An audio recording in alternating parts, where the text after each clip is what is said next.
Before we begin, I thought it would be fun if everyone lets me know in the comments where they're watching this video from. And while you're down there, don't forget to subscribe. Now let's start today's episode. Maria Socorro de Rodriguez Lepine. Nicknamed the Black Widow, Maria Socorro de Rodriguez Lepine seemed to leave a path of destruction in her wake throughout the 1970s, 80s, and 90s until she seemingly vanished in March 1995. Born in Mexico, Maria is wanted for fraud and is also a person of interest in multiple murders. She is suspected of killing 9 people, including 3 husbands, 2 lovers, 2 friends, a funeral director, and a business associate. However, due to a lack of concrete evidence, she has not been definitively linked to any of these crimes. Maria's unsettling story began in 1970 when her first husband, retired military officer Douglas Lepine, died after an apparent fall in their family home, which he shared with Maria and their 3 children. Details surrounding his death remain scarce, and it is unclear whether he was cremated, as many of Maria's other alleged victims were, or if there were any other suspicious circumstances. Following Douglas's death, Maria married retired businessman Thomas Brixton, who died of an alleged stroke in 1977, just 1 year into their marriage. Notably, 6 months prior to his death, he had also been the victim of a home invasion by unidentified intruders. In December 1988, Maria met James Piper, a U.S. businessman, and they were married within 4 months. James had initially responded to an advertisement for a rental property near Guadalajara, though it remains uncertain whether Maria had been seeking a tenant, owned the property, or simply lived nearby. Before I continue, I want to remind you that only a small percentage of people who watch my videos are actually subscribed. So if you enjoy my content, consider subscribing. It's free and you can always change your mind later. Now let's move on with the video. James Piper had several children from a previous relationship, and at first they were taken in by Maria's charm. She appeared kind, well-intentioned, and a positive presence in their father's life. However, just 6 months into their marriage, tragedy struck. On September 18, 1989, James and Maria went out for breakfast together. During the meal, James excused himself to use the restroom, but he never returned. Concerned, Maria sent a busboy to check on him, and the young man found James collapsed on the floor, apparently suffering from a heart attack. He died shortly afterward. Just 3 days later, James's son, Peter, received a phone call from the U.S. consulate, right after speaking with Maria, who had broken the news of his father's death. To Peter's shock, the consulate informed him that Maria had produced a signed document from James requesting immediate cremation. This was the first major red flag. As far as James's children knew, he had never made any plans regarding his funeral or burial. Given that he was not elderly at the time of his passing, it seemed highly suspicious that such a document existed at all. Despite their suspicions, James Piper's children accepted Maria's invitation to her home for their father's memorial service. However, they later described the event as deeply unsettling. They claimed that Maria was overly dramatic in her display of grief, yet something about it felt forced. James's daughter, Tina, later remarked in an interview, "She's pure evil." The funeral service was bizarre. She was crying, but there were no tears. It was obvious she wasn't feeling anything. Their unease only grew when Maria began attempting to manipulate them against one another in a bid to claim their father's possessions, including 2 luxury cars worth a combined $2 million. The cars mysteriously vanished, and James's children never received any money from their father's estate. After this, Maria kept a low profile. But in August 1993, she resurfaced in another scheme, this time reporting her own half-sister as deceased. As a result, she collected a $100,000 payout from multiple life insurance policies. Then she met and began dating Victor Lepine, who bore no relation to her late husband, Douglas Lepine, who was a wealthy Montana rancher. In June of 1994, Victor's sister, Eva, received the shocking news that her brother was dead. Maria told her that Victor had become sick at a restaurant and had passed away a few hours later. Following the death, Maria repeated her usual trick by producing the last will and testaments of her victim. She also showed a suspicious IOU for $100,000, the approximate value of Victor's home, which prompted authorities in Mexico to begin an investigation. Then out of the blue, it appeared that Maria had died. Allegedly, she passed away in March of 1995. Her mother and 3 children received a $500,000 life insurance policy, but the insurance company, suspecting something was amiss, hired an investigator to verify whether or not Maria was truly dead. There's little information on the internet about exactly what took place during the investigation. But in January 1996, Maria's body was exhumed. What was found inside the coffin was some flowers, some woods, and a few personal belongings. Other reports claimed that stacks of paper were found in the coffin instead, but all sources agree on one thing. There was no body ever in that coffin. On a hunch, the body of Maria's half-sister was also exhumed, and the same thing was discovered. There was no body, just objects inside. This is when investigators discovered that Maria didn't even have a half-sister and that she had, in fact, fabricated the entire thing and impersonated a fictional sibling. Just a few days later, prior to the authorities questioning him, the funeral director who'd been in charge of both Maria's and her half-sister's burials turned up dead in his home. He'd been strangled to death. Maria is believed to be hiding out with her elderly mother and her 2 remaining grown children. Maria's 3rd child, a son named David, was killed in a motorbike accident. Maria's only known surviving family member who was not involved in her schemes reportedly distanced himself from her long before her disappearance. When he passed away, Maria did not attend his funeral. According to news reports, Maria's children have since been charged with aiding and abetting insurance fraud, as well as perjury. Authorities believe they played a role in covering up her fraudulent activities. Maria is described as being 5 feet 2 inches tall and weighing approximately 120 pounds, with black hair and brown eyes. She is fluent in English, Spanish, and French. Born on October 15, 1939, she would be over 80 years old today if still alive. She is suspected to be living somewhere in San Antonio, Texas. If you have any information regarding Maria's whereabouts, please contact the San Antonio Police Department at 210-207-7273. Moving on to the next case. Mary Margaret Cook. DNA testing, forensic advancements, and genealogy research have become crucial tools in solving crimes and delivering justice. However, despite these technological breakthroughs, some cases remain unsolved, allowing perpetrators to evade capture. #the mysterious disappearance of Mary Margaret Cook. On November 14, 1970, 25-year-old Mary Margaret Cook vanished without a trace. She was a mother of 2 and had been married to Levan Cook for 8 years, having wed at just 17 years old.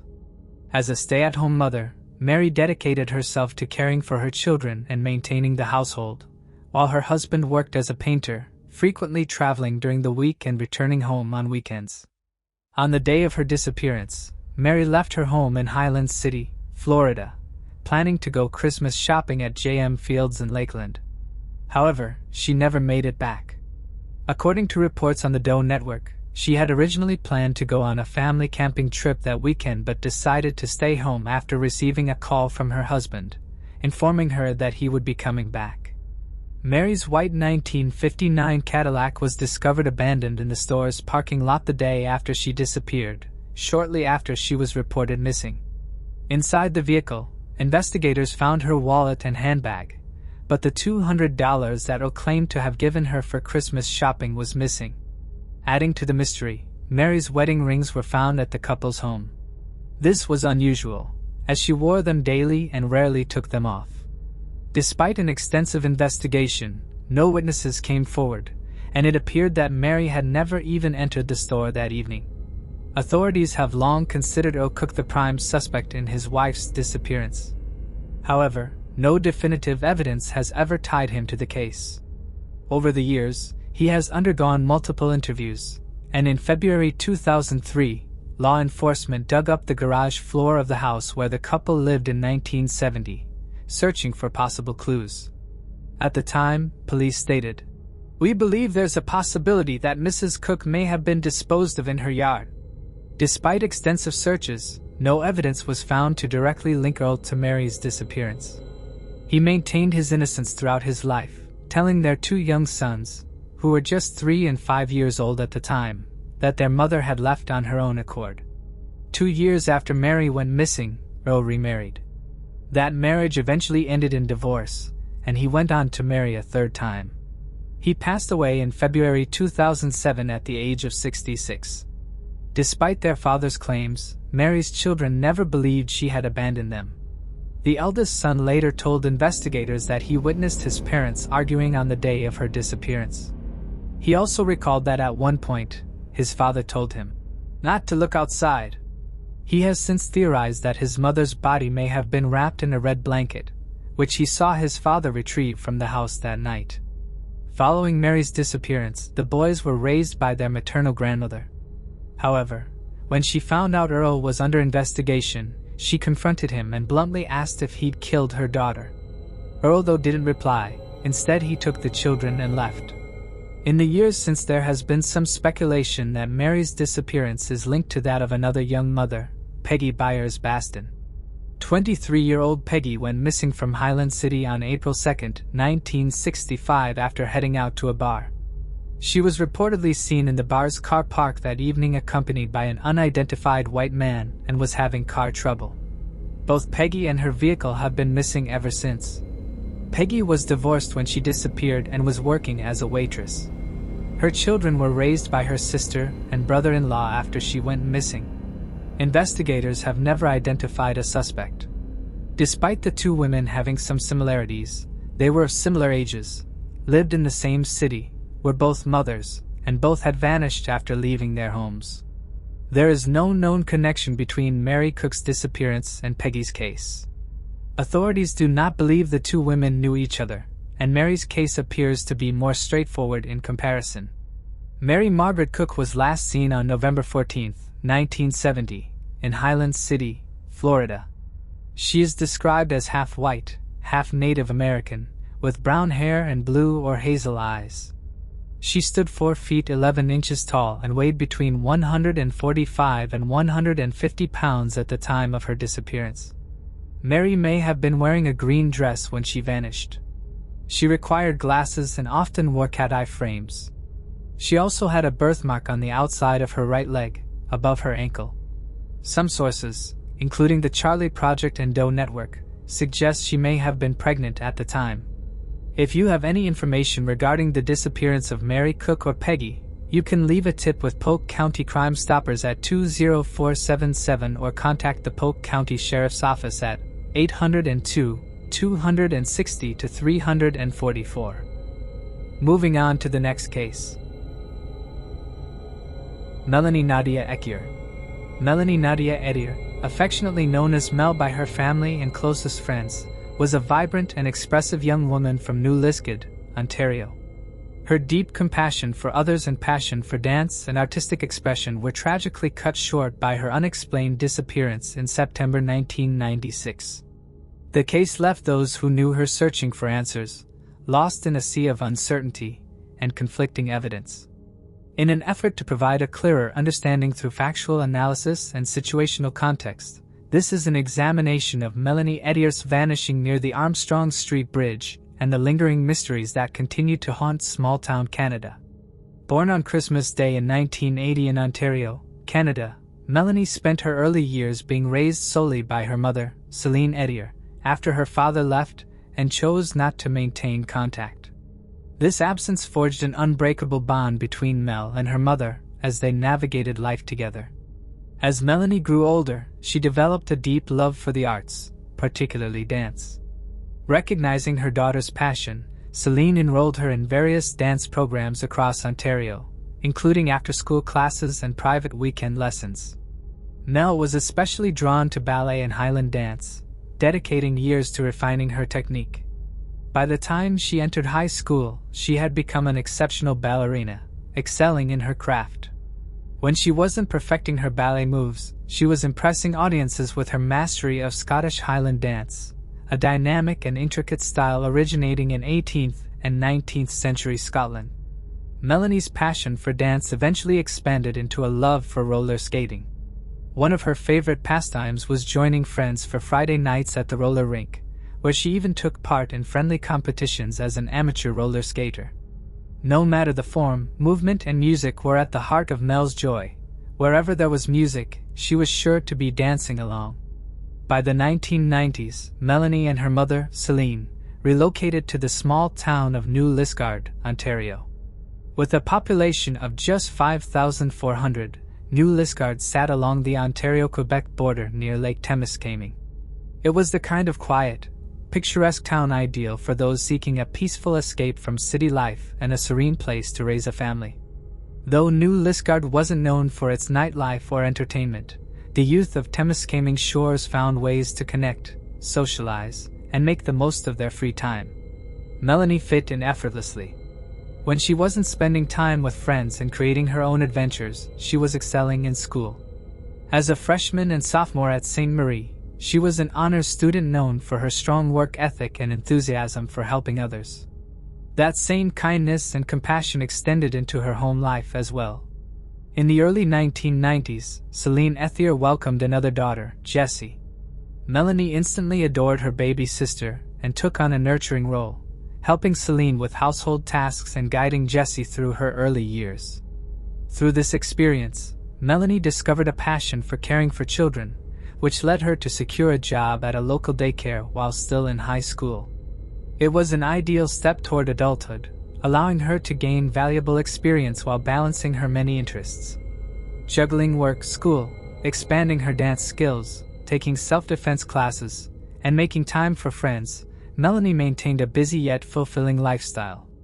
However, everything changed just weeks into her junior year at St. Marie.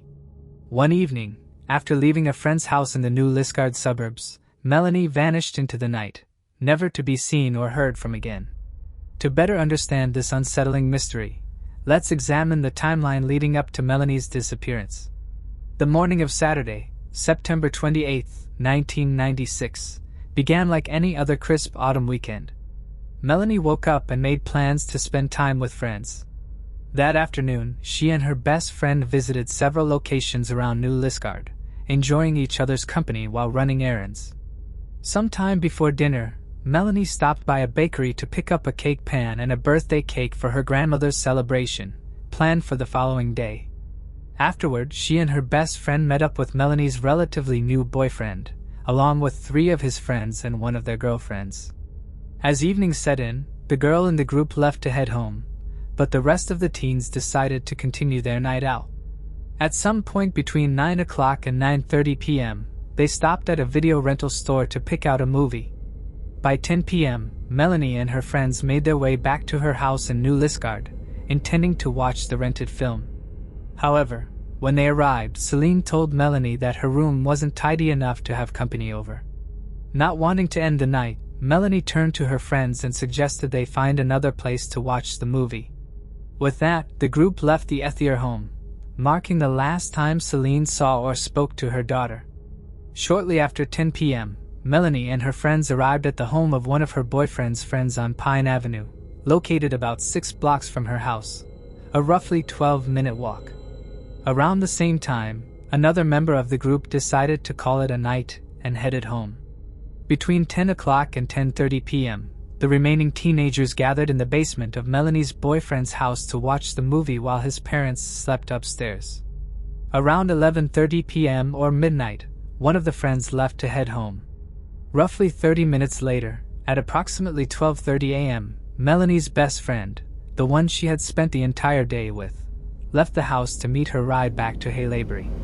As she walked away from the Pine Avenue residence and approached a nearby intersection, she noticed a vehicle creeping up behind her with suspicious figures inside. Spooked by the unsettling presence of the slow-moving car, she sprinted the remaining distance to her waiting ride. Meanwhile, back on Pine Avenue, time passed, and the movie eventually ended. Sometime between 1:30 and 2 a.m., Melanie said goodbye to her boyfriend and his friend, who lived in the house, before preparing to leave. One of the boys accompanied her to the front door and watched as she stepped outside. They continued observing as she walked down Park Avenue East. A short time later, an unidentified witness saw Melanie crossing the Armstrong Street Bridge, heading south over the river. This marked the last confirmed sighting of Melanie Ethier. The following morning, sometime between 6 o'clock and 7:30 a.m. on Sunday, September 29th, Celine Ethier awoke to the sound of Melanie's alarm clock ringing from her bedroom. When it remained unanswered, she went to check on her daughter, only to find the room empty and in the same state as the previous night. Assuming Melanie had simply stayed over at a friend's house, which was not unusual, Celine switched off the alarm and continued with her morning routine. Later that day, just after noon, Celine received a call from the daycare where Melanie worked, informing her that Melanie had failed to show up for her shift. This immediately raised concerns, prompting Celine to reach out to Melanie's friends from the previous night. They informed her that Melanie had left around 1:30 a.m., but none of them had heard from her since. Growing increasingly worried, Celine made another call, this time to the New Liskeard Police Service.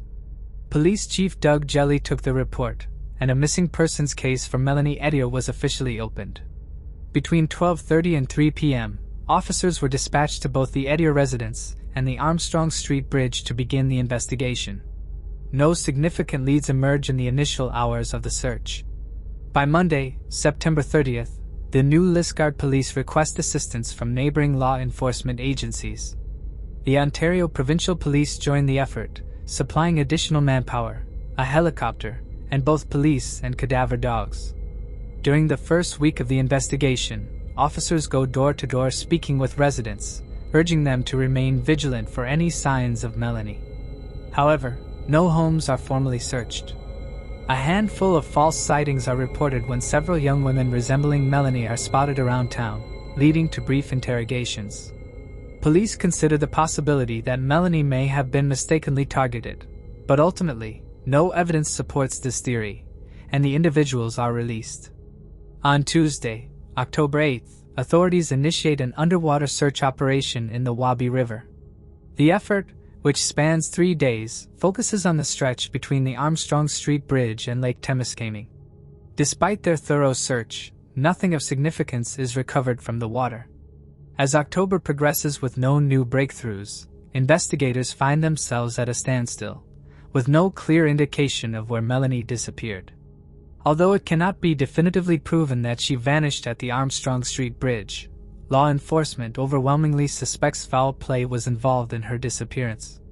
As 1996 comes to an end and Melanie's disappearance gains traction across Ontario and beyond, the case grows increasingly complex. Over the next several years, detectives dedicate extensive time and resources to interviewing hundreds of potential suspects. Despite identifying numerous locations around New Liskeard for further searches, no significant discoveries are made. In February 2004, following the amalgamation of New Liskeard into the city of Temiskaming Shores, the Ontario Provincial Police, OPP, take full control of the investigation. By 2010, detectives publicly disclose that they have received approximately 700 tips from 500 different sources, leading them to investigate over 300 persons of interest. However, the details surrounding these tips remain classified, with the only widely known testimony being that of an anonymous witness who allegedly saw Melanie crossing the Armstrong Street Bridge around 2 a.m. In 2017, both Celine Ethier and law enforcement acknowledged to the public that they believe Melanie is no longer alive. While no new evidence is shared, authorities maintain their position that Melanie was the victim of foul play. Then, in 2020, a set of previously sealed case documents are partially declassified. Among the most intriguing revelations is the testimony from Melanie's best friend, who recalls seeing a suspicious vehicle parked near Pine Avenue at approximately 12:30 a.m. on the night of her disappearance. The credibility of this testimony has raised questions over the years. If it was considered unusual for a 15-year-old girl to be walking alone in New Liskeard at that hour, why was this unidentified witness also out at 2 a.m.? However, while it may seem suspicious, that section of Armstrong Street near the Wabi River was still active with late-night traffic. Many cars crossed the bridge regularly, and on a Saturday night, the likelihood of people being out and about was much higher. The witness could have been a passerby, a worker returning home from a late shift in Temiskaming shores, or even a patron leaving one of the local bars, which closed around the same time Melanie would have been on the bridge. It's possible that the witness who last saw Melanie was a bartender, a patron, or someone else leaving a local pub that night. If so, this person may not only have provided crucial testimony but could also have unknowingly crossed paths with someone complicit in Melanie's fate. The confirmed sighting at 2 a.m. does at least allow for a general reconstruction of her likely path before she vanished. The route from Pine Avenue to Armstrong Street is direct, and the bridge itself is well lit, making it an easy place for a passerby to spot a pedestrian. However, once Melanie crossed the bridge, she would have entered an area where visibility significantly declined. Unlike the well-lit Armstrong Street, the suburban roads leading to her house had few streetlights, creating long stretches of darkness. The absence of traffic on these quieter neighborhood roads meant fewer headlights illuminating the streets, reducing the chances of another witness seeing her. Multiple paths could have led her home from the Wabi River, and all of them shared the same lack of visibility. It's here, in this dimly lit stretch of town, that Melanie Ethier's trail disappears. It is worth pointing out that the September 26th featured a full moon. Therefore, the night of the 28th would have had a nearly full one, providing more natural lights than was perhaps usual. While this probably wouldn't give off enough lights to provide onlookers with a clear sighting of Melanie, it would provide a potential kidnapper or abductor enough light to operate yet still cloak themselves in the shadows where they could jump out or attack without detection. This is pure speculation, but since it's near certain Melanie disappeared after crossing that bridge, it seems a reasonable scenario to consider regarding the geography of the area and the elements that night. Now, let's turn to the most prominent theories in explaining Melanie Ethier's unsolved disappearance. From the beginning of the investigation, many concerned citizens wondered if Melanie had been taken by her estranged birth father. They had not remained in contact since Melanie's infancy, but people who think Melanie was coerced to get in a vehicle with someone she knew believe it's a logical choice. After years of silence, Mel's father shows up hoping to rekindle their relationship, but instead takes her away from her mother and hometown and leaves Canada altogether. It is an understandable gut reaction. However, upon closer inspection, it doesn't quite hold up. Why would he show up in the middle of a Saturday night on a dark side of the street at the September? Sure, it could have been a random moment of opportunity, but if Mel's father really wanted his daughter back in his life, he would surely try an alternative form of communication to see if she was interested. Why not call her or try and meet her or Celine to test the waters instead of instantly resorting to kidnapping? After she went missing, there were no testimonies from her friends or Celine herself that Mel's father had tried reaching her in the days leading up to September 28th, making his involvement unlikely. In fact, police ended up tracking him down to follow up on the theory and were able to clear him of any involvement. So if it wasn't Mel's father, is there anyone else specifically who could have swooped through the shadows of the night and abducted Melanie? There were a couple of names thrown out by New Liskeard investigators in the years following 1996, including those of Robert Goulet and his half-brother, a man known only by his initials of ML. About 5 months before Melanie went missing in April of 1996, a 47-year-old man was murdered by ML and Robert Goulet in a town about 20 minutes north of New Liskeard. Both MLL and Goulet were minors at the time, and ML had been inappropriately touched by the man they murdered, who was called Louis Gauthier. Thus, the two boys were aided by their uncle, Gregory Crick, and Louis Gauthier, the abuser of ML, was murdered. ML and Goulet were never captured, however, and eventually Crick grew paranoid that Goulet was hurting their family through his nonchalant actions after the murder. Goulet himself actually went missing in November of 1996. His body was recovered 2 years later in a gravel pit in Hilliardon. And while ML and his uncle Crick were always thought to be responsible, they were arrested in December of 1996 for the Louis Gauthier killing instead. You may be wondering how any of this links back to Melanie Ethier outside of the case's geographic proximity. Well, while New Liskeard police detectives insist these crimes aren't linked, there have been tips and testimonies to suggest otherwise. One came from an unidentified teenage girl who was a temporary cellmate of ML at a juvenile detention facility in 1998. The girl told law enforcement that ML once confessed to killing HE in 1996. But ML has since denied this confession or any involvement at all. Another tip came in from an attendee at a house party in October or November of 1996, which Robert Goulet had also attended prior to his murder. This anonymous attendee told police that at this party, Goulet admitted to killing Melanie and getting rid of her body via a wood chipper. Investigators weren't convinced considering the movie Fargo had been released earlier in the spring of 1996, and its infamous scene was probably fodder for plenty of false confessions like Goulet's. Nevertheless, detectives wiretapped the residences of Goulet, ML and their Uncle Gregory Chick to try and gather any intel based on private conversations. These wiretaps never revealed any information regarding Melanie HE or her disappearance, and their potential involvement in the case was dismissed by police. Theories revolving around Goulet and ML do not end there, however, as more and more people wondered if Melanie was actually the victim of mistaken identity, and the perpetrators were looking for someone else who resembled her. It was a known fact in 1996 that Melanie was one of only 3 young black women living in New Liskeard at the time. One of the other 3 girls, who has only been referred to as Sarah by official documents, bore a very close resemblance to Mel according to both news reports and New Liskeard residents. This second girl named Sarah had been the target of racial abuse and violent threats by 2 boys around Temiskaming shores. And those 2 boys were none other than Goulet and M.L. The theory then purports that Goulet and M.L. sought out to kill Sarah for real, but mistook Melanie as Sarah due to their similar height, build, and race.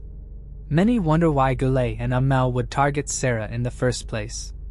Other than racial discrimination, one motivating factor could have been Goulet and M.L.'s drug business. They were known for peddling drugs to the youths of Temiskaming shores, and Sarah bought from them on several occasions. Then on September 27, 1996, less than 48 hours before Mel's disappearance, Sarah told one of her other friends that she owed some money to local drug dealers and was afraid that if she didn't pay off her debts, they'd kill her.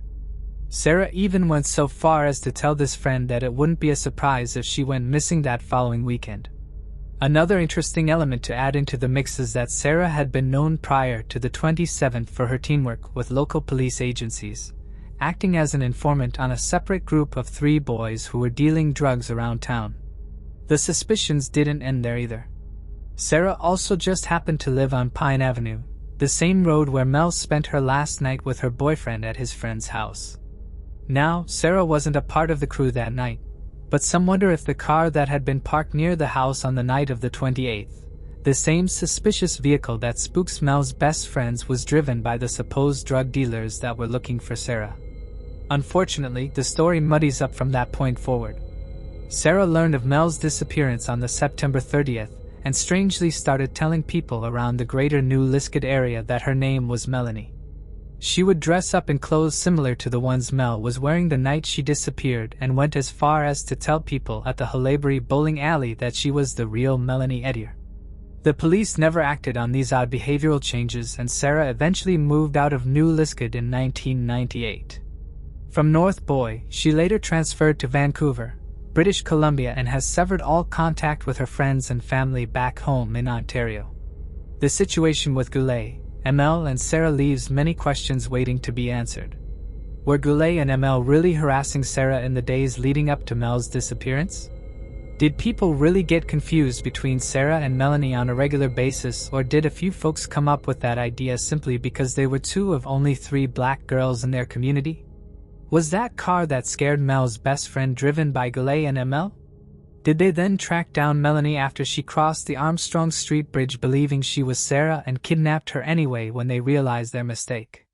Can we even believe Sarah's story at all, considering her false impersonations of Melanie after she went missing?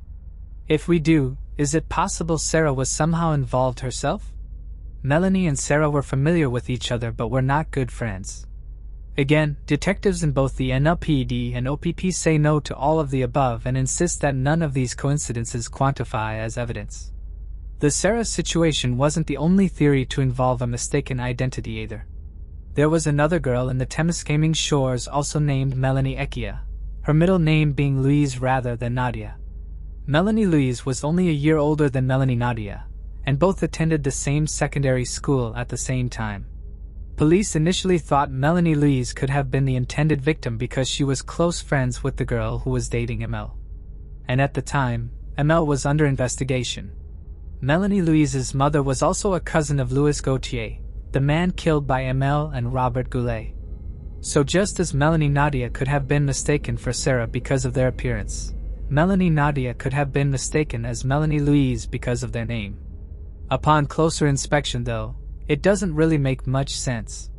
How could someone mistake Melanie for another girl who was a completely different height, weight, build and ethnicity?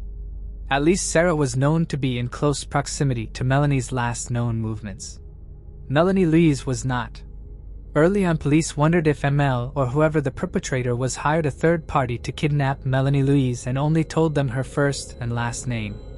Then when these third-party criminals looked her up, they accidentally picked out Melanie Nadia Ethier. And that is how the confusion occurred. However, detectives no longer believe Melanie Louise is in any way connected. Though she did partake in an interview in February 2020 in which she shared with reporters a meeting with Emil at a park near their home in the autumn of 1996, in which Emil acted anxious and paranoid, asking her if she thought he was involved with the murder of Louis Gauthier or the disappearance of Melanie Nadia Ethier. Melanie Louise said at the time she didn't feel like he was responsible, but as of today does think that Emil was involved in both the Gauthier and in the Ethier vanishing. Other than Robert Goulet and Emil, could there have been any other locals around New Liskeard who could have kidnapped Melanie that fateful night? While there aren't any specific names making the rounds, there are a few theories that Mel's abductor was local to Temiskaming shores. One popular theory is that Mel was hit by a drunk driver on her walk back home. Because of the poor lighting around the suburbs past the Wabi River, it makes sense that someone attempting to drive under the influence may not see Mel walking and hit her with their out-of-control car, panicked in the heat of the moment, and took her body and got rid of it rather than calling the police. Remember, there were multiple bars around New Liskeard that were closing for the night at 2 a.m. Movie night. The patrons who decided to leave drunk could be the culprits.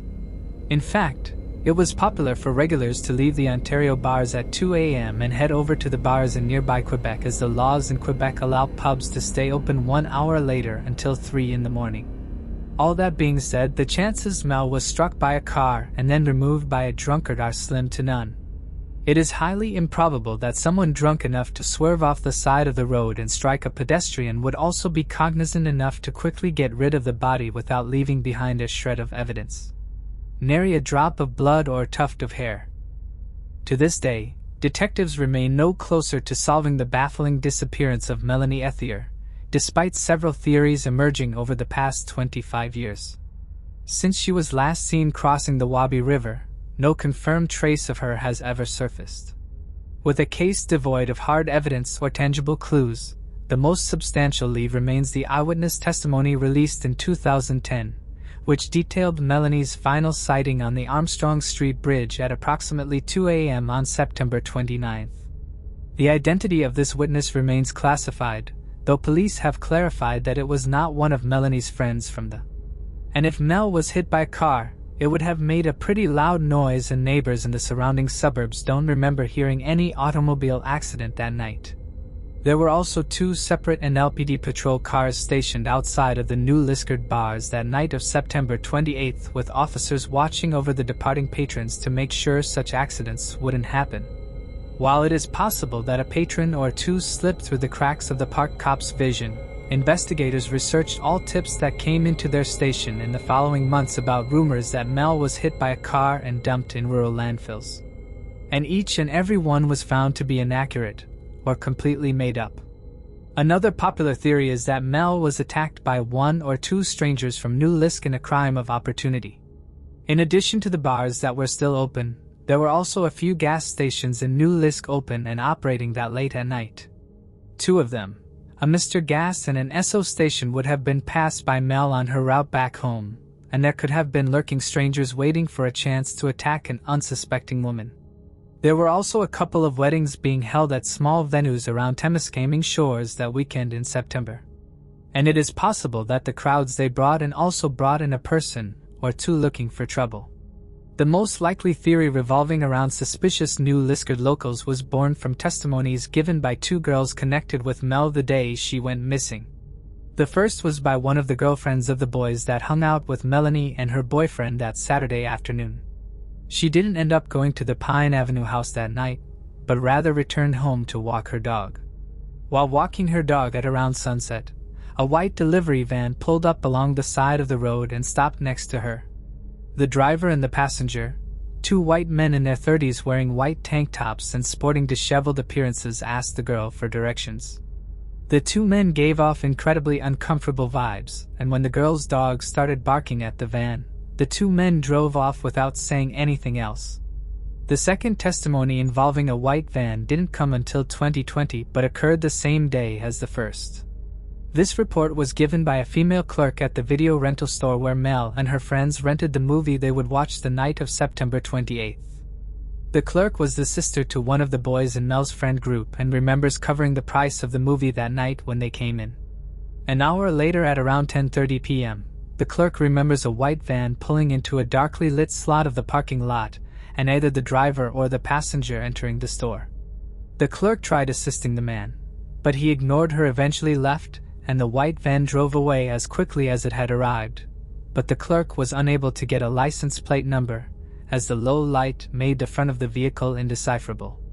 When the clerk finally told reporters of the incident, she described a man as being in his 40s of an average build, standing at either 5'8" or 5'9", sporting dirty blonde hair, unkempt blue work pants and work boots, and a white shirt that was in the process of turning yellow with dirt and sweat.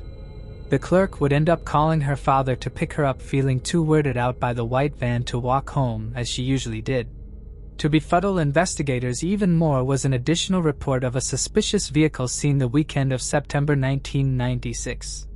This car was described as light-colored, possibly white, blue, or gray, and could be of a multitude of older models such as a Cadillac Eldorado, a Ford Thunderbird, or an Oldsmobile 88. It was seen by multiple witnesses driving around New Liskeard with its headlights switched off and crawling alongside streets, seemingly watching for something. Most notably, it was also sighted on the Armstrong Street Bridge at around 2 a.m. just before or after Melanie crossed the Wabi River. This is all the information we have on this mysterious third vehicle, but a sergeant in the NLPD has since stated that this light-colored model is no longer believed to be connected to the case or to either the white van or the car seen on Pine Avenue that frightened Mel's friend. However, the men driving those two cars are still seen as active persons of interest. A couple of other theories have also been shut down by investigators yet are still shared by armchair detectives. These range from discussions about a hunting accident to attacks by white supremacists. While the hunting scene around New Liskeard is popular amongst locals and tourists alike, the only types of hunting legalized in the area are small game and bear hunting. Bear hunting was reserved for the springtime in the 1990s, and small game hunting is really only engaged in by nearby residents, never really drawing in outside crowds. Big game hunting is another story, but in Canada, those hunters must stay at a licensed outfitter, and those weren't in operation in Temiskaming Shores in September of Mel's disappearance. But there had been no reports of hate crimes or other similar acts in New Liskeard at the time of the investigation. And the white supremacist groups themselves were already heavily monitored by the fall of 1996. While it cannot be ruled out, there just isn't enough evidence to support it at this point in time. The best remaining theories in Mel's disappearance all revolve around three serial killers from the Temiskaming area in the 1990s. The first of these is Richard Bullion, a sexual predator from Quebec who killed his neighbor, a 16-year-old girl called Julie, in 1999. Richard was never arrested due to a lack of evidence that both the victims' families and law enforcement figured he was their prime suspect. Richard eventually confessed to Julie's murder along with a handful of other killings while on his deathbed, but was removed as a person of interest in Mel's case when it was confirmed by detectives that he was located 8 hours away from New Liskeard on the night of September 28th. The second serial killer profiled was Paul Allen Hashey, a middle-aged man convicted of multiple sexual assaults and 2 murders across Edmonton, Alberta and the province of Ontario. One of the murders was of a 46-year-old man in the Toronto neighborhood of Rosedale, and the other of a 20-year-old woman in North Bay, Ontario. After his arrest, Paul confessed to a 3rd murder of another middle-aged white man. Though police collectively agreed, his victim count was higher than he let on. However, his modus operandi does not match Mel's demographic, and he was deemed unlikely to be connected to her case by the OPP. The 3rd and final serial killer was a man by the name of Michael Wayne McGray, a 30-year-old active criminal in the mid-1990s. By 1998, McGray had killed 6 girls spanning between the ages of 7 and 18 and claimed to have even more victims, upward of 18 in total. He was arrested in November of that year, and investigators examined his purported killings from countless locations across Canada. It was obvious McRae had hopped between provincial cities to cover his tracks, but it was unclear if he had ever been around New Lisket. While Mel's age does fit McRae's MO, it has yet to be clarified if he is actively considered a person of interest. Until a confession comes or evidence is mounted, he'll have to remain nothing more than one of the hundreds of theories thrown about in a mystery that only seems to grow by the minute. Before we divulge our hypothesis, we want to make it known that our conclusions are purely logical speculation based on evidence, circumstance, and factual subtext. We are only privy to the same information presented in each episode, and we do not attempt to promise certainty or an expert guarantee on the findings we reach in closing. We simply observe, research, and report. In the case of Melanie Ethier, we agree with current OPP and NLPD investigators that Mel was most likely a victim of foul play on her walk home from the Pine Avenue gathering she attended that Saturday night of September 28, 1996. More specifically, we believe that Melanie was coaxed into the vehicle of someone she either knew or was at least familiar with. The biggest clue that Mel wasn't simply kidnapped from her feet and forced into the car is the lack of noise heard by neighbors in those early morning hours. Nobody heard the thud of a body hitting a car or the screams of a person as they were dragged away against their will. It was a silent endeavor, which strongly hints that Mel was familiar with her captor. In addition, Melanie was known to be an incredibly agile and athletic person at the time of her disappearance. She was a ballerina after all and would have put up a fight against an opportunist. And if she saw someone coming before they struck, she would have attempted to run or hide in the shadows of the night. She may even have attempted to stand her grounds and was physically capable of handling herself. Whoever hurt her that night could have been operating with a crony or crew of criminals, especially if you give any merits to the sightings of the men in the white van or the men in the suspicious Pine Avenue vehicle at midnight. But remember, there was no sound. So unless Mel was taken by a professional group of child kidnappers, it simply doesn't make much sense. There's also the matter of the time of nights and location of Melanie's disappearance that actually dissuades the theories of a random attack. While it may seem to make sense that a predator would conceal themselves in the dark of night and jump out at an odd hour to prey upon unsuspecting women, the fact is that Melanie's New Liskeard suburb was not exactly known for its prowlers.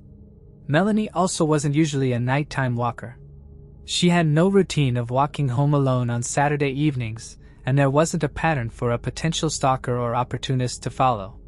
So if Melanie was kidnapped by someone she knew or was familiar with, the question is who? The boys that Mel hung out with the night she went missing have been the focal point of an investigation for years. Detectives claim all the people who hung out with Melanie on the 28th passed lie detector tests, but we all know that doesn't mean much and cannot 100% exclude them from guilt. Of course, these boys have been thoroughly interrogated outside of just a polygraph, and Mel's been thoroughly interrogated outside of just a polygraph, and Mel's boyfriend of the time has come out and said how much he regrets not walking her home, but there is still the chance one of his friends could be to blame. If one of the boys who hung out with Mel did not take her themselves, they could have informed someone else of her plans to walk home that night and have someone else from school grab her. Still, while the boys of New Liskeard make realistic suspects, the fact of the matter is the who part of the equation is nearly impossible to discern. While most signs point to a level of familiarity between Melanie and her captor, it cannot be determined for sure who took her until a body is found or someone comes forward. Until then, we want to echo the sentiments of those who still fight for Melanie's life, of those who are still out there looking for her in every corner of the world, to Misgiving Shores and beyond. We know somebody out there knows something about Mel's fate.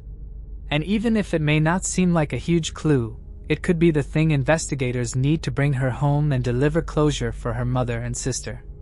And even though those closest to the case believe Melanie is no longer alive, as with all missing persons cases, a sliver of hope remains. Until proven otherwise, the possibility exists that she could still be out there somewhere. Hope is what Melanie would have wanted. She was a beacon of light in the lives of those who knew her, offering kindness, warmth, and encouragement to everyone she met. Whether she was dancing, roller skating, working at the daycare, or simply being part of the new Lisgard community, she poured her heart into everything she did. Melanie was incredibly intelligent, with a future full of promise. Success was not just a possibility for her, it was a certainty. Now, it is up to us to ensure her story is not forgotten, that her legacy is honored, and that justice is served for a young girl who deserves so much more. If you or anyone you know has any information about the disappearance of Melanie Ethier, please contact the OPP Temiskaming Detachment at +1 888 310 1122. Moving on to the next case. The Atlanta Ripper. Between 1909 and 1914, the infamous Atlanta Ripper terrorized the streets of Atlanta, Georgia. Believed to be responsible for the deaths of at least 15 women, the killer has taken on an almost mythical status over time. Like Jack the Ripper, the Atlanta Ripper primarily targeted black or mixed-race working-class women and was known for mutilating his victims. The Ripper's first known attack occurred in October 1910, when 23-year-old Maggie Brooke was bludgeoned across the head, leaving her with a fractured skull. On January 22, 1911, 35-year-old Rosa Trice was found murdered near her home. Her death was even more brutal. Her skull was crushed, her throat slashed, and she had been stabbed in the jaw. The Atlanta Constitution reported that her husband was initially arrested for the crime but was soon released due to a lack of evidence. The following month, another woman's remains were discovered in a wooded area near the West Point Belt car line, further deepening the mystery surrounding the Atlanta Ripper's reign of terror. The woman is described as being black and around the age of 25, but she has never been identified. Then on May 28, 1911, the body of Belle Walker was located 25 yards from her home on Garibaldi Street. Her sister had reported her missing not long before she was found after discovering that she had failed to return home from work. Belle's throat had been viciously slashed, and the following month, the body of Addie Watts turned up having suffered the exact same injury. Fear gripped the black and mixed-race communities of Atlanta. The vast majority of the killings had taken place in the city's 4th Ward where street lighting was poor and there were no trams, meaning many workers had to trudge home alone on foot in the pitch black, leaving them exposed to the killer. In his book, The Atlanta Ripper, the unsolved case of the Gate City's most infamous homes of white employers in the old 4th Ward and the outlying areas, he added that one attack happened just down the street from the victim's employer's home, and added that the employer heard the commotion. When he emerged, he found the victim but was not able to identify the killer. In July of 1911, 40-year-old Lena Sharp became the Ripper's next victim and produced the first possible eyewitness testimony in the killings. One newspaper from the time reported that Lena's daughter went looking for her when she was laid home, aware that their neighbor had recently been killed by the Ripper. While looking for her mother, she bumped into a tall black man who told her, quote, "Don't worry. I never hurt girls like you." He then stabbed her in the back and fled the scene. However, another paper claimed that Emma Lou, Lena's daughter, had been walking with her mother when Lena was struck with a brick and Emma Lou was stabbed. The assailants then slit Lena's throat before returning to Emma Lou and standing over her with a knife. He ran from the scene when he heard footsteps approaching. Sadie Holly was found dead on July 11, 1911, just 10 days after Lena's murder. Her injuries were so bad that she'd almost been decapitated. A suspect in Sadie's case was identified as a cab driver who'd argued with her on the night of her death, and who was found with scratches on his arm and blood on his clothing. The suspect in the case was indicted but ultimately found not guilty, as the killings continued even while he was incarcerated.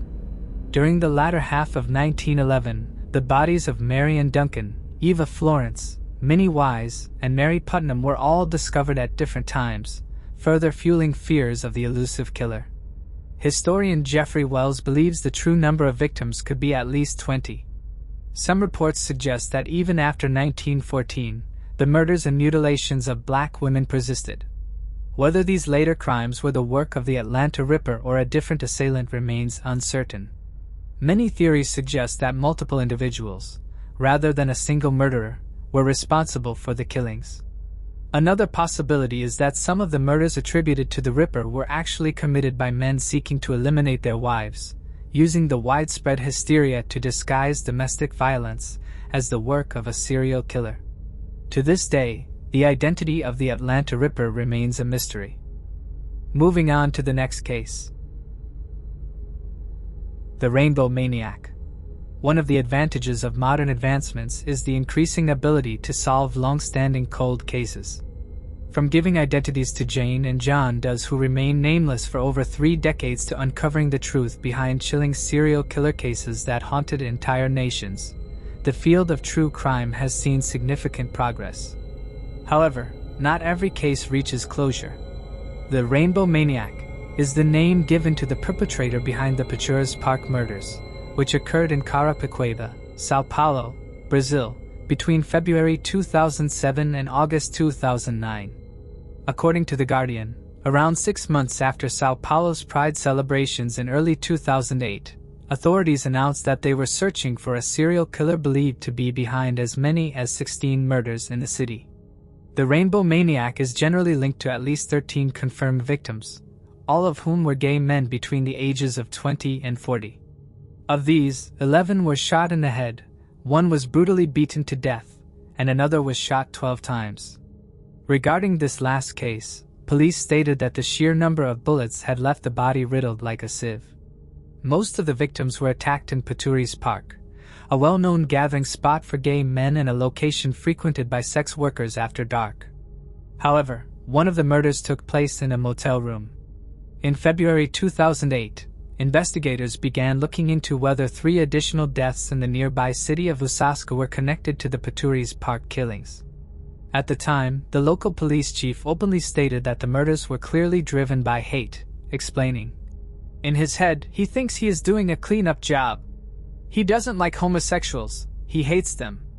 The first known victim in this series of brutal crimes was 32-year-old Jose Enrique, who was murdered in Picturas Park on July 4, 2007.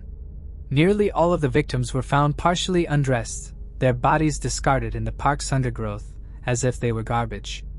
Their pants were pulled down to their knees, and each had been executed with a .38 caliber bullet to the back of the head. Despite the striking similarities between these deaths, it wasn't until mid to late 2008 that authorities recognized a pattern, realizing the murders were likely connected. At the time, police acknowledged, "The case has now gone beyond the limits of a common crime," referring to how the killings had initially been treated as isolated acts of violence, something unfortunately frequent in the city. Officials further stated, "We are dealing with a suspect who kills homosexuals exclusively." To curb further attacks, a team of 15 detectives was assigned to the case, and plainclothes officers were dispatched to patrol the park at night. Additionally, ballistic testing began so that investigators could determine whether or not it was the same weapon being used across all the murders. For a brief time, a man who frequented the park was considered a suspect after he found the bodies of 3 of the 12 victims. However, gunshot residue testing was carried out on the man and the results were negative. He subsequently began acting as a liaison with the police, and he told the media, "People know the risk, but they don't care. Picturas is our meeting place, and no one is going to stop getting it on there because of this wacko." In December 2008, retired State Police Sergeant Elio Francisco Franco was arrested in connection with the case. Several months earlier, a witness had identified him as the perpetrator of one of the murders, though Franco vehemently denied any involvement. At the time of his arrest, he was employed as a private security guard at a supermarket.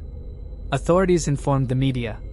"We have a credible witness who says he saw Franco pump 12 bullets into a black gay man inside the park." Another witness further alleged that Franco was a frequent visitor to Paturi's park, claiming he apparently cruised for gay men and victims.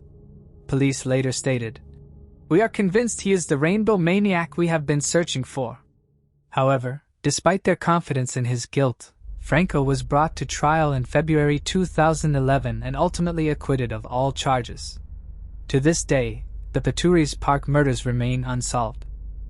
Moving on to the next case.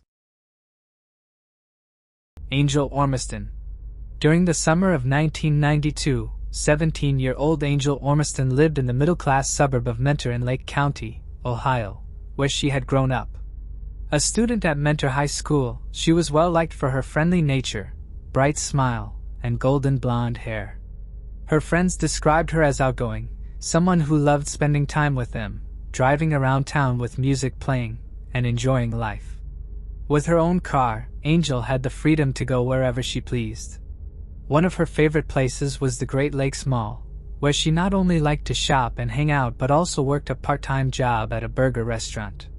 On the afternoon of July 31, 1992, Angel told her mother she was heading to the mall to pick up her paycheck and take care of some errands. When she didn't return home that night, her mother assumed she was staying at a friend's house, as she often did. At first, no one was particularly worried. Angel's mother, Jackie, wasn't particularly strict when it came to checking in, as she had always given her daughter a high level of independence. Since Angel's father was a long-haul truck driver and often away from home, there weren't many rigid rules in place. Because of this, Jackie didn't immediately panic when Angel didn't come home that night, assuming she had stayed with a friend, as she had done before. However, 2 days later, Angel's older brother went to the Great Lakes Mall for some shopping and noticed something alarming. Parked in the lot was Angel's white 1981 Honda Civic. Approaching the vehicle, he looked inside and saw her pocketbook and hairbrush lying on the seat. Concerned, he immediately called their mother, who rushed to the scene and picked up Angel's car. At first, Jackie still believed Angel was likely with her best friend, Stacy. She tried calling Stacy's home, but no one answered. It was then that a sinking feeling set in. Realizing that something wasn't right, she made the difficult decision to contact the police and report her daughter missing. By August 2, 1992, Angel had been missing for 2 full days. When the police asked Jackie why she had waited so long to report her daughter missing, she explained that she believed a person had to be gone for 48 hours before filing a report. With growing concern, Jackie turned to Stacy, Angel's closest friend and the person most likely to know her whereabouts. The two girls were nearly inseparable and frequently spoke on the phone when they weren't together. However, this weekend was different.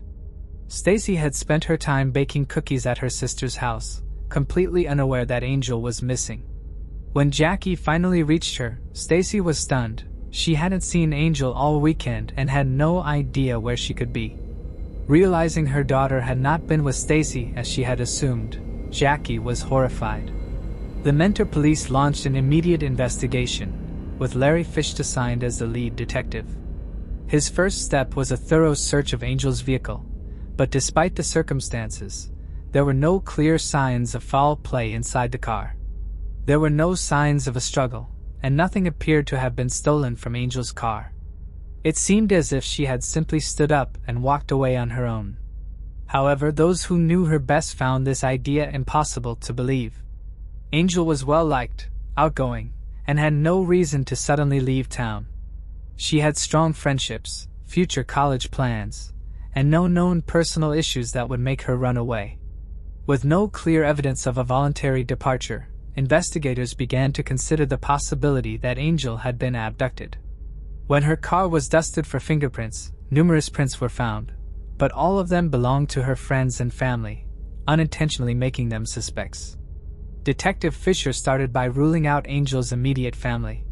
He contacted her father's trucking company and confirmed through dispatch records that he was out of state at the time of her disappearance. Turning his attention to Angel's mother, Jackie, he requested that she undergo a polygraph test. To the detective's surprise, Jackie refused to take the polygraph test. Her unusual behavior led them to scrutinize her more closely.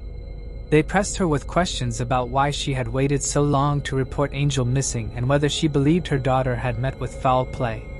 They also questioned her decision to move Angel's car, which could have disturbed potential evidence.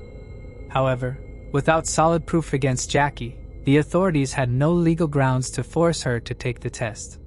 Since the burger restaurant was the last place Angel had said she was going, investigators turned their attention there. Upon arrival, they learned from her coworkers that she never showed up that day, and her paycheck was still waiting to be collected.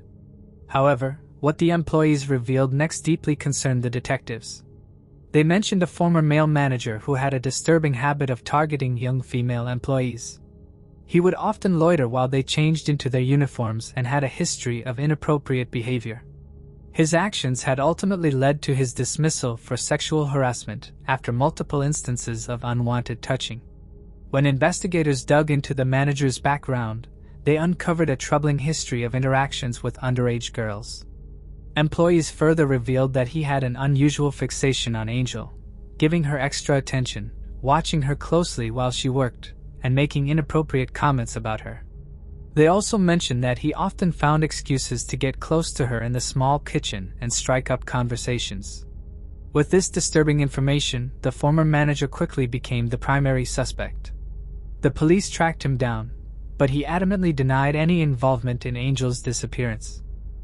He insisted that he hadn't seen Angel since they last worked together, and claimed he was nowhere near the Great Lakes Mall on the day she vanished.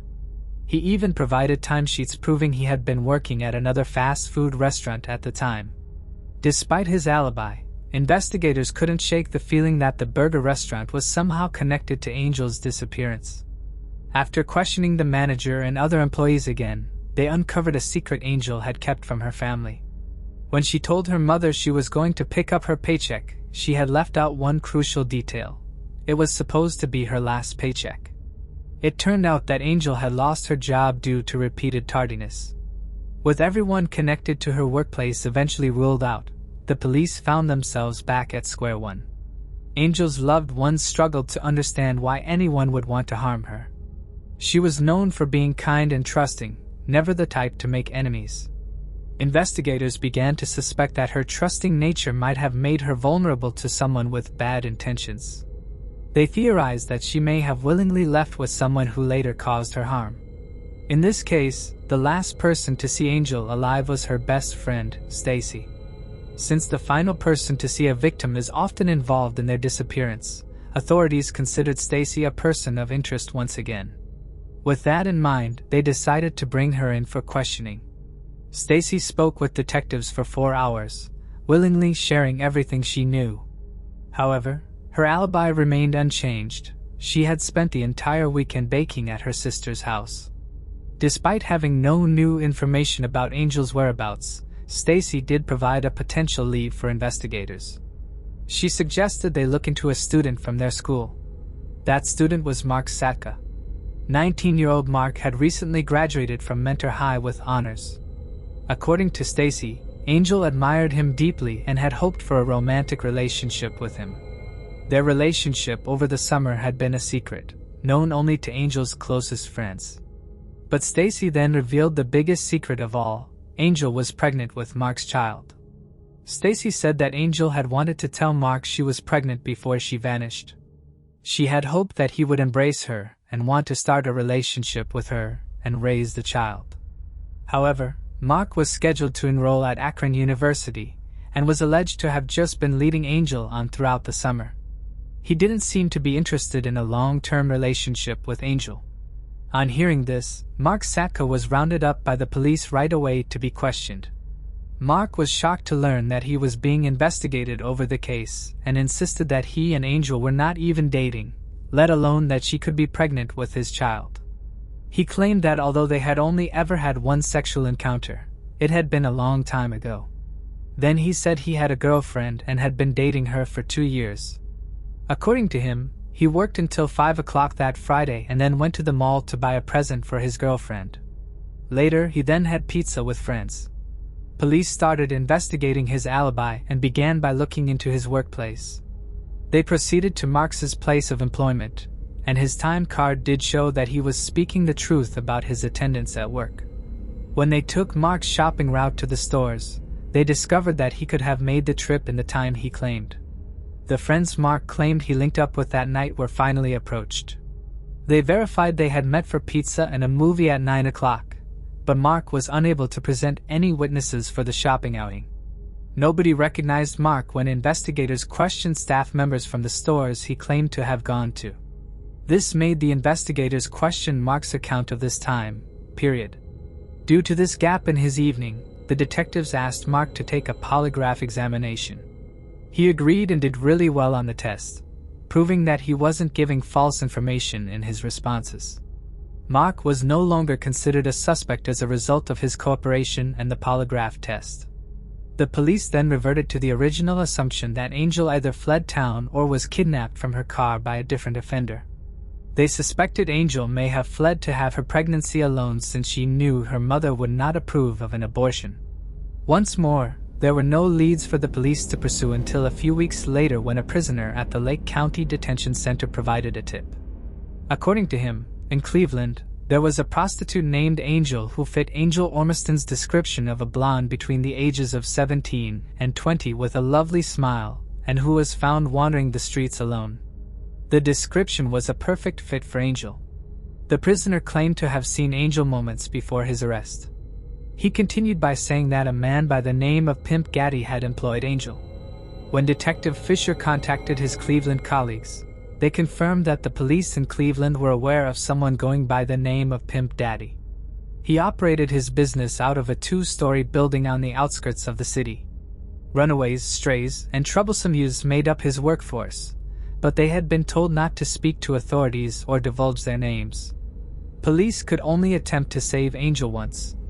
They made the decision to raid the location, specifically during their busiest hours, which was a Friday evening.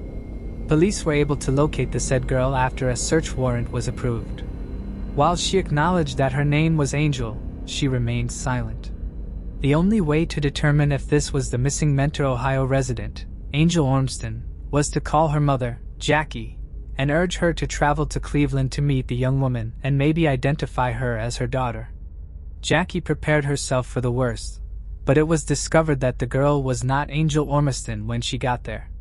Nevertheless, this act did result in some good when the little girl's family was found and she was sent home, rescuing her from a life of crime, drugs, and prostitution. In an effort to get Angel's name and story in the media, Jackie, who was inconsolable, invited every local news station into her home. She pleaded for information and begged for assistance in finding her daughter innumerable times. Flyers that Angel's friends created were dispersed across the neighborhood. In order to gather a sum of $10,000 for Angel's safe return, the community turns to local businesses, organizations, and charity for donations. Within a month, the Mentor Police Department received thousands of tips. Police spent a lot of time investigating the tips, but to no avail. Because Jackie believed the police weren't acting quickly enough, the Ormistons had to hire their own private investigator, but this did not provide any results either. After more than 3 months, Angel was still missing. Despite the lack of progress in her situation, her mother remained optimistic. In case Angel ever called home, Jackie left a voice note for her on her answering machine. As the months passed, there was frustration among Angel's family and friends, and rage at the police station intensified. The search for Angel Ormiston ended when a local man went hunting with his dog on December 15, 1992. The dog detected a scent during their walk and moved in the direction of a drainage ditch. The man then became aware of a sizable form that was covered in a sheet and had a rope tied around it. He noticed something that appeared to be a human hand when he pulled back the fabric. Despite being severely decomposed, the body had been lying face down for several months when it was discovered by investigators, which is roughly how long Angel has been missing. Green duct tape and an old piece of clothesline were used to bind the corpse. Police were able to identify the body as being that of a female, despite the fact that it was completely unrecognizable. Everyone recognized the person in their hearts. In an effort to identify her killer, the forensic team collected her bones and started digging through the earth for any evidence that could help with the case. The coroner was able to identify Angel Ormiston's remains on December 16th, thanks to dental records. The small town's residents were shocked when the news of Angel's murder traveled throughout the community. An autopsy revealed that Angel had suffered a traumatic head injury, as well as 2 stab wounds to the chest. Those stab wounds were determined to be the cause of death by the coroner. She had been violently and angrily stabbed. At least the police had physical evidence by this point to try to identify the murderer.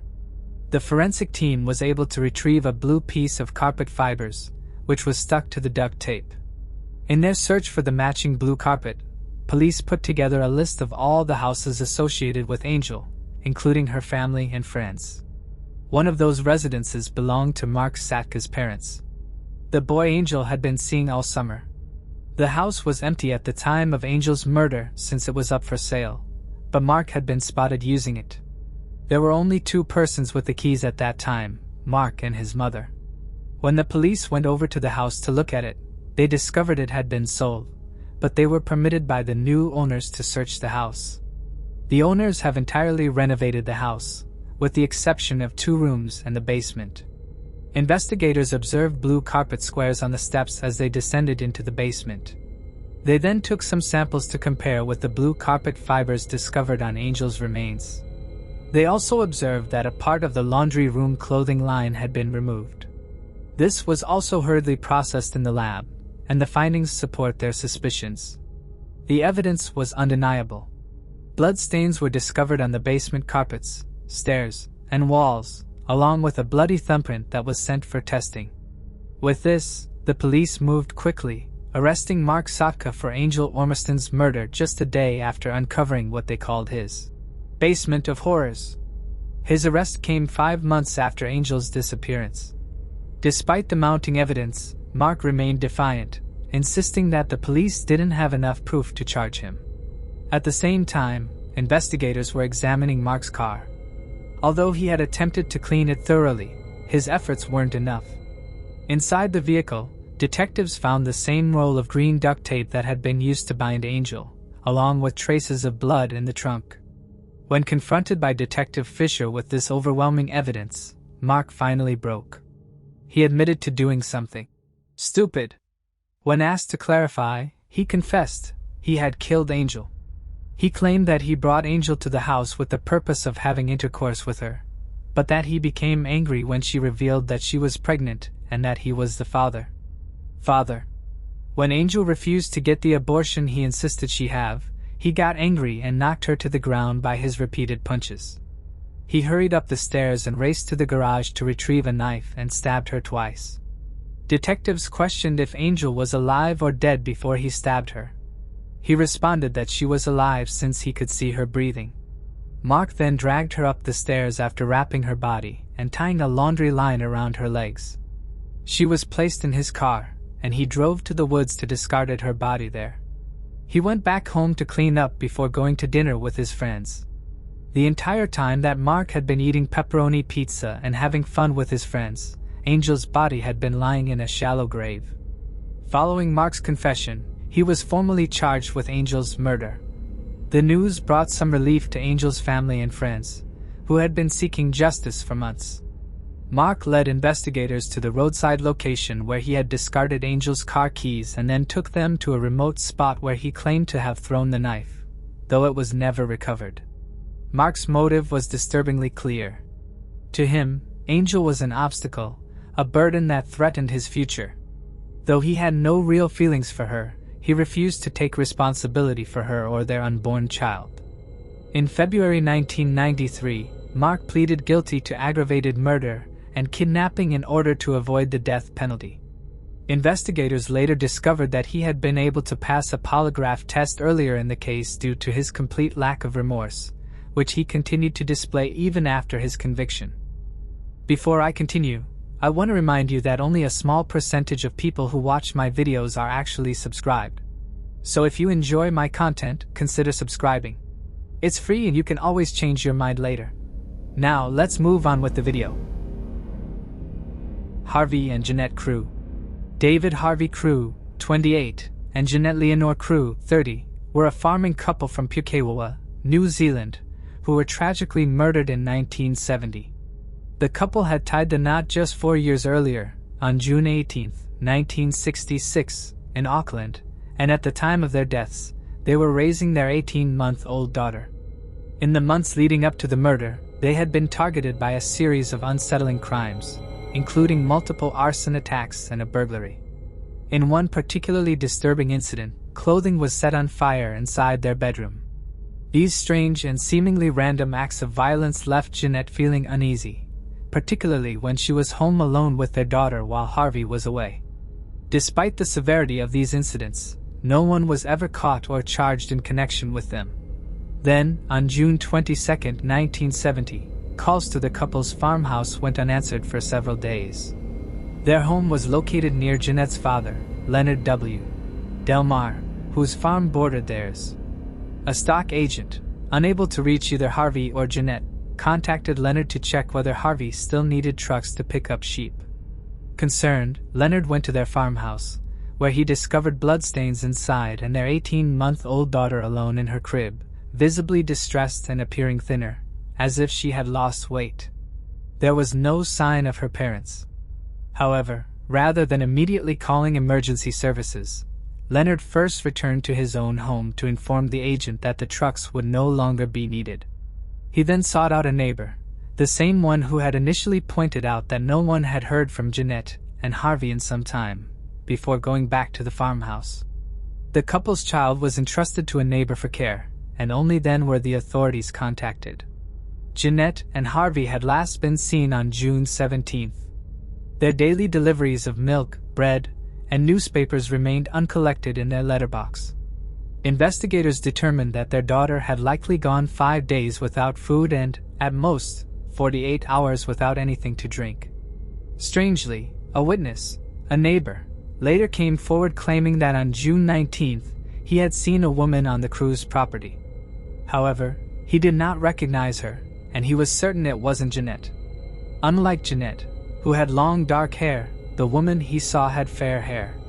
Months later, on August 16th, Jeanette's body was discovered in the Waikato River. It had been wrapped in a duvet and bound with copper wire.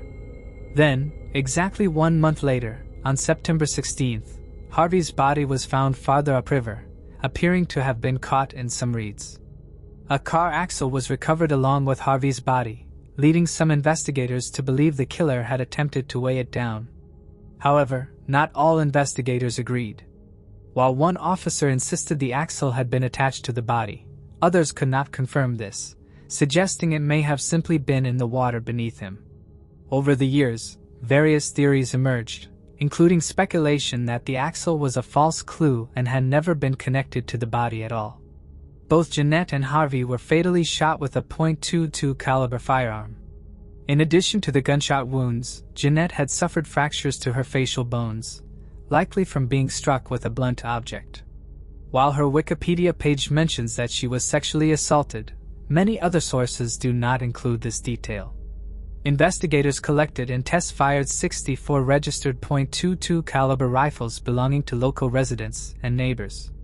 A forensic report dated August 19, 1970, stated that 2 of the rifles, one belonging to a man named Horvath-Allan Thomas and another owned by the Eyre family, could not be ruled out, though there wasn't enough conclusive evidence to charge either party. The axle found with Harvey's body was linked to Horvath-Allan Thomas, a farmer who lived nearby. It was believed to have come from a trailer sold to Arthur's father, Allan Thomas, in 1959 and had remained on their farm. Investigators also discovered 2 back axles from the same trailer in a dump site on the property. Additionally, the copper wire used to bind the victims' bodies was said to match wire found on Arthur's farm. While much of the evidence against him was circumstantial, police remained focused on Arthur as their primary suspect. In June of 1970, when Jeanette's sister Heather arrived from the United States to care for their daughter, she pointed the finger at Arthur, whose name had been raised earlier in the investigation by someone who claimed Jeanette had been pestered by a local boy prior to 1961. Upon being asked, Arthur told authorities that while he had liked Jeanette when they were younger and that he had chased after her romantically, she did not seem to reciprocate these feelings and never showed any interest, and so he moved on. He'd been married to his wife for 3 years and claimed that he hadn't seen either Harvey or Jeanette in 8 or 9 months. Prior to Jeanette getting married, Arthur had encountered her mother, who encouraged him to look her up. The pair exchanged the occasional letter while she was away overseas. When she returned, Arthur bought her a brush and comb as a Christmas gift in 1962, but she told him she had a boyfriend and Arthur never pursued Jeanette any further. Upon reviewing crime scene photos, authorities determined that the shots were possibly fired through the windows in the kitchen, which looked onto the lounge through a doorway. The windows were open that night, and it was theorized that Harvey was shot first in his armchair due to the brain tissue found on the chair. The killer then went into the house and encountered Jeanette, who was struck before being shot. She had a contact wound, implying the gun had been pressed up against her skin. Armed with this new information, another search of the garden was conducted in October 1970, and turned up a spent cartridge case half buried in the ground. The weapon carried marks which showed it had been ejected from Arthur's rifle. And in November 1970, he was arrested and charged with the double homicide. Although his wife and cousin gave him strong alibis for the June 17th, Arthur was put on trial. The prosecution suggested that it was his wife who was seen by the witness on the Crew property on the 19th, while the witness disputed this as he would have recognized her. They claimed that the motive behind the killing was that Arthur was obsessed with Jeanette, but almost every scrap of evidence that the prosecution had was circumstantial at best. Jeanette's father, Leonard, reportedly backed up the claims that Arthur was infatuated with his daughter, and in 1971, Horvath-Allan Thomas was found guilty. A later appeal overturned this conviction, but he was tried and convicted again in 1973. Arthur's supporters began a campaign to bring attention to the miscarriage of justice which had occurred. Dr. Jim Sprott, an expert forensic scientist, was consulted, and he found that the cartridge of Arthur's that was found in the Crew garden had been planted. It was shown to be from a batch that couldn't have contained the bullets that had been found in the victims' bodies. In 1979, Arthur was released from prison and was paid almost $1 million for his time spent in jail and the loss of the use of his farm.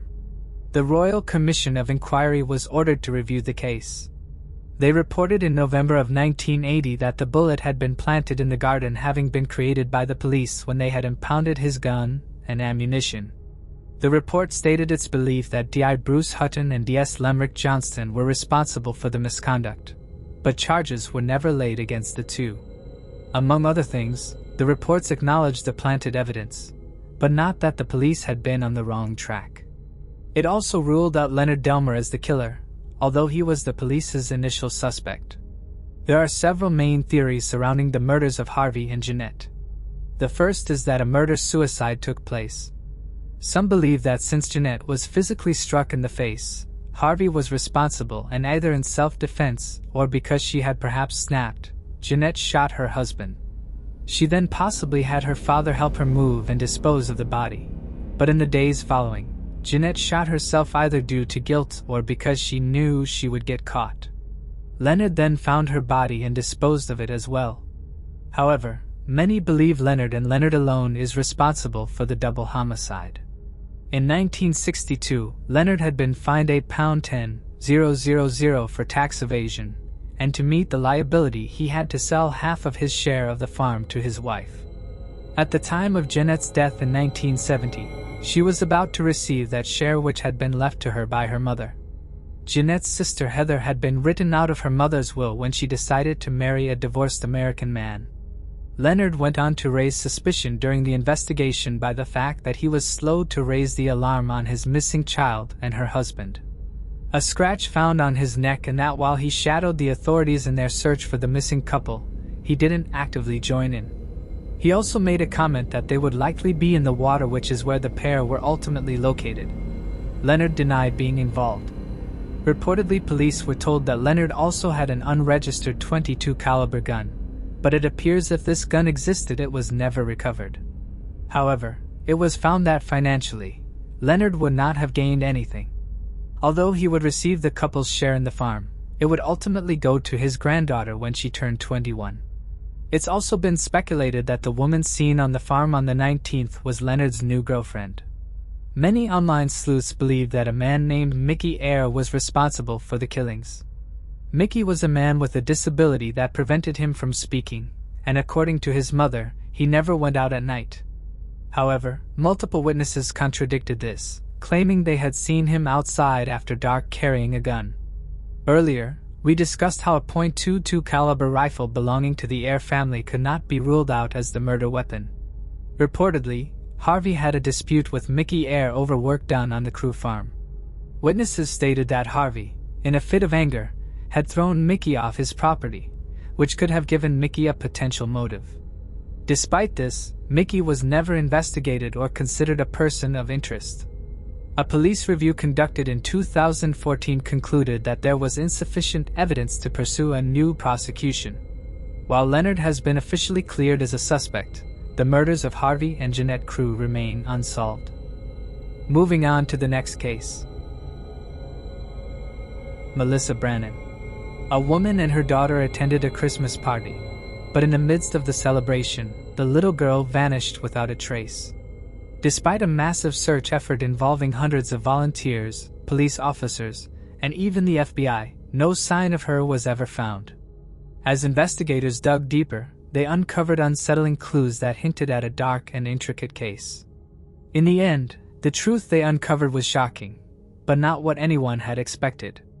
Melissa Brannon was born on April 12, 1984, in Texas.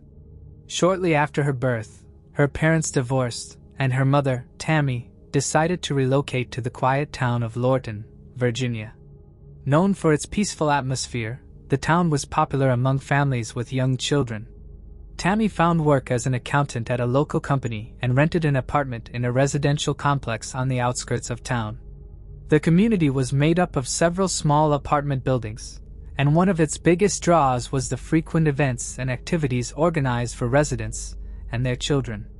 These gatherings took place every Friday and on special holidays, allowing neighbors to bond and fostering a close-knit, friendly environment. Melissa enjoyed living in the community. At 5 years old, she spent much of her time playing outside with other children and eagerly participating in the organized events. She especially loved the holiday gatherings, where there was always plenty of fun and delicious food to enjoy. On December 3rd, the apartment complex held a Christmas celebration in a separate building with multiple halls. The event was lively, with around 200 residents attending. Adults sat in small groups enjoying dinner while their children ran around, playing and laughing. Around 10 p.m., Tammy decided it was time to head home. She called for Melissa and asked her to grab their jackets while she finished saying goodbye to some friends. Melissa also asked if she could take some chips home, and her mother agreed.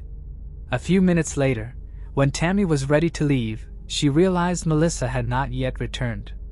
At first, she assumed her daughter had simply gotten distracted, but as she began searching through the different halls and checking the hallway, she felt a rising sense of panic. Melissa was nowhere to be found. As Tammy's worry deepened, she began asking the other guests if they had seen Melissa, but no one had. With every passing moment, her concern grew, and soon, word spread throughout the complex that the little girl was missing. Neighbors quickly jumped in to help, searching every corner of the building and the surrounding area. They checked outside, calling Melissa's name, but there was no sign of her. Realizing the situation was serious, Tammy called the police. Within minutes, officers arrived at the complex and immediately joined the search. By then, more than 300 volunteers had gathered to assist. The initial theory was that Melissa had simply wandered off and gotten lost, but as the hours passed, this seemed less and less likely. The night was cold and dark, making it improbable that a young child could have gone far unnoticed. Moreover, Melissa knew the area well, and officers doubted she would have wandered aimlessly into unfamiliar surroundings. What made this situation even more difficult was the fact there was a large forest right behind the complex, so it was possible that Melissa had somehow ended up there and gotten lost. The search of the building where the Christmas event was held didn't yield many results. Melissa's jacket was missing, but there were no other clues to explain her disappearance. The only thing that stood out to the police was an open window in the boiler room. They considered the possibility that she might have climbed out through it, but even that didn't seem very likely. With every passing hour, the situation became more alarming.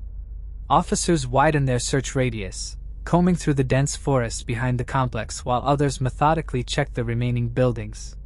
Despite the late hour, the community refused to give up. Hundreds of volunteers continued searching, desperate to find any clue that might lead to Melissa. Investigators began to consider all possibilities. They questioned whether Melissa could have left the building on her own, but no one recalled seeing her go outside. There were no signs of forced entry or struggle, and her mother, Tammy, had not noticed anything unusual that evening. They also examined potential suspects. Since family abductions are common in missing child cases, police looked into Melissa's father. However, they quickly ruled him out. He was still in Texas at the time of her disappearance and had an alibi. Despite their exhaustive efforts, the search turned up nothing. There were no footprints in the forest, no signs of struggle, and no clues in the apartment complex. It was as if Melissa had vanished into thin air. At that point, the police sent the volunteers home and decided to go door to door, speaking to every resident. Around 400 people lived there, and that night, officers talked to each one of them. No one had any idea where Melissa could have gone, so investigators asked them to think back on anything strange or suspicious that had happened around the complex, even if it didn't seem related to her disappearance. That's when they got their first interesting lead. Several women mentioned that Caleb Hughes, one of the complex's maintenance workers, had been acting also raised red flags with parents. Detectives wasted no time questioning him about his whereabouts and actions that night. Hughes seemed cooperative at first, claiming he had simply stayed late at the party before heading home. However, when officers pressed him for specific details, his story became inconsistent. He couldn't provide a clear account of where he had been between the time Melissa disappeared and when he arrived home. Meanwhile, investigators began looking into his background. What they found raised even more red flags. Hughes had a history of inappropriate behavior around children.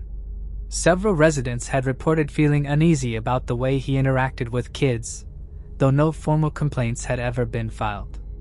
With suspicions mounting, police obtained a search warrant for Hughes' home and vehicle.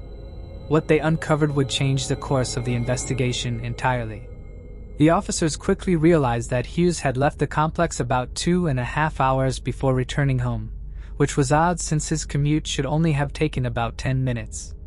Hughes claimed that he had taken a longer route to stop at a store for a pack of beer, but the police were skeptical of his story.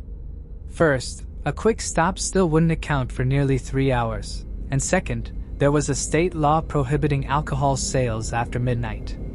On top of that, Hughes couldn't provide a receipt for his purchase.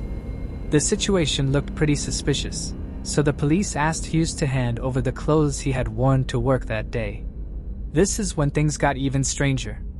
Hughes said that he had thrown his clothes into the washing machine as soon as he got home. Despite this, the officers convinced him to give them the clothing. To their surprise, they found that he had also washed his shoes. But that wasn't all. Sections of the shoe soles had been removed, and in the washing machine, officers found clothing, a large knife sheath, and a leather belt. When questioned about the missing knife, Hughes stated that he couldn't recall where it was. Given his suspicious actions, investigators grew increasingly convinced that he was involved in Melissa's disappearance. They collected his clothing and sent it to the lab for analysis. When forensic experts treated his shoes with luminol, it revealed traces of blood. However, since the shoes had already been washed, there wasn't enough blood left to extract a viable DNA sample. Detectives then returned to Hughes' residence and took him in for questioning. Despite the lengthy interrogation and mounting inconsistencies in his story, Hughes refused to change his account. He insisted that he didn't know Melissa, had never seen her before, and had no idea what had happened to her. The police, however, knew he was lying, as multiple witnesses, including Tammy, had observed him interacting with Melissa and other children during the party. But when the detectives confronted him with that and said, "We know you're lying," Hughes calmly responded, "Prove it." Despite the detective's suspicions, they didn't have enough solid evidence to arrest him, so Hughes was released. The next day, investigators ramped up the search operation, hoping to find either Melissa or more clues. That morning, they also decided to speak with Hughes' wife without him present, and she shared an interesting observation. Apparently, their relationship had been troubled, and she didn't trust him. Before Hughes left for the Christmas event, she checked the mileage on his car and remembered the reading. After he returned, she checked it again and noticed that he had driven 12 miles. This information was crucial for the police for two reasons. First, it didn't align with his story about a trip to the store that supposedly took 2.5 hours. Second, they could now estimate the general area where Hughes might have taken Melissa. By calculating the distance from Hughes' home to the apartment complex, investigators were able to determine a potential search area based on the remaining mileage. This resulted in a zone spanning approximately 25 square miles. Given the vast area to cover, law enforcement sought assistance from the military, deployed helicopters and planes, and even utilized divers to inspect nearby bodies of water. Around 400 volunteers also joined the search effort. Melissa's father, who had immediately flown in from Texas upon hearing the news, participated as well. Authorities distributed thousands of flyers detailing Melissa's disappearance in hopes of reaching as many people as possible. Notably, just 5 months earlier, another young girl had vanished from the same town. Her remains were later discovered, but the perpetrator was never identified. While the large-scale search continued, a forensic team was dispatched to the complex. At that point, the only possible clue police had found was the open window in the boiler room. The experts examined the area and discovered something interesting.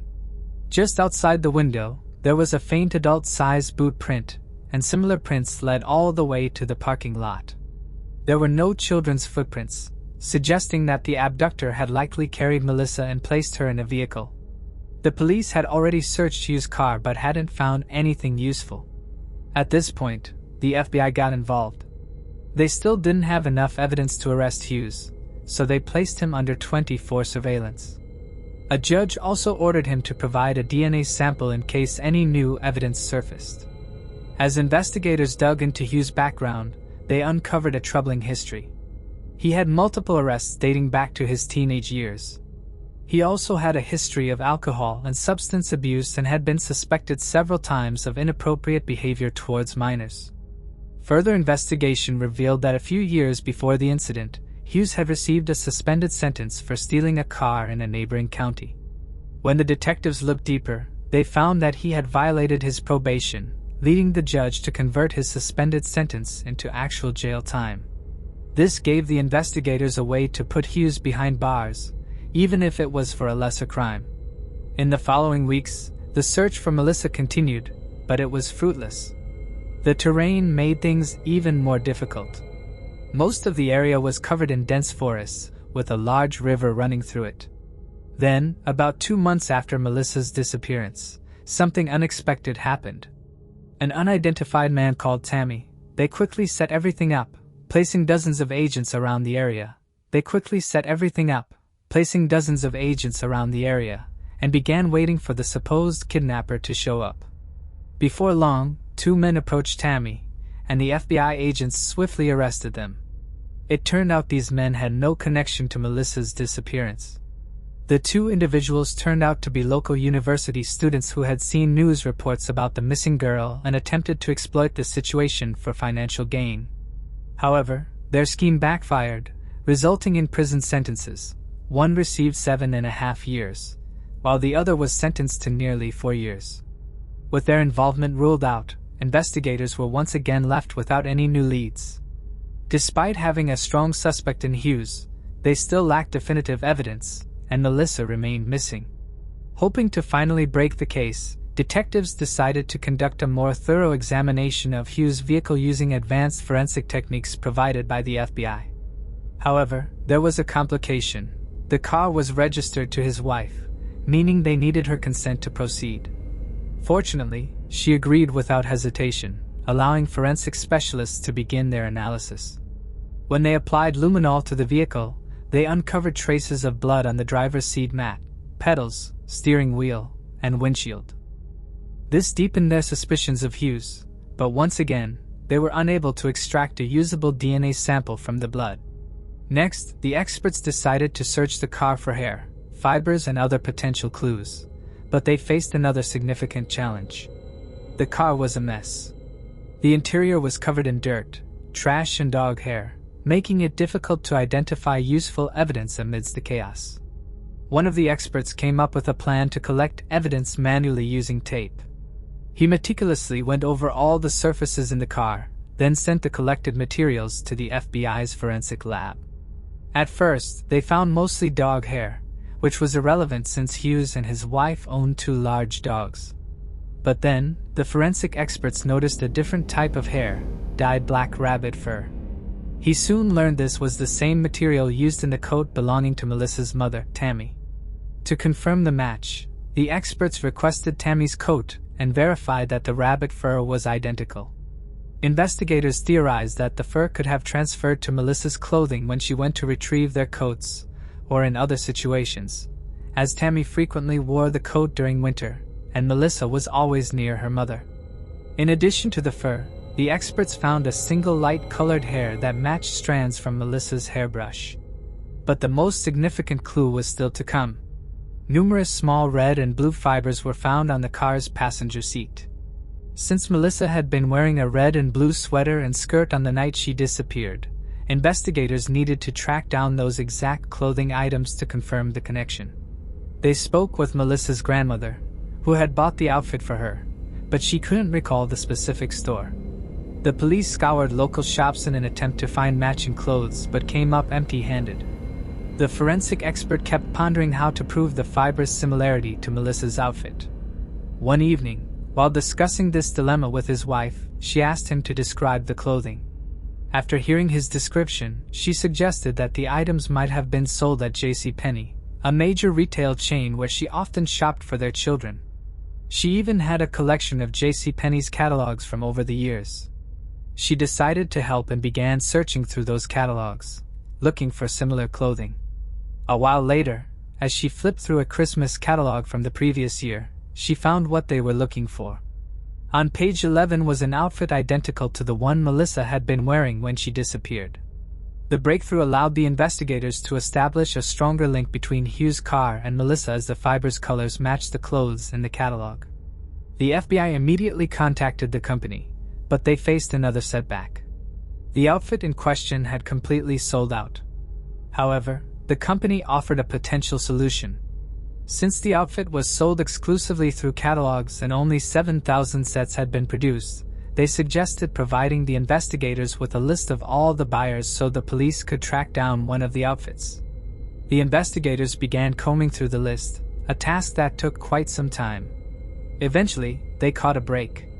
They found a man in Kentucky who had purchased the outfit for his granddaughter but had gotten the size wrong. As a result, the clothes had remained untouched in their original packaging for an entire year. For the investigators, this was the perfect option. The man agreed to send the outfit to the FBI, and the forensic team got to work. This particular model had a unique feature. The manufacturer had created a custom shade of dark blue, coded 887, which was patented and hadn't been used in any other clothing line. After comparing the fibers from this outfit, the experts concluded that they were an exact match to the fibers found in Hughes' car. This provided compelling evidence that one of the 7,000 children who had been bought this outfit had been in his. Although it didn't definitely prove that Hughes had abducted Melissa, the odds of another child wearing this rare outfit being in his car were astronomically low. As a final step, the expert conducted an additional test. He collected over 100 similar colored fibers from various types of clothing and performed 7,983 tests to compare them with the fibers from Hughes' car. The results showed minimal differences across all the fibers, except for 2 types. The set from the store and the fibers from Hughes' passenger seat were 8% match. This eliminated any doubt that someone else wearing similar clothes could have been in Hughes' car. It had to be the exact outfit that Melissa was wearing. Despite this, the detectives still faced a difficult situation. They knew that the fiber evidence, while strong, was circumstantial, even combined with the blood on Hughes' boots, in his car, and other clues they had gathered. But with nothing else to go on, they decided to formally charge Hughes with Melissa's abduction. The prosecution argued that Melissa was likely dead based on the blood evidence. The fibers from her clothing found on the passenger seat of Hughes' car suggested that he might have forced her to remove her jacket, pointing to a possible motive. According to their theory, Hughes approached Melissa when she went to get the jackets at her mother's request. He then lured her into the boiler room under some pretext, carried her out through the window, and took her to his vehicle. After taking Melissa to an unknown location and presumably killing her, likely with a knife, Hughes disposed of the weapon and hid the body. This would explain his prolonged absence. Following the crime, Hughes attempted to clean the blood from his car and clothing, even going so far as to cut parts of his shoe soles that had been heavily stained. In a final effort, the police decided to conduct a polygraph test, hoping that, combined with all the other evidence, Hughes might finally confess.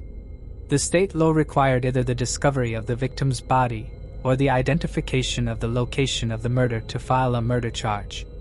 Since the penalty for kidnapping was significantly less severe, the investigators hoped that Hughes might confess.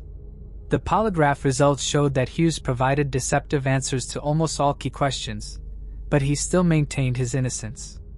With no other options, the detectives had no choice but to proceed with charges of kidnapping.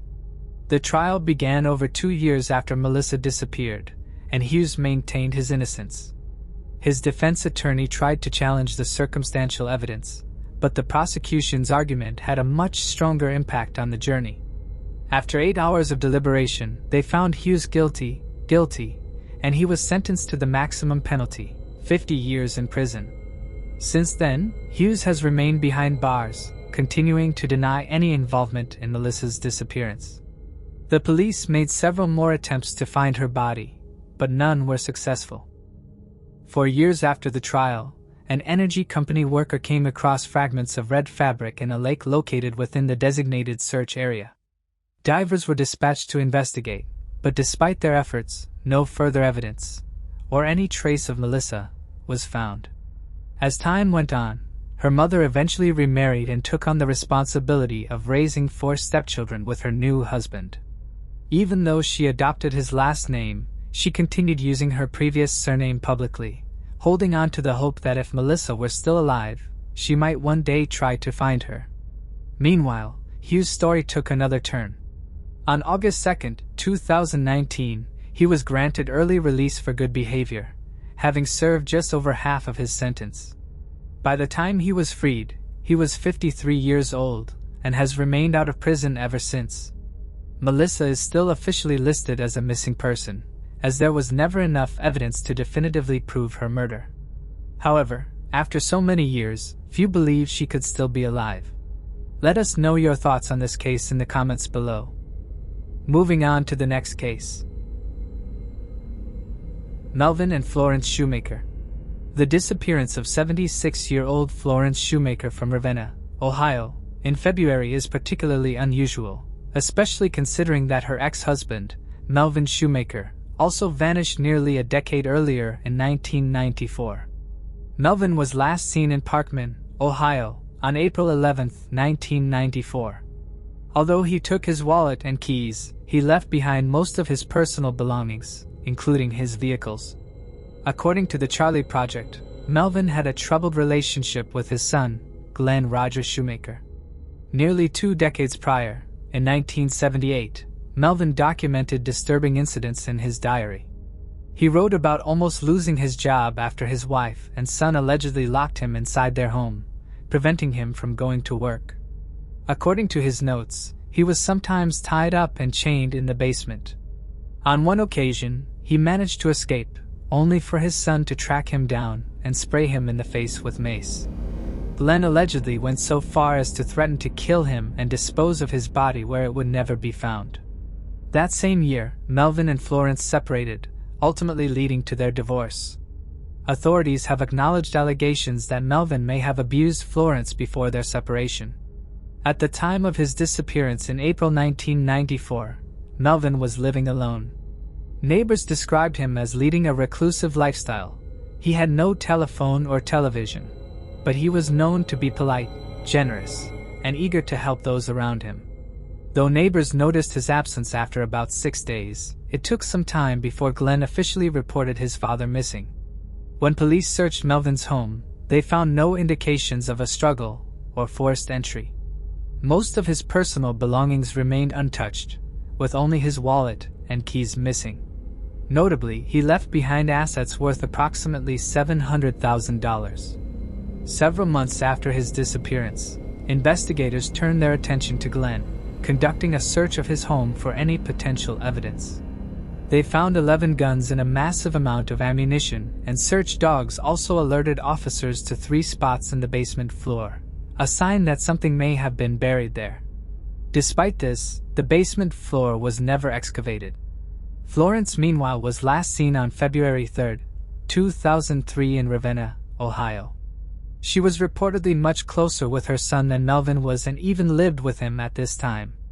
But despite this, he failed to report her missing and told anyone who asked after her that she was out of town taking care of a patient, as she had previously worked as a home health aide.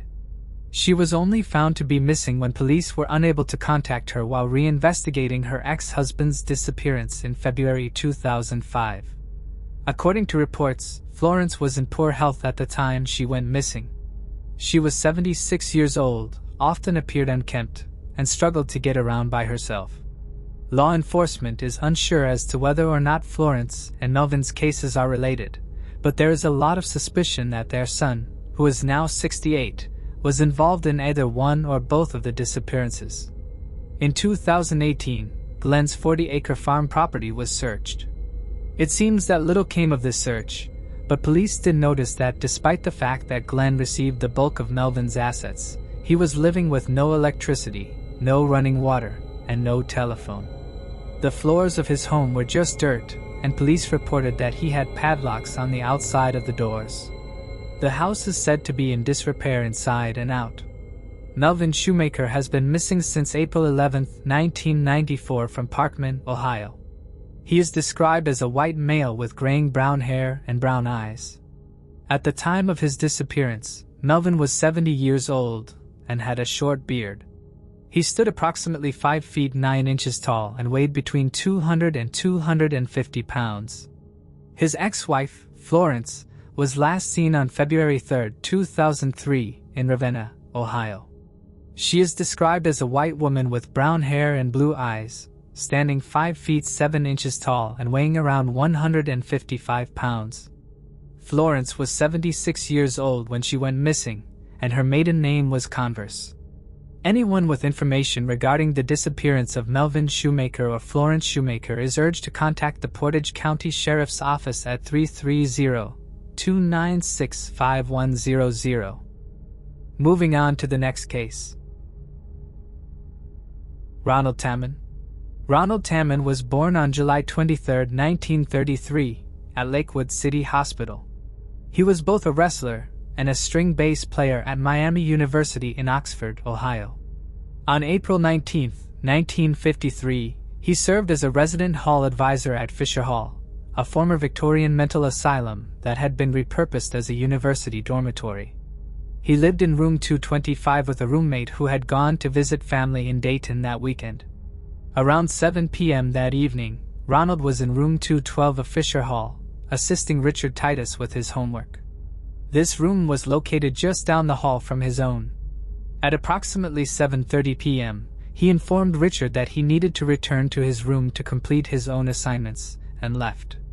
By 8 p.m., Ronald was seen again heading downstairs to retrieve fresh bedsheets after someone had placed a dead fish in his bed as a prank. On his way, he encountered Mrs. Todd Hunter, the residence hall manager. She later recalled that Ronald appeared exhausted, and when she mentioned this to him, he admitted that he was tired and planned to go straight to bed. At approximately 8:30 p.m., Ronald seemingly heard something outside his room and stepped out to investigate. However, he never returned. When his roommate, Chuck Finley, came back to room 225 at 10 p.m. after visiting his family, he noticed that Ronald was absent. The lights were still on, the radio was playing, and an open psychology textbook lay on Ronald's desk. This struck Chuck as odd since Ronald had dropped his psychology course 3 weeks earlier. Despite this, Chuck assumed Ronald had chosen to stay the night at the Delta Tau Delta fraternity house and did not report his absence until the following day. Investigators found no indications that Ronald had left voluntarily. His car keys, wallet, and most of its contents, including his draft card, driver's license, musician's union card, and other personal items, were all left behind in his room. Additionally, his high school ring remained, and his bank account still held $200. It was believed that he had only $10 to $15 with him at the time of his disappearance. Authorities also discovered his gold 1938 Chevrolet sedan parked in its usual spot, with his bass fiddle resting in the back seat. However, authorities also refused that foul play was involved in Ronald's disappearance. They stated that his wrestling credentials were evidence that he could not have been forcibly abducted. Ronald was large and strong enough to protect himself from most attackers. They theorized that Ronald could have experienced amnesia and probably wandered off, not knowing who he was or where he belonged. As days went by without any leads in the case, some began to wonder if Ronald simply walked away voluntarily. Ronald's parents stated that they had last seen him a week ago, and he did not appear to be troubled by anything at the time. He was a business major and a good student. Then at the June 1953, a woman named Clara Spivey, who lived 12 miles east of the Miami University campus, came forward and told police that on the night Ronald disappeared, a young man who looked like Ronald had knocked on her door at 11 p.m. He asked her, "What town am I in and where will I be if I go in that direction?" She then gave him directions to the nearby bus stop. However, the bus route on that day had been suspended for its midnight run, so he could not have gotten on the bus. She said the young man was disheveled and had a smudge of dirt or grease on his face as if he'd been trying to fix a flat. He appeared to be upset and confused. Although it was a cold night, the man was not wearing a coat or hat. He also seemed to be on foot as she did not hear or see a car. It would be later found that 5 months before Ronald vanished, he had visited Dr. Boone, a family physician and coroner for Butler County. Ronald had asked to have his blood tape tested, a request that Dr. Boone hadn't received from anyone in his 35 years of practice. It's unknown why Ronald wanted the test done, and why he did not have it conducted in Oxford, where local physicians or the university hospital could have typed his blood for him. He was scheduled for a physical examination by the Selective Service for induction into the Army, but inductees do not need to know their blood type in advance of the physical. H. Stevenson, who had known Ronald and had approved his request to have a car on campus, reportedly saw someone resembling him at a hotel restaurant in Wellsville, New York, on August 5, 1953. Stevenson claimed that the man, who bore an uncanny resemblance to Ronald, was seated at a table with a group of men and was staring at him from across the room. However, as Stevenson was returning home from vacation with his wife, he chose not to approach the man at that moment. When he later went back to confirm if it was indeed Ronald, the group had already left. Years later, Miami University students began claiming that Ronald's ghost haunted Fisher Hall. In 1978, the building was demolished, and the debris was searched for any trace of his remains, but nothing was discovered. To this day, his disappearance remains an unsolved mystery. Moving on to the next case. Christine Kupka. Christine Kupka was a dedicated honor student at Baruch College in New York, pursuing a degree in philosophy. To support herself, she worked as a server at a Jamaican restaurant in 1998 and shared a home with 5 roommates. During her time at the college, she became acquainted with Darshanan Persad, an adjunct chemistry professor of Indo-Guyanese descent. After completing his class, the two began dating and were in a relationship for 5 months. Eventually, Darshanan learned that Christine was 5 months pregnant. Desperate for her to terminate the pregnancy, he repeatedly urged her to have an abortion, but she refused. On October 24, 1998, Christine left her residence on Westminster Avenue in New York City around 12:30 p.m. and never returned. According to her roommate, Darshanan had arrived at their home shortly before she left. She recalled that he appeared anxious. Before leaving, Christine left a message on her sister's answering machine, stating that she was going with Darshanan to see his new apartment and would be back soon. However, she was never seen again. Her family later informed the police that her relationship with Darshanan had been troubled. They revealed that after he learned about the pregnancy, Christine grew fearful that he might harm her or the baby, though she never explicitly said he had threatened her. It was later discovered that Darshanan was married, a fact he reportedly only disclosed to Christine after she became pregnant. However, at the time the baby was conceived, he had not yet been married. Initially, he denied paternity, claiming he had undergone a partial vasectomy, but he later withdrew this statement. According to Christine's family and friends, Darshanan was both angry and afraid, expressing concerns that his family would disown him if they found out about the pregnancy. He feared being cast out by both his family and his community. Darshanan was a Guyanese immigrant, and his father served as a Hindu priest. Christine had reportedly spoken to Darshanan's wife on multiple occasions, having first contacted her while trying to reach him through his pager. During their conversations, Christine assured his wife that she had no intention of disrupting their family but wanted Darshanan to take responsibility for their child. Upon learning of Christine's pregnancy, his wife was said to have reacted with anger toward him. Christine planned to list Darshanan as the father on the baby's birth certificate and intended to seek financial support from him if necessary. After learning this, Darshanan distanced himself from her for some time, but eventually reappeared in her life shortly before she went missing.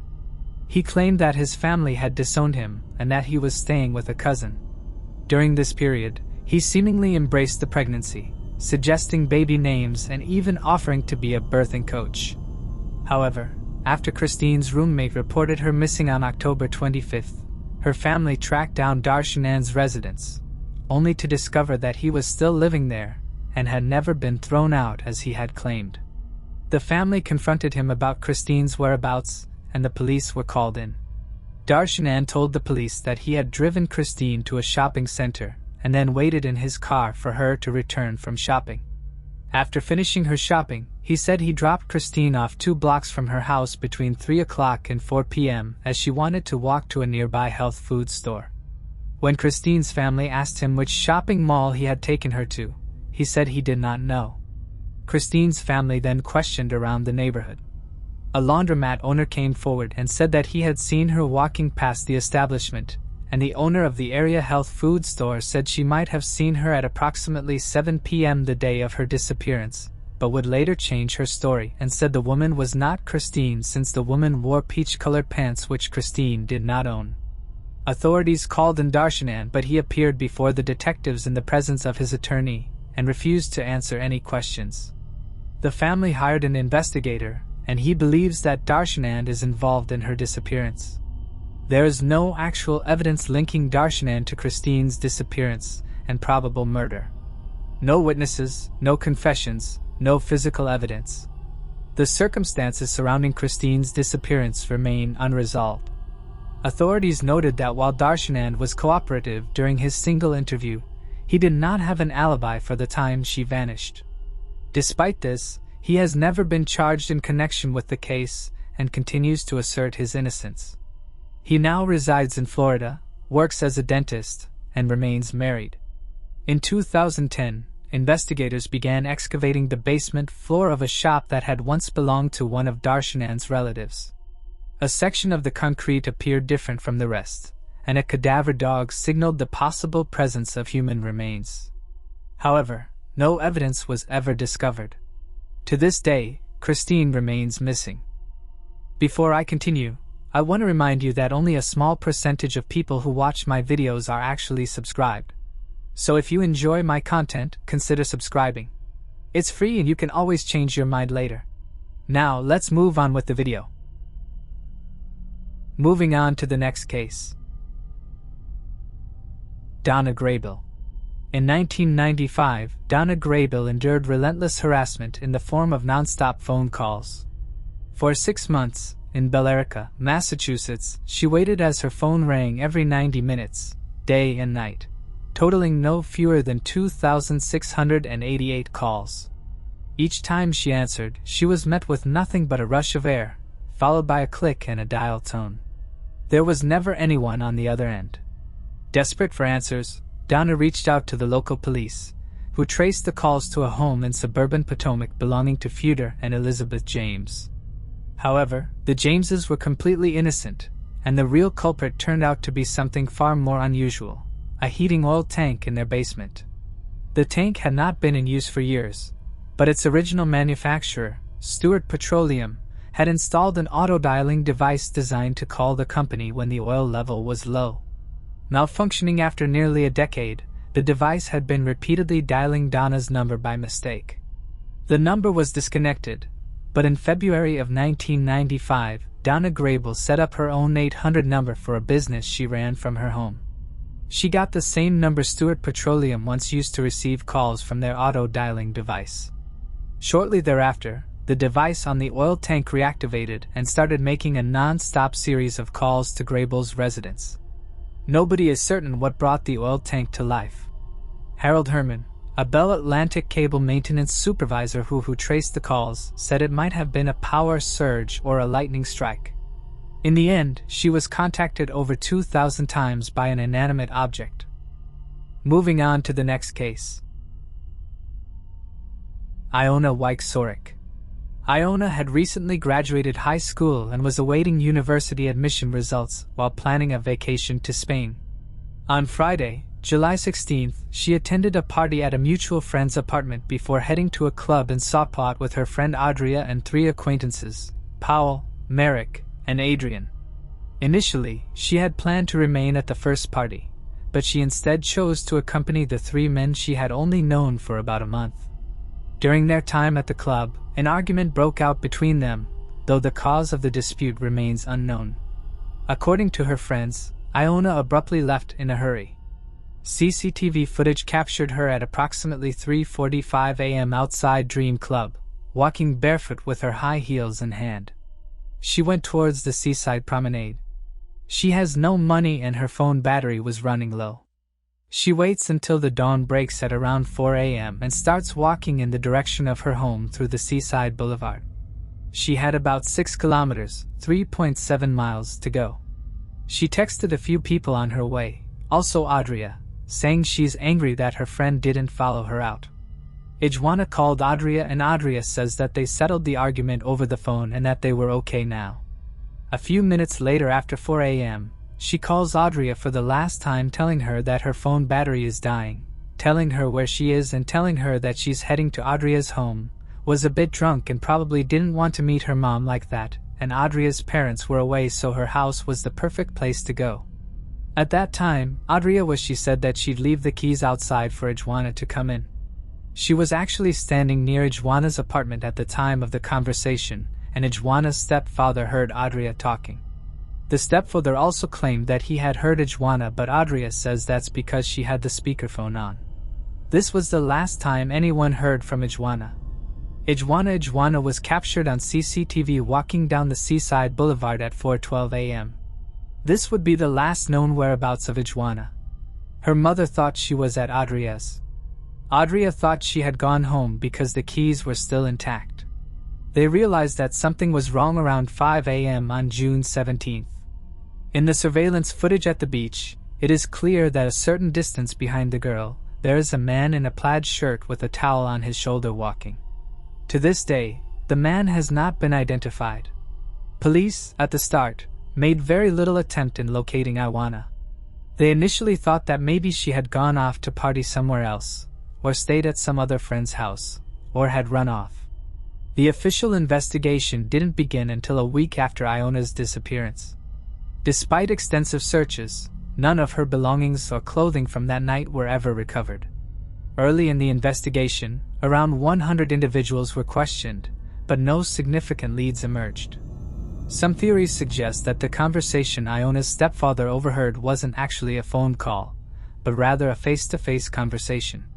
This has led to speculation that Audria and Iona met outside the apartment building and that Audria may have more information about what happened.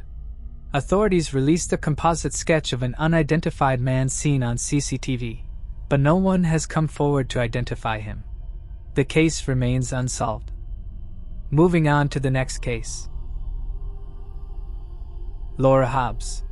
Two girls rode their bikes to the park and vanished, setting off a chain of events that seemed almost impossible to believe. From the start, the story played out like a detective thriller with an astonishing plot. As the situation developed, it grew more perplexing until all the mysteries finally merged into a single answer. Laura Hobbs was born on September 25, 1996, in Texas. Later, her parents had 3 sons, but their relationship eventually ended in separation. Laura's mother moved with the children to the quiet town of Zion, Illinois. She quickly grew fond of the area, as her maternal grandparents lived there, and she soon formed new friendships.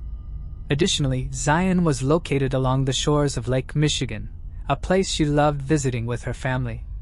In February, when Laura was 8 years old, her father chose to reunite with his wife and become part of the children's lives again. He moved from Texas to live with the family.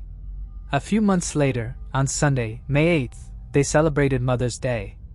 Laura, her brothers, and their parents spent the day at the lake, enjoying the occasion and flying kites. They had a wonderful time, and later, Laura wanted to take a walk with her best friend, 9-year-old Crystal. The two girls attended the same school and lived nearby. When Laura moved to Zion, they quickly bonded and became inseparable, spending nearly all their free time together. They would visit each other's homes, play near their houses, and ride their bikes. Whenever Laura's mother didn't allow her to go out, Crystal would come to her window, and they would chat. That day, they decided to take their bikes and ride to the park, which was just a few hundred yards from their homes. The girls often visited the park since it was nearby and featured a long bike trail. Despite their young age, their parents felt comfortable letting them go, as both were familiar with the area, and serious crimes in the town were extremely rare. They left around 3 p.m., planning to return in time for dinner. However, as the hours passed, their parents began to grow concerned. By 7 p.m., when Laura and Crystal still hadn't come home, their families decided to head to the park to call them back. To their shock, the girls were nowhere to be found. They walked along the bike path, calling their names, but there was no response. Soon, other family members joined in the search, growing more anxious with each passing moment. The search continued throughout the park and into the surrounding neighborhood streets, as family members desperately hoped to find the girls. Hours passed with no sign of them, and as darkness began to set in, concern turned to fear. By 9 p.m., the parents realized that something may have happened to Laura and Crystal, prompting them to contact the police. Law enforcement quickly joined the search efforts, enlisting the help of volunteer organizations, search dogs, and several dozen volunteers. As word spread about the missing girls, local residents also stepped in to assist. The police concentrated their search in the park, as that was where the girls had planned to go. Speaking with children who lived along the route from their homes to the park, officers confirmed that Laura and Crystal had passed by, stopping briefly to chat before continuing on their way. Meanwhile, investigators went door to door in the neighborhood, hoping someone had seen the girls that evening. They also began distributing flyers with details about their disappearance, determined to gather any possible leads. With each passing hour, the fear that something terrible had happened to the girls grew stronger. Night had fallen, and despite the town-wide search, there was no sign of Laura or Crystal. The search continued relentlessly, stretching into the early morning hours. By around 4:30 a.m., the police decided to pause briefly, but Laura's father and grandfather refused to stop. Determined to find the girls, they headed back to the park and decided to split up to cover more ground. At around 6 a.m., as the first light of dawn appeared, Laura's grandfather suddenly heard a cry and rushed toward the sound. He found Laura's father, who stood frozen in shock. He had discovered the bodies of Laura and Crystal. The girls lay hidden off the bike path, concealed by thick undergrowth. Laura's father immediately realized they were dead, as their bodies were covered in blood and showed severe injuries. Without hesitation, he called the police, who arrived swiftly to the scene. After examining the bodies, forensic experts concluded that the girls had died from multiple stab wounds, likely inflicted with a knife. Laura had suffered 20 such injuries, while Crystal had 11. The horrifying news sent shockwaves through the small town, where violent crimes were almost unheard of. Now, residents were confronted with the grim reality that an unknown attacker had brutally murdered 2 young girls just a few hundred meters from their homes. Determined to find the perpetrator, the police focused all their efforts on the investigation. Their initial suspicions fell on Laura's father, Jerry. Authorities found it suspicious that he had discovered the bodies alone, despite the park having already been searched by officers and volunteers. As they looked deeper into his past, they uncovered a troubling criminal history. Jerry had been involved in various offenses, ranging from drug-related charges in his youth to violent assaults. One particularly alarming incident had occurred in February 2001, which ultimately led to his wife taking the children and moving to another state. At the time, while they were still living in Texas, an argument between Jerry and his wife had spiraled out of control. The incident took place in front of their home when 3 passing men noticed the heated argument and stepped in, believing Jerry's wife was in danger. Enraged by their interference, Jerry ran to grab a chainsaw and began chasing them. The men eventually managed to subdue him and hold him down until the police arrived. As a result, Jerry was charged, and a year later, he was sentenced to 10 years of probation.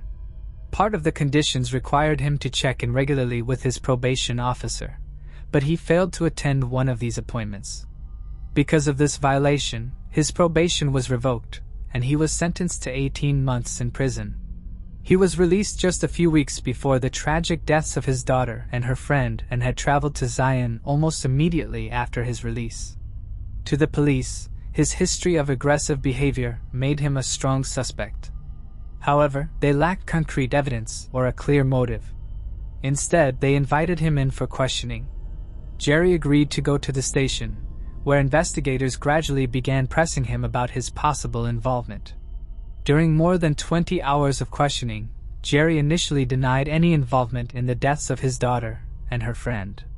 He repeatedly insisted that he had nothing to do with it, claiming that after he and his wife realized Laura hadn't returned home, he went out searching for her. He said he continued looking until he eventually found the girls' bodies in the park. However, as the interrogation went on, his story began to change. Under relentless pressure from detectives, Jerry eventually started to confess. He claimed that on that evening, he had indeed gone to the park and seen Laura with Crystal. Angry that his daughter had gone out without permission, he scolded her and demanded that she come home with him. When Laura refused, he grabbed her arm in an attempt to take her back. She resisted, and Crystal intervened, insisting that he leave Laura alone. According to Jerry, Crystal then pulled out a small knife from her pocket and pointed it at him. Jerry flew into a rage. He seized the knife and repeatedly stabbed both girls before leaving their bodies in the overgrown section of the park and walking away. The following morning, he allegedly discovered the bodies and reported it to the police, hoping to divert suspicion away from himself. During his confession, Jerry was in tears, but he signed his admission statement and repeated it on camera. The revelation sent shockwaves through the community, leaving the girls' families devastated.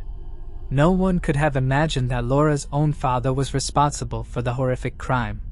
However, his wife later told the police that she had always been aware of his violent tendencies, given his history of criminal offenses. Despite his confession, Jerry was arrested and held in prison as he awaited trial. Soon after, the prosecutor announced plans to seek the death penalty. However, as preparations for the trial dragged on, unexpected developments in the case began to emerge.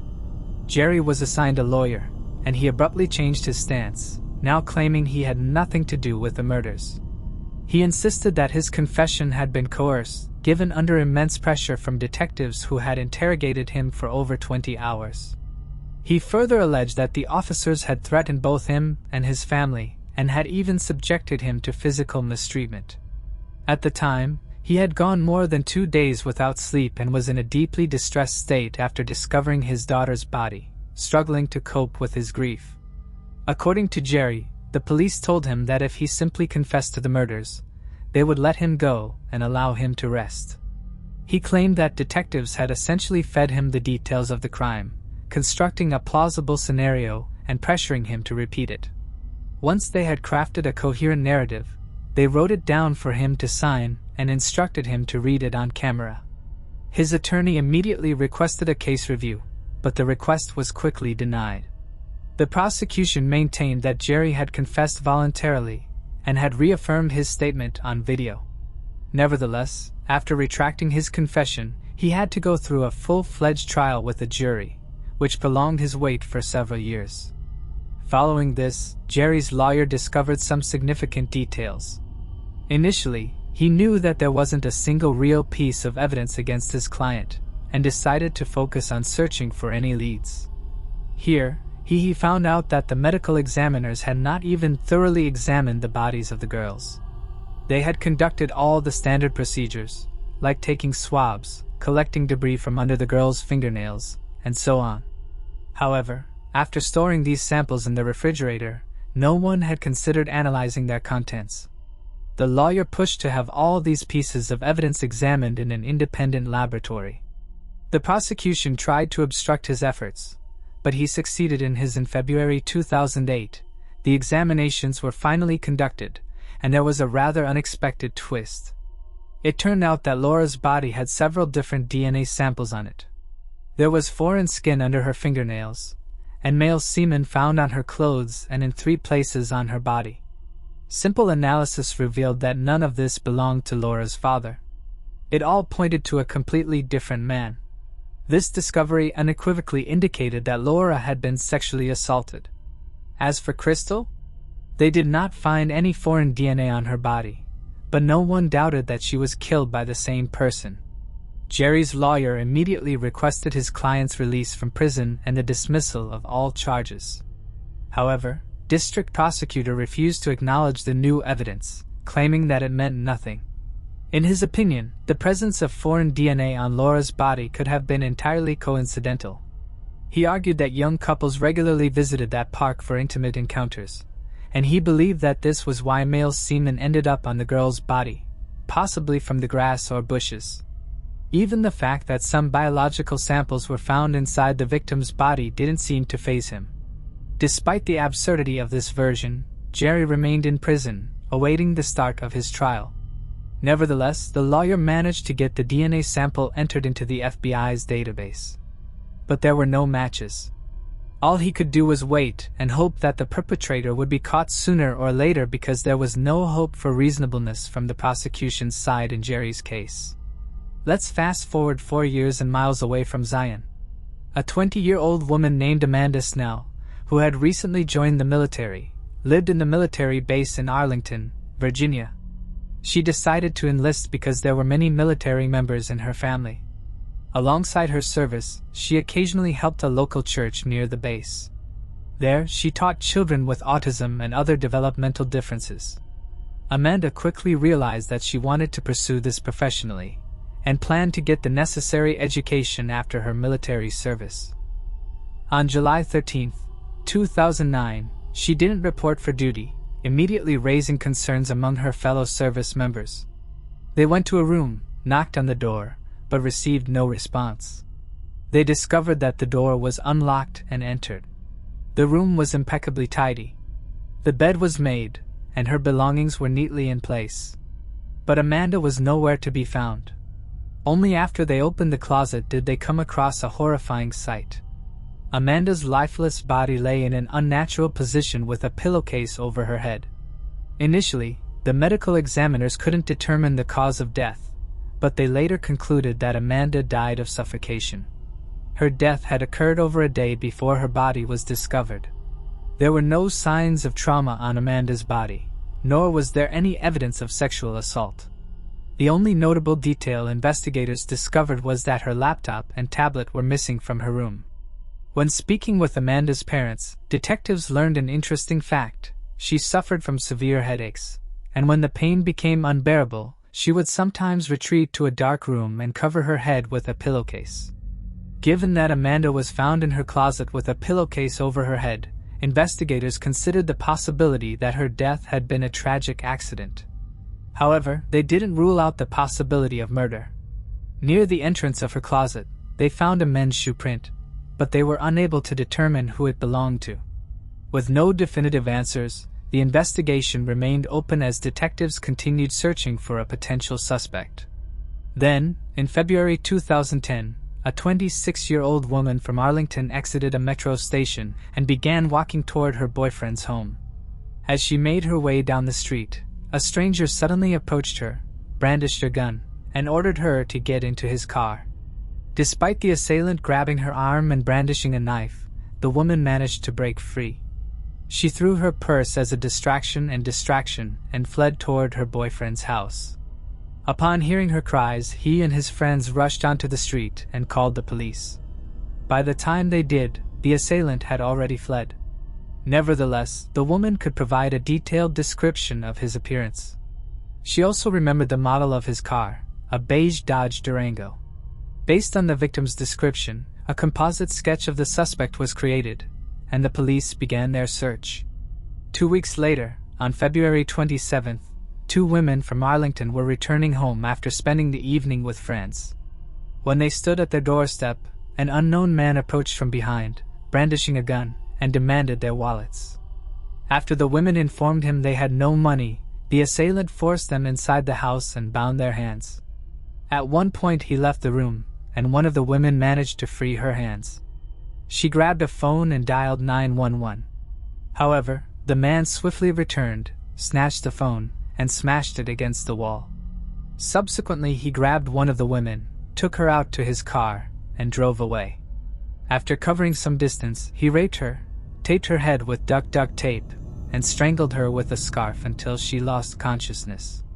She later regained consciousness in the snow by the side of the road when passers-by found her.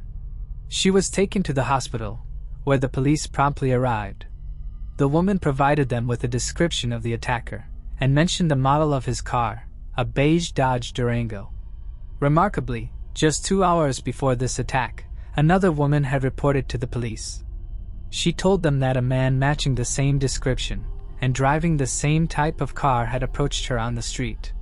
He had attempted to coerce her into his vehicle, but she had used her stun gun on him and managed to escape. Investigators realized that they were dealing with a serial and highly dangerous criminal right in their midst. They focused their efforts on the vehicle, as it was easier to trace through databases. The police visited all owners of such cars, and soon they got lucky. During the inspection of one of these vehicles, they discovered a student ID belonging to the same woman who had been left to die in the snow, along with her earring. Inside the car, they also found the same type of tape used to bind her head and a stun gun. The owner of the car turned out to be a 21-year-old named Jorge Avila Torres, who was serving in the military at the very base where Amanda Snell's body had been found several months earlier. Moreover, he lived in the same building as her, just a few floors below. During the search of his room, investigators found a pistol he had purchased less than a month ago, along with numerous rounds of ammunition. On his computer they discovered a significant amount of explicit videos depicting violence and cruelty. Some of these videos featured women who were unconscious. Photos of Torres, along with pictures of other men, were shown to all 3 women who had been attacked. They all unanimously identified him. They his face well because during the assaults, he didn't even attempt to conceal it. Following this, Torres was arrested and placed in custody pending trial. Investigators suspected him of kidnapping 1 woman and assaulting 2 others, which seemed likely given the evidence. However, they faced another problem when they began to suspect Torres of Amanda's murder. There wasn't a single piece of evidence linking him to the crime. So, detectives devised a clever plan. They planted an informant in his cell, someone willing to wear a wire and engage him in conversation. Surprisingly, this tactic worked remarkably fast. Within a week, Torres started confessing to his crimes. He openly boasted about killing Amanda, stating he did it just because the opportunity presented itself. He added that he did it for the adrenaline, and provided a detailed account of how he placed her body in the closet. Torres also mentioned that after the murder, he had to meticulously clean her room to erase any traces. However, unknowingly, he left behind a piece of evidence during the cleanup. The criminal revealed to his cellmate that he had sexually assaulted the victim on her bed, using contraception. After moving her to the closet, Torres made her bed but removed the top sheet. However, he left the mattress pad, which the police immediately sent to the laboratory. Their experts found a tiny sample of male semen that matched Torres's DNA perfectly. Furthermore, Torres let slip to his informant that he had a pair of Nike sneakers that he kept in his car. Crime scene analysts seized the shoes and compared the sole pattern to the footprint found outside Amanda's closet. The sole pattern was an exact match. As a result, Torres was formally charged with murder, and he remained in custody awaiting trial. Meanwhile, a sample of his DNA had been uploaded to the FBI's database. And now, we return to Zion. Several weeks after the sample was added to the database, local investigators got a perfect match between Torres's DNA and the semen samples found on Laura Hobbs's body. What followed was even more astonishing.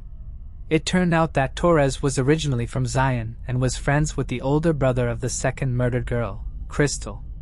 This connection confirmed that both Laura and Crystal knew Torres, a fact corroborated by other kids in the area.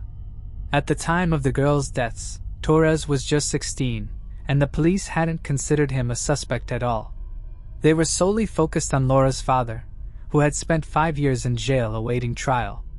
Once the DNA match was found, Jerry's attorney demanded his client's immediate release, and the dropping of all charges.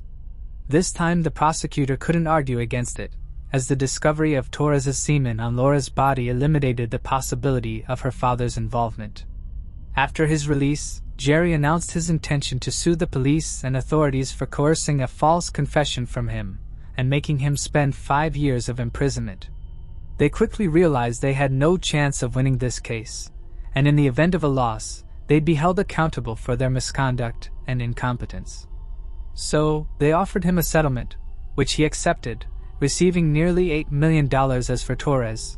The legal process in Virginia concluded 4 years after his arrest. He refused to admit guilt, but the jury unanimously found him guilty. He was sentenced to death for Amanda's murder, and for the attempted abduction of 2 other women, and the kidnapping of a third. He received 5 life sentences, plus 168 years in prison. Immediately after this, he was extradited to Illinois, where the trial for the murders of Laura and Crystal began. Initially, he denied his guilt, and his lawyer tried to argue that the semen found on the victim wasn't enough to prove his client's guilt. However, Torres was eventually presented with a deal. He was already facing the death penalty, and even if that were delayed for decades, as it often happens, he would never walk free. So, the criminal agreed to confess to the murders in exchange for an additional 100 years in prison and a transfer to a different facility, as he felt his life was in danger at his current one. The terms of the deal didn't require him to reveal all the details. It was sufficient for him to admit to the killings. As a result, Torres remains behind bars, awaiting the execution that has yet to occur. As for the police officers who coerced Jerry into signing a false confession, none of them faced any consequences. Jerry himself couldn't fully return to a normal life. He began using drugs and was arrested for resisting arrest, subsequently escaping from custody and receiving a 2-year prison sentence. He also couldn't reunite with his family, and chose to live in Texas. After his release, Jerry gave an interview in which he admitted that the coerced confession had irreparably damaged his life. When asked why he had agreed to confess, he responded, "I found my daughter dead. They didn't even need to try to break me. I was already broken." Ultimately, both the local police and the county prosecutor's office faced well-deserved criticism from the national media and the public. Had they not fixated on a single suspect and instead conducted a thorough investigation, they would have had a far greater chance of catching the real perpetrator much sooner. Instead, their tunnel vision inadvertently allowed the killer to take another woman's life and attack 3 more victims, and those are just the cases that came to light. Moving on to the next case. Michaela Garrett. Michaela Garrett, just 9 years old, awoke unusually early at 5 a.m. to write a poem. The people knock on doors of steel. The people knock. The people kneel. They think of things that aren't real. Outside those doors of steel. The people walk. The people know. That outside those doors, the people know. The people think that you may say, asterisk. Asterisk, the people think that they too may. They lack the confidence you have, they think it's real, the dreams you have, the dreams they feel. Asterisk. Her mother, Sharon Murch, found the poem unsettling, especially considering Michaela was typically a cheerful child. When asked about it, Michaela explained that she had woken up after hearing noises in the attic and had written about people who had been kidnapped and were trapped there. Curious, her mother questioned her further, particularly about the people outside the steel doors, assuming they referred to the captors standing outside rather than the victims inside. However, Michaela remained vague and offered no further explanation, leaving her mother puzzled. Later that week, on November 19, 1988, Michaela and her friend Katrina Rodriguez rode their scooters to Rainbow Market, a local convenience store they often visited, located on Mission Boulevard near Lafayette Avenue in Hayward. They arrived around 10 a.m., picked up some snacks, and then absent-mindedly began walking home, forgetting they had ridden their scooters. Realizing their mistake, they turned back at approximately 10:15 a.m. to retrieve them. However, Michaela's scooter had mysteriously been moved and was now leaning against a light-colored car. As she bent down to grab it by the handlebars, a blond man with pockmarks or facial scarring suddenly grabbed her by the waist and forced her into his vehicle. Michaela's friend immediately ran back into the convenience store and alerted the clerk, who rushed outside to help, but it was already too late. In the confusion following the abduction, the store owner mistakenly provided police with an incorrect description, leading authorities and the public to search for a burgundy car driven by a mustached man with brown hair. It wasn't until Michaela's friend was formally interviewed by police that the correct description was released: a tan or light-colored car driven by a clean-shaven man with long, scraggly blonde hair. Unfortunately, nearly 48 crucial hours had already passed. Over 15,000 tips poured into police and FBI offices, including numerous false leads. One of the most deceptive claims came from inmate Roger Haggard, who insisted he had buried Michaela's body in San Francisco's Hunters Point neighborhood. Investigators flew him out to pinpoint the location, only for him to make them dig aimlessly for 8 hours before admitting he had fabricated the story, supposedly to give the family closure. An additional 6.5 years were added to Roger Haggard's sentence for making false statements and inflicting unnecessary distress on Michaela's family. Given the Bay Area's high population density, the region had no shortage of sex offenders and high-profile murder cases. The FBI meticulously investigated past offenders, particularly the speed freak killers and the kidnappers of J.C. Lee Dugard, but found no evidence linking them to Michaela's disappearance. At one point, a bone fragment discovered at a burial site associated with the speed freak killers was suspected to belong to Michaela. However, DNA testing in 2012 confirmed it was unrelated. Even long after Michaela's case faded from the headlines, her mother remained relentless, tirelessly distributing flyers and tying yellow ribbons around the Hayward neighborhood where her daughter had vanished. Her mother, Sharon, never stopped working and searching. She copied her daughter's missing child flyers thousands of times with the hopes that someone knew something and would come forward. Michaela's mother keeps a blog called Dear Michaela where she posts updates on her life and on the case in the form of letters to her missing daughter. Her heartbreak and frustration at the lack of progress in the case is palpable, and she ends one of her more recent blog posts before she received any updates in the case with these heartbreaking words: "I love you, baby girl, forever and ever. Remember, I am always in your heart. When you walk into a dark room, if you reach out your hand, I will always be there to hold it." Now, authorities in Alameda County have finally found their suspect.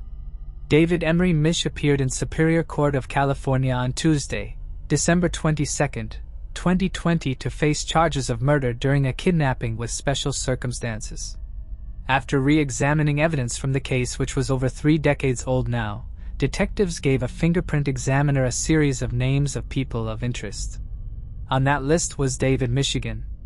Although they did not disclose why he was a person of interest specifically, Looking at the track record of his previous convictions for the 1989 murder of a Hayward woman combined with the fact that he has been recently charged with 2 counts of murder and the brutal killing of 2 Fremont women in 1986, he would be a prime suspect as the timing and target females matched up.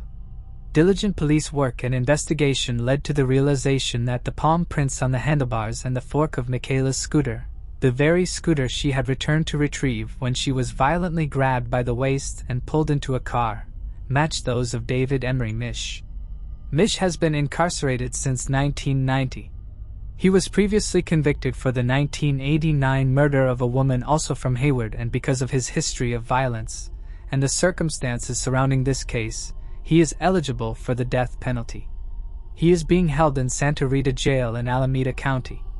In reviewing the description of the suspect given by eyewitnesses more than 30 years ago, and in looking at his most published picture, the long, scraggly and unkempt blonde hair stands out as an immediate and unique identifier. Police disclosed that 2 eyewitnesses to the people present in the parking lot minutes prior to Michaela's abduction picked the beleaguered and aged 59-year-old David Minch out of a photo lineup. Robert Purnell, one of the lead detectives on the case and the reporting officer on the arrest records, said that the suspect had a number of connections to the Hayward area. He was transient at times, bouncing in and out of Hayward hotels. Upon hearing the news of this major turn in the investigation told to her via Zoom with detectives holding up a high-quality color photograph of a man that she had never seen and did not recognize, Michaela's mother updated the public through her beautifully written and extensive blog and reacted poignantly to this news with words that are both heartbreaking and poetic.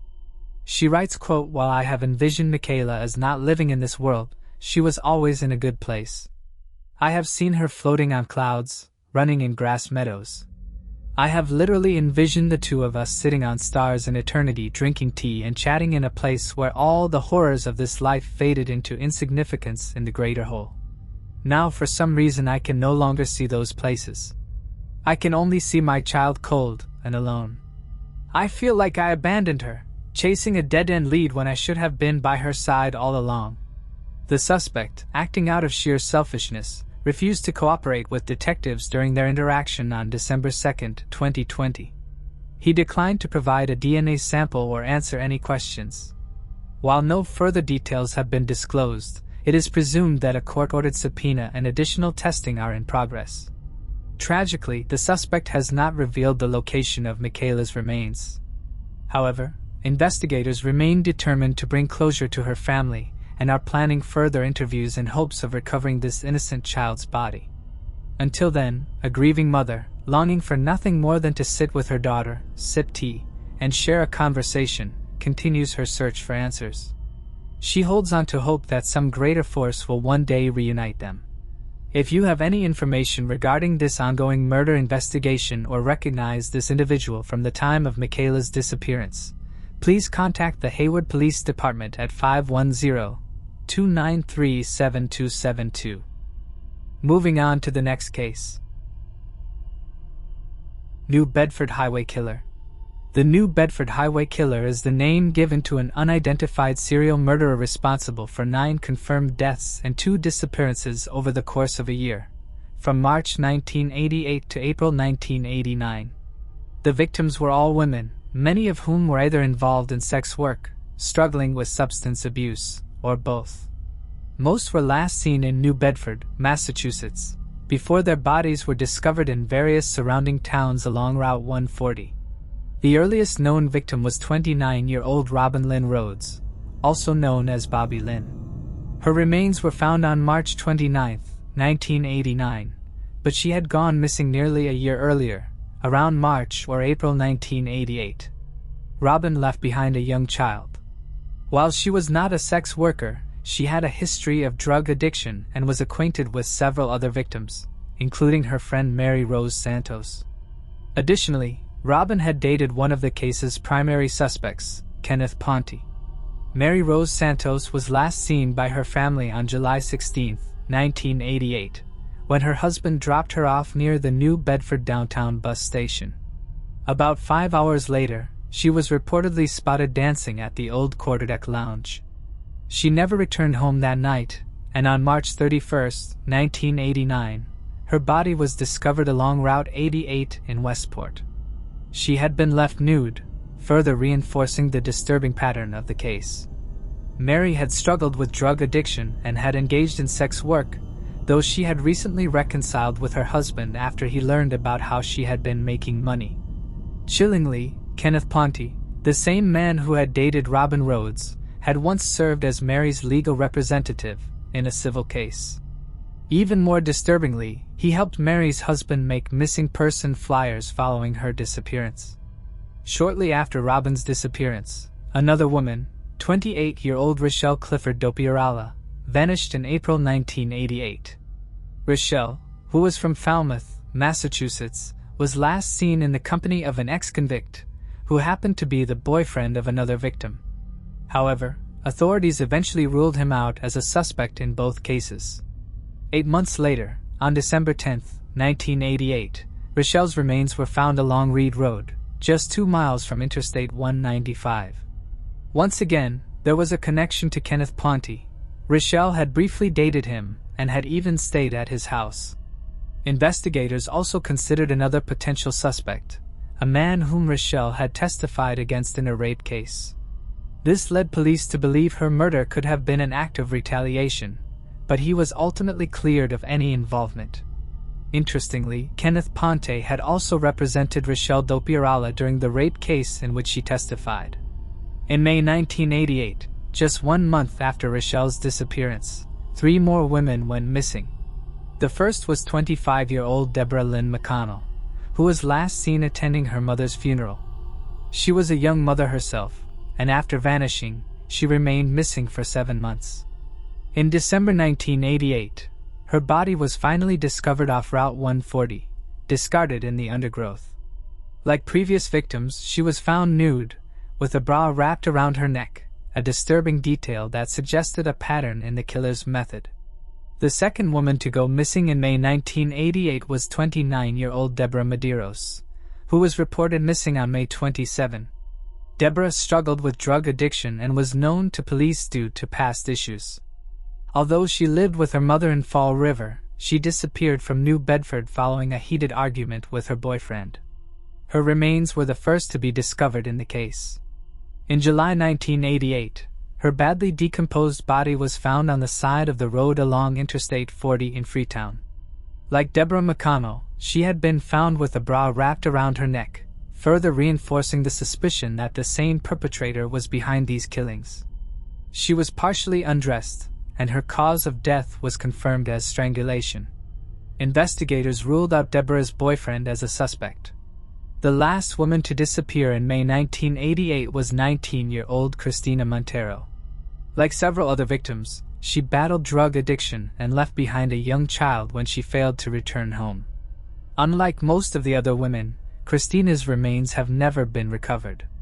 To this day, she is still considered missing. Her family last had contact with her in May or June 1988, though some reports suggest she was last seen in July. She vanished from New Bedford and is believed to be another victim of the New Bedford highway killer. Similarly, Marilyn Roberts, another victim, has also never been found. Marilyn was 34 years old when she disappeared from New Bedford. The last confirmed contact with her was in April 1988, though there were reports that she was seen 2 months later in June. 36-year-old Nancy Lee Piva went missing on July 7 after leaving Whispers Pub following an argument with her boyfriend, which led her to walk home alone. She struggled with substance abuse, and her boyfriend at the time was a known drug dealer with a history of police encounters. Their relationship was reportedly troubled, with allegations of domestic violence. Despite this, when Nancy's body was discovered on July 30th, her boyfriend was quickly ruled out as a suspect. Her remains were found nude near the westbound side of Interstate 195 in Dartmouth, and her cause of death was determined to be strangulation. Another victim, 35-year-old Deborah Greenlaw DeMello, a mother of 3 with a history of drug abuse, was last seen on July 11th after walking away from a prison work release program. She had been serving time due to charges related to sex work. Her body was found on November 8th near the eastbound Reed Road ramp off Interstate 195. Investigators noted that her clothing had been draped over nearby tree branches, and shockingly, they also found personal belongings belonging to Nancy Piva close to the scene. Sandra Botello, a 24-year-old mother of two, was the second-to-last known victim of the New Bedford highway killer. She struggled with severe drug addiction and had a history of involvement in sex work. The last time she was seen was on August 11th, after leaving her home. Her body was the final one to be discovered, found in April 1989 in a wooded area along Interstate 195. She was nude, and her body had been positioned in a fetal posture. The last confirmed victim was 25-year-old Dawn Mendez, who disappeared on September 4, 1988. She had been walking home alone from work to attend a christening party when she vanished. Like Sandra, Dawn had a history of drug addiction and sex work. Her remains, mostly skeletal by the time of discovery, were found on November 29 near the westbound Reed Road ramp off Interstate 195. Over the years, multiple individuals have been considered suspects in connection with the New Bedford highway killer. The two most prominent ones are Kenneth Ponte and Anthony DeGrazia.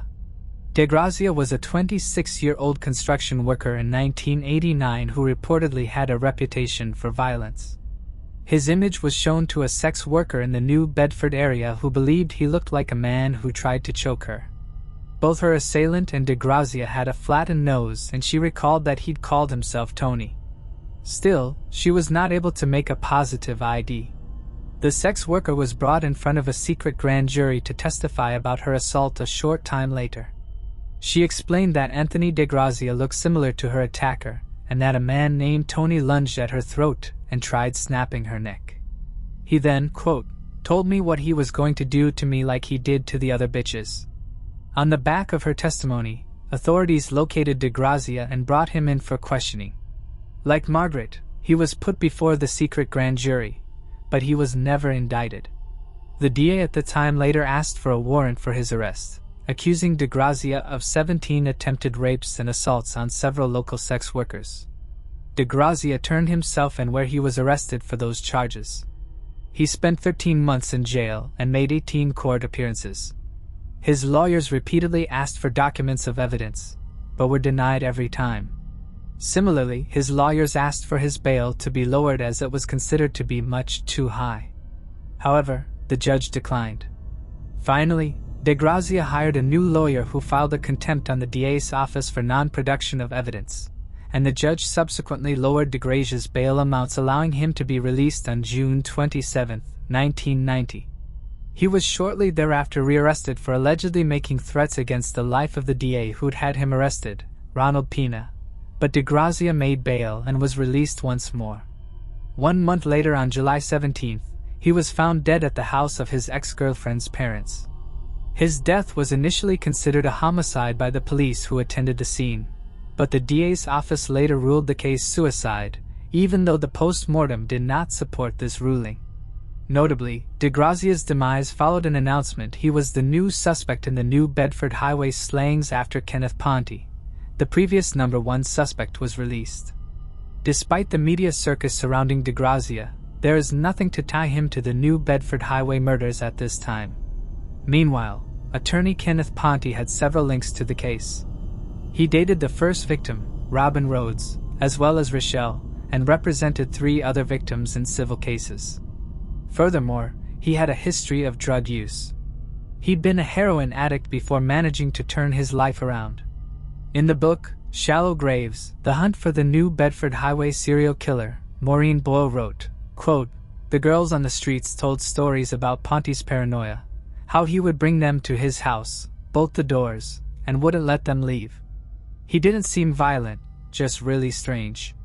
In August 1990, a grand jury indicted the 40-year-old in the murder of Rochelle, who was found to have been beaten to death. The DA, Ronald Pena, the same one who'd requested a warrant for Anthony DeGrazia's arrest, proposed the theory that Ponte had killed Rochelle because she was supposedly planning to expose his drug activities. Ponte was arraigned on 1 count of murder on August 17th, to which he pleaded not guilty. Around 1 year later, in July 1991, the DA dropped the murder charges against him, noting a lack of evidence. In 1992, The remaining charges against him, which consisted of drug use and an assault against Rochelle, were dropped also. The case against Ponzi lay dormant for years until February 2007, when investigators re-examined the murders and began looking into him once more. They dug up the driveway and patio of his former home in New Bedford, but found no evidence tying him to the case. Marilyn Roberts' father said, quote, "It's hope anyway upon seeing the investigation active again." Unfortunately, any hope of progress in the case was short-lived, as no new evidence surfaced following this investigation. Ponti stated that being associated with the murders had destroyed both his life and career, lamenting, "When I walk up or down any street, little kids call me a murderer." In 2007, during a heated argument with his mother and sister, he allegedly threatened to kill them and then take his own life. 3 years later, at the age of 60, he was found dead. Authorities ruled out foul play in his passing. The case remains unsolved. If you have any information regarding the New Bedford Highway killings or the identity of the perpetrator, you can reach the Bristol County District Attorney's Office at 508-993-2016. Additionally, if you have any details about the missing women, Christina Montero or Marilyn Roberts, you can contact the New Bedford Police Department at 508-991-6320. Stacy the Grandchamp. 17-year-old Stacy Grandchamp lived in Fort Wayne, Indiana, and was a student at Wayne High School. She had aspirations of attending Ball State University and pursuing a career as a computer technologist. On August 15, 2002, Stacy attended a party with her friends. At some point during the night, she got into an altercation with another girl named Harley Bovar. This was unusual for Stacy, as she had no history of fighting or being involved in conflicts. The confrontation was broken up by others at the party, but later in the evening, another fight erupted between the two. During the second altercation, Stacy suddenly stepped back and collapsed to the ground. Onlookers quickly realized that her clothes were soaked in blood. The police were called immediately. When Fort Wayne police arrived at the scene, they discovered that Stacy had been stabbed. Tragically, she succumbed to her injuries. While the case initially seemed straightforward, there was no solid evidence linking Holly to Stacy's death. Holly was brought in for questioning and stated that the altercation began because Stacy had been rude to one of her friends, leading to an argument that escalated. She denied having a knife or using one that night. Holly even suggested that Stacy may have fallen onto something sharp when she was pushed into a recycling bin. Shortly after the incident, Holly moved to Wisconsin. Despite investigators pursuing multiple leads, the case eventually went cold. However, in 2019, Fort Wayne police decided to reopen the investigation. They decided to interview all the witnesses again. This time they got a lot more information and would go on to help them to solve the case after so many years. After the new information, the investigators decided to interview Holly again. They talked to her for over 2 hours. Investigators told her the evidence they had against her. The day after the incident, Holly approached the maintenance man at her apartment complex, inquiring about how quickly she could break her lease as she needed to leave immediately. She also asked whether a knife used in the crime could be traced back to the scene based solely on its measurements. Witnesses from the party later came forward with suspicious details. One person claimed they had seen Holly place a knife beside a car outside, while another recalled seeing her wash her hands after the fight. Confronted with mounting evidence, Holly ultimately decided to confess. She still had the knife she had used and handed it over to investigators. Forensic analysis confirmed that it was the weapon responsible for Stacy's stabbing. In March 2020, Holly was arrested. Stacy's family was relieved to finally see justice being served after years of uncertainty. Moving on to the next case. Donna Macho. In 1984, 19-year-old Donna Macho was living with her family in New Jersey. Despite her young age, she balanced 2 exciting jobs, working as a legal secretary during the week while pursuing part-time modeling with hopes of going professional. Donna was a striking blonde, someone everyone wanted to be around, but her beauty never overshadowed her kindness. She lived on Cherrybrook Lane in East Windsor with her mother, Betty, stepfather, Ronald, and younger sister, Julie. Julie not only looked up to Donna but aspired to be just like her one day. The family's eldest sister, Tony, had recently moved out, making Donna's presence at home even more cherished. Her parents allowed her some independence by giving her the basement to live in, complete with a separate entrance, letting her come and go as she pleased. However, this very setup would play a crucial role in the tragic events that followed. It was February 26, 1984, a quiet Saturday night at home. Donna had no particular plans but needed to run an errand for work the following morning. 14-year-old Julie arrived home and noticed her sister's car parked in the driveway, signaling that Donna was home. Excited for some quality time, she eagerly joined her in the basement, where they spent the night watching horror movies together until the early morning hours. By 2:45 a.m., Julie was ready to call it a night, so she headed upstairs to her room, leaving Donna alone watching TV. Meanwhile, their mother, Betty, and stepfather, Ronald, were already asleep in their bedroom, and Julie soon drifted off as well. There was no indication of any disturbance or struggle. The next morning, when Donna didn't show up at the breakfast table, her family assumed she had left for work to take care of some office-related tasks. Before I continue, I want to remind you that only a small percentage of people who watch my videos are actually subscribed. So if you enjoy my content, consider subscribing. It's free and you can always change your mind later. Now let's move on with the video. Since Donna often came and went on her own schedule, they thought little of her absence. The rest of the day passed uneventfully, and soon, dinner time arrived. At that moment, Betty's concern turned into fear. It was completely out of character for Donna to be gone for so long without informing her family.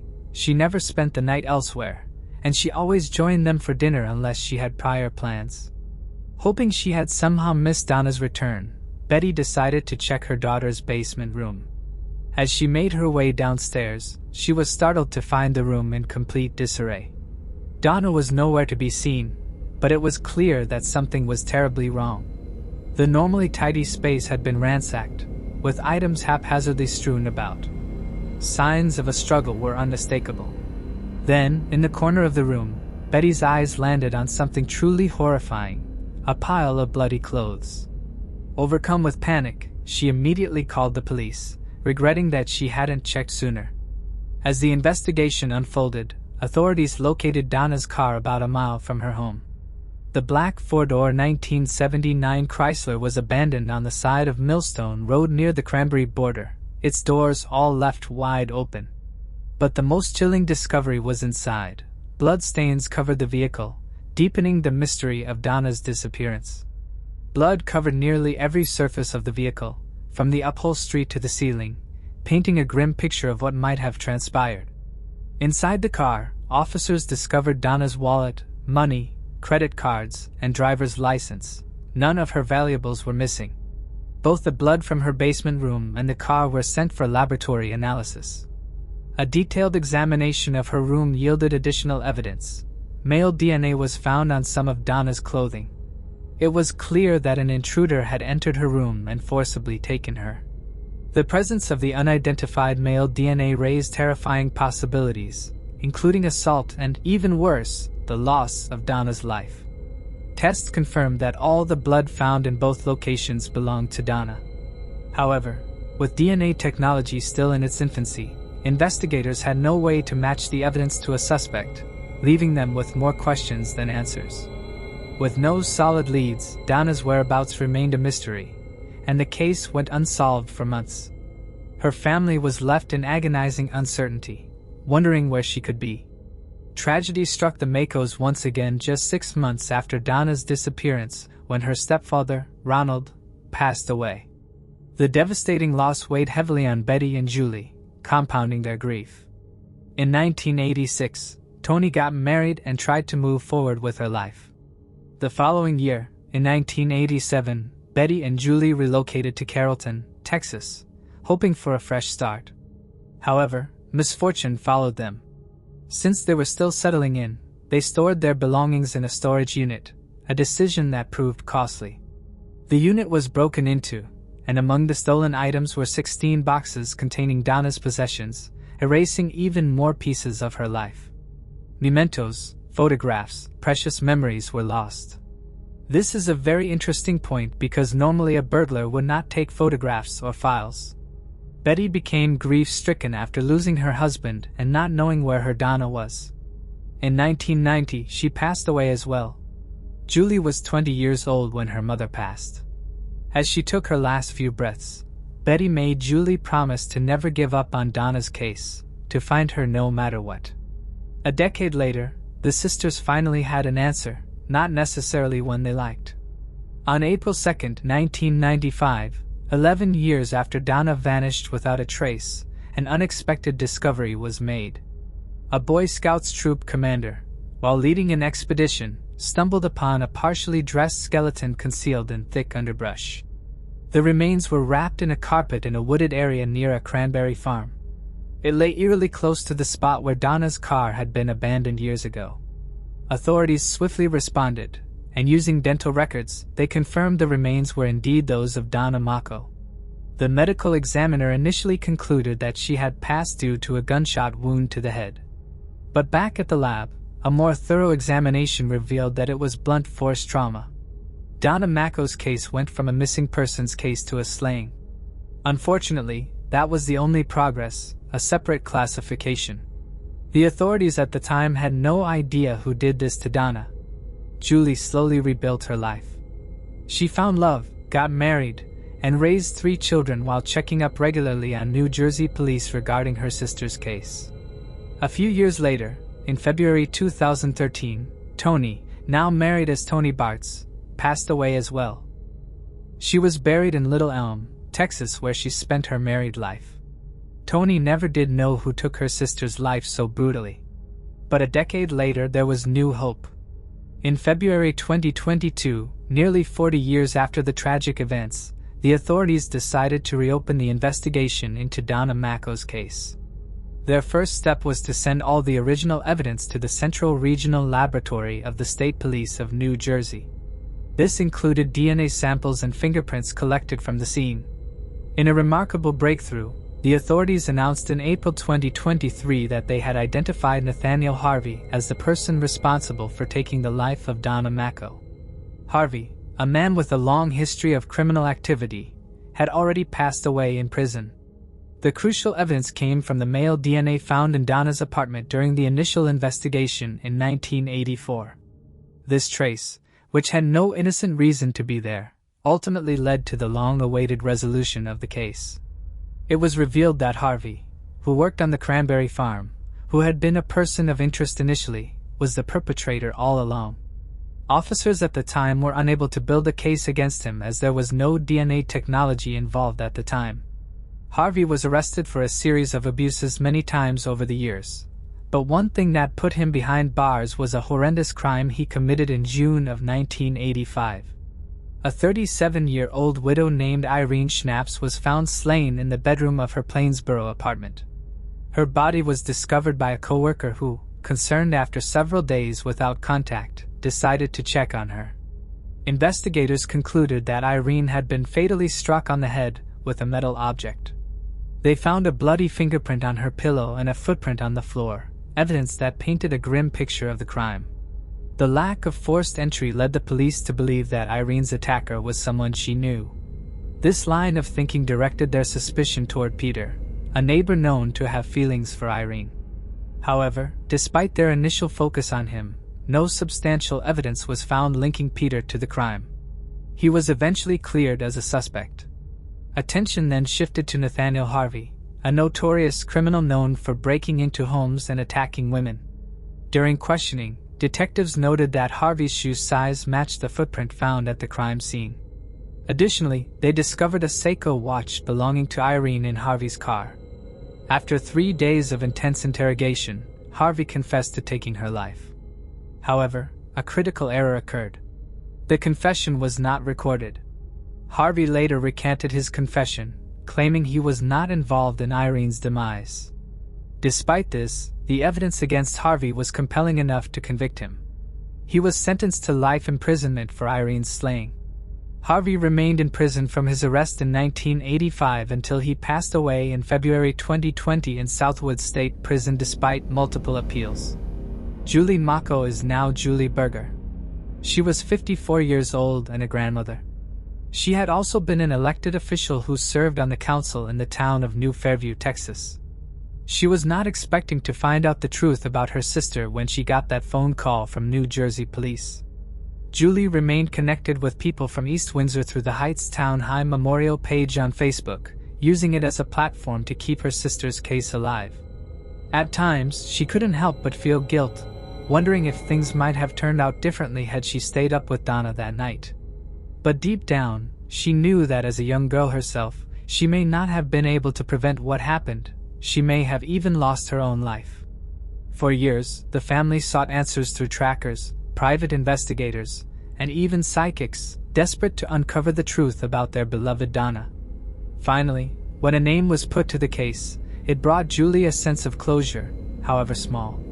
She will always cherish the moment when she and her husband went to retrieve Donna's remains after the investigation was officially closed. As she stood there, a tiny ladybug landed on her arm.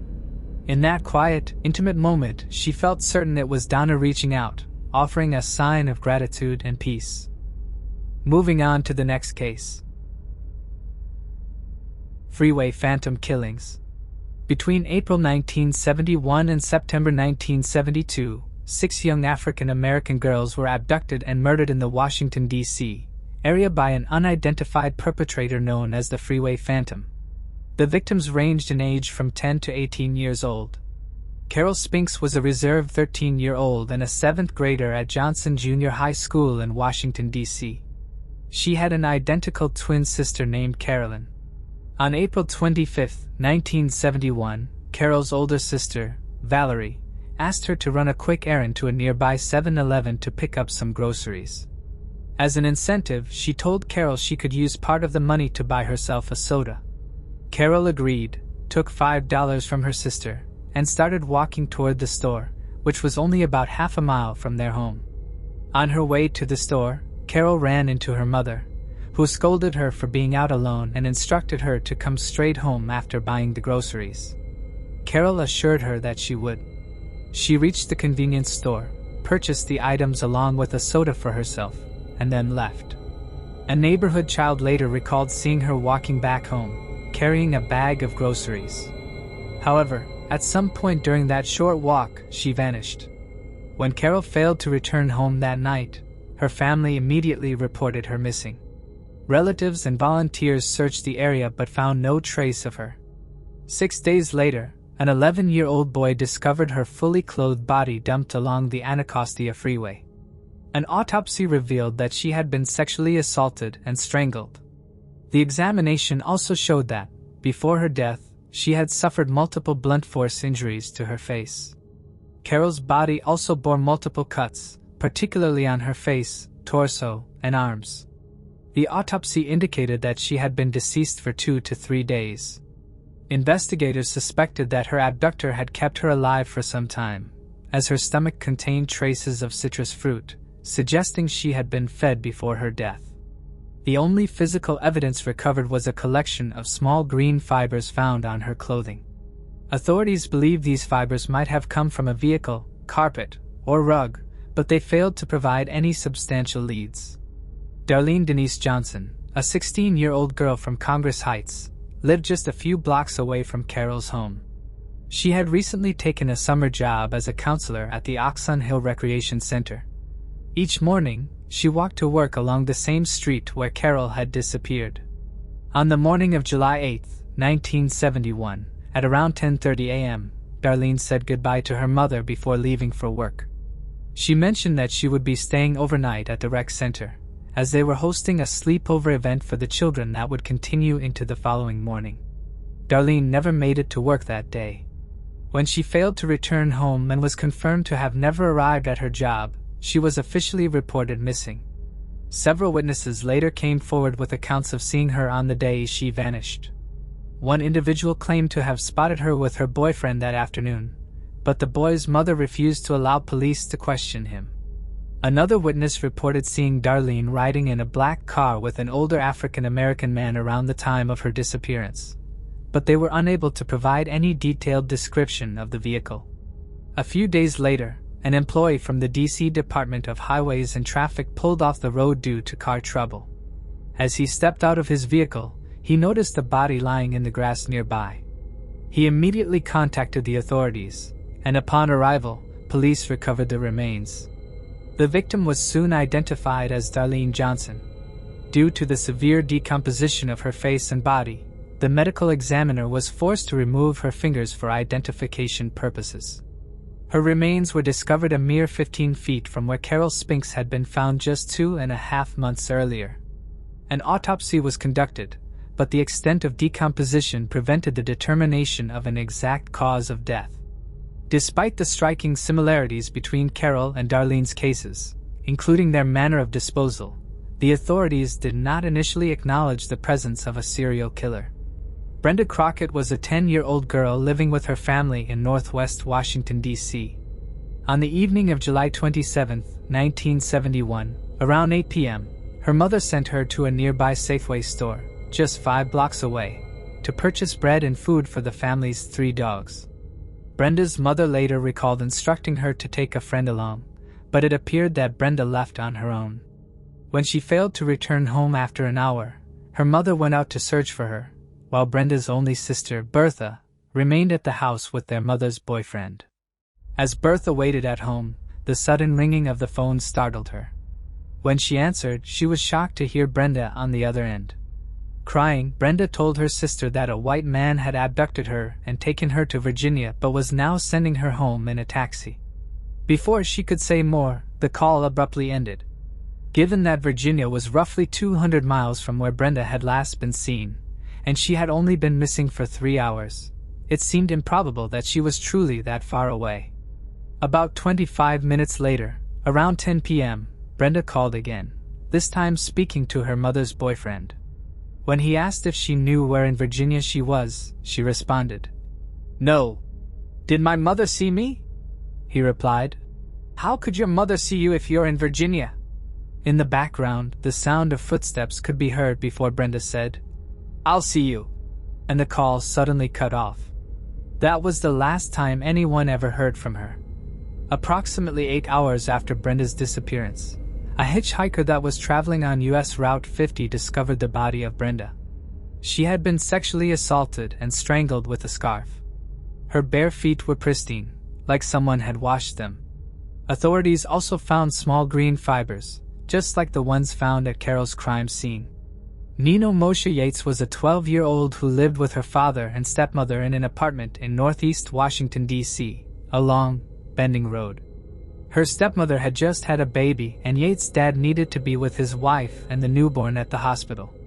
On October 1, 1971, Nino Moshe Yates was sent by her family to Safeway grocery store, which was just down the street from their apartment. She had been sent to buy sugar, flour, and paper plates. Later, a store clerk said that she had purchased the items from him at around 7 p.m. This would be the last time she was seen alive. Afterwards, an employee would find the same items outside of the store, scattered along the street. 3 hours later, a 16-year-old boy found Nino Moshe's body along Pennsylvania Avenue just east of Washington, D.C.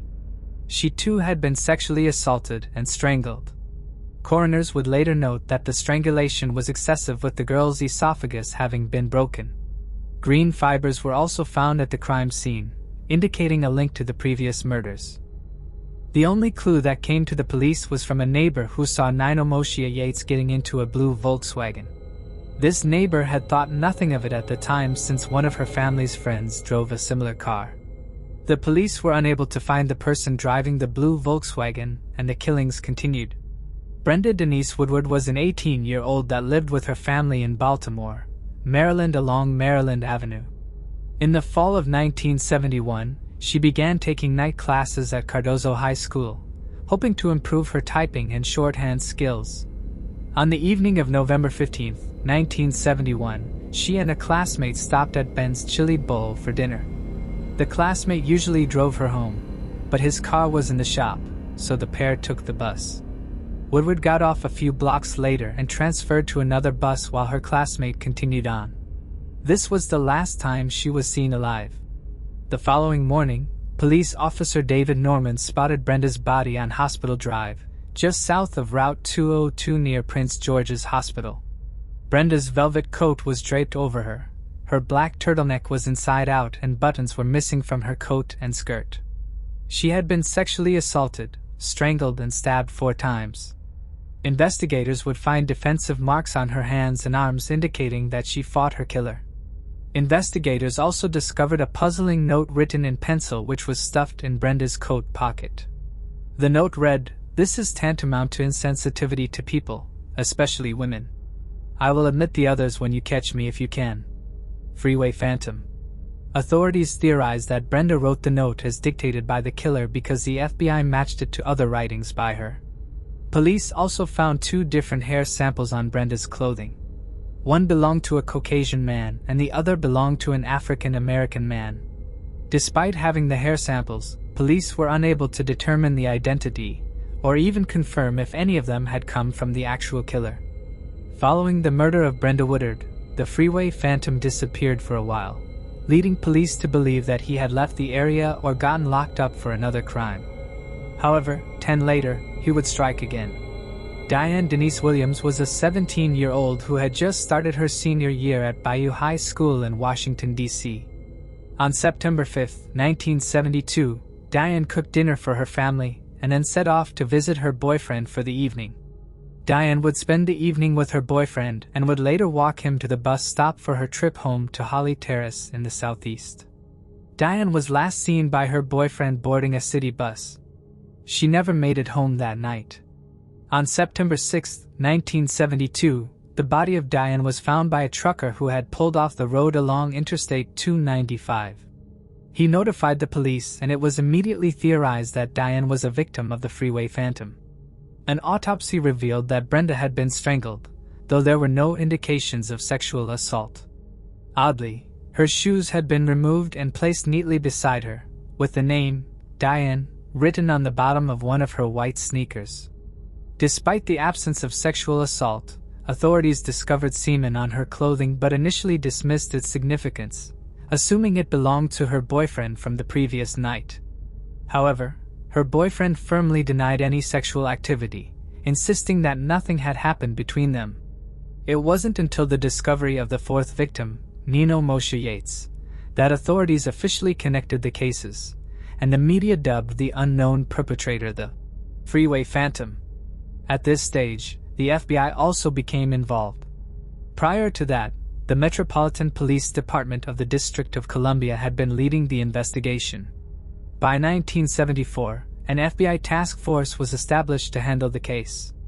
With a sizable team, they were able to conduct numerous interviews, interrogate multiple suspects, and pursue various leads.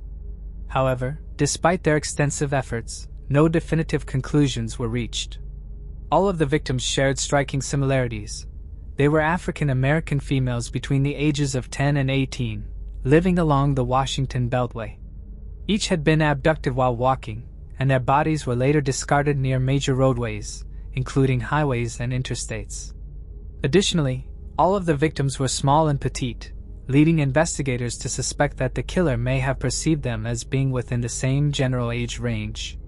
One of the primary suspects was Robert Askins, a computer technician with a dark past. In 1938, he had been convicted of poisoning a prostitute with potassium cyanide, a crime that made him a person of interest in the Freeway Phantom case. In 1938, Robert would be sent to St. Elizabeth's Hospital until he was mentally fit enough to stand trial. In 1952, he was finally convicted of the murder. He spent the next few years in prison until he was freed in 1958 after his sentence was overturned on a legal technicality. Later, police would interview Askins about his involvement in an unrelated crime where he abducted a 24-year-old woman at gunpoint and then sexually assaulted her. It was at this point police learned about his previous prison time and started to connect him to the Freeway Phantom murders. Not only did Askins seem to commit a similar crime in the vicinity of the Freeway Phantom murders, but he lived and worked in the region. Askins also seemed to match the Freeway Phantom's criteria set by the police. He was a middle-aged black man that lived in the neighborhood, he had a proclivity for targeting similar victims, and he harbored a violent grudge against women. In March of 1977, authorities got a search warrant for Askins' house. When they searched Askins' row house, they found the appellate court's opinion from his previous conviction. This written opinion used the word tantamount, the same word used in the note found in Woodard's pocket, and an odd word for someone to use. It was found that Askins was known to use the word when attempting to stress the importance of matters related to his work. They also found soiled women's scarves, photos of girls and young women, a knife used in another crime, and an essay from a young girl. Another warrant was issued a month later, allowing police to search Askins' vehicle. They found 2 buttons and a gold earring under his back seat. However, police didn't have any evidence to tie him to the Freeway Phantom killings. The green fibers found on 5 of the 6 victims didn't match the fibers found in his home or car, and hairs found on them came back negative. Askins was later convicted of kidnapping and raping 2 other women in the district several years after the Freeway killings and received a life sentence. He died in prison on April 30, 2010 at age 91. One of the other leads were the Green Vega Rapists, a gang who were known for abducting and raping girls and women in the Washington, D.C., Maryland area. These men drove around in a green Chevy Vega, which they used to kidnap and sexually assault young women. The girls were all similar ages to those who were victim to the Freeway Phantom killings. The Green Vega gang members were individually interviewed by homicide detectives at Lorton Prison in Virginia, where the gang members were serving sentences for their unrelated crimes. During these interviews, one gang member initially implicated another gang member who he said told him he was involved and gave information about one of the Freeway Phantom murders. This particular inmate was also serving a sentence at Lorton Prison for the Green Vega convictions. The inmate being interviewed said that he would provide the information only if they kept his name out of it, which was agreed upon. The inmate then gave investigators information about the Freeway Phantom crimes, which he alleged were perpetrated by a member of the Green Vegas. He gave details of the specific dates, times, and locations which was not provided to the public but which was known only to the perpetrator and to detectives. The inmate who provided the information said he was not involved in the homicide and provided an alibi which was found to be verifiable. During this period, an election was being held in Maryland, and one of the candidates publicly announced to the press that a break had occurred in the Freeway Phantom investigation and provided that an inmate at Lorton Prison had given the information. Following that revelation, the inmate who had initially come forward with information abruptly refused any further interviews and completely retracted his previous statements. With no additional leads or viable suspects, the case gradually went cold. It remained dormant until February 2001, when authorities officially reopened the investigation. However, it was soon discovered that, over the years, the original case file from the DC police had been lost, along with much of the physical evidence. At present, investigators have access only to FBI records and documents from Maryland law enforcement agencies, though even those files are incomplete. Fortunately, the semen sample collected from Diane's crime scene had been preserved and was sent to the Maryland State Police for further examination. However, a devastating mishandling of evidence followed. The sample was initially forwarded to the FBI, but after years of inaction, the FBI returned it to the Maryland State Police without conducting any tests. Since then, the DNA evidence has not only remained untested, it has gone missing altogether. With most of the critical information and physical evidence either lost or mishandled, the likelihood of ever solving the Freeway Phantom murders has diminished significantly, leaving the case shrouded in uncertainty. Moving on to the next case. James Adamski. James Adamski, an 18-year-old from Cheektowaga in Erie County, New York, lived with his family on View Court. On the night of October 30th, 1982, he dressed in what he called his American Gigolo costume and headed out to a Halloween party at a bar on Transit Road in Depew. Before leaving, he shared a moment with his younger brother, Andy, kissing him on the forehead and saying, "Have a good time trick-or-treating, kid." It was the last time Andy would ever see him. James attended a pay one price, drank all-night party at the bar and left early on Halloween morning, setting out on foot for home, which was about 2 miles away. He had been drinking and was last seen leaving with a girl before continuing alone along Transit Road near Broadway at approximately 3:30 a.m. When James failed to return home that morning, his mother grew increasingly concerned. James was respectful of his parents and would never have stayed away all night without telling them. James was reported missing to the police. An extensive search was conducted involving Lancaster Town Police, volunteers, and firefighters. Weeks went by without any sign of James. Then, on December 26, 1982, 4 miles from where James was last seen alive, a couple of rabid hunters found his body under leaves and twigs in a wooded area west of Ransom Road. James was still wearing his American Gigolo costume. An autopsy revealed that he had numerous wounds on his forehead. He had most likely been beaten to death with a blunt object by one or multiple people. The killer or killers had made an effort to hide the body. Police believe that James was likely picked up in a car by someone in his inebriated state from the place he was last seen and then driven 4 miles to where his body was found. It remains unclear whether James willingly got into a car with someone he knew or if he was forced inside. Authorities questioned his friends, family, former girlfriends, and others who attended the party that night, but no suspects ever emerged. According to his family, James had no known enemies. Investigators did uncover that most attendees at the party had been drinking heavily, and at some point, James was involved in an argument at the bar. However, there was no evidence to suggest the dispute led to violence later that night. The bar James visited has since closed. His clothing was submitted for DNA analysis, but the results yielded no new leads. To this day, the case remains unsolved. Moving on to the next case. Lu Yingbiao. On November 29, 1995, 2 men checked into a house in Huzhou, a city in northern Zhejiang province, China. Their plan was to rob the other guests staying at the retreat, but things took a deadly turn when one of the guests caught them in the act. Desperate to avoid getting caught, the pair resorted to the ultimate crime, murdering the witness using clubs and hammers. But the violence didn't end there. To eliminate any potential witnesses, they went on to kill the guesthouse owners, an elderly couple, as well as their 13-year-old grandson. The crime scene was a gruesome sight. Making matters worse for Chinese authorities, the guest house had no CCTV surveillance, and there was no official guest log, leaving investigators with nothing to go on. As a result, the 2 perpetrators managed to evade justice for more than 2 decades. Meanwhile, a man named Lu Yongbiao became a prominent Chinese crime writer to moderate success, penning several novels in the 2000s, including his most well-known name, The Guilty Secrets. In the preface to this book, he discusses the idea of writing a story about an author who gets away with committing a series of murders. He also had plans to write another book with a female protagonist called The Beautiful Woman Who Kills. He had hopes that this novel would be adapted for the big screen and had previously had one book, a work of historical fiction turned into a 50-episode TV series. The books themselves had won him several awards. Little did anyone know that Lu was basing these books on his own experience with several homicides.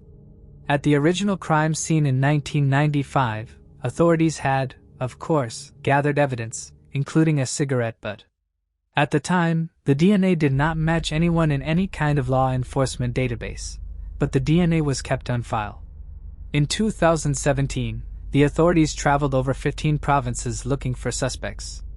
They compared the DNA on file to that of data on over 60,000 people in the space of 2 months. Then at last, their hard work paid off. The DNA matched the clan name Lu in Nanling. From here and through meeting the clan, the police locked down Lu Yongbiao as a suspect. On August 8, 2017, 2 undercover policemen arrived at Lu's door posing as researchers who were looking into his family tree. When they asked him for a DNA sample, he agreed. Later, Lu said he suspected the pair were cops, but felt like his time was coming to an end and he was tired of living with the guilt and the images in his head. A few days later, on August 11th, Lu Yongbiao was arrested, age 53. He had sent his wife and daughter away so they wouldn't witness him being placed in handcuffs and had contacted his accomplice, Wang Mumming, to tell him that the pair should face their fate. He left a letter for his wife admitting to his crimes and telling her of his mental torment over the years.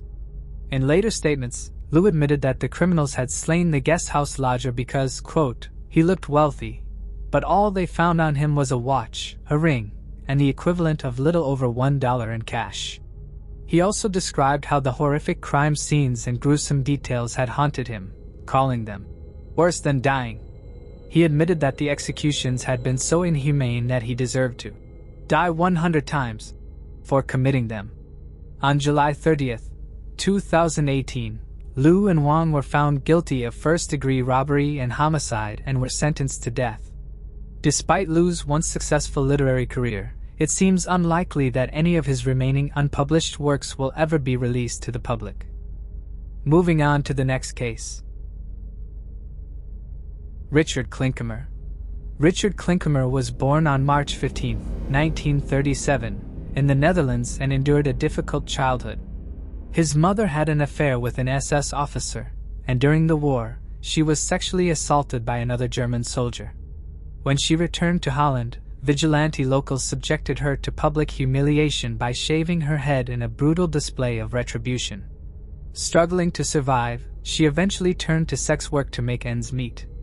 As a young man, Richard joined the French Foreign Legion and fought as a soldier. Later, as an author, he drew inspiration from his real-life experiences in war and petty crime to craft his books.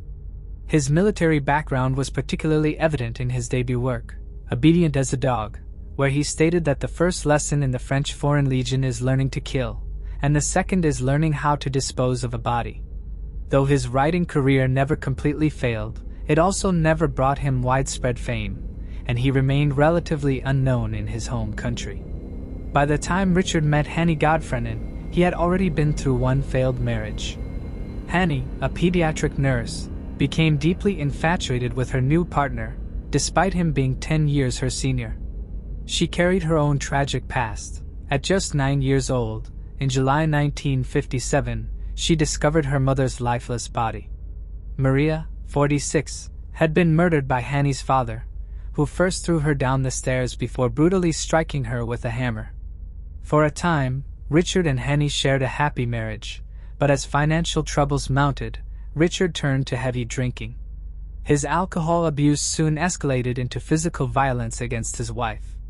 Whenever he became aggressive, Hannie would seek refuge with friends, but each time, she inevitably returned to him.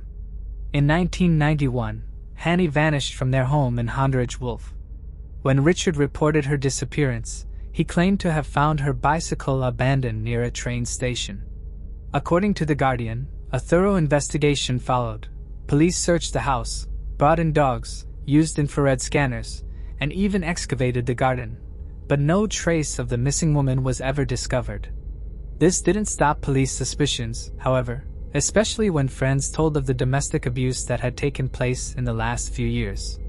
Richard was brought in for questioning several times and even detained once, but without concrete evidence, police couldn't bring charges against the writer.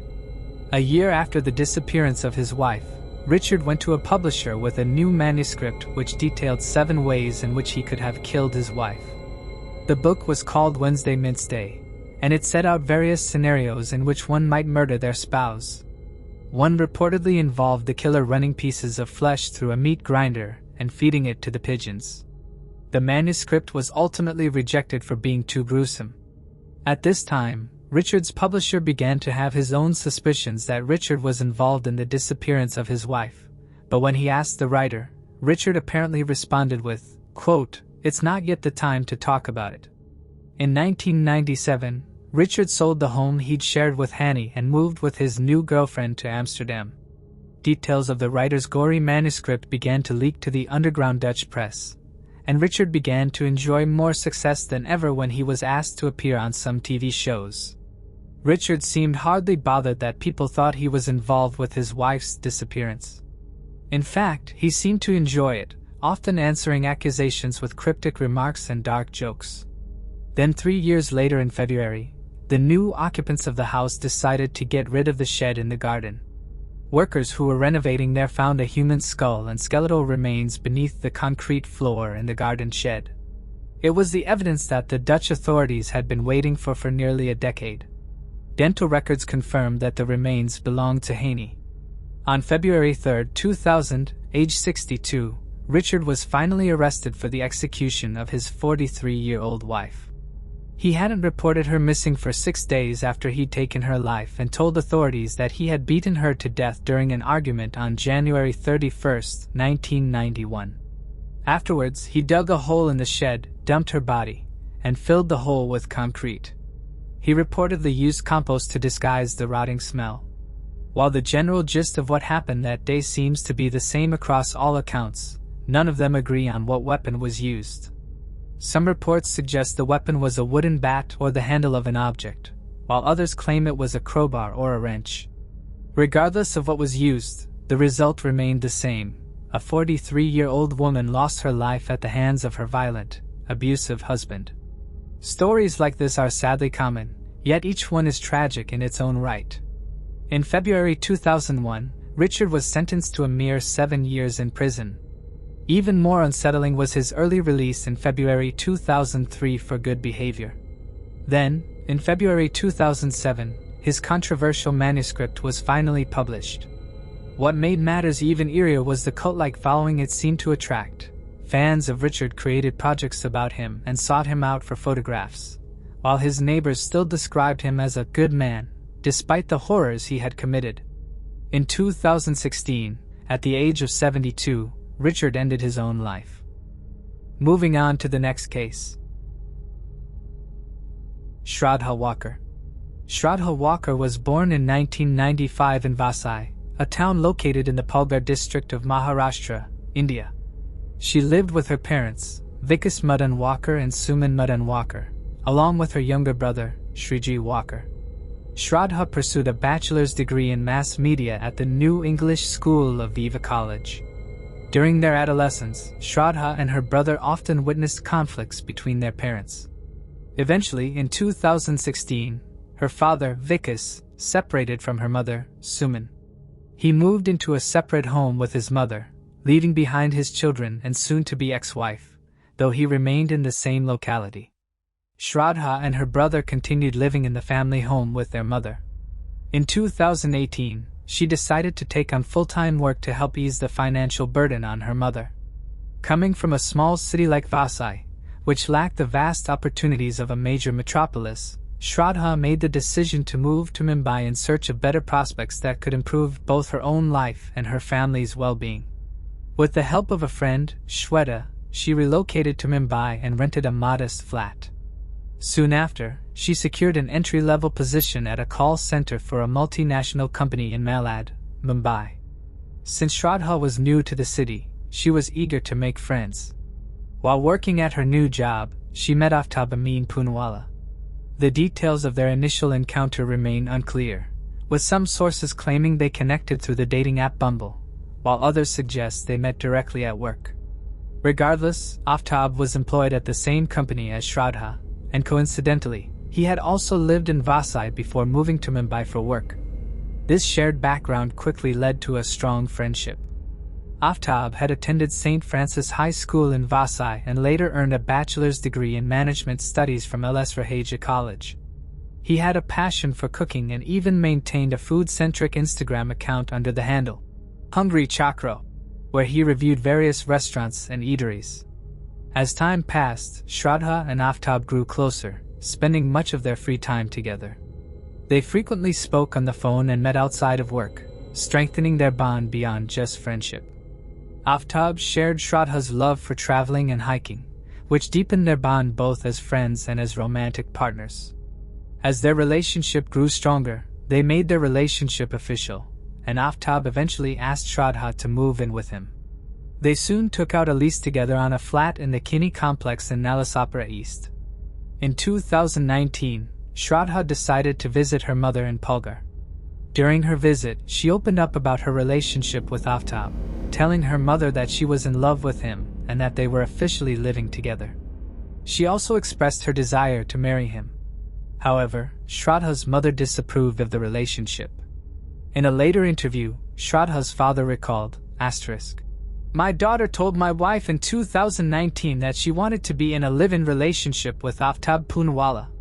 My wife and I advised her against it because I am Hindu, and that boy is Muslim. Shradha's father firmly stated, We don't do interreligious marriages. This led to a heated argument between Shradha and her parents. Frustrated, she stormed out of the house, declaring, I am 25 years old now, and I have every right to make my own decisions. After that, Shradha returned to Mumbai and severed all contact with her family. Her mother made several attempts to reach out, trying to convince her to reconsider her relationship with Aftab. Despite these efforts, Shradha remained resolute in her decision to stay with him, determined to marry him regardless of her family's disapproval. In January 2020, tragedy struck when Shradha's mother passed away from natural causes. Shradha returned home for the funeral, and during this visit, she confided in her father that she had been fighting with Aftab and that he had been physically abusive. However, she added that Aftab always apologized afterward, and things would eventually return to normal. Her father urged her to leave Aftab and move back to Vasai, but Shradha refused. She insisted that Aftab was not a bad person and that, despite everything, she still wanted to marry him. The relationship between Shradha and her father had been strained ever since he moved out. She refused to speak with him, and the only glimpses he had into her life came from her social media posts. After her mother's funeral, Shradha returned to her flat in Mumbai. In total, she spoke to her father only 3 times after her mother's passing, the third call being the last conversation they ever had. Though Shradha had cut direct contact with her father and brother, they still kept track of her through her online presence. She was active on Instagram and WhatsApp, frequently posting photos of food and drinks, and regularly updating her WhatsApp status. From these posts, her family could at least see that she was doing okay. With no family support, Aftab became the only emotional pillar in Shradha's life. Aftab remained by Shradha's side after her mother's death, and according to one of her friends, she often spoke about their complicated relationship. In an interview, the friend recalled, Shradha used to tell me that Aftab would cook for her, even feed her with his own hands, but she also told me how the same man would thrash her brutally at other times. Their arguments frequently revolved around financial struggles. Shradha worked and covered most of their living expenses, while Aftab largely stayed home, unable to hold down a steady job. Their relationship was further strained by Shradha's accusations of infidelity. She reportedly caught Aftab talking to other women on dating apps multiple times, leading to heated confrontations. However, after every fight, Aftab would apologize, and Shradha would eventually forgive him. Despite the abuse and their ongoing conflicts, Shradha still wanted to marry Aftab and build a life together. However, he continuously postponed any commitment. Aftab later told friends that he felt pressured by Shradha to marry, and he claimed that this pressure often escalated their disagreements into violent fights. By mid-2020, Aftab's parents had learned more about his relationship with Shradha. Like her own family, they were also against their union and discouraged him from pursuing an interfaith marriage. However, Aftab remained steadfast in his decision. In October of that year, the couple relocated from their apartment in Naigaon to the Regal Cooperative Housing Society in Vasai. Reports suggest that on their rental application, they falsely stated that they were a married couple. Shradha had not openly shared details about Aftab's violent outbursts with her friends. However, in November 2020, she reached out to one of them and revealed the extent of the abuse. The friend later recounted, Shradha reached out to me after being beaten up by Aftab. My friend and I went to their flat, confronted Aftab, and threatened to file a case against him. Following this confrontation, Shradha left Aftab and stayed at a mutual friend's house for 2 days. However, despite the intervention and concern of her friends, she ultimately returned to him. I do not know what influence he had on her, but one thing was clear: she loved him and was emotionally dependent on him. On November 21, 2020, after being assaulted yet again, Shradha went with a friend to Tulunj police station in Nala Sapara to file a complaint. In the complete letter to the police, Shradha said that Aftab had been abusing her and beating her, and said that he even attempted to kill her through suffocation. She further stated, quote, "He scares and blackmails me that he will kill me, cut me up in pieces and throw me away. It's been 6 months that he has been hitting me, but I did not have the guts to go to the police because he would threaten to kill me." In the letter, Shradha claimed that Aftab's parents would visit the couple on weekends and that they were aware he beat her. She submitted the letter and the police then asked her to get a medical exam for the official record. However, Shradha changed her mind prior to doing so, most likely her friends suppose out of mortal fear. The police said that Shradha had filed an application but that she had not proceeded further with the complaint as she neglected to file an FIR. An FIR is the first information report used by police organizations to triage cases. It is unclear why Shradha chose not to pursue her police report further, but some sources claim that Aftab arrived at the station and entreated her to take back the complaint before submission. Otherwise, he claimed he would kill himself. While other sources claim that Shradha never proceeded further due to Aftab's parents making a promise that Aftab would move out of the apartment. Shradha still stayed with Aftab and regular arguments and fights continued throughout the year of 2021. Shradha would pursue Aftab for marriage, but he was reluctant, which led to frequent fights, often turning physical yet again. In 2022, in an attempt to rekindle their relationship, Shradha and Aftab decided to leave Mumbai behind and relocate to Delhi, hoping for better job prospects and a fresh start away from their families. Before making the move, they planned a hiking trip to Himachal Pradesh, a shared passion they believed might help them reconnect. According to one of Shradha's friends, she had mentioned saving a small amount of money, which she hoped would sustain them for at least 2 months while they searched for jobs in Delhi. On June 5, 2022, the couple embarked on their short yet challenging trip, returning to their new home in Delhi on May 8th. Initially, they checked into a hotel, where they stayed for 1 to 2 days. Around May 11th or 12th, they visited a mutual friend in Chhattarpur, who assisted them in finding and renting an apartment in the area. With high hopes, they moved into their new home, believing this could mark the start of a better future together. However, the problems they had in their relationship continued in Delhi. Frequent fights would occur about trivial matters. Shradha's friends and family had no idea that she had moved to Delhi. Shradha's father and brother used to get updates about her life from her social media posts. However, by September of 2022, Shradha had not posted anything for many months. Worried, Shradha's father and brother tried contacting her several times. However, her phone had been switched off. They contacted Shradha's friends, and one of her friends had told them that Shradha and Aftab had moved to Delhi a few months prior and had been staying and working there. However, they said that they had not had any contact with Shradha for the last few months and told them that her phone had been switched off for some time. Now extremely worried, Shradha's father reported her missing at the Mumbai police station in September of 2022. The police started their investigation and soon tracked down Aftab living in the same Chhattarpur apartment. He was called to the Mumbai police station for questioning. He told police that Shradha does not live with him anymore. He claimed that she left with another lover on the May 18th and that he did not know her whereabouts. The police did not pursue him further, thinking he was a depressed boyfriend whose girlfriend had left with another man. When the Mumbai police were not able to find any leads, however, they transferred the case to Delhi police, as Delhi was the last known location of Shradha. Shradha's father traveled to Delhi in early November and gave every detail that he knew to the Delhi police. Delhi police went to Aftab's apartment in Chhattarpur and questioned him. He again claimed that Shradha left with a lover and that he did not know where she was. He also told police to find her quickly, as he was worried and had tried to contact her but to no avail. Police then checked Aftab's call records and found that after May 18th, he had not contacted Shradha at all. Police also found that Aftab had told his landlord a different story than what he told police about why Shradha was not with them.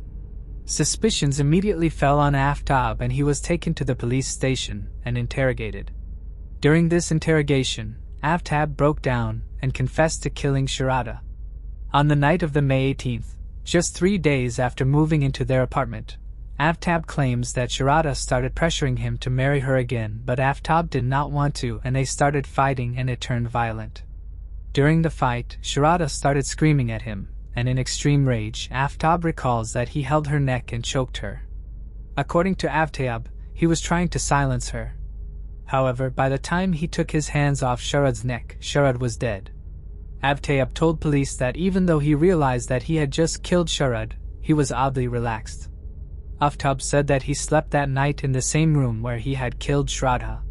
He then woke up the next day and started planning regarding how to dispose of her body. Aftab loved watching crime thrillers, and he admitted to police that he was inspired by the American TV series Dexter. So the next morning, he went to the market and bought a refrigerator. The following day, he went out and bought a saw, plastic bags, bleach, a backpack and a few chemicals from different shops. All the while, Shradha's body was still in their apartment. He then dragged her body into the bathroom and began chopping it into very small pieces.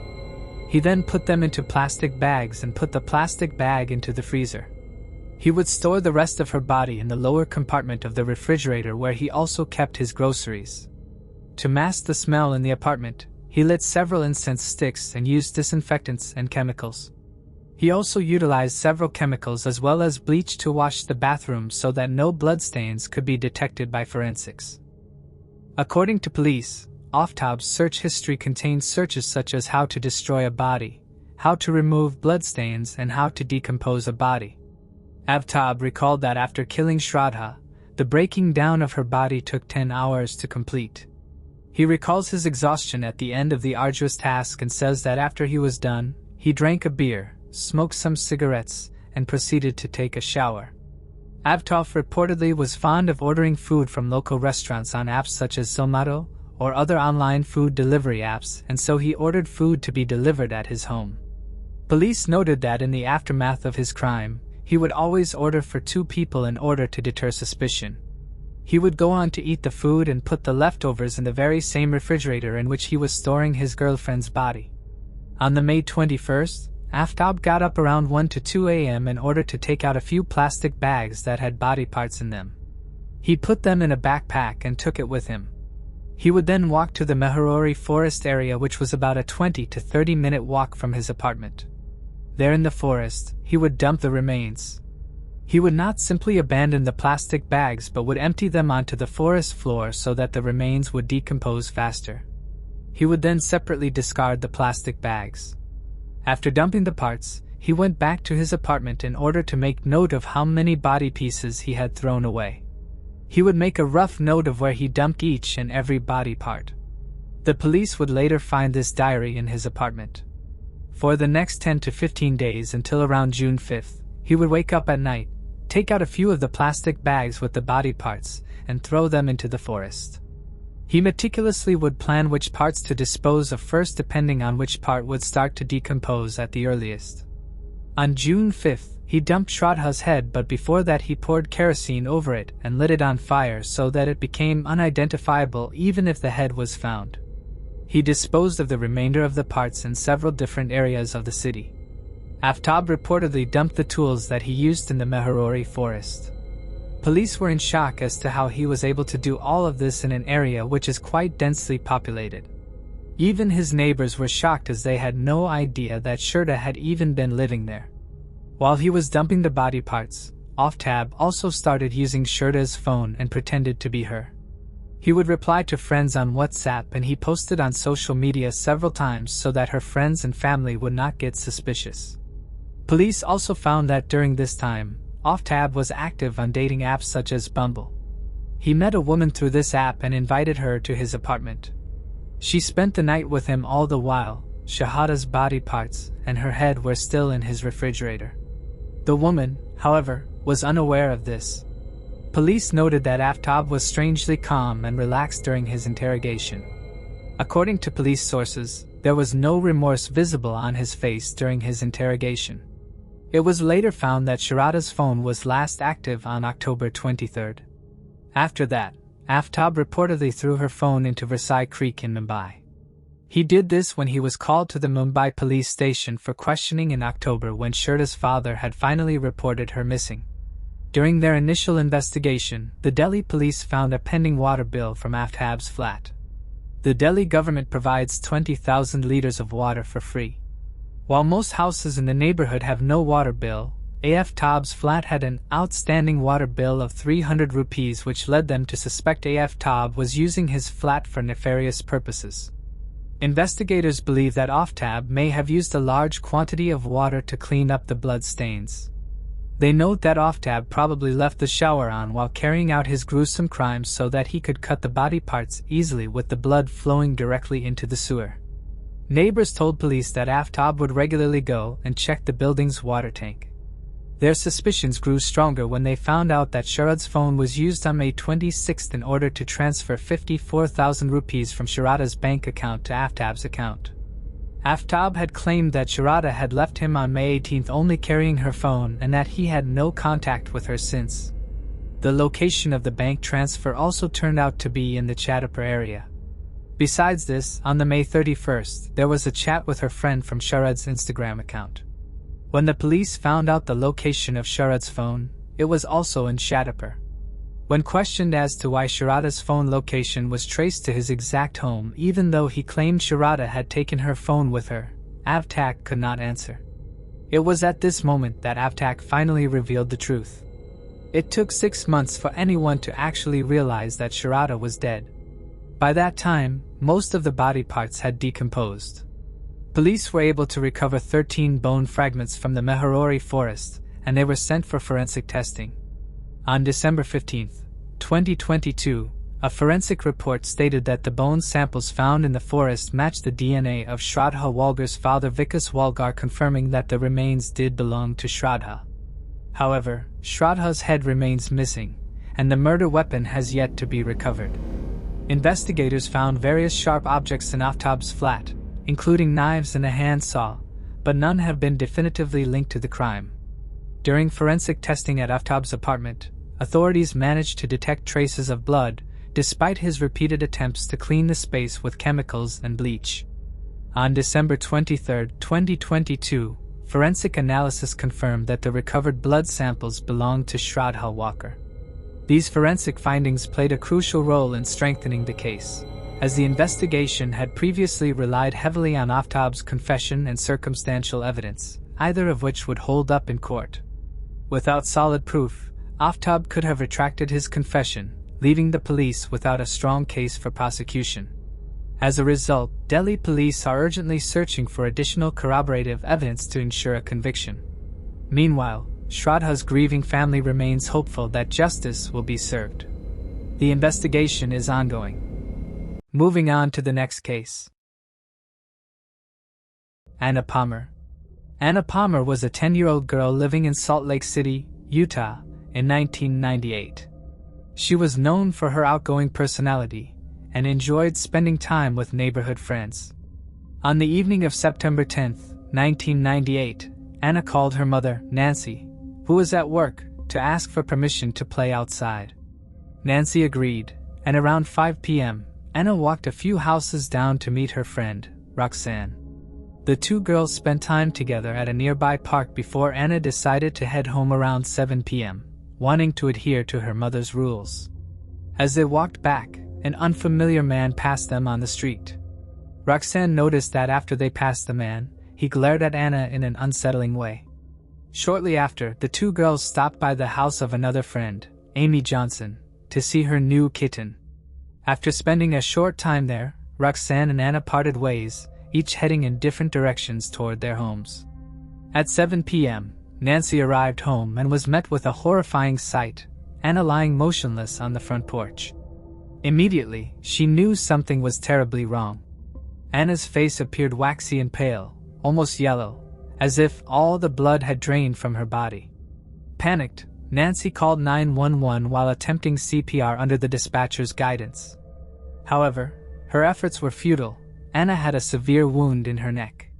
The dispatcher then advised Nancy to cover the wound with her hand before continuing CPR. Minutes later, paramedics arrived and rushed Anna to the hospital. Unfortunately, Anna was already gone. She scratched her attacker, so she had his skin under her nails. The detectives kept it so they can use it when technology was more advanced. The residents of Salt Lake City was fearful, but also angry. If such a despicable act could happen to a girl as seemingly followed all the safety rules and who lived in a safe neighborhood, then no child was safe. In this religiously conservative state of Utah, people wanted immediately biblical retribution, so the police had to act fast.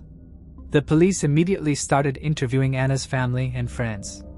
Roxanne, who was with Anna, told police about a man she saw following Anna. Amy Johnson also told police that after Anna headed home, she noticed an unknown man walking with her, and he creeped her out. Other residents also noticed a young man, who no one knew in the area, had seemed drunk and out of place.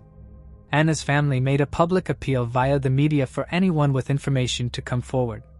A reward of $11,000 was offered for any information that would lead to this case being solved. Despite all of this, the case went cold.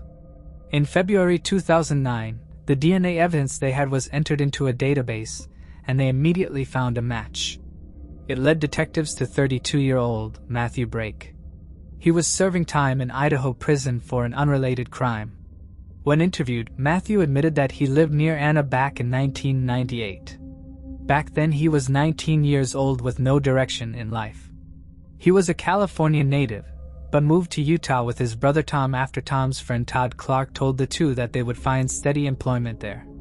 Tom found a job, but Matthew did not. He spent most of his time drinking instead of looking for work.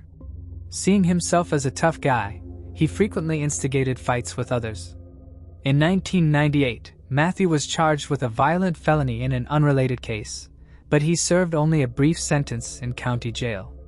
Crucially, his DNA was not collected during his incarceration, which could have drastically changed the timeline of Anna's case. On August 12, 2011, Matthew Brake pleaded guilty and was sentenced to life in prison without the possibility of parole. Had authorities taken his DNA back in 1998, the case could have been solved almost immediately. Additionally, Todd Clark's wife had urged police to investigate Matthew after hearing about Anna's murder, but they never followed up on her tip. Now, Matthew is serving time in one of Utah's toughest prisons, and given the nature of his crime against a child, he faces the likelihood of being targeted by other inmates.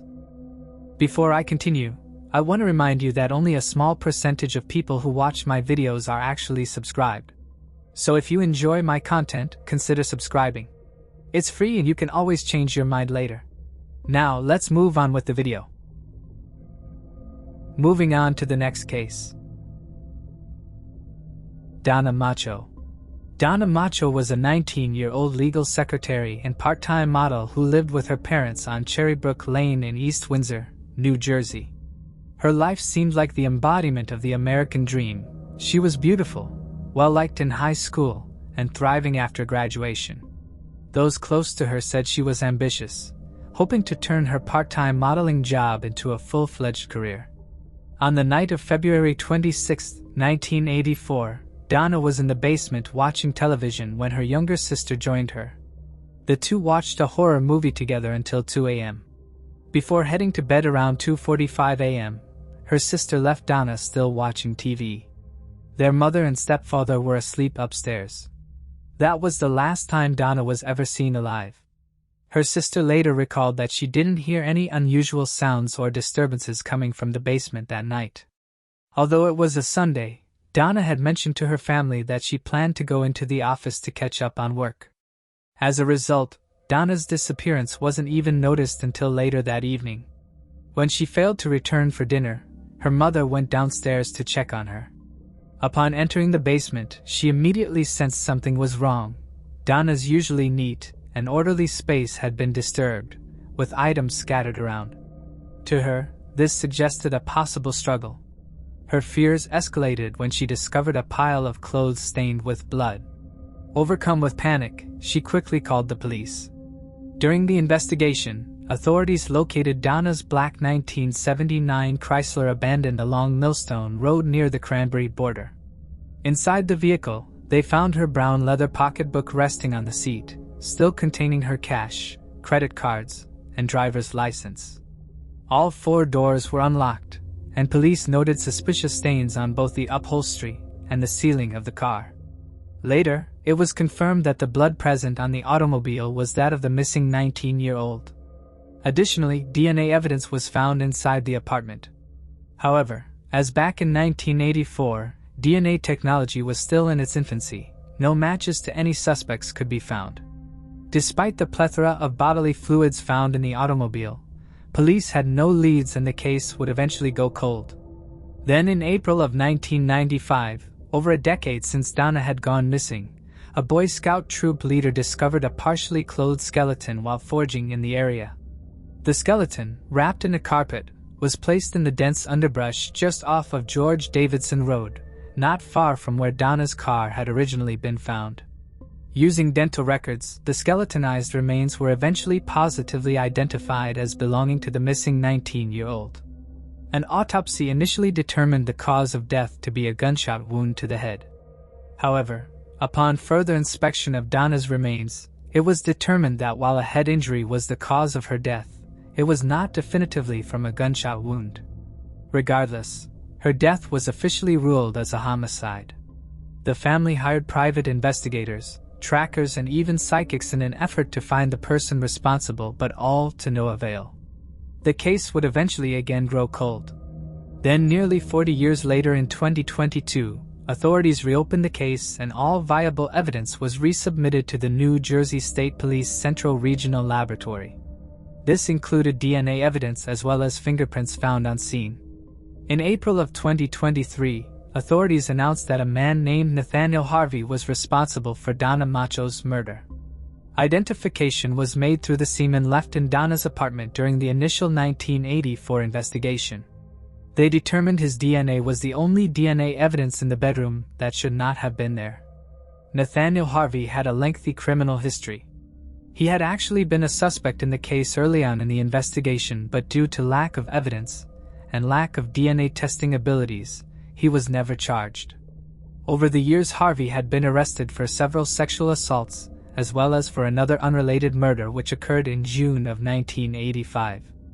Irene Schnaps, a 37-year-old widow, had been found dead in the bedroom of her garden apartment. Her body was found by a co-worker who went to her home after not hearing from her. Despite no unusual sounds being heard by neighbors, Irene's bedroom showed a gruesome scene with her body left nude for investigators to find alongside a bloody bed.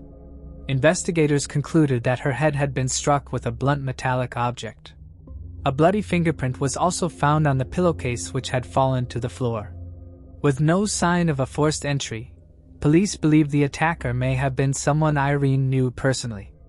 A neighbor of Irene named Peter was initially considered a suspect after it was found he had a romantic interest in the woman. However, he was later cleared. At the time, Nathaniel Harvey entered unlocked houses where he would hold captive and sexual young women. He was brought in for questioning, and it was observed that he was wearing a shoe which was of a comparable size to the bloody shoe print discovered at the scene of the crime. Police also found a Seiko watch in Nathaniel's car. Police noted that a Seiko watch was found to be missing from the murdered Irene's apartment. According to police officers, after 3 days of exhaustive questioning, Nathaniel Harvey confessed to sexually assaulting and murdering Irene Schnaps. However, for reasons unknown to the media, this confession was neither recorded nor put in writing. Later, Nathaniel insisted that he actually had nothing to do with the murder. Nevertheless, he was tried and sentenced to death for the death of Irene.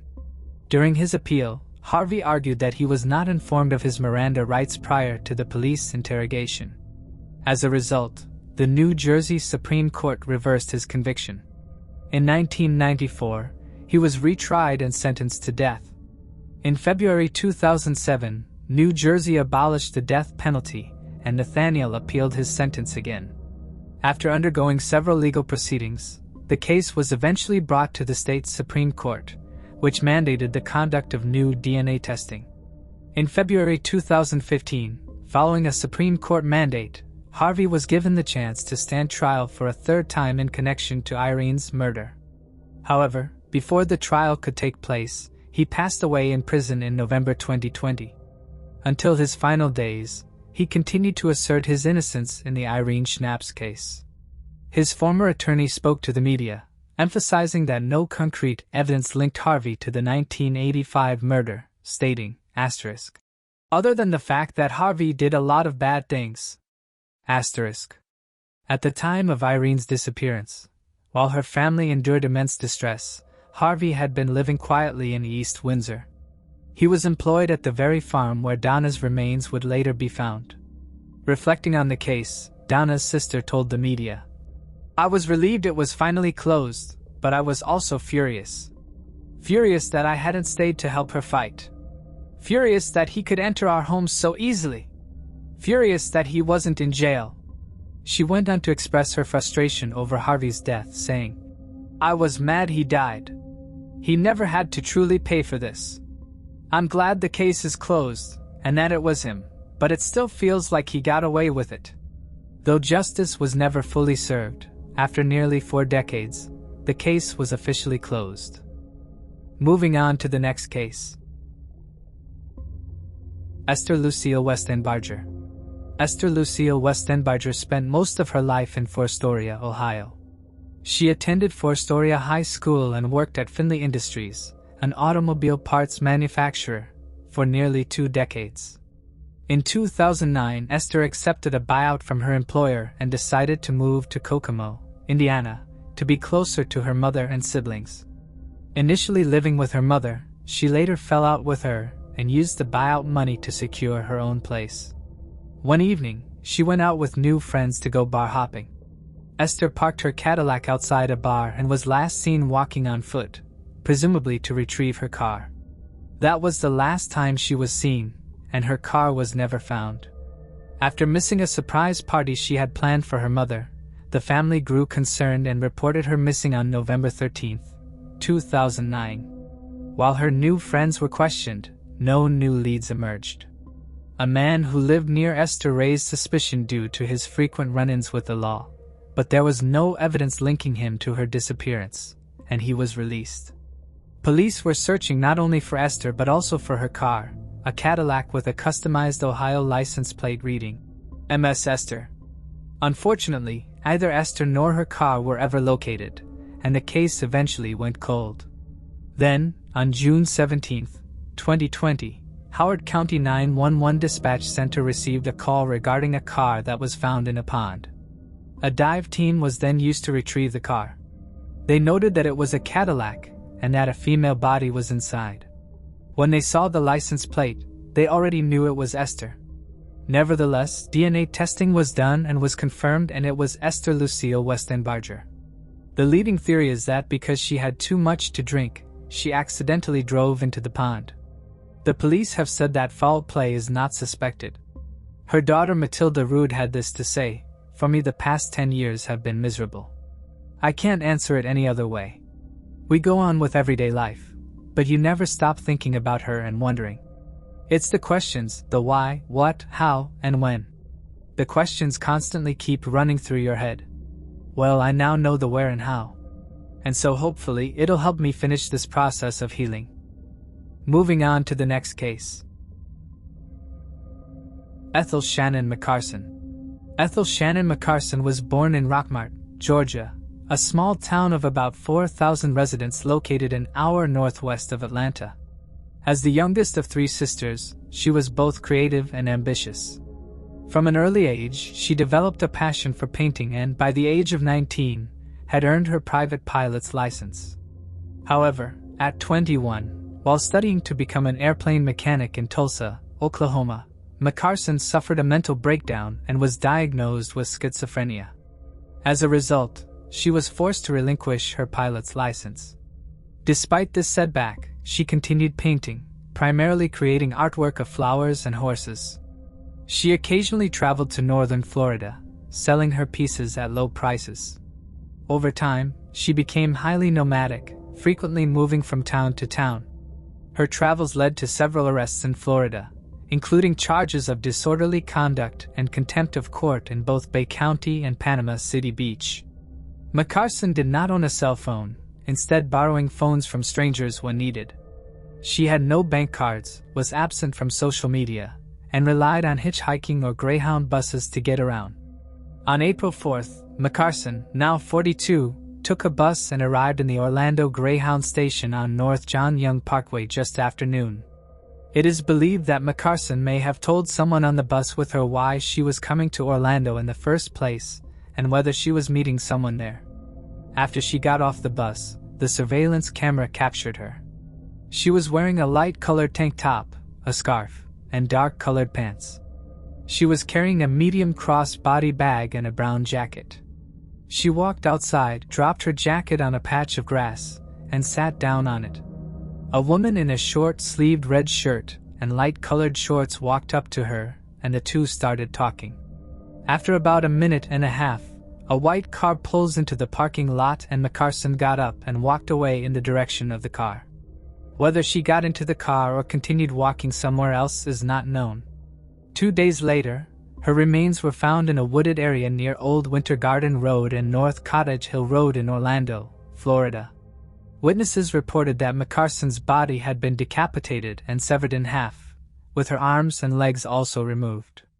The woman seen speaking with McCarson is not considered a suspect in her death, but authorities are eager to determine what was discussed during their interaction. So far, the woman remains unidentified. A $10,000 reward is being offered for any information related to the case. Moving on to the next case. Lesie Prior. In the quiet neighborhood of Chevy Chase, Maryland, a brutal murder shocked residents and left police baffled for over 2 decades. One morning in May 2001, Lesie Prior, a 50-year-old mother and advertising executive, was discovered savagely beaten in her home. The crime scene was drenched in blood, yet filled with unanswered questions. With no leads or suspects, the case eventually went cold, until now. Years later, thanks to groundbreaking advancements in genetic genealogy, a shocking arrest was finally made. For those who knew and loved Lesie Prior, the revelation was staggering. The person responsible for her tragic death had been hiding in plain sight all along. Lesie Jennings Prior was cherished as a warm, devoted mother, wife, and professional. Her life appeared idyllic. She shared a loving marriage with her husband, Sandy Prior, and had a deeply devoted daughter, Lauren. She worked at Specialties Incorporated, an advertising production company in Northwest D.C. Lesie and Sandy had built a life filled with shared joys, from summer vacations to simple family dinners around the kitchen island. But unknowingly, the Prior family welcomed someone into their lives who would ultimately shatter their world. On May 2, 2001, what should have been an ordinary day took a devastating turn for 50-year-old Lesie Prior. When she failed to show up for work, concern quickly spread among her coworkers and husband. The Montgomery County Police Department was dispatched to the Prior family home on Drummond Avenue. Upon arrival, officers were met with a chilling sight: blood smeared in the foyer, yet no sign of Lesie. As they moved further inside, they uncovered a horrifying scene: Lesie Prior's lifeless body in the main bedroom's shower. She had been attacked with brutal force, suffering multiple blunt force injuries and strangulation. Evidence of her desperate struggle was found beneath her fingernails, where her assailant's blood was mingled with her own.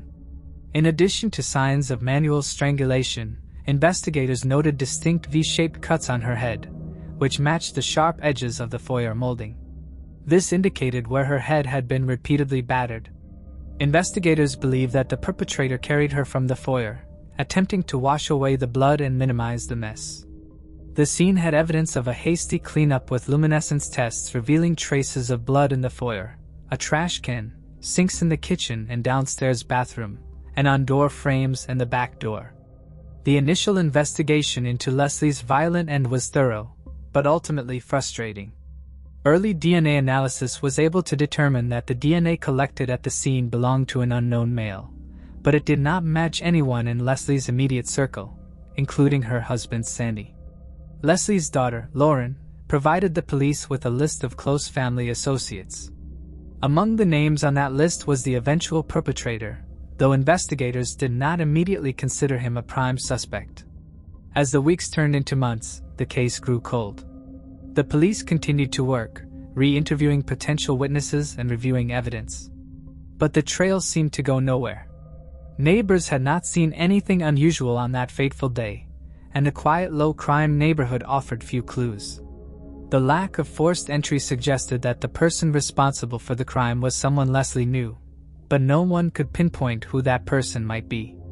Leslie's family struggled with a lack of answers. Her husband, Sandy, was briefly considered a suspect, but was soon cleared.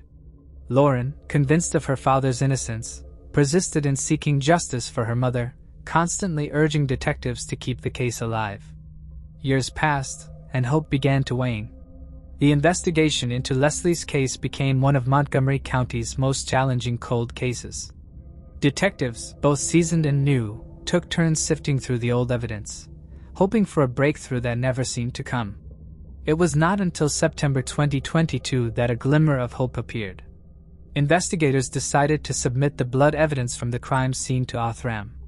This decision would eventually lead to the long-awaited breakthrough that would crack the case wide open and bring Leslie's perpetrator to justice. The lab was able to develop a more complete DNA profile of the suspect, which was then sent to Family Tree DNA, a consumer-based genealogy company. The results pointed to the Gligor surname, leading detectives to reconnect this lead with an old tip about a man connected to the Prior family, Eugene Gligor. Leslie's daughter, Lauren Prior, was 16 years old when she first met Eugene. They were classmates at Bethesda's Chevy Chase High School and quickly became an inseparable couple. Eugene, with his deep brown hair and wide smile, was popular and well-liked among their peers. He had dreams of becoming a computer engineer and often participated in social activities. Eugene's family life was turbulent. He struggled with his parents' divorce and had relatives known for their volatile tempers. Despite these challenges, Eugene maintained a facade of normalcy, never displaying violent tendencies around Lauren or her family. Their families lived close by, which meant Eugene was frequently at the Prior home. Leslie and Sandy welcomed him, treating him almost like a second son. Eugene joined them on family trips to the Outer Banks and Delaware beaches, where they played board games and built fond memories. While Lesie always spoke fondly of Eugene, Sandy had reservations, sensing something off about him. Although, he never had any concrete reasons to justify his unease. In June 2024, investigators collected Eugene's DNA from a discarded water bottle they saw him use and discard at Dulles International Airport. It was then confirmed it matched the DNA found at the crime scene. This led to his arrest on June 18, 2024, bringing a significant step towards justice to the long cold case. Now 44 years old, Eugene Gligor faces first-degree charges and was extradited from Washington, D.C. to Maryland. The arrest of Eugene Gligor for the slaying of Lesie Prior brought a mix of shock and relief to everyone, but especially to her daughter, Lauren. The revelation that Leslie's former boyfriend was the suspected perpetrator added an agonizing layer of personal betrayal to an already devastating ordeal. She had been in a relationship with Gligor for 5 years but had not spoken to him in several years by the time of her mother's tragic death. Shortly after the funeral, Lauren recalled an unexpected encounter with him at a bar in Bethesda. She told him about her mother's passing, and his response was chillingly composed. He simply looked at her and said, "I am so sorry. I have spoken to him. He did not seem weird. How you can look somebody in the eye, knowing you committed this crime, and act like nothing happened is pretty unreal," Lauren later reflected. Despite the long-awaited breakthrough in the case, authorities have yet to establish a clear motive for the brutal killing. Gligor remains in custody without bond. Prosecutors have cited his history of frequent international travel, labeling him a flight risk. As they await the trial, the Prior family and their community continue to seek justice for Lesie, hoping that more answers will soon come to light. Moving on to the next case. Matthew Weaver Jr. 21-year-old Matthew Weaver Jr. of Simi Valley, California, should have been looking forward to adulthood. Instead, in the period leading up to his mysterious disappearance in 2018, he seemed to be going through a personal crisis. Shortly before he went missing, Matthew moved out of the home he had shared with his stepmother and into his own apartment in Granada Hills, California. Some sources suggest he had been kicked out, though this remains unconfirmed. Around the same time, he also ended his long-term relationship with his girlfriend, Vanessa. These abrupt changes created instability in his life, leaving his job and friendships as his only sources of consistency. At the time of his disappearance, Matthew was working as a lineman for a telephone pole construction company alongside his father, Matthew Weaver Sr. His ex-girlfriend noted that after moving into his new apartment, he had started drinking more frequently. His friends noticed the changes as well. Matthew had become a frequent partygoer, and over time, he began experimenting with drugs. He started regularly using LSD and cocaine, and before long, his substance use became a growing concern. Matthew admitted to his friends that his drug use was becoming problematic, as it was not only affecting his daily life but also interfering with his job. He had begun missing shifts, and at one point, his father reportedly caught him using. Things took a more troubling turn in the months leading up to his disappearance, when Matthew started asking around for a gun. His friends refused to help him obtain one, and since he was unable to purchase one himself, he asked his father if he could either borrow a firearm or have one bought for him. However, Matthew Sr. declined. On August 9, 2018, after another night of partying, Matthew slept in late. Around 6 p.m., he drove to his workplace to collect $400 in cash from his father. While here, he asked if he could take a photo of his gun, and his father agreed. Matthew posted the image of the gun in his hand to Snapchat with the words "Game Over" on it. At 9 p.m., Matthew called a friend named Melissa Sanchez. He picks her up from her home in Chatsworth, and the pair drove to Walmart, purchased gas, and then drove to an unidentified location where they purchased cocaine. From here, they headed to a marijuana dispensary. Together, the two sat in Matthew's car outside of Melissa's home. According to Melissa, the two were new friends, which is why she found it odd and awkward when Matthew began emotionally venting to her in the car before crying. She eventually left the 21-year-old alone in his car at 5 a.m. At 5:15 a.m., Matthew turned off the 101 freeway and got onto Mulholland Highway. At 6:57, he stopped at a parking lot at Stunt Road in Topanga Canyon. This area was a popular lookout spot that the 21-year-old was very familiar with, as his ex Vanessa claimed he visited it frequently. Matthew sat in the lot for about 16 minutes. At 7:15 a.m., he opened the large unlocked metal gates that led to an asphalt road named Topanga Tower Motorway, which later forked and led to a large microwave tower that was being built at the time. CCTV from the area showed that Matthew did indeed drive down this dirt road, and he was the only one who did. His car was later found at the end of the road, which was so narrow that one of his tires was hanging off the edge of the mountain. The front of his car had been blocked by a small boulder, and there was nowhere to turn the vehicle around. At 8:21 a.m., the 21-year-old attempted to call his father. However, Matthew Sr. had no signal at the time, so he missed the call.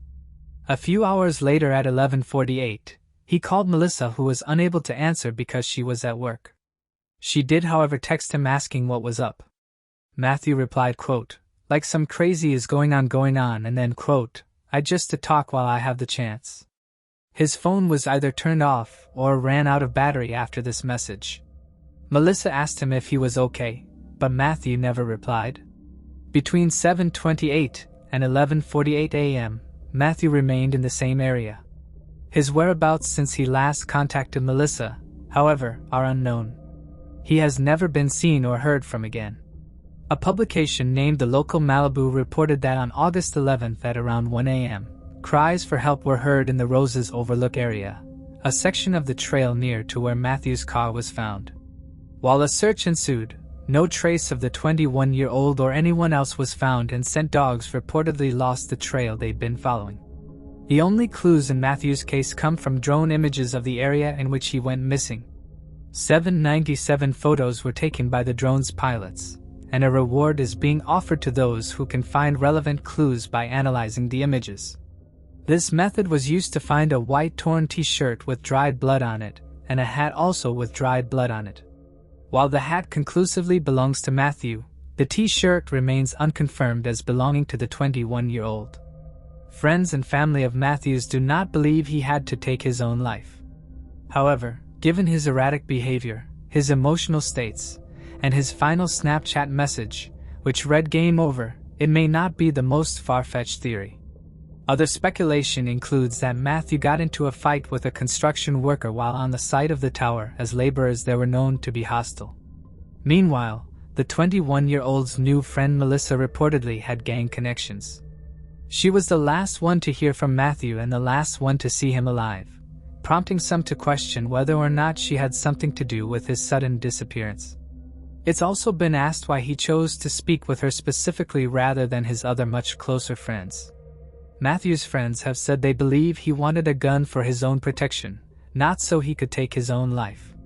They believe he posted the image to Snapchat to let people know he had won, not as some kind of final goodbye. Matthew's family and friends remain determined to find answers. If you're interested in assisting with the analysis of drone images related to his case, you can visit MatthewWeaver.tips. Matthew was last seen on August 10, 2018, near the Topanga Tower motorway, close to Roses Overlook, above the Backbone Trail and Hondo Canyon areas in California. At the time of his disappearance, he was 21 years old, with brown hair and brown eyes. He stood 5 feet 10 inches tall and weighed approximately 130 pounds. If you have any information regarding his whereabouts, you can contact the Los Angeles Regional Crime Stoppers at 22. Now that you know the details, feel free to share your thoughts and theories in the comments below. Moving on to the next case. Sharon Christine Anderson. Sharon Christine Anderson, affectionately known as Sherry by her friends and family, was a 50-year-old mother and a dedicated employee of the Washington State Department of Social and Health Services. She resided in Stanwood, Washington, a peaceful town north of Seattle's suburbs. Sherry was the proud mother of 2 adult children and adored her 2 grandsons. She had been married to her husband, John, a Boeing employee, for approximately 6 years. According to her best friend, Mary, the couple had no known relationship issues, and if anyone truly knew Sherry, it was Mary. Mary described Sherry as her adopted sister, emphasizing that they spoke on the phone every night at 9:30 p.m. before going to bed. In their free time, Sherry and John shared a passion for Harley-Davidsons and often rode motorcycles together. Sherry filled her days as a devoted social worker and a loving mother and grandmother. At DSHS, she worked with adult clients striving to become self-sufficient after being on welfare. Though the job was demanding, it was also deeply fulfilling, and she had been committed to it for 15 years. Sherry's co-workers described her as reliable and hardworking. She was especially proud of her youngest daughter, who had recently graduated from college. She also cherished time with her daughter Nikki's 2 sons and spoke to them frequently. On December 2, 2000, Sherry had a busy day ahead. She planned to run errands near her home in Stanwood before heading south to Everett for some Christmas shopping at the mall. Before leaving, she told her husband, John, that she would return by 4 or 4:30 p.m., as they had evening plans. That night, Sherry and John were set to go out, planning to leave their home around 5 or 5:30 p.m. to drive to Seattle for dinner and a motorcycle show. She left the house around 9 a.m., driving her new Toyota 4Runner, bringing only her purse and a coat. It was also known that Sherry typically carried a gun for personal protection. Sherry's firearm was legally registered and kept in her vehicle. According to her daughter Nikki, Sherry's morning errands included stopping at McDonald's for a coffee, something she did almost daily, then heading to Fred Meyer in Marysville to pick up some developed photos, followed by a trip to Walmart. Afterward, she planned to drive up to Everett for Christmas shopping. The distance from Stanwood to the Everett Mall was about 30 miles, a drive that would take roughly 30 minutes. It is unclear how Sherry's husband, John, spent most of that day, but at some point in the mid-afternoon, he took a nap. When he woke up around 5:30 p.m., he was surprised that Sherry hadn't woken him as expected. Looking around the house, he realized she was nowhere to be found, and her car had not returned home. Concerned, he called Mary around 5:30 p.m. to ask if she had heard from Sherry. Mary, too, had not spoken to her best friend all day.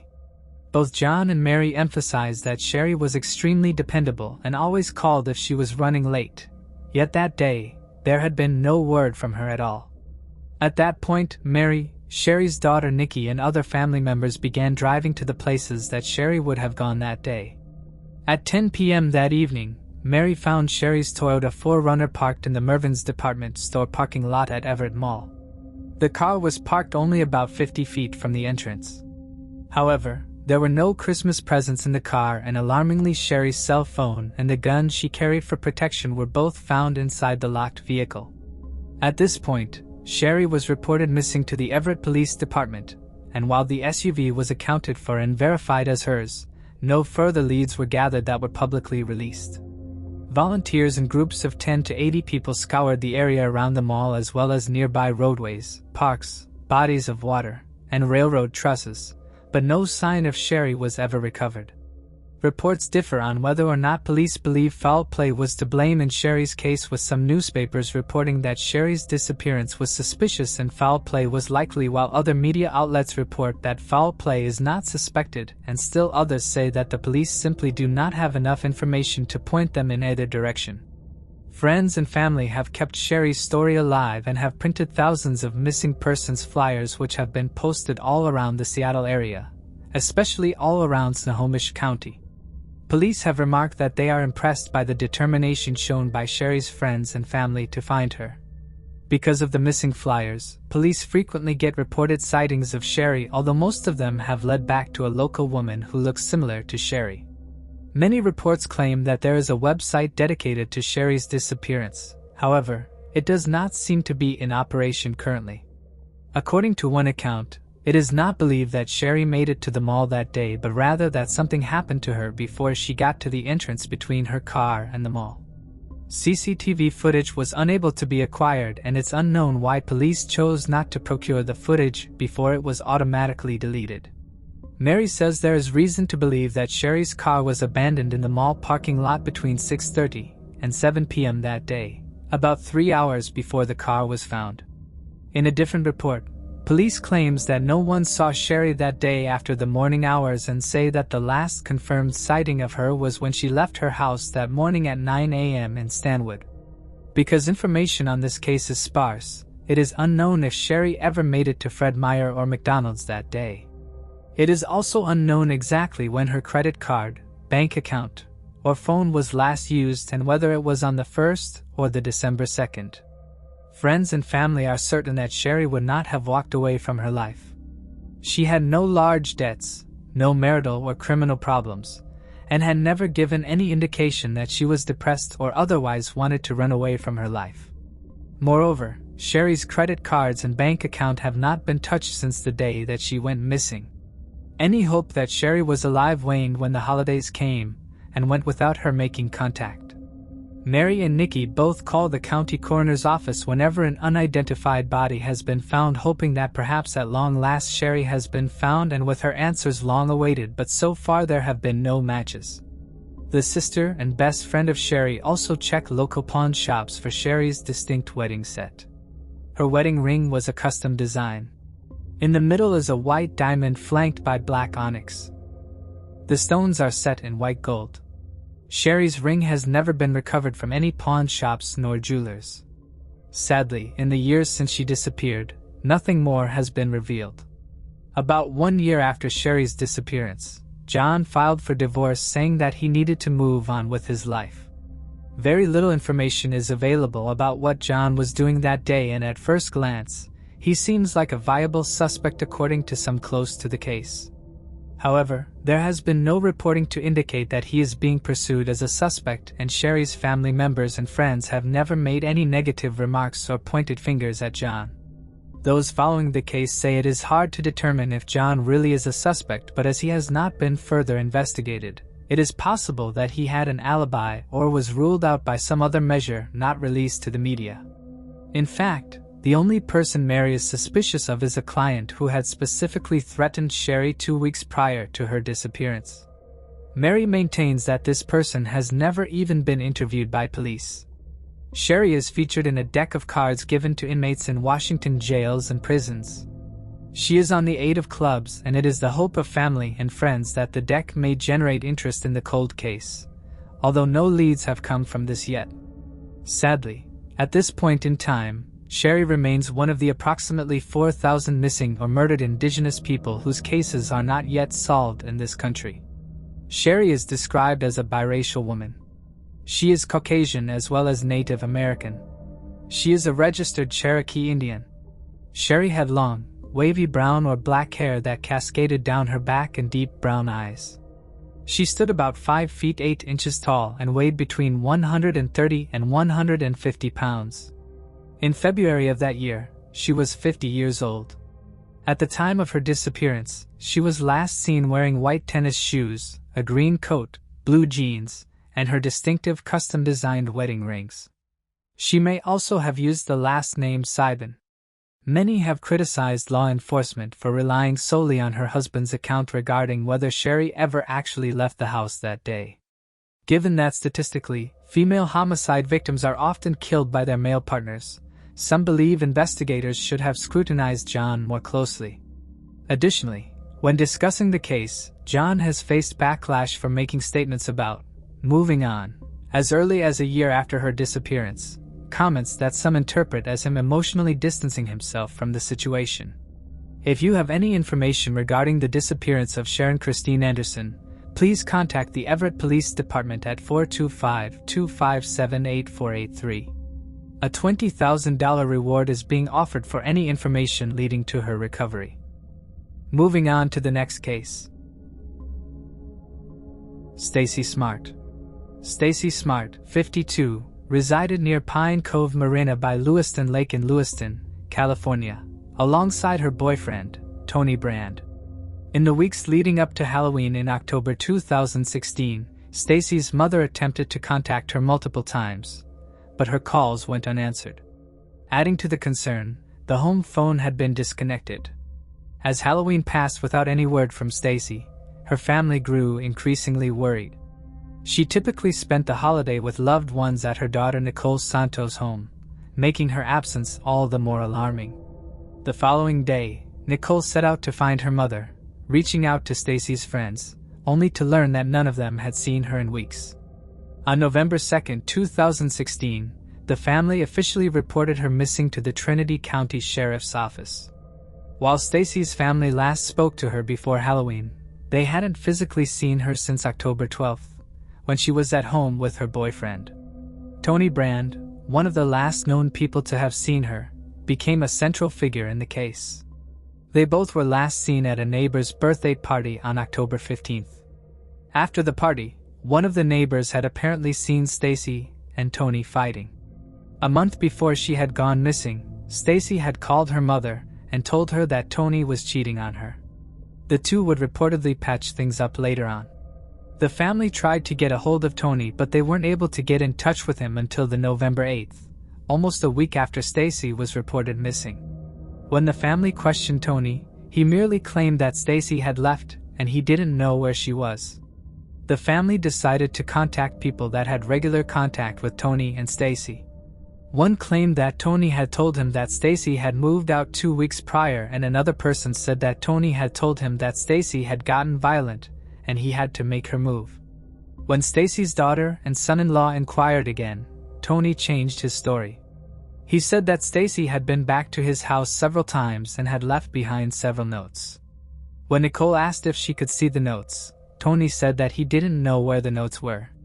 The family also noticed that part of the carpet was missing from the bedroom that Tony and Stacy shared. Tony said that he and Stacy had cut out a piece to make a nice entry to the master bedroom, and he had made a design there with pieces of carpet. The forensic scientist inspected the carpet and confirmed that the carpet had been pieced into a design and didn't find anything suspicious about the carpet. Tony was brought in for questioning by the police as he was the last person to see Stacy. He again claimed that she had just left and that she had done it before, and that's why he didn't find it troubling. Initially, Tony refused to take a polygraph test, but he would later agree to take the test. However, on the day of the test, he didn't show up. He hasn't been asked by the sheriff's office to take a lie detector test since. The police said Tony had been fully cooperative in the case besides the polygraph test. Stacy's bank card was last used on October 16th, the day after she was reportedly seen at that party with Tony. If Stacy did leave, Then why hasn't she used her bank card since? There were several reported sightings of her after her disappearance in front of the Weatherville gas station. She was reported to be with an older man in a green SUV. However, none of the sightings have been confirmed. Authorities conducted an extensive search of Tony Brand's property and the surrounding area, employing sonar, cadaver dogs, and the assistance of numerous volunteers. Despite their efforts, no trace of Stacy was found. Her disappearance coincided with that of Sherry Papini, a case that occurred just 45 miles away and garnered widespread media attention. Investigators explored the possibility of a connection between the two cases but ultimately found no evidence linking them. While Stacy was officially reported missing on November 2, 2016, the same day as Sherry, she had not actually been seen since October 15. Unlike Sherry Papini, who was eventually found, Stacy remains missing. Law enforcement has not ruled out foul play, but no arrests have been made in connection with her case. Her family strongly believes she did not leave voluntarily, especially since she had two daughters, one just 10 years old at the time, and cherished spending holidays with them. To this day, Stacy's whereabouts remain unknown. Moving on to the next case. Susanna Brown. On the evening of March 8, 1982, Susanna Brown attended a Tupperware party near her home in Abilene, Texas. Meanwhile, her daughter, Francesca, stayed at their neighbor Kathy Spivey's house. Francesca asked Kathy if she could sleep over, but Kathy, being a mother herself, declined, reminding her it was a school night and suggesting they plan something for the weekend instead. Around 8:30 p.m., Susanna picked up Francesca and took her home. The following morning, Billy Brown returned from work at nearly 3:20 a.m., unaware of the nightmare that awaited him. As he switched on the lights, his eyes were immediately drawn to the sight of blood. Then, he saw his wife, Susanna, lying lifeless, partially concealed under the bed. In shock, he passed by the phone in the living room and rushed to the kitchen to dial 911. When officers arrived, they made a horrifying discovery. His 8-year-old stepdaughter, Francesca Antoinette Martinez, had also been murdered inside the house. It was a grim discovery, but investigators immediately noticed something unusual. Susanna was found lying face up in her bedroom, a lamp cord still attached to the lamp and wrapped tightly around her neck. Francesca had also been strangled with a ligature. Her body was discovered in her bedroom with a phone cord, cut in 2 places, wrapped around her neck. Both ligatures were everyday household items, suggesting a crime of opportunity rather than a carefully planned attack. Given that strangulation is an intensely personal and deliberate act, authorities suspected the perpetrator likely knew the victims. The medical examiner later determined that male DNA fluid was present in Susanna's mouth. However, it appeared to have been rinsed off, making it unclear whether it was consensual or connected to the crime. Additionally, Susanna had sustained 3 large lacerations on the left side of her head, indicating that the attacker had struck her multiple times with the lamp before strangling her. Her white V-neck t-shirt and bra were slightly torn, while her blue shorts had been pulled down around her ankles. Despite these details, there was no evidence of sexual assault. It was noted that little Francesca had been hiding under the bed. The way her body was found, it appeared the attacker found and dragged her out. Interestingly, Billy told police at the time that the back door was slightly open and a window was open 5 to 6 inches. This looked staged as all the screen doors were intact, in fact shut. Officers could find no signs of breaking and entering, not even a scratch on the door, and there was nothing missing from the house. For a man struck with such misfortune, Billy seemed unfazed. He was calm, not too upset, and even made inappropriate dad jokes. That is when he turned from the affected loved one to their number 1 suspect. Investigators first wanted to know more about Susanna Flores Brown. For parents Nick Flores and Frances Soda, Susanna was a Texas girl through and through. Born on October 20, 1951 in Taylor County, Texas. She had 2 sisters, a half-sister and a half-brother. Susanna was loved and adored by all. When she was only 16 years old, she fell in love, but the man she chose was 10 years older than her, 26-year-old Freddie Martinez. In 1967, they got married. They were blissfully married for a long time. Freddie was in the Marine Corps, a lance corporal in the U.S. Army. He served in the Vietnam War up until 1973 when the war was over. For Freddie, 1973 would turn out to be an eventful year. In January, as the Paris Peace Accords were signed and troops were withdrawn, Freddie lost his father. But by the end of the year, some light came into his life. On December 11, 1973, he was blessed in the form of little Francesca Antoinette Martinez, his baby girl. Francesca was affectionately known as Cha-Cha because of her fun spirit. She studied at Bonham Elementary School in Abilene. The mother and daughter were happy and loved, but unfortunately, as often happens with teen marriages, their marriage did not work out. The couple separated with Susanna keeping Francesca. Susanna was very busy with her daughter who loved to dance and be involved in just about everything. For a while, it was just the two of them until 1979 when Billy Brown entered their lives.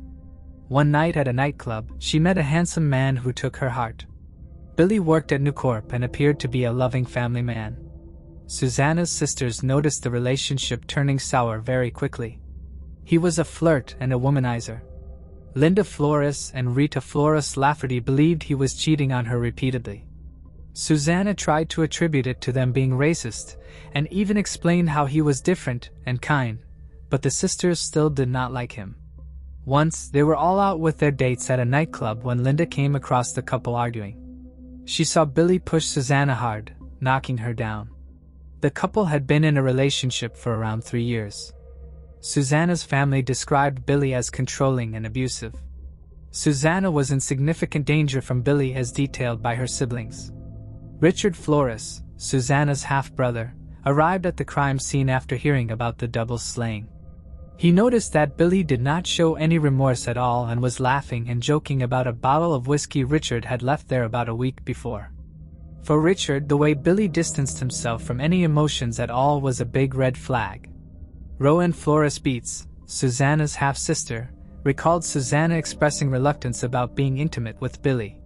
Susanna mentioned that Billy could become ugly or moody and make short and snotty remarks throughout the day if she did not perform in bed to his liking. The news of Susanna wanting to leave the relationship, coupled with Billy's alleged anger over intimacy issues, helped investigators identify a possible motive. Billy told the police that he had been trying to call Susanna for quite a while before he was finally able to get a hold of her. Investigators could paint a picture of what might have occurred.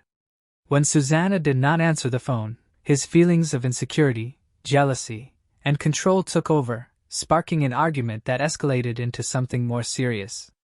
Sarah Sato, a close cousin of Susanna, told investigators that in the summer of 1981, she escorted Susanna to the hospital.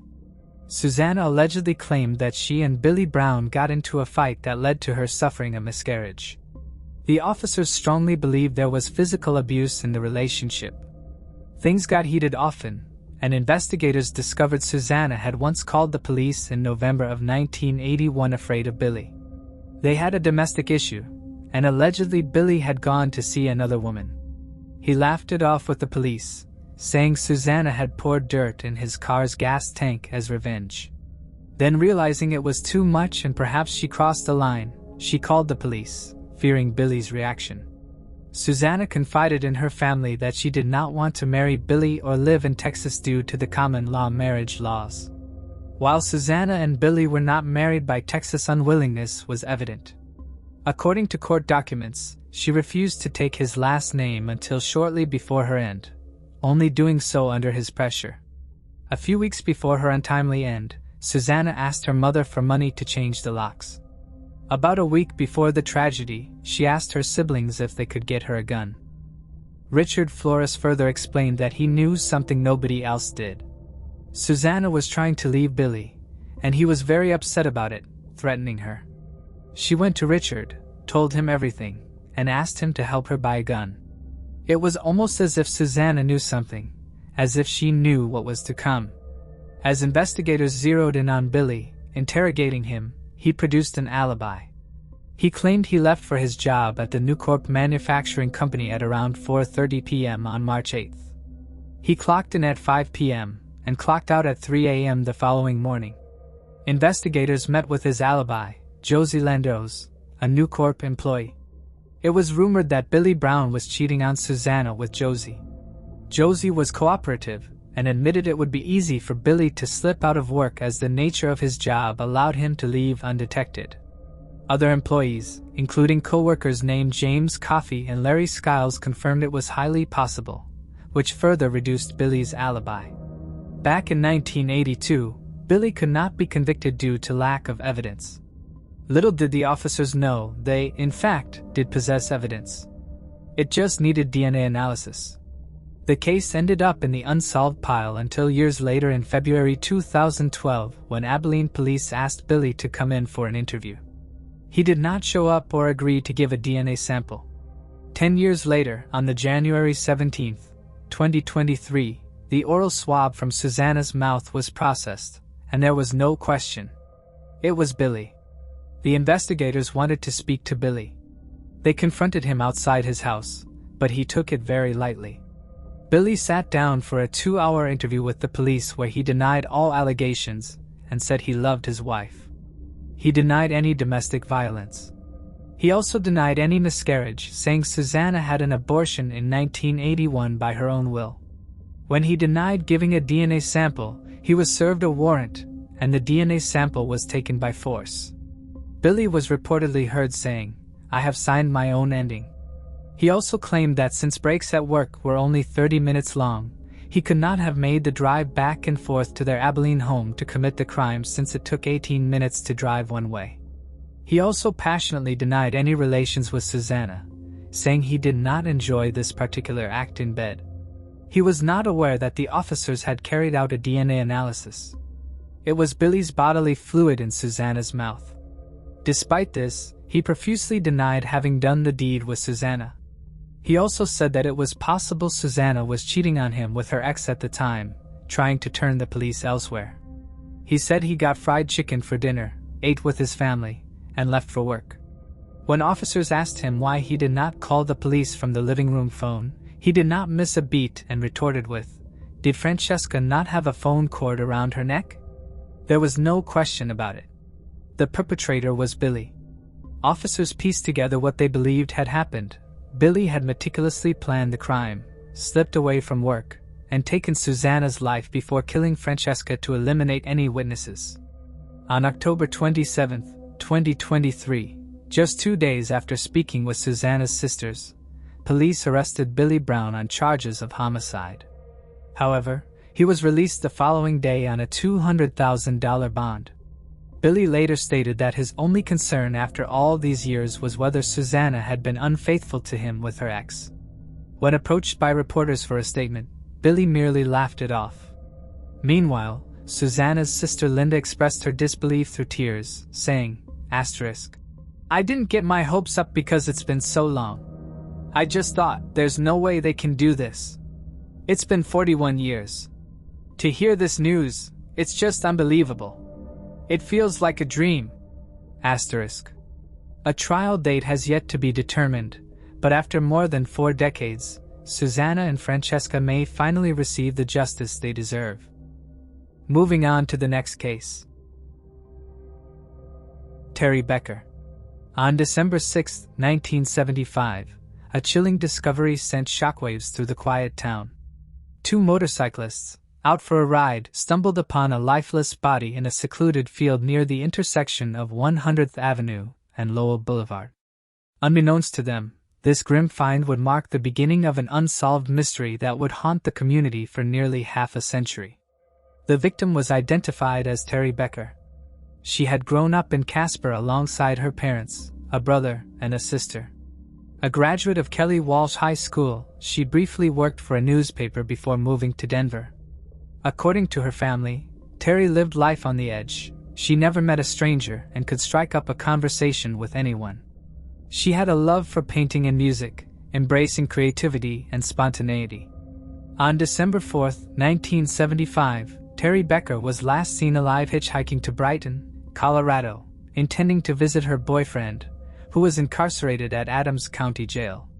While reports indicated that she successfully made it to the detention center, her movements after that remained a mystery. Just 2 days later, her body was discovered in a desolate field. It appeared that her remains, along with her clothing and personal belongings, had been discarded at the site. An autopsy later confirmed that Terry had been sexually assaulted and strangled to death. Despite multiple investigations over the years, the case remained unsolved until February 2003, when authorities were able to extract a DNA sample from evidence collected at the crime scene. The profile was entered into CODIS, but no matches were found. A breakthrough came in February 2013 when the Las Vegas Metro Police Department was reviewing the 1991 murder of Sherry Bridgewater, who had been found raped and murdered in her apartment. When they submitted DNA evidence from the crime scene to CODIS, they made a startling discovery. It matched the unknown suspect in Terry Becker's murder. It was determined the suspect who murdered Terry Becker also murdered Sherry Bridgewater in Las Vegas. However, they did not know the suspect's identity at the time. In February 2018, the case was submitted for genetic genealogy testing to identify a match through hereditary DNA analysis. After 5 years of research and testing, Thomas Martin Elliott was identified as a suspect in both murders. In October 2023, his body was exhumed and was positively identified as the killer in both cases in January 2024. Elliott had an extensive criminal history, spending much of his life cycling in and out of prison. Before murdering Terry Becker, he had committed a burglary in Lakewood, for which he was ultimately sentenced to 6 years behind bars. While incarcerated, he was transferred between various facilities within the Department of Corrections system before being released in Las Vegas in 1981. Following his release, Elliott went on to commit a crime against a child, resulting in a 10-year prison sentence. He was once again released in 1991, at which point he murdered Sherry Bridgewater. However, before authorities could bring him to justice for his crimes, Thomas Elliott took his own life on October 30, 1991. Investigators are now working to retrace his movements in an effort to determine whether he may be connected to additional unsolved cases. Moving on to the next case. Gypsy Blanchard. Dee Dee Blanchard and her daughter, Gypsy Rose Blanchard, were far from an ordinary family, but for a time, they managed to make things work. That changed in June 2015 when Dee Dee and Gypsy's neighbors grew concerned after noticing strange posts on their shared Facebook page. Missouri sheriffs were alerted and conducted a welfare check at the Blanchard home. Inside, officers discovered Dee Dee's body lying face down on her bed in a pool of blood, the result of fatal stab wounds inflicted days earlier. Gypsy was nowhere to be found, which was alarming since Dee Dee had claimed her daughter suffered from leukemia, asthma, muscular dystrophy, and other chronic illnesses. She was also said to have the mental capacity of a 7-year-old due to brain damage from her premature birth. According to neighbors, Gypsy was confined to a wheelchair and entirely dependent on her mother's care. In the home, Gypsy's wheelchair was found as well as her medications. This led police to think she might have been abducted and in serious danger. However, police found Gypsy Rose the next day in Wisconsin, where she had traveled with her boyfriend she had met online. She was alive and well, but things were about to get worse for her. Investigators soon announced, to the shock of family and friends and the public, that Gypsy was, in fact, an adult and had none of the physical or mental health issues her mother represented her as having. Further investigation found that some of the doctors who examined Gypsy had found no evidence of the claimed disorders and in one case suspected Munchausen syndrome by proxy, in which a caregiver often exaggerates and induces mental or physical health problems in those who are in their care with the primary motive of gaining attention or sympathy. Dee Dee had changed her name after her family confronted her about how she treated Gypsy and suspected her of poisoning her stepmother. Nonetheless, many people accepted her situation as true, and the two benefited from the efforts of charities such as Habitat for Humanity, Ronald McDonald House, and the Make-A-Wish Foundation. Dee Dee had been making her daughter pass herself off as younger and pretend to be disabled and chronically ill, in the process subjecting her to unnecessary surgery and medication, including a feeding tube put into her stomach, and controlling her through occasional physical and psychological abuse. They often appeared on TV together, including spots on the local news, with Dee Dee always holding onto Gypsy's hand tight, squeezing to alert Gypsy that she said something that she didn't like. Over time, Gypsy began creating a secret online life while her mother slept. Through a dating site she had joined, she connected with Nicholas Gojan, and over the course of 2 years, they plotted a way to eliminate Dee Dee. According to text messages and interrogations, Nicholas entered the Blanchard home and allegedly stabbed Dee Dee while Gypsy hid in the bathroom. Afterward, the pair took several $1,000s from a safe in the house, and Nicholas mailed the murder weapon, a knife provided by Gypsy, to his home in Big Bend to avoid being caught with it. The disturbing Facebook posts led authorities to Gojan's residence in Big Bend, Wisconsin, where the two were arrested on June 2015. Gypsy later pleaded guilty to second-degree murder and received a 10-year prison sentence, while Nicholas faced trial for first-degree murder. Before I continue, I want to remind you that only a small percentage of people who watch my videos are actually subscribed. So if you enjoy my content, consider subscribing. It's free and you can always change your mind later. Now, let's move on with the video. Moving on to the next case. Jennifer Daughtry. On the morning of February 11, 2010, a truck driver was making his way through the quiet streets of Greensburg, Pennsylvania. The calm, empty roads seemed ideal for a quick delivery, but something unusual caught his eye. Stopping near Greensburg-Salem Middle School, he noticed a tipped-over trash can. Though it might have been easier to ignore and continue on, his curiosity led him to investigate.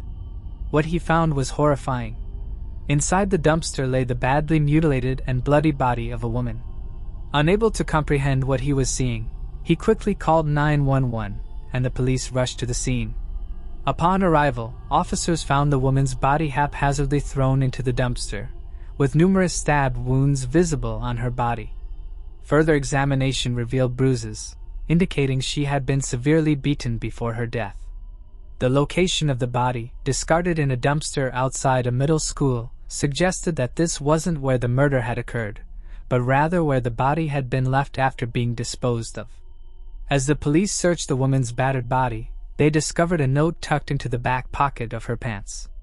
The condition of the body stood in stark contrast to the contents of the note, with the only truth in the note being the name of the victim, Jennifer.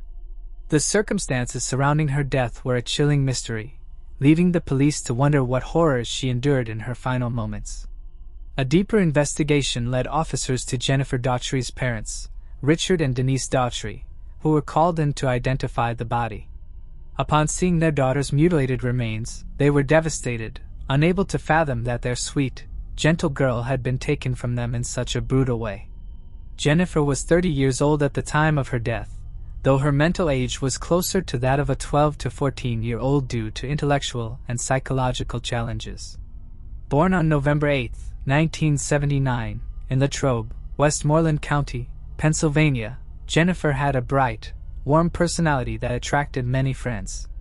Despite being bullied by some of her peers because of her mental challenges, her kind nature allowed her to form strong bonds with those who saw beyond her difficulties. In the course of their investigation, the police were surprised to learn that Jennifer was a resident of Mount Pleasant, which added an unexpected layer to the case. This raised questions about what Jennifer was doing in Greensburg and who could have taken her life. Her parents informed the police that their daughter regularly traveled to Greensburg for medical appointments. She was also attending life skills classes at the West Place Clubhouse in Greensburg, where she was learning to become a mechanic. On this particular day, however, Jennifer had come to the city to meet a new group of friends for a sleepover. She had met these friends through Angela Marinucci, whom she had encountered while taking her classes at the West Place Clubhouse. The two girls had instantly connected, and Angela introduced Jennifer to her circle of friends, Ricky Smyrns, Melvin Knight, Amber Menninger, Robert Masters, and Peggy Miller. Despite her mental challenges, Jennifer had finally found a group of people with whom she could relate. Each member of the group faced their own cognitive difficulties, often stemming from troubled childhoods and painful past experiences. These shared struggles allowed Jennifer to bond with them quickly and find comfort in their company, as they all navigated life together despite their psychological battles. Jennifer's parents fully trusted this new group of friends, as they had noticed how happy their daughter was around them. Before she left on February 10, 2010, Jennifer had left a note for her mother, saying she would be back by the following afternoon after the sleepover. She also included the contact information for all 6 of her friends, in case of any emergencies. Tragically, these would be the last words Jennifer communicated to her parents and the first clue in the investigation into her murder. According to the Daughtries, something must have occurred after Jennifer got off the bus and made her way to the house where the sleepover was to take place. The police decided to approach the group of friends in good faith, hoping they could provide information about the horrific crime. However, they were about to uncover something much darker than they anticipated. The house where Jennifer was supposed to meet her friends appeared unremarkable from the outside, with some lights still on, indicating that the Christmas decorations had not been removed yet. But when the officers stepped inside, they were met with a chilling sight. The house, which appeared to have a semi-festive atmosphere, was overwhelmed by the gruesome smell of blood and gore. The house occupied by Jennifer's friends turned out to be the crime scene where she was badly beaten and killed, with almost every corner of the house reeking of the grim nature of the incident. The cops apprehended all 6 in the group, who didn't try very hard to deny what had happened in the face of all the glaring evidence in the house.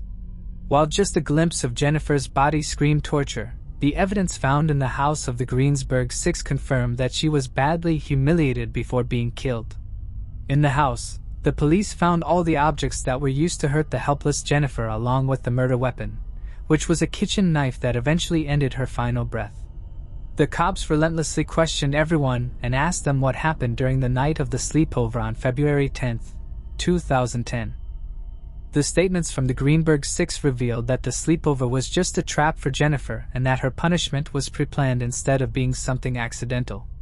They also learned that the mastermind behind this heinous crime was none other than the youngest of them all, Angela Marinucci, who was also Jennifer's close friend. Just when Jennifer crossed their doorstep, the group put their plans into action, and they suddenly began hitting her. Jennifer was quite confused at the time, since this wasn't the welcome she was expecting. Why did this new group of friends she had trusted so much suddenly turn hostile? What sick intentions might have motivated these 6 people to mercilessly hurt a mentally challenged friend and eventually take her life? Jennifer's phone and purse were immediately confiscated by the group, who began their grueling torture session that would go on for 36 long hours. They tore her purse and poured several fluids into it. Angela and Amber initiated the physical assault and beat Jennifer up with several objects. They took turns as they bruised her with several items, including a sturdy pair of crutches, a vacuum cleaner hose, a towel bar, and a 2-liter lemonade bottle. The duo was later joined by the others, who kicked Jennifer repeatedly, crushing her belly and her chest. The badly bruised Jennifer was also forced to gulp down several undrinkable fluids, like cooking oil, nail polish, detergent, urine, and even made to eat fleas. All of these were poured onto her head, followed by oatmeal and spices. Jennifer retaliated against the assaults, as she tried to throw her limbs around to attack her assailants. Unfortunately, Jennifer ended up choosing the wrong target by hitting Amber hard in the stomach. The group said that Amber was pregnant and escalated their assault on Jennifer after tying her with Christmas lights and decorations to prevent her from standing up to them again. The group shaved Jennifer's head and smeared her face with nail polish while continuing to thrash her. Unable to fight, Jennifer tried begging her attackers for mercy. The group neither stopped nor explained while she became the victim of their sadism. Instead, Melvin Knight took off Jennifer's clothes and forced himself on the heavily bruised victim while everyone else watched. After Melvin was done, they forced Jennifer into the bathroom to have a shower, citing the trouble they were having with her stench. While Jennifer thought that her captors were done with her, you would discover next that she couldn't have been more wrong. The thrashing instantly resumed, and Jennifer's mini-illusion was instantly shattered. But things did come to a stop afterwards, since the Greensburg 6 got bored of constantly beating Jennifer to a pulp, The group then decided to vote to either let Jennifer go on the expectation that she would remain quiet or to kill her and get rid of her body. Jennifer begged her supposed friends to set her free. But the next morning, February 11th, she learned that all 6 had unanimously voted to end her life. Before killing her, the group somehow thought that making Jennifer write a note would shield them whenever her body was found. For reasons unknown, the group made Jennifer take several antibiotics, painkillers, and sleeping pills before Ricky Smerms asked Melvin to stab her in the chest. This could either be due to an unexpected return of their conscience, or an attempt to prolong Jennifer's suffering using medicines. The latter stands more probable since they didn't spare the life of the already tortured Jennifer. Thus, any consideration of the Greensburg SIX's empathy towards their unfortunate victim was completely out of the question. Instead, Melvin plunged the knife into Jennifer's body thrice, striking her chest and her throat. He later checked on her to find that she was still alive and slashed her wrist to end Jennifer's life. The group didn't immediately dispose of Jennifer's body. Angela Marinucci asked the group to prop the dead body up and wrap it in Christmas lighting to get a dazzling display of their monstrosity. But when the damaged Christmas lights didn't work, the frustrated group stuffed her body in a trash can where it was eventually found. All of this clearly showcased that none of the sex had any form of remorse over their actions. But what really made them carry out this torture-cum-murder? After learning of such a horrifying account, cops cracked down hard on everyone to find out why they made Jennifer suffer so much. The Greensburg Six revealed that Jennifer had developed a crush on Ricky, who was Angela's boyfriend at the time. Moreover, Angela once caught Ricky secretly speaking with Jennifer over the phone.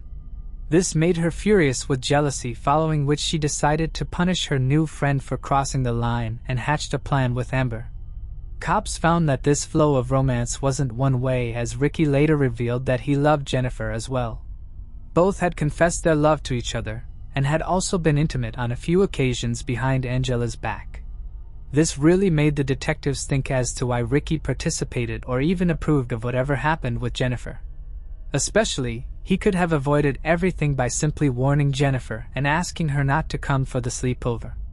The confession from the other members of the Greensburg Six, especially Peggy Miller and Robert Masters, revealed that Angela was a very dangerous woman, and they were very afraid of her.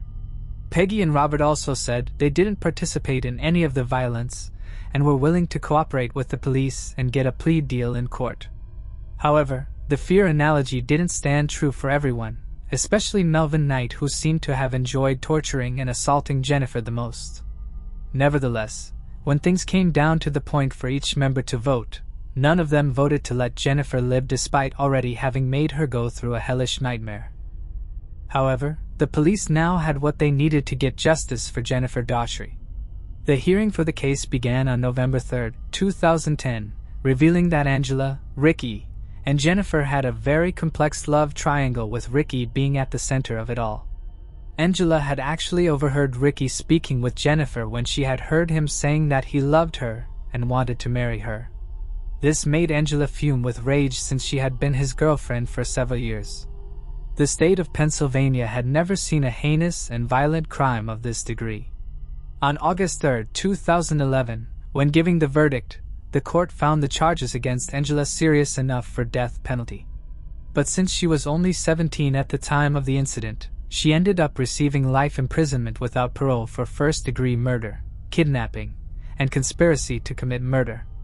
Due to certain unrelated developments, her sentence saw some revisions, with the final order coming in May 2022.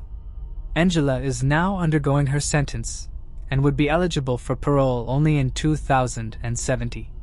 Ricky Smerns and Melvin Knight, however, received the death penalty on February 28, 2013 and April 12, 2012 respectively. Knight later challenged his sentence in September 2014, stating that the jury was prejudiced towards him, but the Supreme Court of Pennsylvania upheld his sentence twice. Speaking about her judgment on Knight, Pennsylvania Supreme Court's Chief Justice Deborah Todd said that the jury was not biased in its judgment to give the death penalty to Melvin Knight. She instead noted that the decision was made after a thorough examination of a large pool of evidence, which proved Knight and the rest of the Greensburg Six having subjected Jennifer, a mentally challenged woman, to several forms of assault and torture, eventually killing her. Amber Menninger pled guilty to third-degree murder, conspiracy, and kidnapping. Though she had initially tried to get some relief citing her pregnancy, once she found out she could be facing the death penalty, she chose to cooperate as a witness and received a sentence of 40 to 80 years in prison on December 4, 2013. Prior to the trial, Peggy Miller and Robert Masters had already agreed to testify as witnesses. During the trial, Robert revealed that he had almost helped Jennifer in escaping and also returned her clothes while Melvin and Ricky were outside the house, but they returned before Jennifer could flee from the place.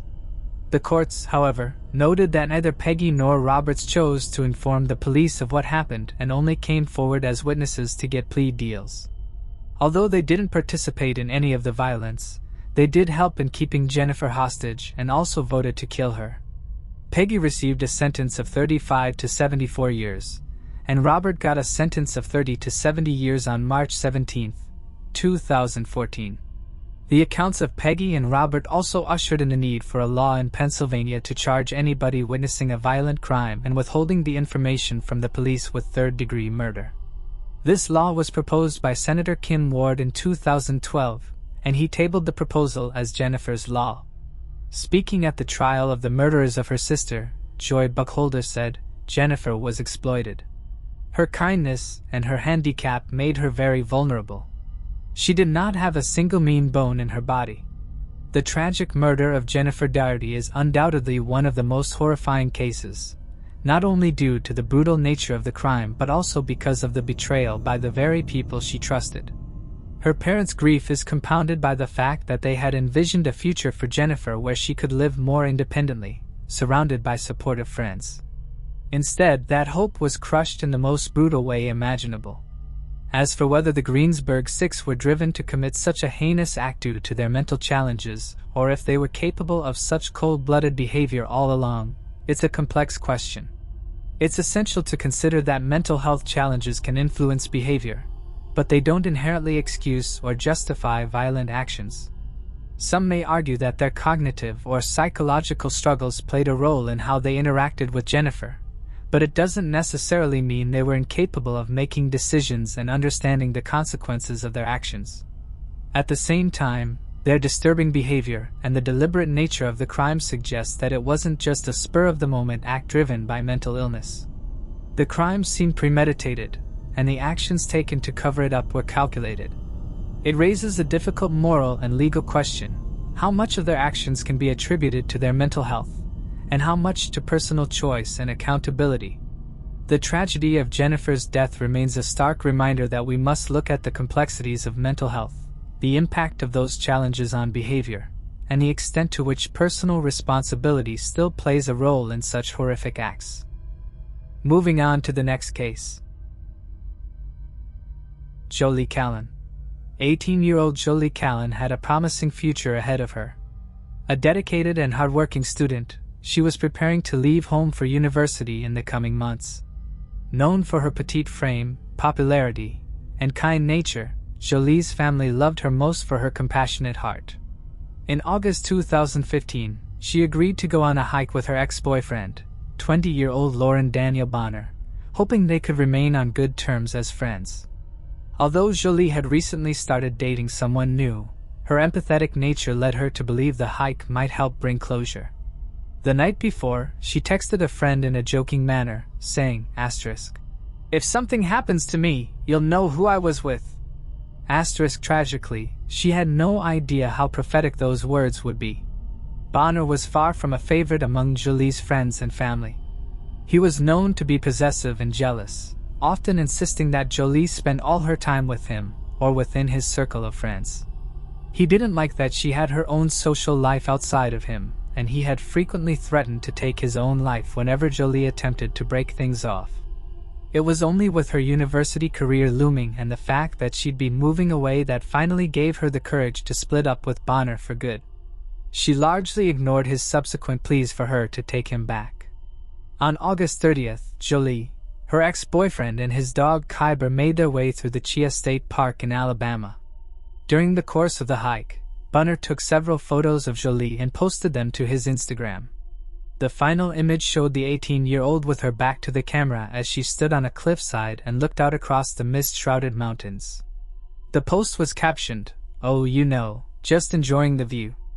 After he took this image, Bonner pulled out a gun and shot Jolie in the back of the head. Once she collapsed to the ground, Bunner turned her over and shot her again between the eyes before he pushed her off the 40-foot cliff they were standing on.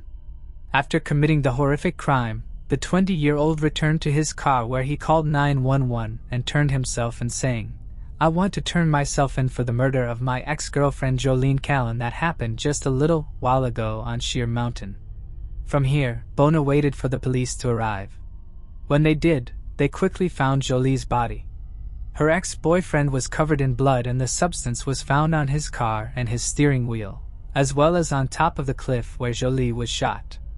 Despite admitting to the crime when he called 911, pleaded not guilty when he was charged with murder. His trial began in November of 2015, during which he attempted to claim that he and Jolie had entered into a murder-suicide pact, which he found he could not go through with after he killed the 18-year-old. He claimed that she told him she didn't want to see it coming, which is why he shot her from behind. Jolie's friends and family disputed this idea. She was excited about the future, had been preparing for university, and had started a new relationship. To them, it was more likely that Bunner had slain Jolie in cold blood because she refused to rekindle the couple's relationship. Meanwhile, Bonner's defense claimed that the 20-year-old had Asperger's syndrome and that he should be granted youthful offender status as a result. In Alabama law, any defendant aged 21 or under can file for this status, which guarantees that the defendant will serve no more than 3 years in prison, regardless of the severity of the crime committed. Naturally, Jolie's loved ones were appalled by this notion. They were further distraught when Bunner was granted this status. The 18-year-old's father, Michael, subsequently called a local ABC affiliate to protest this status. A media frenzy ensued and the decision to give Bunner this status received massive backlash. The case was already so high profile that Bunner had to be escorted to and from court in a bulletproof vest. And this new decision had the public even more riled up. In December of 2015, it was walked back and the status was rescinded. The court later heard that Bunner had bragged to his cellmates about killing Jolie, saying if he couldn't have her, no one could. On July 13 of 2017, Bunner pleaded guilty to murder. The defense requested leniency, arguing that the now 22-year-old was struggling with mental health issues. Despite this, he was sentenced as an adult to 52 years in prison, with the possibility of parole after 15 years. Additionally, he was ordered to pay over $11,000 in restitution to the Alabama Crime Victims Compensation Commission. While Jolie's family will have to endure life without her, they found some comfort in the verdict, relieved that Bunner was not granted youthful offender status. Her father, Michael, expressed his satisfaction, stating, "It's the right thing to do. I mean, come on. You don't get youthful offender and maybe 3 years for cold-bloodedly killing somebody. Jolie was a sweet, good girl, and I think she's smiling today." Moving on to the next case. Melvin Charles Horst. 4-year-old Melvin Charles Horst lived near the intersection of Vine and Paradise Street in Oroville, Ohio. On the afternoon of December 27, 1928, he went out to play with 4 neighborhood friends, carrying a small red truck or wagon he had received as a Christmas gift. The boys gathered in an empty lot near the railroad tracks on Chestnut Street. At around 4:30 p.m., Melvin's mother, Zora, called for him to come inside for supper, but he never responded. Concerned, she sent his older brother to check with the neighbors, but there was no sign of him. By 6 p.m., Melvin's father, Raymond, arrived home from work to find Zora frantic with worry. The couple immediately began searching for their son.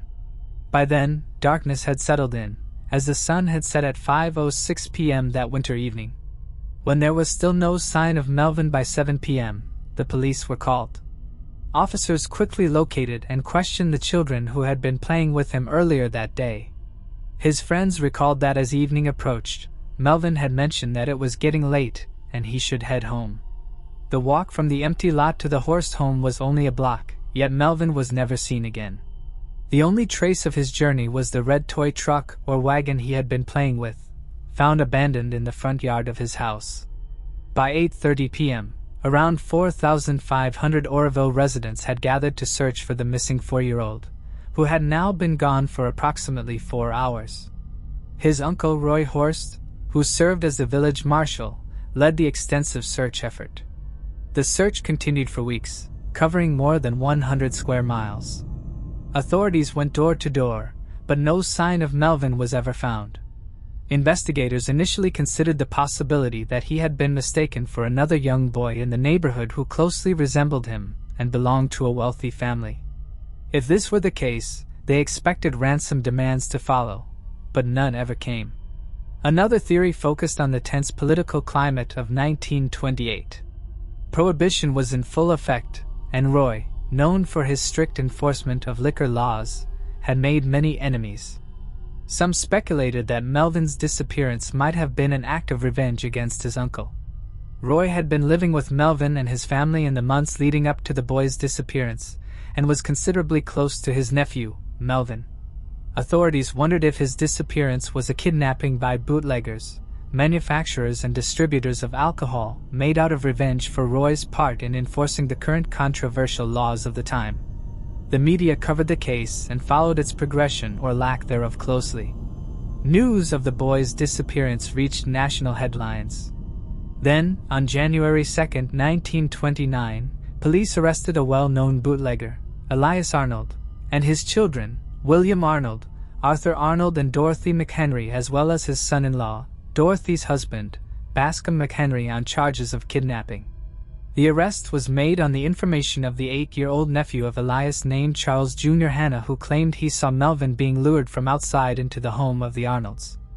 A second boy, who was a 9-year-old neighbor of the Horsts, and the Arnolds corroborated this story, and the arrests were made. Detectives theorized that because of the bootlegging connection, and because the Arnolds lived so close to the Horst family, that Melvin had been kidnapped out of revenge for the many arrests and multiple cases of imprisonment of Elias and his family members on alcohol-related charges. The Arnolds insisted they were innocent and provided alibis for the time that Melvin went missing, but the testimony of Junior and the other neighbor boy was enough to get Elias and one of his sons, Arthur, of kidnapping. The two men spent 3 months in jail before new evidence proved that Junior, the boy who insisted he witnessed the abduction, could not have seen what he claimed to have seen that day due to his position relative to where he claims to have witnessed the luring of Melvin into the home. A second trial was convened and the men were found not guilty and released. Junior then said that he had lied to cover up the actions of his own father, Charles Hanna, and another neighbor, Earl Conald, and that they had killed the boy and ordered him to tell the false story of the Arnolds luring him to deter suspicion. When questioned under duress, both of the men falsely confessed to being part of the murder inside a garage that police accused them of drinking whiskey in. The police pressured them to falsely admit that they killed the boy after fearing he would rat them out for drinking, but this confession turned out to be false, and the true whereabouts of the boy remained a mystery. Investigators also explored the possibility that Melvin had been struck by a car and that the driver, fearing the consequences, had hidden his body. Numerous theories of kidnapping and murder circulated, but none yielded concrete evidence. One particular lead suggested a connection to organized crime, specifically to Anthony, Tony Long, Lawfalk from the Akron, Ohio area. A woman came forward claiming that Melvin had been kidnapped as an act of revenge against Roy and that she had been assigned to watch the boy for a few days in her apartment near Market Street in Akron. She further alleged that Lawfalk later moved the child elsewhere. Authorities attempted to verify her claims but found no evidence to support them. Lawfalk passed away in 1994, taking any potential secrets with him. After Melvin's parents relocated to Florida, the investigation continued but ultimately became a cold case. His younger sister, the only surviving sibling, still hopes for answers in her lifetime. Moving on to the next case. Shelley and Warner. Shelley and Warner, a 15-year-old from Mishawaka, Indiana, lived with her mother, Kathleen Warner. A student at Mishawaka High School, Shelley was actively involved in sports and played in the school band. On June 16, 1980, she said goodbye to her mother and drove her 1973 orange Volkswagen to Wilt's supermarket, just 2 miles away. However, when she failed to return home, her mother grew concerned and reported her missing to the police. Initially, authorities treated her disappearance as a possible runaway case. But when Shelley didn't return within 24 hours, they reclassified it as a potential abduction. Investigators visited Wilt's supermarket and spoke with employees, who confirmed seeing Shelley buying groceries around 1:30 p.m. that day. She was last seen leaving the store around 2 p.m. Witnesses reported watching her get into her car, which had been parked just 50 feet from the store entrance. However, as soon as she got into her car, witnesses remembered seeing a man walking to the automobile and pulling open the driver's side door. Those who saw this recall Shelley had a quote surprised look on her face. The man boldly sat in the driver's seat, while Shelley slid over to the passenger seat. As the man had his back turned to the eyewitnesses, it was impossible to ascertain whether he was carrying a weapon. The 2 occupants of the car then left the parking lot and drove east on Lincoln Way. The man, witnesses recall, seemed to be between 16 and 18 years old. He was around 5'7" tall and roughly 130 pounds. Witnesses recall the man had unique features with medium-length blonde hair and a blonde mustache. Previously, witnesses recall seeing the man loitering in front of the store before abducting Shelley. It was believed that the man had hitchhiked or was dropped off at the store by an acquaintance. A police sketch of the suspect was released to the public. Shelley's car was later found at a park and shop store in Osceola, Indiana. There were no indications of a struggle within the vehicle, leading investigators to believe that the perpetrator had abandoned the car at that location and had proceeded to use an alternative mode of transportation to continue his crimes. A massive search ensued for the missing teen, which included helicopters, volunteers, and search dogs. However, no trace of the 15-year-old could be found. 10 days later, 2 girls walking in a wooded area found a decomposing body near an abandoned set of train tracks on Madison Road, around 3 miles south of South Bend. The body was later confirmed to belong to the 15-year-old Shelley Warner. She had been found partially clothed, and her body had been dumped in a ravine. She had been shot twice by a large caliber bullet at close range, once in the head and once in the body. Autopsy reports conclude that the body was believed to have been dumped 7 to 10 days prior to being found. Despite the advanced stage of decomposition of her body, law enforcement presumed that the intention behind the crimes was that of a sexual nature.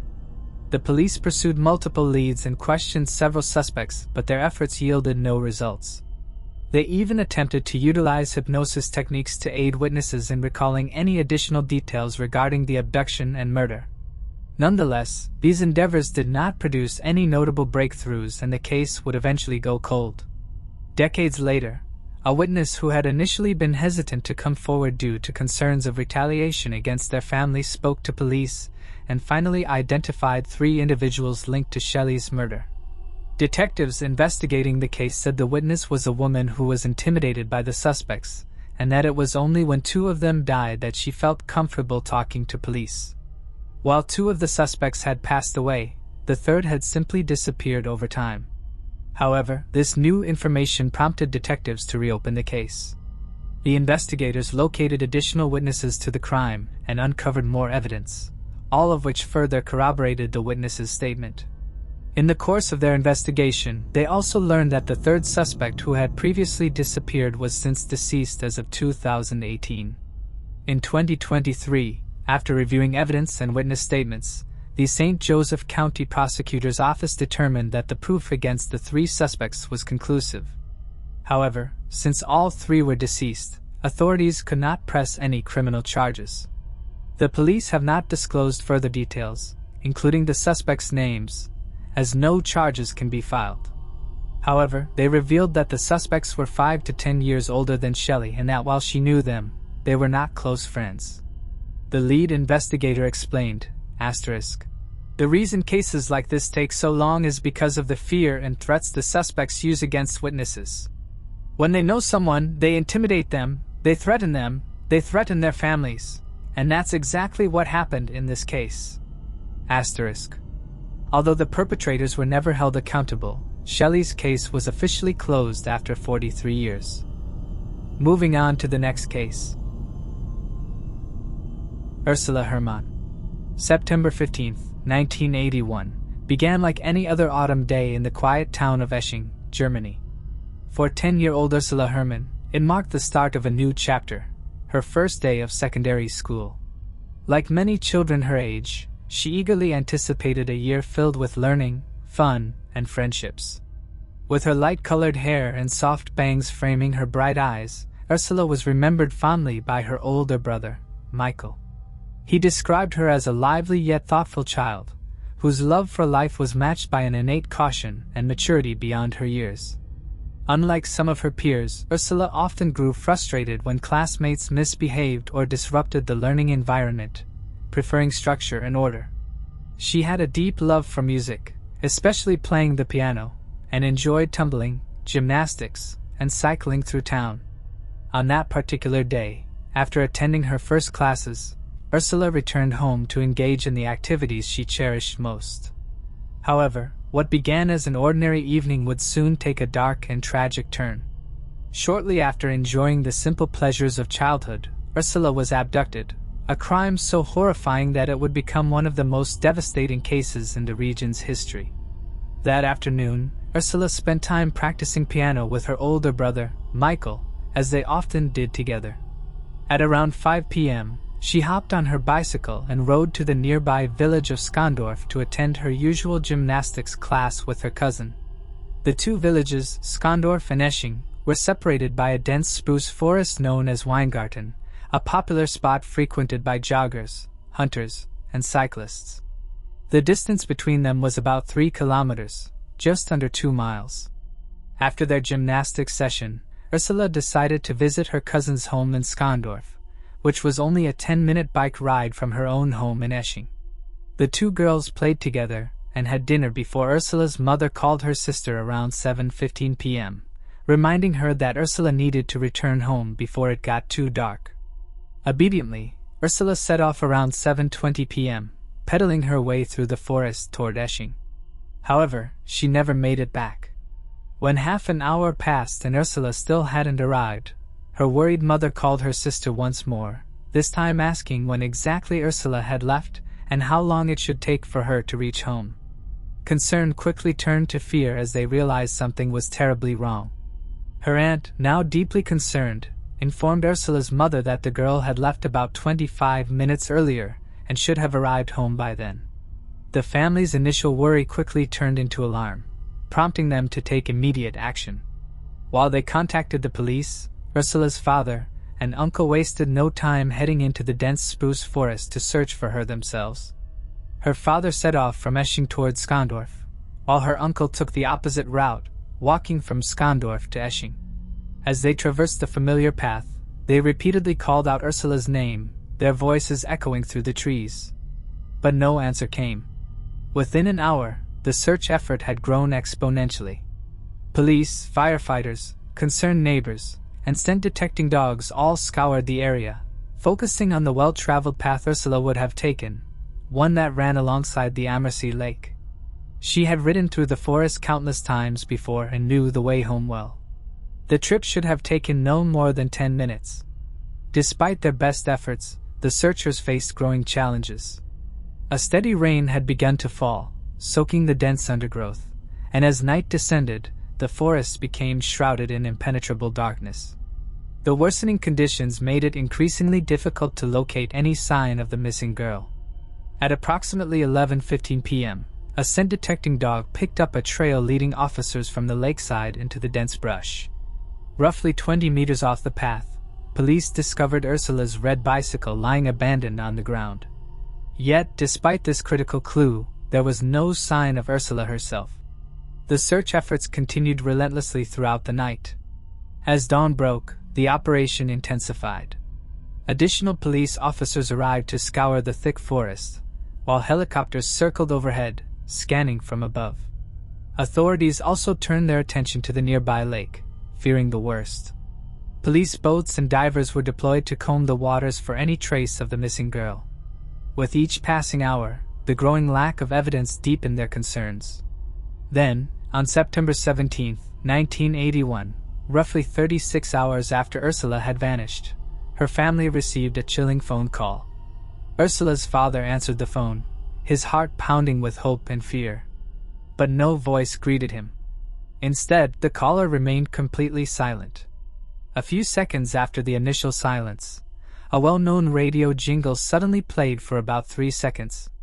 Another brief pause followed, after which the jingle played once more before the caller abruptly hung up. Ursula's parents immediately recognized the tune. It was the jingle used for the traffic bulletin on the Bayern 3 radio station.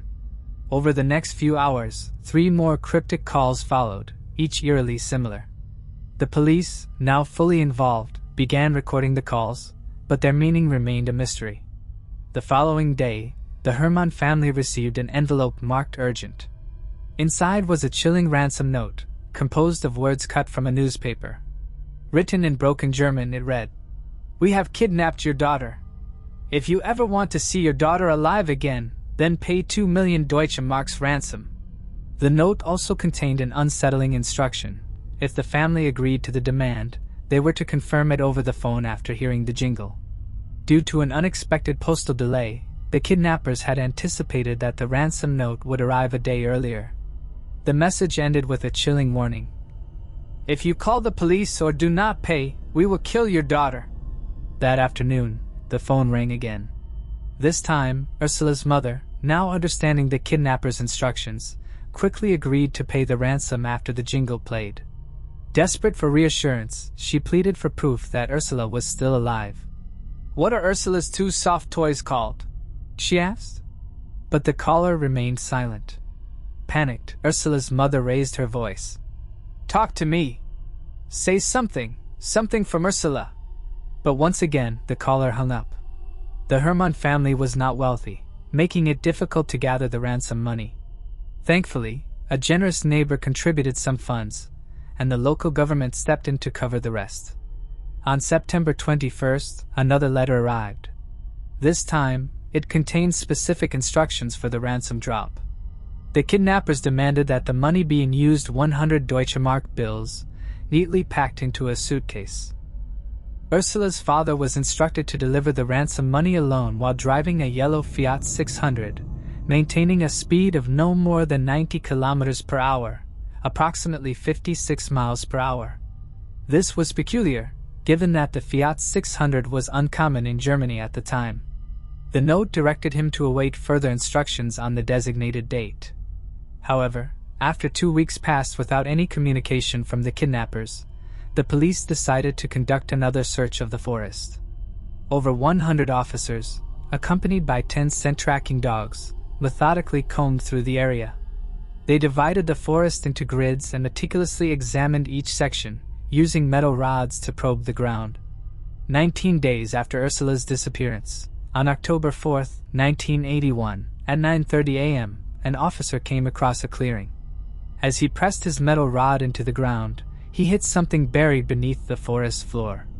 He immediately called out to alert the other officers nearby. They cautiously began excavating the area and soon uncovered a brown blanket. After lifting the blanket, they uncovered a wooden board that seemed to serve as a lid for a box. Removing it revealed another board beneath, painted green, measuring 72 centimeters in length and 60 centimeters in width. When officers attempted to take it off, they discovered it was secured with 7 sliding bolts. Using force, they pried it open and peered inside.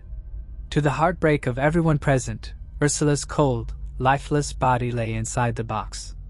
Even the officers wept as they carefully removed her remains for examination by the mortician. 2 officers then delivered the devastating news to the Herman family. In their grief, Ursula's parents asked if she had suffered any physical torture beyond being confined. At the time, the officers could not provide an answer, but an autopsy later confirmed that she had not been harmed before her passing. It stated that Ursula had likely died within 30 minutes to 5 hours after initially being buried. It is believed that she had been drugged possibly with nitrous oxide and then put in the box, as there was no sign of a struggle or any kind of movement in the box. The coroner determined that Ursula likely suffocated to death due to lack of oxygen in the crudely created and improperly vented burial box. Looking inside the box, the police determined that the kidnappers had intended on keeping their hostage alive. The box was 139 centimeters high and was buried in an upright position like a phone booth. It had a seat with a hole in it which doubled as a toilet seat, and a bucket with water was placed underneath. Opposite the seat was a shelf which served as a desk. Sitting on top of the shelf was a small portable radio tuned to Byron 3, the same station which broadcast the jingle that played on the ransom phone call. The box contained 3 bottles of water, 12 cans of Fanta, 6 large chocolate bars, 4 packets of biscuits, an apple juice, 2 packs of chewing gum, and a portable light.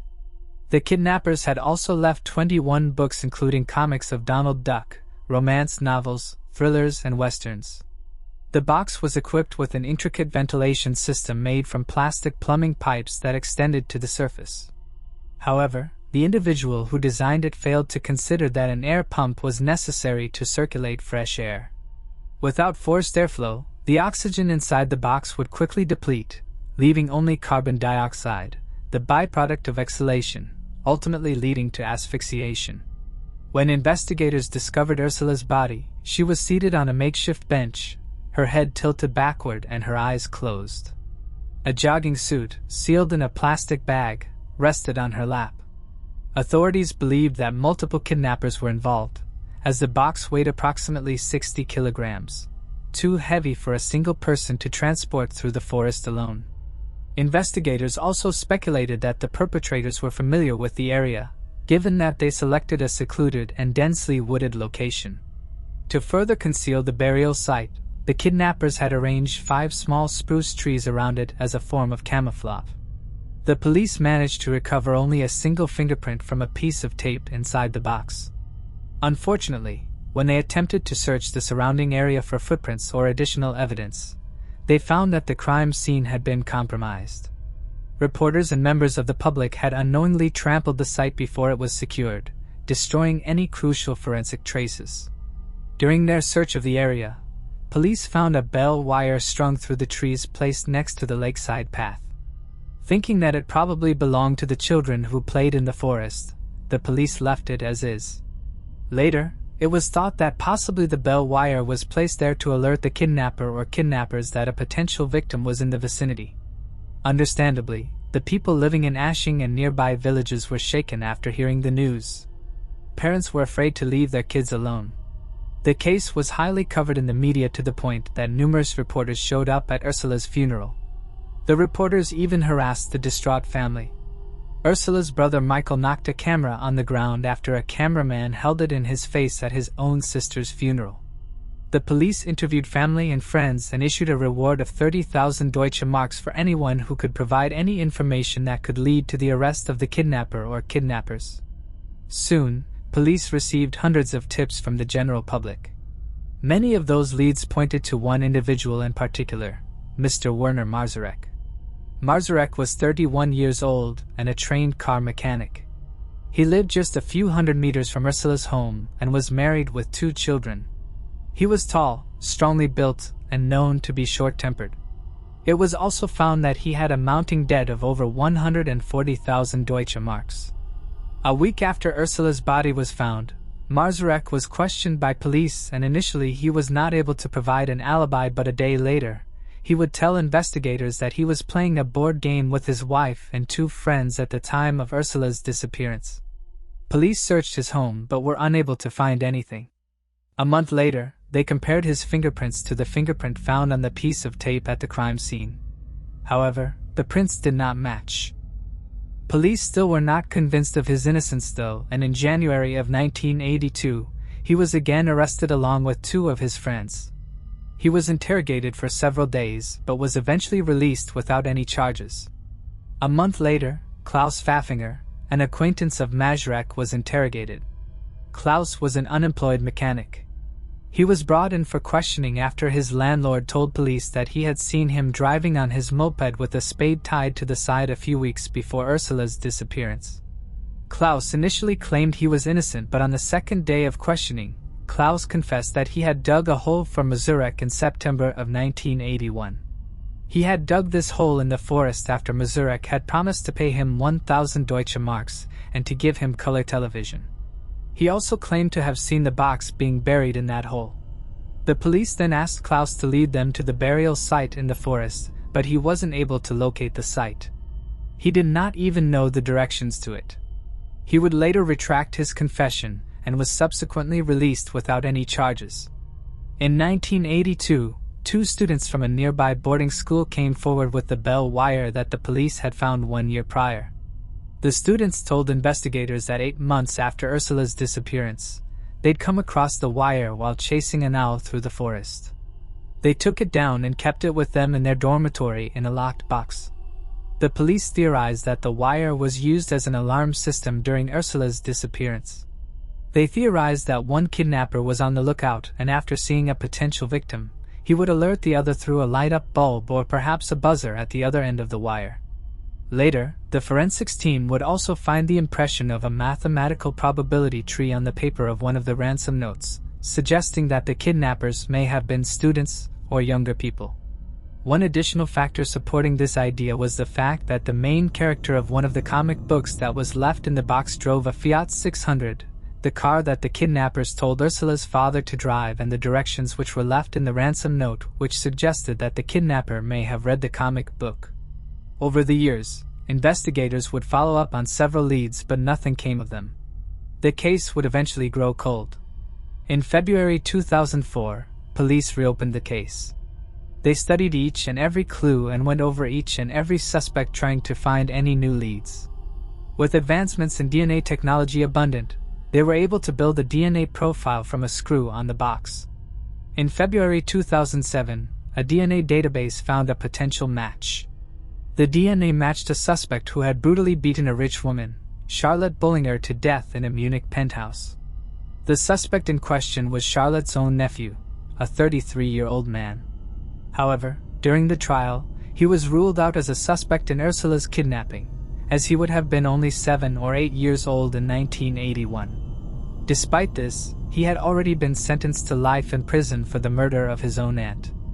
To this day, it remains a perplexing mystery how DNA recovered from a screw on the box matched his profile.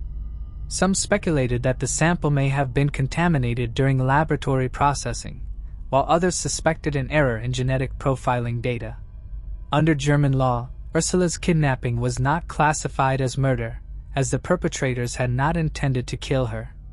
Instead, it was legally considered a kidnapping resulting in accidental death, which carried a statute of limitations of 30 years.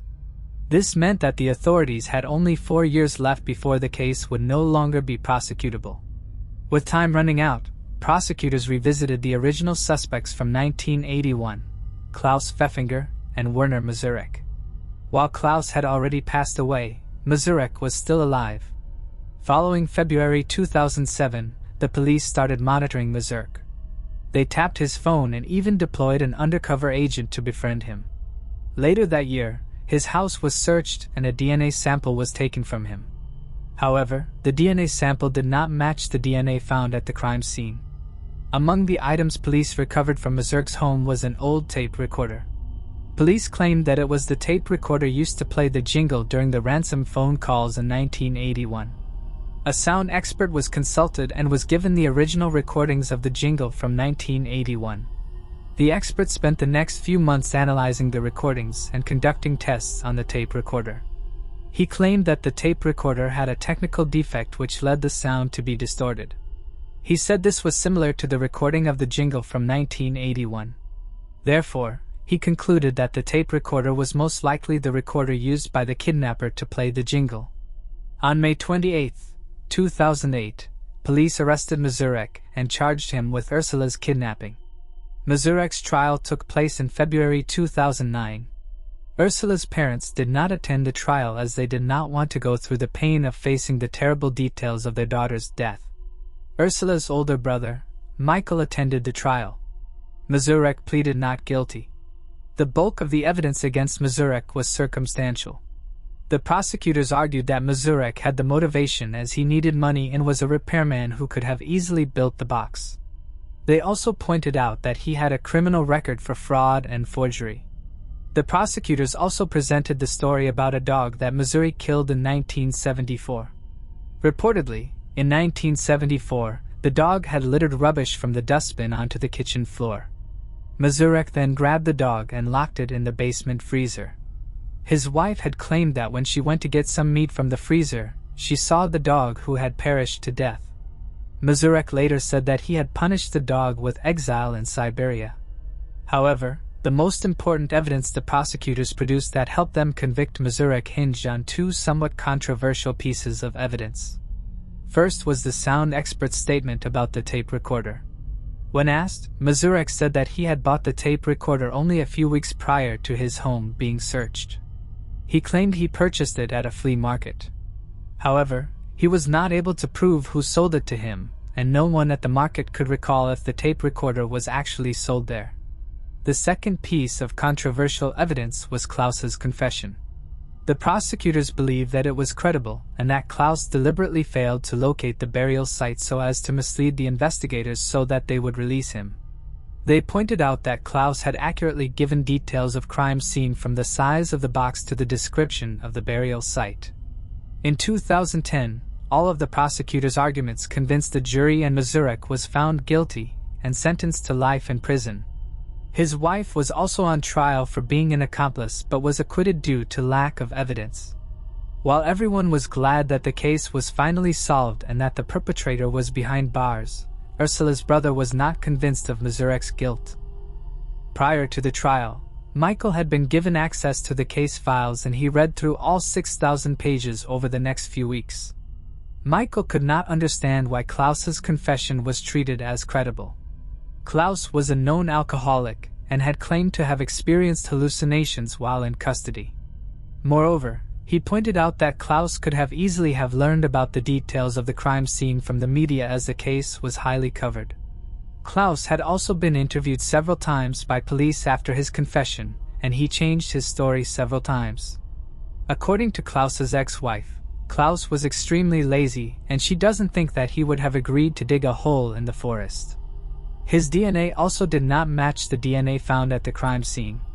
Most importantly, Klaus's confession was not signed and investigators had written it down from memory a few weeks after the interview. Michael was also not satisfied with the sound expert's statement on the tape recorder. Michael had some expertise in sound as he was a music teacher, and he could not understand how the tape recorder could conclusively be linked to the phone calls. Since the court was unwilling to reopen the case, Michael devised a new approach. In 2013, he filed a civil lawsuit against Mazurek, seeking €20,000 in damages on the grounds that the psychological trauma from the case and trial had caused him to develop tinnitus. Michael hoped this would compel the court to re-examine the case, as Mazurek would likely argue wrongful conviction to avoid liability. However, in August 2018, the court upheld Mazurek's guilty verdict and ordered him to pay €7,000 in compensation for Michael's tinnitus. The prolonged legal battle has taken a heavy toll on Michael. His health has declined, his career has suffered, and he is now separated from his wife. Despite everything, he refuses to abandon his quest for the truth. He continues working towards securing a retrial, maintaining a stance of uncertainty. In a letter to the court, he wrote, "I'm not convinced of his guilt, but neither am I convinced of his innocence." Although the case is officially closed, the question of who truly kidnapped Ursula on that tragic day in 1981 remains unanswered. Moving on to the next case. Amy Fitzpatrick. At 10 p.m. on New Year's Day in February 2008, 15-year-old Irish teenager Amy Fitzpatrick bid farewell to her friend Ashley Rose in Mijas Costa, Milagros, Spain, and vanished without a trace. At the time, Amy was residing with her mother, Audrey Fitzpatrick, and her stepfather, David Mahone. Ashley later recounted that the two had spent New Year's Eve together, looking after Ashley's younger brother and chatting with friends online. The following day, They traveled into the city of Fuengirola but soon returned to Calahonda after realizing it was a public holiday. Ashley's mother, Deborah, remembered that Ashley had asked if Amy could stay over again that night. "I told her it would be best for Amy to go home and wish her family a happy new year," Deborah recalled. Ashley then walked with Amy to the entrance of her neighborhood, where they said their goodbyes. That moment marked the last time Ashley would ever see her friend. The walk back to Amy's home was brief, and she was expected to arrive by 10:10 p.m. However, she never made it home and has remained missing ever since. That night, Amy was dressed in brown crushed velvet tracksuit bottoms and a black t-shirt with the word "Diesel" written in multiple colors. The following morning, a friend invited Ashley to go out, prompting Ashley to call Amy's mother, Audrey, to ask if Amy wanted to join them. However, Audrey responded that she had assumed Amy was still with Ashley. It was at that moment that Amy was officially reported missing to the police. The Guardia Civil, who led the investigation, meticulously searched the route between the two girls' homes, but found no evidence of a crime or abduction. Before I continue, I want to remind you that only a small percentage of people who watch my videos are actually subscribed. So if you enjoy my content, consider subscribing. It's free and you can always change your mind later. Now let's move on with the video. This lack of clues led authorities to believe that Amy had run away. Investigators had some reason to consider this possibility, as she had previously gone missing voluntarily, though only for a few hours. They also noted that she had recently argued with her family about a cancelled trip to Ireland. Witnesses also say that Amy did not have a good relationship with her stepfather, David Mahone. However, the theory that Amy had left of her own volition came to nothing, and in the absence of evidence, ultimately police believed that she was kidnapped. The case took a bizarre turn, however, when in February, the home of Mahone and Fitzpatrick's lawyer in Riviera del Sol was broken into and the laptop that was used in the search for Amy was stolen. In addition, Amy's Nokia mobile phone was also stolen. The 32-year-old lawyer, Juan Jose de la Fuente Tuxedo, said the burglars got into his property by forcing open a locked garden gate. He said that the stolen documents included confidential police reports about Amy's disappearance, and he told reporters, quote, "I believe the burglary was related to Fitzpatrick's disappearance. It makes no sense that they took documents which are financially worthless and left behind all my expensive valuables like TVs, computers, and music equipment. Those responsible for the robbery were never caught." Almost a year later in February, Audrey received a phone call from someone claiming to know where Amy was being kept alive.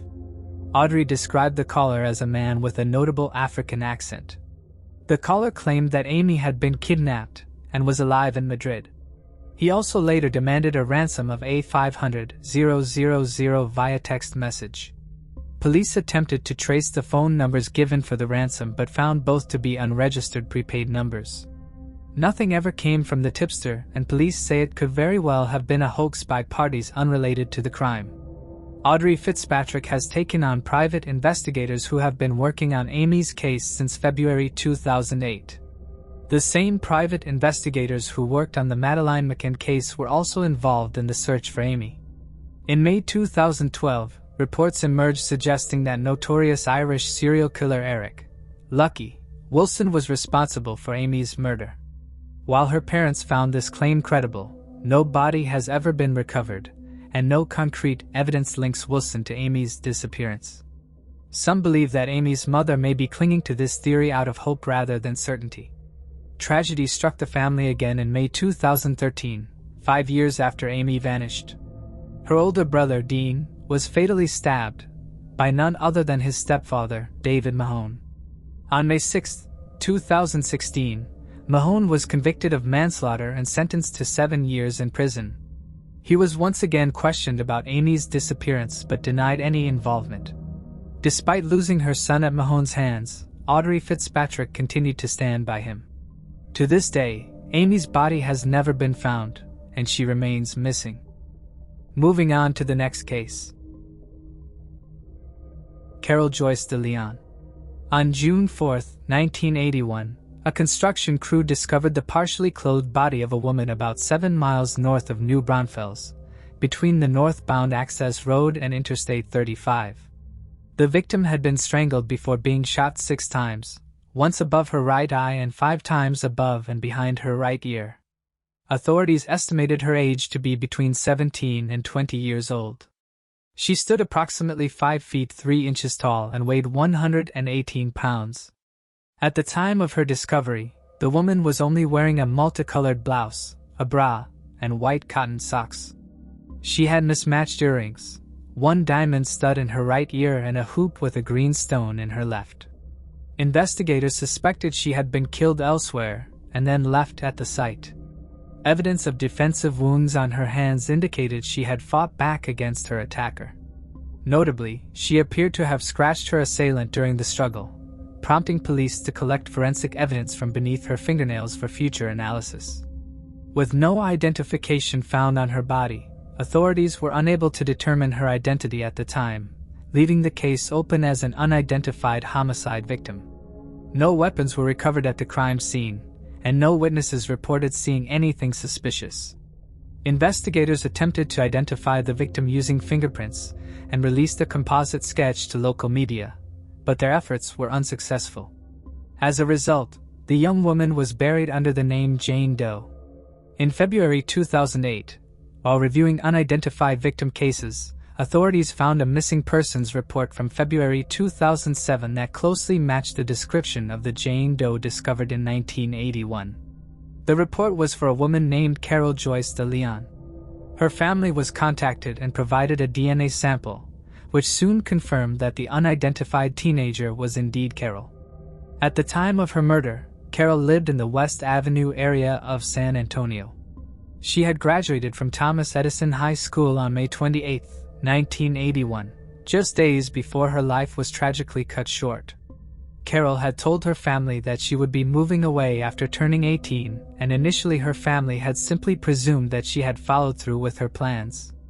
While her family did attempt to make a missing persons report in 1981 after not hearing from Carol, no report was filed as she had turned 18 and had previously told her family members she would be moving away. Moreover, there was no indication of foul play. As the years went by without any communication from Carol, her younger sister finally filed a missing persons report in February 2007.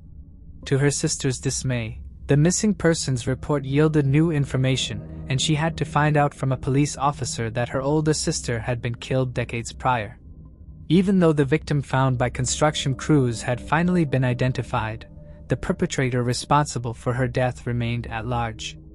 It was believed that on the day before Carol was found deceased, on June 3, 1981, she had visited a nightclub. Authorities conducted an investigation of the nightclub, but were unable to locate any witnesses who may have recalled seeing the teenager. In 2010, police created an unknown male DNA profile from the DNA found at the crime scene. The genetic information had been entered into Cody's, however, no match could be found. With no leads nor suspects, the case would again grow cold. Then 10 years later in 2020, DNA found at the crime scene was again submitted, this time for genetic genealogy testing, which identified 3 persons of interest. Investigators then collected DNA samples from the 3 individuals and matched it with DNA found at the crime scene. In April of 2023, authorities announced that 68-year-old Larry Allen West was charged with Carol Joyce de Leon's murder. They said that Larry West's DNA matched that found under the fingernails of Carol, as well as matched the semen found on her body. Authorities stated that the chances of the DNA found on Carol's body belonging to someone else were statistically near impossible. Investigators noted Larry Allen West could not be excluded as the foreign contributor of this DNA profile. The probability of selecting an unrelated person at random who could be the contributor of this foreign DNA profile is approximately 1 in 422.1 quintillion. West was known to frequent bars in Bexar County, specifically seeking out women of Hispanic descent. His first wife told investigators that she endured repeated sexual assaults and physical abuse throughout their brief, 30-day marriage. Although West has denied any involvement in Carol's murder, he was arrested in April 2023, and a judge set his bond at $125,000. He managed to post bond and was released from jail. His pretrial hearing was scheduled for May 2023. Reflecting on the case's progress, Carol's sister stated, "We've been suffering for over 40 years, not knowing what happened to my sister. The potential of what she could have been will never be known." Moving on to the next case. Charlie Ross. Germantown, an affluent neighborhood in Philadelphia, Pennsylvania, was home to families living the American dream. The area was lined with beautiful homes, many featuring lush green yards and tall fences, like the Ross family residence, meant to provide a sense of security. In this privileged community, children roamed freely within the confines of the grand estates, seemingly safe. However, that illusion was shattered on July 1, 1874, when 4-year-old Charlie Ross and his 5-year-old brother, Walter Lewis, were playing outside their home. A horse-drawn buggy pulled up beside them, and the men inside offered the boys candy. This was not unusual, as the children had previously mentioned to their sister's nanny that men in a buggy had given them treats before. In fact, some reports suggest that these men had been visiting for 5 consecutive days. Feeling no reason to be wary, the boys once again accepted the candy. But this time, the men presented a different offer, one that was both tempting and sinister. With Independence Day approaching, the children had been pleading with their father to buy them fireworks, though he had refused. So, when the familiar men in the buggy appeared once more, the boys gratefully accepted the candy and eagerly inquired whether they might also have some fireworks. The men eagerly seized upon the boys' request. They assured them that they would take them to a store to buy fireworks, an offer too tempting for the children to resist. Excited, both boys climbed into the horse-drawn wagon. However, as soon as the carriage began to move, 4-year-old Charlie's excitement turned to fear. He called out for his father, his young mind torn between his desire for fireworks and a growing realization that something was terribly wrong. Upon reaching Kensington, the men handed Walter 25 cents and instructed him to go into a store to buy fireworks. But as soon as he was out of sight, they took off, this time, with only Charlie in the wagon. Walter emerged from the store confused, scanning the area for his little brother. Instead, he found himself alone. A stranger soon came across the crying boy and safely returned him to his father, but Walter could provide only limited information about what had happened. At the time, Charlie's mother was out of town, unaware of the nightmare unfolding back home. Strangely, her husband did not immediately inform her of their son's disappearance. His reasons remain unclear. Perhaps he was clinging to the hope that Charlie would be found before she had to endure the distress. Tragically, she learned the devastating truth in the worst possible way, through a newspaper headline, which announced a $300 reward for any information on Charlie's whereabouts. On July 4th, 3 days after the kidnapping, a new clue arrived in the form of a ransom note, the first of 23 that they would receive. These ransom notes were received by Christian Ross, Charlie's father. While the house they lived in looked opulent, and therefore made them a target, the family had lost most of their money in the stock market crash of 1873 and couldn't afford the $20,000, which is the equivalent of more than $500,000 in today's money. Christian Ross placed a series of personal ads in the newspapers begging for his son back, but to no avail. Theories abounded, and Ross spent most of what was left of his fortune looking for his son. Then, after a period of inaction, the police arrested Chris Wooster, who would be found to have no relation to the crime. The police then turned their attention to 2 other men.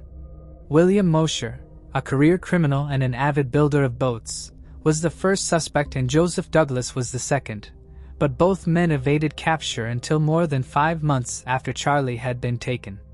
They were caught when they were shot in a botched robbery attempt, and while one died instantly, the other held on long enough to confess that they were the kidnappers and that Mosher, the man who had just died, was the only person who knew where the boy was being kept. Douglas never said if Charlie was alive or dead or why exactly they took him. He then died without revealing any more on the case. Later, a third man was arrested for being involved with the pair who had allegedly taken Charlie. William Westervelt was the brother-in-law of one of the robbers and alleged kidnappers. He first insisted that he had no involvement, but later, while being held, he admitted that Mosher had been the only one with the knowledge of Charlie's whereabouts, but that according to him, Charlie was alive at the time of Masha's death, they just didn't know where.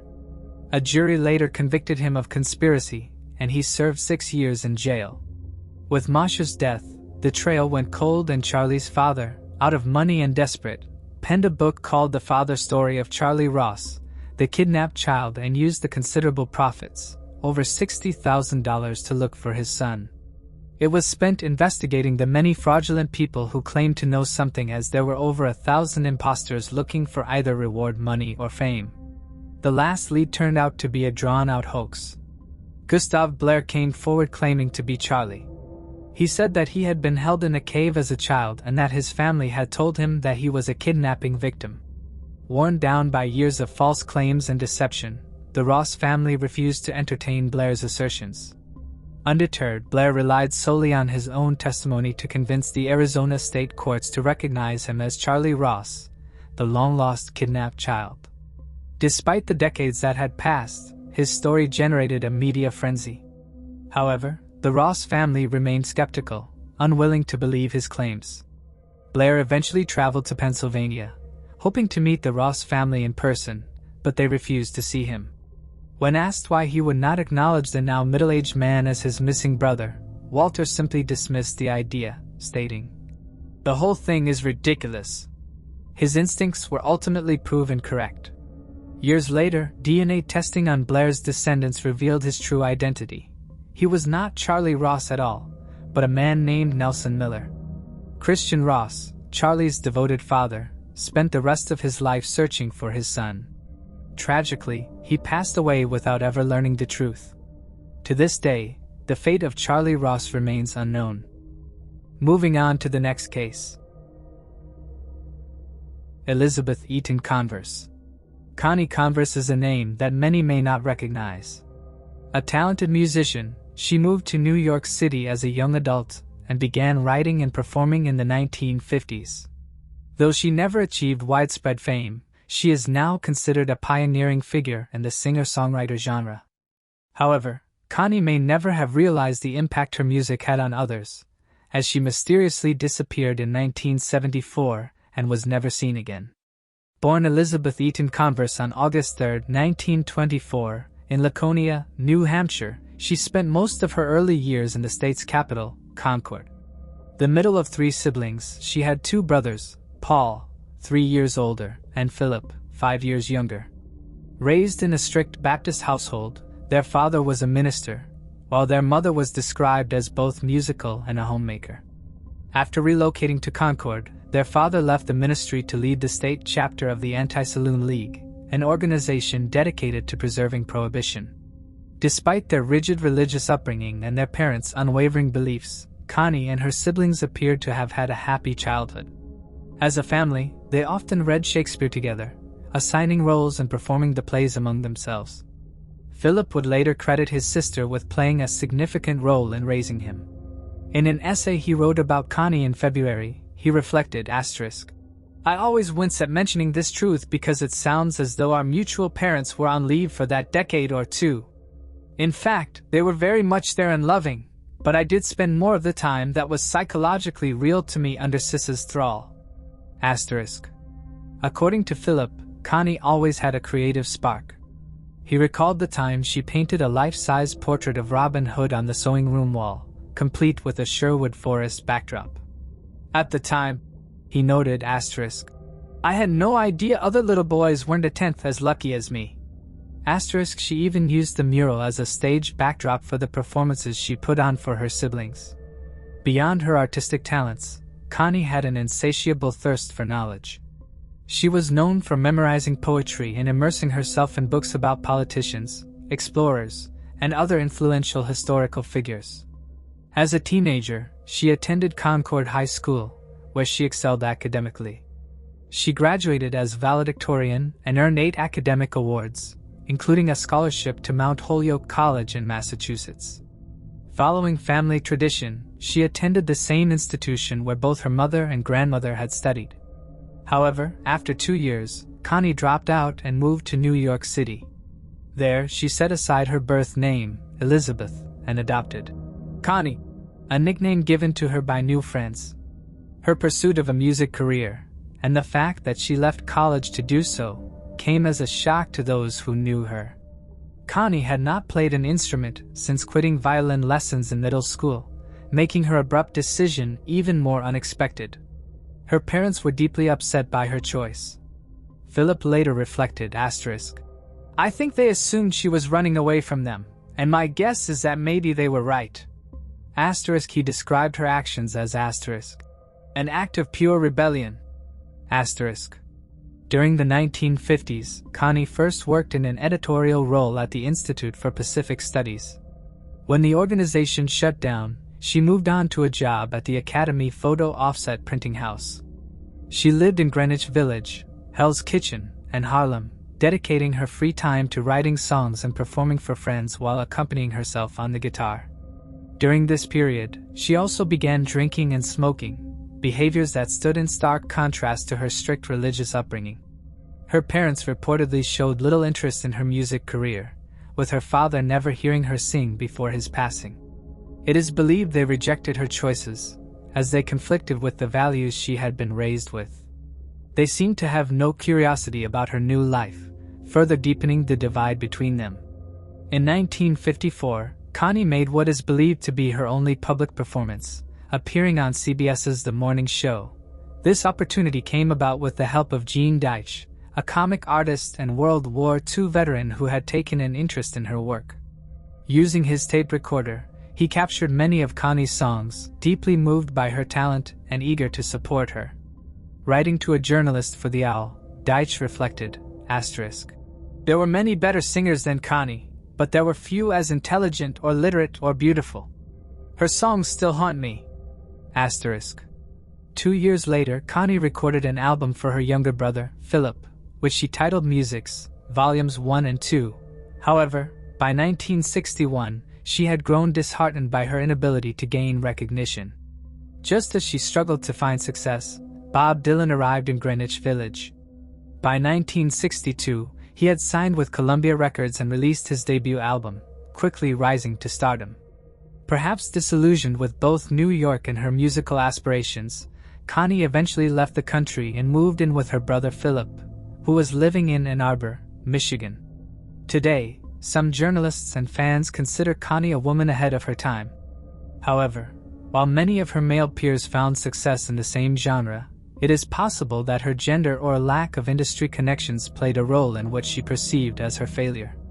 She did not fit the mold of a typical performer, either politically charged in her lyrics nor striking in appearance. In an era when women were expected to maintain a polished and glamorous image, Connie stood apart, often arriving at music venues without makeup, dressed in loose-fitting clothes, with her hair pulled into a simple, practical bun. Gene Deitch recalled that producers and industry professionals found her difficult to market.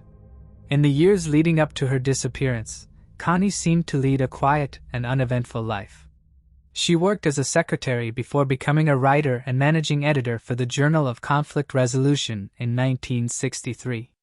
The academic journal, which focused on international conflicts and resolution strategies, appeared to engage her deeply. By the 1960s, she had largely stepped away from writing and performing music. Philip recalled that once she left New York, she appeared to accept the fact she would never make it as a musician, and this greatly bothered her. Much of the mystery surrounding Connie comes down to the fact she was an incredibly private individual. When asked questions about her personal life, her answers were short and abrupt, often brief yes or no responses. Philip considered it possible that his sister was struggling with her sexuality, that she was a lesbian, something that was perhaps hard to reconcile with her deeply religious upbringing. But her nephew, Tim, has noted there is no evidence that would even indicate she was ever in any romantic relationships. Interestingly, several of Connie's songs appear to discuss love, unrequited love, sadness, and loneliness.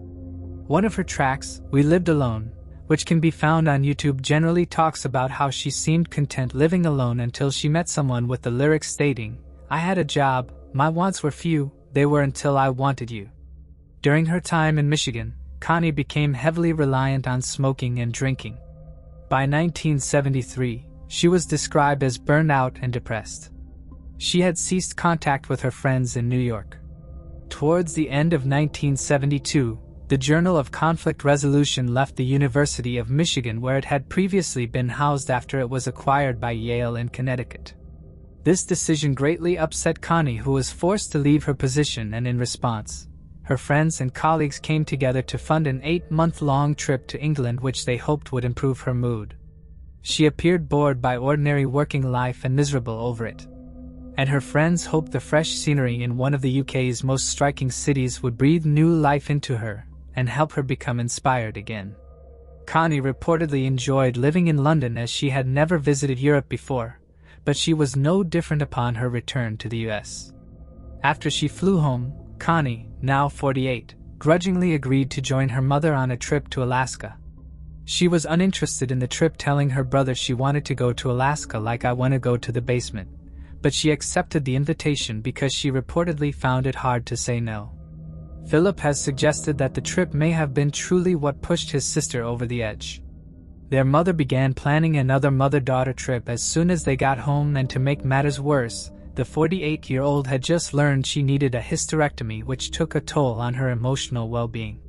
In the summer of 1974, Connie finally made the decision to leave Ann Arbor. Shortly before her 50th birthday, she penned letters to her family and friends telling them she was going to go and attempt to make a new life for herself somewhere else. She then packed up in her tiny Volkswagen Beetle and left the city. In one of her letters, she wrote, "Human society fascinates me and awes me and fills me with grief and joy. I just can't find my place to plug into it." She also wrote, "I watch the elegant, energetic people of Ann Arbor, those I know and those I don't, going about their daily business on the streets and in the buildings. And I felt a detached admiration for their energy and elegance. If I ever was a member of this species, perhaps it was a social accident that has now been cancelled." And in a separate letter she added, "Let me go. Let me be if I can. Let me not be if I can't." Connie has never been seen nor heard from since she vanished in 1974. In one of her letters to Philip, she included a check and asked that he make sure her health insurance was paid for and in good standing for a period of time following her leaving. However, she requested that he stop paying for it on a certain date. Connie was expected to go on an annual family trip to a lake, but she was already gone. Her letters dispatched by the time the trip came around. A few years after she left, someone told Philip that an Elizabeth Converse was listed in a Kansas City or Oklahoma phone book. He can't quite remember which. He never looked into the matter further, though, stating, "Leaving was her choice and I would be embarrassed to show up on her doorstep and say, 'Hey, what's going on?' I know it might sound ghastly, but that's how I felt." Philip also remembered one particular memory for when he was about 11 when one of Connie's friends took her own life. The community of Concord, he recalled, had been angry and upset at the victim, but Connie had not been. "I remember her saying that the decision to take one's own life was very personal. She very much believed even back then that if anything should be left up to a person, it was whether or not to live."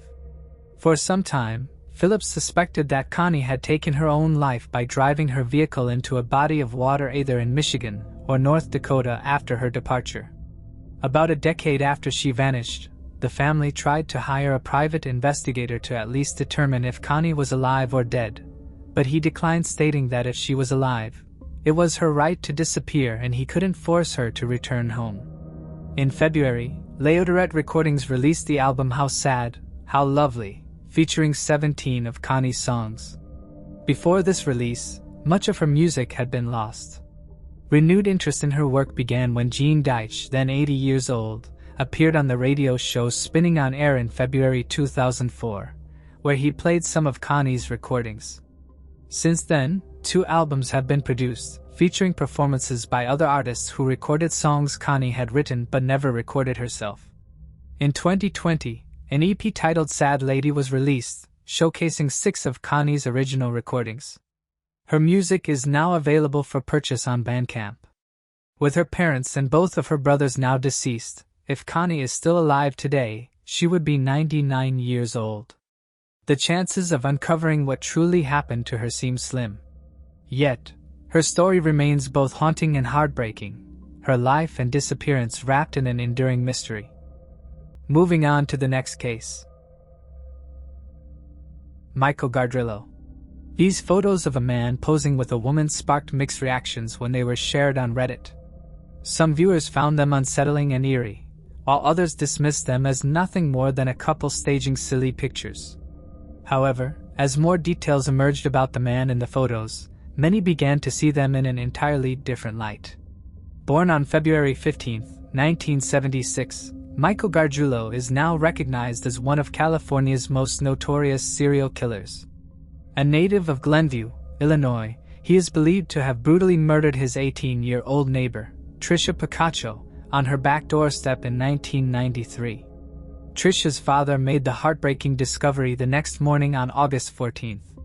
Michael, who was a close friend of Tricia's brother, remained a suspect for years, but at the time, authorities lacked the evidence to formally link him to the crime. In 1998, he relocated to Los Angeles, allegedly to escape mounting scrutiny from Illinois police. Then, in February 2001, Michael struck again, this time targeting 22-year-old Ashley Ellerin. She was viciously stabbed 47 times in her Hollywood home. The wound on Ashley Ellerin's neck was so severe that it nearly decapitated her, while some of the stab wounds on her torso measured up to 6 inches deep. On the night she was murdered, she had been preparing for a date with rising Hollywood star Ashton Kutcher. In February 2005, Michael Gargiulo struck again, this time killing his own neighbor. Maria Bruno, a 32-year-old mother of 4, lived in the same gated apartment complex in El Monte as the serial predator. She was viciously attacked and stabbed 17 times. Finally, in February 2008, Michael's reign of terror came to an end. On April 28 of that year, he attempted to murder yet another neighbor, Michelle Murphy, by attacking her in her Santa Monica home. However, she fought back fiercely, causing him to flee, leaving behind his own blood at the crime scene. Just a few months later, on June 6, Santa Monica police arrested the 32-year-old killer. Then, on July 7, 2011, Michael was officially charged with the first-degree murder of Tricia Picacho, believed to be his earliest known victim. During his interrogation, he reportedly made a chilling remark to law enforcement, stating that just because 10 women had been killed and his DNA was found at the crime scenes, it didn't necessarily mean he was the murderer. This has led some investigators to speculate that he has more victims than we currently know of, but at this time, Michael has not been linked to further murders. The California media dubbed Michael the Hollywood Ripper and the Chiller Killer. He was charged with the murders of Maria and Ashley, as well as Tricia. Following several long delays, his trial began in May of 2019. During the trial, Ashton Kutcher took to the stand. He had last spoken to Ashley at 8:24 p.m. on the night of her murder. He told her that he was running late, and she replied she was just out of the shower. By the time he finally turned up at her house, he thought she had left because he received no answer when he knocked on the door. Looking into the home, he saw what he thought were red wine stains on the floor as Ashley had hosted a party the previous evening. The following day, upon finding out about her death, Kutcher contacted authorities to let them know he had been at the home the day before. Michael's defense was not very convincing. When speaking about Michelle Murphy's case, his lawyers claimed that Michael suffered from split personality disorder and that he didn't know he was in Michelle's apartment. He also apparently apologized before he fled the scene. His team also portrayed him as a victim of abuse, and a neuropsychologist discovered that he'd spent much of his childhood in special education because of his behavioral problems. Michael was abusive and angry as a youngster, and as an adult was a serial cheater. Part of the reason his trial took so long to occur is that he repeatedly fired his lawyers and even once attempted to represent himself. In August of 2019, Michael was convicted on all counts. The death penalty was recommended, although more delays have appeared in the years since. In 2021, he appeared in an LA court as his attorneys made the case that the new DA is opposed to the death penalty, and that California Governor Gavin Newsom has placed a moratorium on executions. The lawyers have said that Michael's sentence to life behind bars would die in prison anyway, so the death penalty was unnecessary. Michael Gargiulo was sentenced in July 2021 and remains in custody while awaiting trial for the murder of Tricia Picaccio. In 2015, the LAPD attempted to identify the woman featured in the photos shown earlier in the case. Authorities suspected she might have been another victim of Michael's, yet to be discovered. The images were retrieved from his hard drive following his arrest, and investigators grew concerned when they noticed her resemblance to some of his known victims. Believed to have been taken between February 2001 and February 2003 somewhere in California, the photos were made public in 2008 in hopes of identifying the woman. However, she never came forward, and tips regarding her identity led nowhere. It remains uncertain whether she has since been identified or if authorities are still seeking information about her. Online sleuths have speculated that she could have been a girlfriend or wife of Michael's, as he maintained relationships and was even married at one point during his killing spree. Regardless, considering the brutal nature of his crimes, these images remain deeply unsettling. Moving on to the next case. Nelly Hicks. Nelly Hicks, a 59-year-old woman from Newark, California, shared her home with a housemate. A devoted mother of 6, she had raised her children alone after divorcing her husband a decade earlier. Nelly worked as a 4th-grade teacher at Ashland School in San Lorenzo. On the night of May 10, 1972, her housemate spoke with her around 1 a.m. before heading to bed, leaving Nelly dozing on the living room sofa. It would be the last time she was seen alive.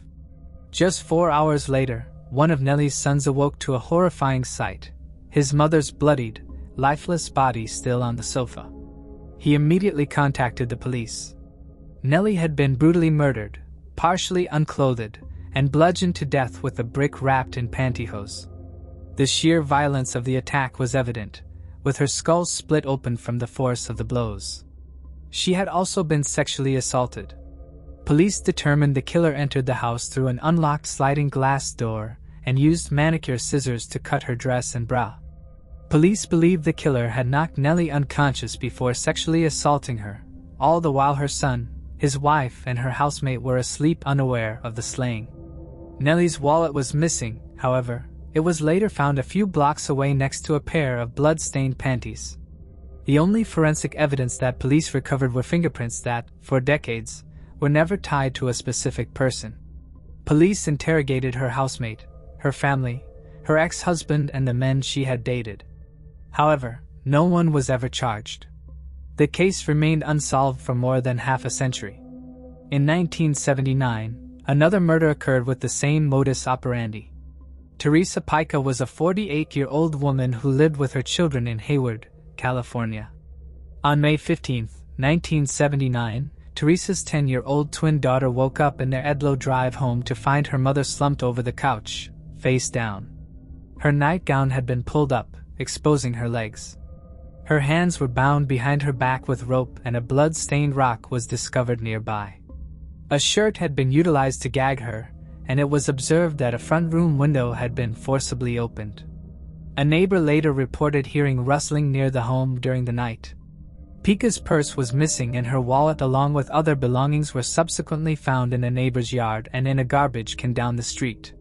Just like in Nelly's case, Teresa was sexually assaulted and murdered while 3 of her daughters were asleep in the house. Over the years, a number of people would be investigated in the case, but none were ever charged. Following Pica's murder, the Newark and Hayward police connected the crimes due to the identifiable pattern of behavior common to both cases. This led to the belief that solving one case would solve the other. Evidence was collected at both crime scenes, however, DNA testing did not exist at the time. In early 2000s, based on the DNA found at the crime scenes, a male DNA profile was developed and entered into Cody's. However, no matches were found. In February 2021, the Hayward Police Department submitted forensic evidence to Othram in the Woodlands, Texas. Othram's scientists successfully used forensic-grade genome sequencing to build a comprehensive DNA profile for the unidentified suspect. In February 2024, authorities identified Fred Bernard Farnham as the suspect in both cases. Farnham had an extensive criminal history, having grown up in California's Central Valley before relocating to the South Bay in the 1950s. During the 1970s, he was convicted of multiple sexual assaults in Sunnyvale and San Jose, serving time in prison. Over the years, he also lived in Nevada, Idaho, North Dakota, Alaska, and Oregon. Farnham passed away in February 2007 at the age of 73 while in a hospital, long before detectives were able to connect him to the murders. Investigators suspect he may have been involved in additional unsolved homicides. After more than 50 years, the cases were finally solved. Moving on to the next case. Carla Walker. In 1974, 17-year-old Carla Walker was a junior at Western Hills High School in Fort Worth, Texas. Standing just 4 feet 11, she had long honey blonde hair that cascaded past her shoulders. She was in a relationship with Rodney McCoy, a wiry, good-natured young man who played quarterback for the school's football team. The couple often talked about their future, hoping to attend Texas Tech University together. Carla confided in her closest friends that she was certain she and Rodney would one day marry and build a life together. On the evening of February 16, 1974, Rodney arrived at the Walker home in Benbrook, a neighborhood in far west Fort Worth, to take Carla to the school's Valentine's Day dance. After the dance ended around 11:30 p.m., Rodney invited another couple to join him and Carla for a drive along Camp Bowie Boulevard and the Benbrook traffic circle. They made stops at a few popular teen hangouts, including Mr. Quick Hamburgers and Taco Bell. After dropping off their friends, Rodney and Carla drove to Brunswick Ridgely Bowl, a nearby bowling alley, where Carla stepped inside to use the restroom. Shortly after she got back into the car, the passenger door suddenly swung open. Rodney caught a brief glimpse of a tall man with short brown hair before the stranger began striking him over the head with the butt of a pistol. At some point during the assault, the gun's magazine clip became dislodged and fell onto the pavement. The attacker then grabbed Carla. As Rodney, barely conscious, struggled to process what was happening, he heard the man say, "You're coming with me, aren't you, sweetie?" Carla, in a desperate plea, told Rodney, "Go get my dad. Rodney, go get my dad." By the time Rodney regained full awareness, he was in the driver's seat, and it was around 1 a.m. Before I continue, I want to remind you that only a small percentage of people who watch my videos are actually subscribed. So if you enjoy my content, consider subscribing. It's free and you can always change your mind later. Now, let's move on with the video. Rodney sped toward the Walker home, located less than a mile away. In his panic, he drove over the curb and onto the front lawn before slamming on the brakes. Inside, Carla's parents, Leighton and Doris, were still awake, playing dominoes in the dining room with relatives. Her 12-year-old brother, Jim, and 18-year-old sister, Cindy, were in the living room watching television when they heard frantic banging at the front door. They were shocked to see Rodney standing there, blood streaming down his face. In a desperate panic, he shouted, "Mr. Walker, they've got her! They're gonna hurt her bad!" Leighton, a retired Air Force lieutenant colonel, immediately grabbed his pistol and rushed out toward the bowling alley. Meanwhile, Doris picked up the family's rotary phone, dialing the operator and asking to be connected to the police. As officers searched the parking lot, they discovered Carla's purse along with the magazine clip that had fallen from the attacker's gun. Meanwhile, other officers patrolled the surrounding streets in squad cars, scanning for any trace of Carla. After sunrise, more resources were deployed in the search, including officers using binoculars and helicopters circling the city. When classes resumed on Monday morning, detectives visited Western Hills High School. They examined contact sheets from the dance, looking for anyone who seemed out of place. Students were stopped in the hallways and questioned about whether they knew anyone who might want to harm Carla. Then, on February 20th, 1974, 4 days after Carla vanished, 2 officers assigned to the case were driving along a remote, 2-lane road near Benbrook Lake, about 5 miles southwest of the bowling alley. They pulled over near a culvert and a concrete drainage tunnel designed to allow water to pass beneath the road. Peering inside, they spotted a young woman lying on her back. Carla's face and neck were covered in scratches and deep bruises. It appeared she had been strangled, but with no ligature marks on her neck, investigators concluded that the killer had used his hands. The discovery of her body dominated the front page of the Star-Telegram, sending shockwaves through the community. Her funeral was held at the Western Hills Church of Christ, drawing more than 1,250 mourners, far exceeding the church's capacity. In response to the brutal crime, Fort Worth officials assembled a task force made up of detectives from various local police departments. However, investigators had little evidence to go on.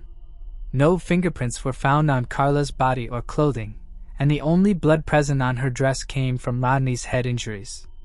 Traces of bodily fluid were recovered, but with DNA identification technology still in its infancy, they provided no leads. At the time, there were no surveillance cameras in parking lots or license plate readers on highways to aid in the investigation. In an effort to generate leads, authorities established a 24-hour tip line. At the downtown police headquarters, officers sat behind metal desks, sipping lukewarm coffee as they took calls from citizens offering names of potential suspects. Tips flooded in, with callers suggesting that Carla's killer was everything from a pair of marijuana dealers to a carnival worker from the Fort Worth Stock Show and Rodeo, or even a quiet young man who often bowled alone at the alley where she had been abducted. Detectives also investigated reports of an argument between Carla and Rodney at Mr. Quick Hamburger's the night before the dance. In an attempt to jog Rodney's memory, investigators enlisted the help of a hypnotist. While under hypnosis, the most crucial detail Rodney recalled was that Carla's attacker had been wearing a brown or tan cowboy hat. When the hypnotist snapped his fingers, bringing Rodney back to full awareness, he broke down in tears. Rodney was devastated, haunted by the fact that he hadn't been able to save Carla. Meanwhile, during a task force meeting, detectives discussed another unsolved case, one that had occurred nearly a year earlier, on February 7, 1973. That night, a young woman named Becky Martin never made it home after attending a night class at Tarrant County Junior College's South Campus. Her body was discovered nearly 7 weeks later, so decomposed that the cause of death couldn't be determined. The medical examiner suggested Becky might have been stabbed, strangled, or even shot through the stomach. However, what truly caught investigators' attention was the location where her body was found, a culvert just outside the city limits. 2 young women, both found in culverts, exactly a year apart. The similarity felt like more than just coincidence. Though they kept their suspicions quiet, detectives began considering the possibility of a serial offender. By March, a month after Carla's murder, the task force had only one promising lead. Investigators determined that the magazine clip found in the bowling alley parking lot belonged to a newer Model .22 Ruger handgun. Seeking further information, they enlisted the help of the Bureau of Alcohol, Tobacco, and Firearms, ATF, requesting a list of Fort Worth residents who had purchased that specific model. The ATF compiled a list of a couple dozen names, and detectives set out to interview each one. Among those on the list was 31-year-old truck driver Glenn McCurley. He had grown up in West Texas as the eldest of 3 boys, but during his teenage years, his parents sent him to Westview Boys' Home in southwestern Oklahoma. Sponsored by the Churches of Christ, Westview advertised itself as a refuge for boys facing family difficulties, neglect, or minor legal troubles, those in need of guidance rather than detention. However, McCurley's time there didn't seem to have a lasting impact. By February 1961, he had left Westview and was living in Abilene, Texas, where he was caught stealing a car. After abandoning that stolen car, McCurley took another, triggering a pursuit by the State Highway Patrol. Officers eventually shot out one of his tires, forcing him to drive onto a vacant lot before attempting to flee on foot. However, he was quickly apprehended. In court, he pleaded guilty and was sentenced to 2 years in prison. He was released early in the spring of 1962 at the age of 19. McCurley later relocated to Midland, where he met a blonde high school student named Judy Watson. On February 16, 1963, they were married in a Baptist church and moved into a modest rental home. McCurley eventually secured a job as a truck driver for the U.S. Postal Service, running a route between Dallas and Fort Worth. Meanwhile, Judy gave birth to their 2 sons, Craig and Roddy. In 1972, McCurley relocated his young family to a neighborhood in West Fort Worth. He and Judy enrolled their sons in the local public elementary school and became members of Ridgely West Baptist Church. McCurley found work as a truck driver, transporting prefabricated concrete slabs to construction sites, while Judy took a job at the church's daycare center. However, one acquaintance noted a troubling habit. McCurley would often make inappropriate remarks when noticing an attractive woman, saying things like, "Take a look at that." In early March 1974, 2 detectives arrived at McCurley's home to question him about his .22 Ruger pistol. When asked about the weapon, he claimed it had been stolen from his pickup truck 6 weeks earlier while he was out fishing. He then agreed to take a polygraph test at the police station, which he passed. As a result, the task force quickly dismissed him as a suspect. By late spring of 1974, investigators still had little to show for their work. The task force didn't officially disband, but many of the detectives were ordered by their supervisors to return to their other cases. Strangers would occasionally call the Walkers' house, many of them anonymously, claiming they had information about who ended Carla's life. Layton talked to all of them. He took notes and kept them in a metal box the size of a cigar box. He wrote down names and addresses of potential suspects, and he drew circles on maps where he had been told the culprit lived. He was not going to rest until he knew the man responsible was behind bars. When Carla's younger brother, Jim, turned 16 and got his driver's license, he began spending his free time helping his dad hunt for the perpetrator. Sometimes on the anniversary, he would prowl the parking lot of the Brunswick Ridgely Bull looking for anyone suspicious. Jim took boxing lessons at the Panther Boys Club, joined the high school's wrestling and football teams, and went on long runs through his neighborhood. "I wanted to be ready in case I ever came across the culprit," Jim said. "My plan was to overpower him and take him someplace far away. Maybe somewhere out in West Texas where no one can hear him scream." On February 19th of 1977, almost precisely 3 years after Carla's body was found, someone came across the body of 25-year-old June Ward, a vocational nurse lying next to a curb in South Fort Worth. June was naked except for a bra strap wrapped around her neck. She'd been strangled and beaten over the head with what the one reporter described as a sharp, heavy object. Detectives who had worked on the Carla Walker task force couldn't help but notice the similarities between the 2 crimes. Then, on July 9th of 1980, the body of a 19-year-old woman named Denise Hogue, described in the newspaper as an unemployed drifter, was found a few feet from a creek bridge in South Fort Worth.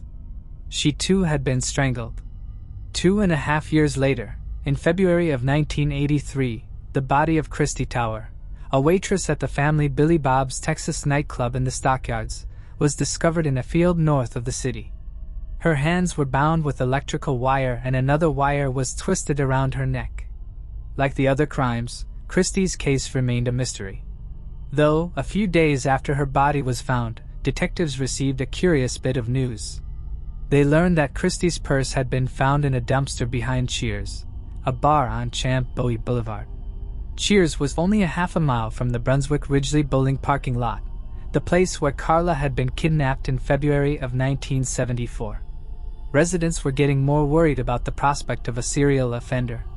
Such concerns grew when Catherine Davis, a 23-year-old aspiring model, went missing on September 9th of 1984. Her body was found in a field in far South Fort Worth.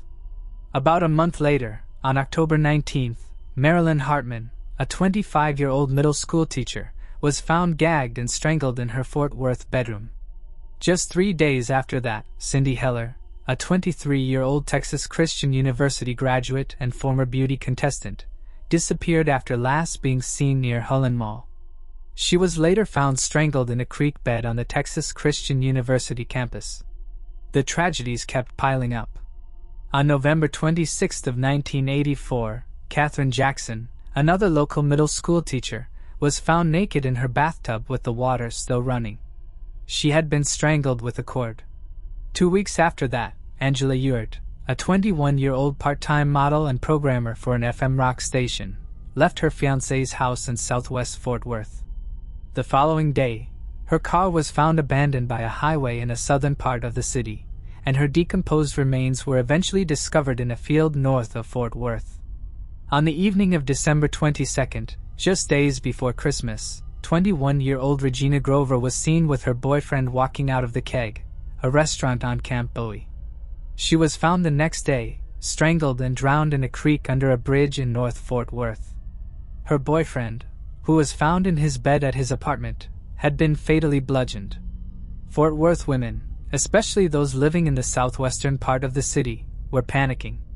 Local media reported on skyrocketing gun and mace sales. When the police department offered a free seminar on self-defense, more than 3,000 attended, most of them women. The police department formed another task force. "We're going to break this thing," Police Chief H.F. Hopkins promised.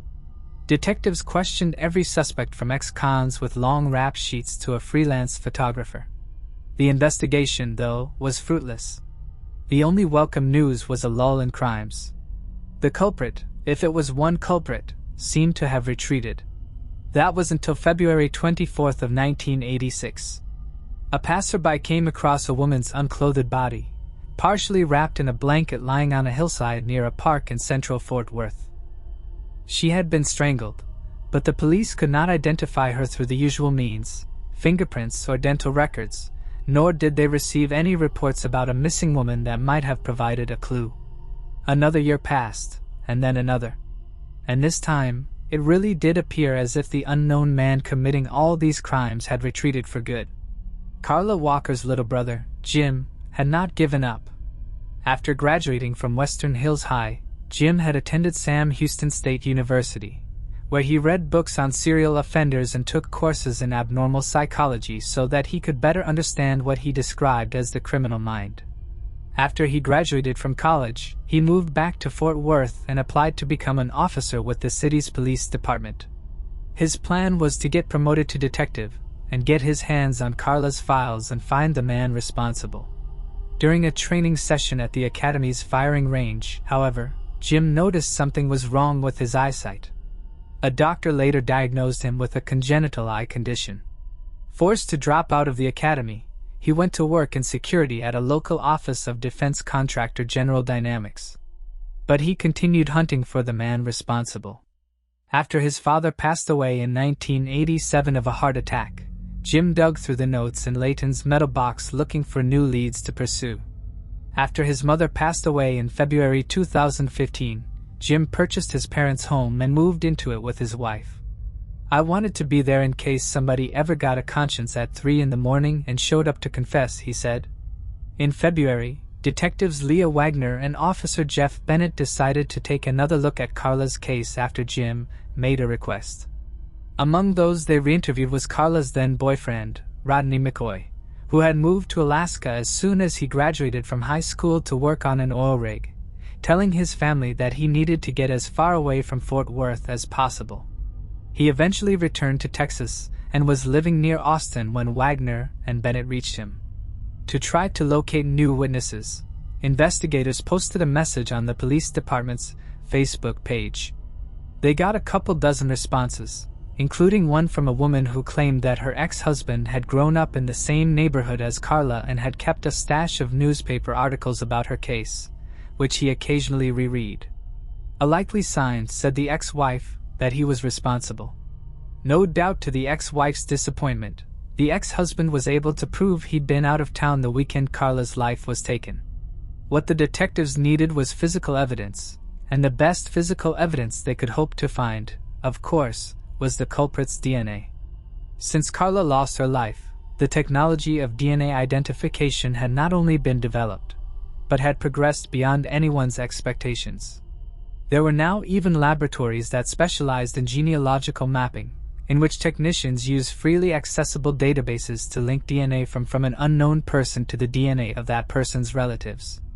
Fortunately for Wagner and Bennett, Carla's dress and other clothing she'd worn the night her life was ended had been carefully packed away in paper bags in the police department's evidence lab, which meant there was a chance that technicians still could turn up a usable sample of DNA. After all these years, however, there was no way of knowing whether the DNA had degraded, which would prevent the technicians from compiling a full genetic profile of the man responsible. Once more, conducting DNA tests on Carla's clothes could cost the Fort Worth Police Department as much as $20,000, money that was more likely to go towards active cases. Wagner and Bennett were determined to find at least one good lead, but they knew the odds were against them. Then, their investigation took an unpredictable turn. Vincent Strange was a 40-year-old Fort Worth aerospace technician and true crime buff. In 2017, he created a podcast about unsolved cases in Texas. His first story was going to be about Carla Walker, whose case he had read about while poking around the internet. He interviewed Carla's siblings, Jim and Cindy, as well as a few of her friends. One person who did listen to it was Diane Kuykendall. Diane had gone to school with Carla. Carla always smiled at her in the hallway even though they didn't really know each other. Diane said it made her feel good and that she wishes that there was some way that she could pay Carla back. Diane decided to fly pamphlets to the likes of Dateline's Keith Morrison.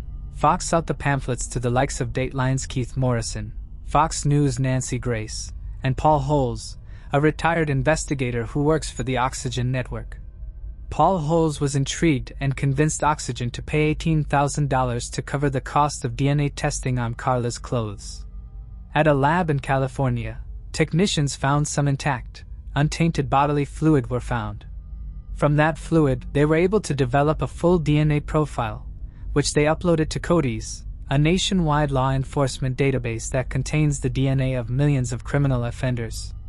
CODIS, however, couldn't find a match. Paul Holes and his producers contacted a Texas lab that also does genealogical mapping, but technicians there had no luck either. David Middleman, CEO of Othram, then got into contact with Paul Holes. He said he was optimistic that his particular DNA identification method, a sophisticated technology that used genome sequencing, could find a match. The morning of July 4th of 2020, David Middleman called Officer Bennett. "We've connected the DNA to a particular family tree," he said. "The last name is McCurley." After some further testing and police work, Middleman and Bennett landed on Glenn Samuel McCurley Jr., who had been living in Fort Worth at the time of Carla's demise. Bennett saw Glenn McCurley Jr. was the truck driver who had told the police back in 1974 that his Ruger 22 had been stolen. Wagner and Bennett did a background check on McCurley, but there was little to learn. As far as they could tell, other than his 1961 criminal conviction for stealing a car when he was 18, he had no encounters with the police. McCurley was no longer driving trucks full-time by then. He took on handyman jobs and did part-time maintenance work at a fitness club. Wagner and Bennett decided to pay him a visit. They arrived unannounced at the McCurley's home. McCurley and his wife, Judy, politely invited the detectives into the living room and chatted amiably. McCurley talked about his old truck driving gigs. Judy said she had spent 32 years at Ridgely West Baptist Daycare Program, finally retiring in February 2004 because of health issues. She also mentioned that her husband suffered from diabetes and that he'd recently had surgery to remove a tumor the size of a quarter on his liver. "We're not ready for this," Judy said, "especially with his cancer." Finally, McCurley asked the detectives, his voice raspy, "What do y'all want to talk about?" "We're gonna take you way back," Wagner said. "Back in 1974, y'all were living here at the time, so you may have heard about it. There was a young lady kidnapped from a bowling alley." "I know exactly which one you're talking about," Judy immediately said. "Carla Walker." Judy later told detectives she could remember where the Walker family lived on Williams Road. "They kept her room the same way it was," she said. "They kept her car still parked in the driveway for years and years. You'd drive by and see that car parked in the driveway, and it was just absolutely heartbreaking." Detective Wagner said that she and Bennett had reopened the investigation and were contacting those who had been interviewed by police in 1974. "It's a huge case," she said. "And we saw at one point they had talked to you, Mr. McCurley." Wagner asked McCurley if she could take a DNA sample. "It would be the easiest way to eliminate him as a suspect," she explained. McCurley hesitated. Then he took a pen, signed a consent form, and opened his mouth so Wagner could dab the inside of his cheek with a Q-tip. Looking on, Judy told the detectives, "I hope you find out who is responsible. That girl needs to be remembered as someone who mattered." 11 days later, after lab techs verified that the DNA from McCurley's cheek perfectly matched the DNA found on Carla's bra strap, the members of the U.S. Marshals North Texas Fugitive Task Force arrived at his house to arrest him. He was driven downtown to the police department, where he waived his right to have a lawyer present during his interrogation. For several minutes, he sat alone in an interview room. At first, he denied any involvement. He claimed he had never seen Carla Walker before. Finally, he said with tears swelling in his eyes, "Okay. I did do it, I guess." He told the detectives that on the afternoon of February 16th of 1974, he had drunk whiskey and beer for several hours. He said he began driving around and parked in some parking lots. At one point, he drove to the bowling ball place. It seemed as if McCurley was about to confess. Instead, he told the detectives he'd heard a girl screaming in a nearby car. "I went over there to see if I could help. This big guy had her up against the door jerking her around." McCurley said he opened the front passenger door and gotten into a tussle with the boy. He pushed him off Carla, led her back to his car, and then drove her to another parking lot. "She started hugging me, thanking me, and one thing led to another." He claimed that everything that happened between him and Carla was consensual, and he did not know what had happened to her after that. After speaking to his court-appointed attorneys, McCurley pleaded not guilty. His attorneys argued in their court filings that Othram Lab's DNA test was flawed and that Wagner and Bennett had coerced McCurley into a false confession. The attorneys also portrayed McCurley as feeble. "This man poses no threat to anyone. As far as I can tell, he has led an utterly uneventful life." 9 months later, on June 16th of 2021, the first pretrial hearing open to the public took place. Dressed in a green jailish jumpsuit, McCurley was wheeled into the courtroom. When the trial formally began a few months later, Carla's boyfriend, Rodney, took the stand to recount the harrowing night she disappeared. Retired Detective Jim Minter testified about the original investigation, while Wagner and Bennett detailed their own police work. Prosecutors Diavinian and Emily Dixon unfolded the powder blue dress Carla had worn the night she was taken, presenting it to the jury. They also played 3 hours of the videotaped interview in which Wagner and Bennett questioned McCurley following his arrest. Then came the prosecution's most damning revelation, a piece of evidence that had not been publicly known. The .22 Ruger McCurley had long claimed was stolen had actually been found during a search of his home, concealed in a hidden compartment above a door. With such overwhelming proof, the case was effectively closed. On the third day of the trial, McCurley changed his plea to guilty, and the judge swiftly sentenced him to life in prison. Even after the verdict, lingering questions remained. What could have driven Glenn McCurley, a man without a known history of violent crime, to commit such a brutal act? Was it a spur-of-the-moment decision fueled by alcohol, or had he been a hidden predator responsible for the deaths of other young women in Fort Worth? And if he had been a serial offender, what caused him to stop in the mid-1980s? Did he undergo a true change of heart, or was he simply better at avoiding detection? Was redemption even a possibility? Authorities suspect that McCurley may be linked to additional crimes, and investigations into his potential involvement remain ongoing. Moving on to the next case. Matt Flores. Matt Flores, a 26-year-old former military officer, had recently started a job at Applied Materials Incorporated in Silicon Valley. He lived with his wife of 4 years, Denise, and their newborn daughter, Danielle. On March 24, 1994, just 9 days into his training, Matt arrived at work and parked in the middle of the lot. Nearby, a fellow employee sat in her car, listening to a talk show on the radio. When a gunshot echoed through the lot, the woman stepped out to investigate. According to police, she quickly dialed 911 after realizing someone had been shot. Matt had been killed with a single gunshot to the back of the head at point-blank range. Investigators believe he never even saw his killer. Astonishingly, despite over 20 people being in the parking lot at the time, no one witnessed the shooting. Although security cameras were present, the attack occurred in a blind spot, just beyond their reach. Authorities found no evidence suggesting Matt had enemies or any reason to be targeted, leaving the case a baffling mystery. However, one of the cameras did give the police their most significant lead. The footage shows seconds later, a two-door Ford Probe, similar to Matt's, was followed by the Ford Explorer. A few minutes later, the Explorer exited the parking lot. Then 3 minutes before the shooting, the Explorer re-entered the parking lot and went in the direction where the shooting occurred. At 8:12 a.m., 2 minutes before the shooting, Matt and the female eyewitnesses entered the parking lot. At 8:14 a.m., the murder takes place just out of the camera's range. Approximately 20 seconds later, the Ford Explorer leaves the parking lot, never to be seen again. Because the Explorer initially followed a car that looked like Matt's, police believe the murder may have been a case of mistaken identity, and that the driver of the car was planning on killing the man in the same car type as Matt's. Police have looked into several theories, including that he was killed as a result of a road rage incident, that his death was related to the military, and another that his death was related to his job. They looked into the possibility that his murder was related to the death of Sergeant Nicholas Gange, who served under Matt while in the military. Gange disappeared under mysterious circumstances in April 1993 and was later discovered dead under suspicious conditions. Despite various theories, no concrete evidence has emerged to support them.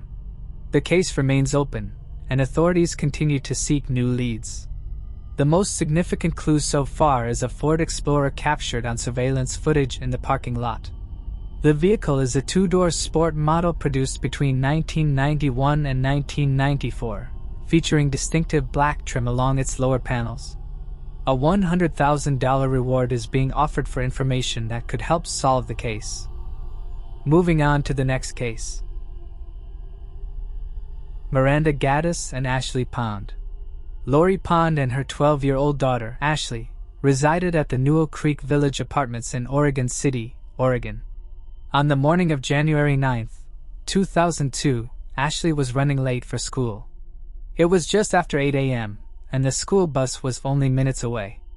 The walk up the hill to the bus stop was less than 10 minutes, yet Ashley never arrived at the bus stop or made it to school.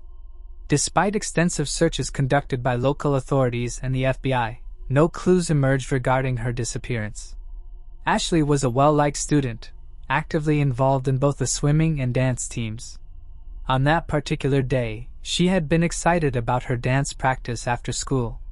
Neither her mother, friends, nor investigators believed she had run away.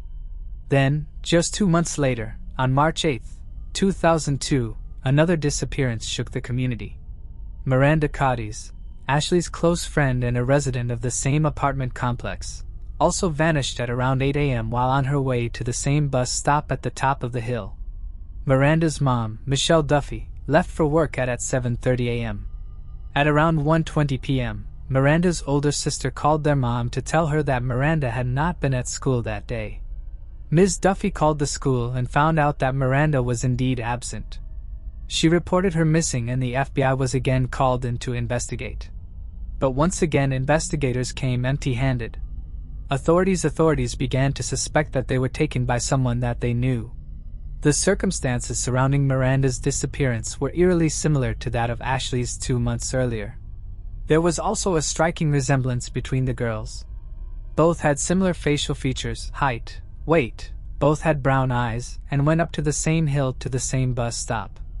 Then, surprisingly, on August 13, 2002, Ward Weaver's son contacted 911 and reported that his father had attempted to rape his 19-year-old girlfriend.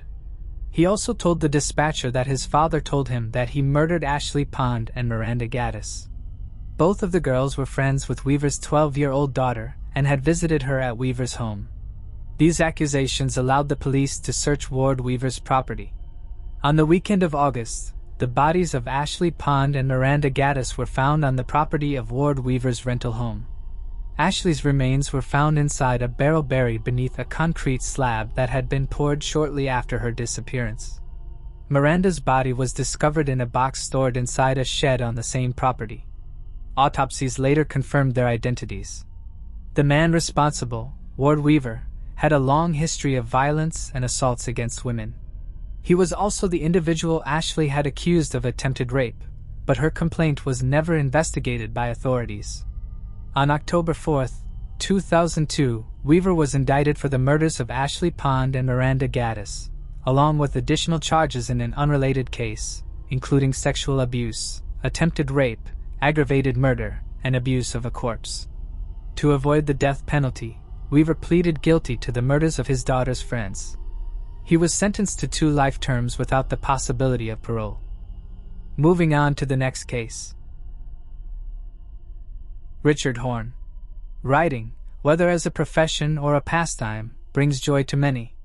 It serves as an escape, a way to unleash creativity, or a means to convey messages to readers everywhere.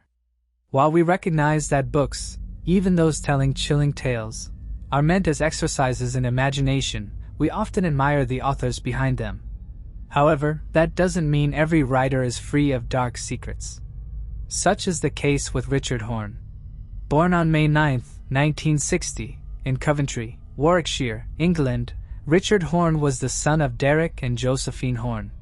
He spent much of his childhood on a farm before attending boarding school, later completing his education at Wrekin College in Shropshire. In 1978, he relocated to Edinburgh, where he adopted the pen name Harry Horse. Richard became a celebrated children's author, known for works like The Castaways, which won the Nestle Smarties Book Prize, and The Last Polar Bears, later adapted into a children's cartoon. His debut book, published in 1983, centered around the Loch Ness Monster. In addition to being a skilled writer and illustrator, Richard was also a musician, serving as the lead singer for the Scottish bluegrass band Swamp Trash, which was formed in Edinburgh in 1987. He later fronted another band called Hexology. In 1993, he designed, created, and wrote Drowned God, Conspiracy of the Ages, a point-and-click adventure game. During a 1989 Swamp Trash performance in Shetland, Richard crossed paths with Mandy Williamson, a fish packer and nursing auxiliary. Their romance was swift, leading to marriage in 1990, and they enjoyed a happy life together until Mandy was diagnosed with multiple sclerosis. In 2004, the couple relocated to Shetland to be closer to Mandy's parents. However, behind Richard's successful career and the public persona he maintained, trouble was brewing. On January 10, 2007, Richard, 46, and Mandy, 39, were discovered dead in their home in Westborough, Shetland Islands. Initially, media outlets described their deaths as a final act of love. Mandy had been confined to a wheelchair for some time and struggled with speech difficulties. Islanders and mainstream media assumed that Richard and his wife had entered into a suicide pact. Mandy was terminally ill, and the children's author just couldn't live without her, so they decided to go out together. That was the narrative that was sold. The details of the deaths were kept from the public for over a year until Richard's mother eventually revealed the truth. Mandy had been stabbed by Richard over 30 times with such viciousness that the first blade handle had broken, so he used the second to finally take Mandy's life from her. She had defensive wounds all over her arms. Next, Richard killed the family pets, a cat and a dog, before he finally turned the blade on himself. He stabbed himself 47 times, collapsing on the bed next to his wife and bleeding out. Earlier that day, friends of the couple had visited them. Reportedly, Richard was in a, quote, demented state, saying, quote, "It's a wonderful night for a killing." Mandy, frightened by her husband's words and manner, didn't want their friends to leave, but they did for unknown reasons. When they returned the next morning at around 9:40 a.m. for a belonging they'd left behind, they found the gruesome bloodbath. Mandy's murder was the first in Shetland in over 15 years. The scene was so horrifying that the doctor who'd attended had to take time off work afterwards, traumatized by what he had seen. When the truth came out, Richard's true nature became clear to onlookers. In the months leading up to the horrific crime, Richard had withdrawn from friends and family, becoming increasingly volatile and prone to violent outbursts. As Mandy's illness worsened, so did his uncontrollable temper. He reportedly described Shetland as a living nightmare and confided in friends about the strain of tending to his wife's physical needs. Drug paraphernalia was discovered in their home, and while Richard was known to be a frequent marijuana user and occasional ecstasy taker, he had allegedly consumed a mix of substances on the night of the incident. However, the exact drugs he ingested remain unknown. Despite the brutality of the crime, Richard is still remembered fondly by fellow writers, and his deeply unsettling dark side has largely gone unnoticed online. Moving on to the next case. Sean Ritchie. Sean Ritchie was a 20-year-old from Fraserburgh, Scotland. On Halloween night in 2014, he attended a party in Greenburn, Scotland. He and 7 friends had traveled in a van to a secluded farmhouse in the countryside near Stricken. At some point during the night, an unknown incident occurred, prompting Sean and his friends to flee the house in a panic. In the chaos, they split into 2 groups, each believing that Sean was with the other. While his friends all made it home that night, Sean never did. When he failed to return the following day, his family reported him missing. What followed was one of the largest search operations in Scotland's history. Authorities dedicated thousands of man-hours to scouring the area, bringing in soil experts, psychological profilers, search dogs, divers, and helicopters. The rough terrain, consisting of bogs, dense gorse bushes, ponds, and thick woodland, made the search incredibly challenging. The police had ground-penetrating radar, and they had found stuff in the bogs, tiny little artifacts and loads of animal bones, but no trace of Sean. A few days later, some of Sean's clothing and belongings were discovered close to the farmhouse in a boggy area, but that was the last evidence ever found. Nothing would ever turn up after that. Police would soon learn that on that day, 2 emergency calls were made to emergency services from the Greenburn area. One call was made requesting for help, and the second call was made canceling the requested help. No one knows who made the calls or why. Sean's father, Charlie, believes that he was likely taken by someone and murdered. Charlie doesn't believe Sean is alive. Even if he was not taken by someone, the temperature that night had dipped below 0 degrees Celsius, and with the minimal clothing he had on, he would not have survived the conditions. None of Sean's friends have ever spoken publicly about what happened that day and remained quiet. Sean's father revealed in a newspaper interview that he was aware the party had been attended by individuals of questionable character. However, the identities of these people and their connection to Sean remain unclear. While police have not ruled out the possibility of foul play, they have found no concrete evidence indicating that Sean was attacked or murdered. To this day, his disappearance remains an unsolved mystery. Moving on to the next case. Sherry Holtz. On that fateful December morning in 1999, Sanford law enforcement arrived at a grim crime scene, finding Sherry Holtz's body abandoned in the woods. The brutality of her injuries spoke volumes, but for years, the case remained a mystery. Investigators pursued leads, but without definitive evidence, justice seemed out of reach. Sherry had spent years in a turbulent relationship with Gary Durrance, a man with a known history of domestic violence. Their home, which they shared with 3 other roommates, often became a backdrop for volatile arguments. From 1996 to 1999, police were frequently called to intervene in their disputes, painting a picture of a relationship marked by escalating tension. For nearly 25 years, the question of who had taken Sherry's life loomed over the case, until advances in forensic science finally provided a breakthrough. A new DNA analysis led authorities back to someone who had been in plain sight all along. Witnesses recalled Sherry appearing distressed that night, though she tried to mask it with small talk and drinks. When she left the bar on the evening of December 3, 1999, no one could have predicted it would be the last time she was seen alive. With nowhere to go after being forced out of her home, she was vulnerable, alone, and unknowingly walking toward her tragic fate. 2 days later, her body was discovered in the woods, discarded, beaten, and left without dignity. The timing of her disappearance, coupled with her tumultuous relationship with Gary, immediately placed him under scrutiny. However, at the time, there was not enough physical evidence to charge him. For decades, the case remained unsolved, haunting investigators and Sherry's loved ones. But in recent years, with advancements in forensic science, a crucial breakthrough would finally emerge, one that would lead authorities straight to the person responsible for her brutal end. Her departure from the bar would be the last sighting of her before she was found lifeless in the woods of Sanford on December 4th. Sherry was found lying on a concrete slab about 20 feet into the woods, her body showing clear signs of a violent and brutal assault. The nature of her injuries, blunt force trauma to the head, strangulation, assault, and a slashed throat were horrific signs of a crime of extreme violence. Her body was positioned in a manner that suggested a deliberate attempt to hide her, and a bloody lock blade knife was found near her body. Although the knife was suspected to be a crucial piece of evidence, the technology available at the time was insufficient to analyze the DNA samples effectively.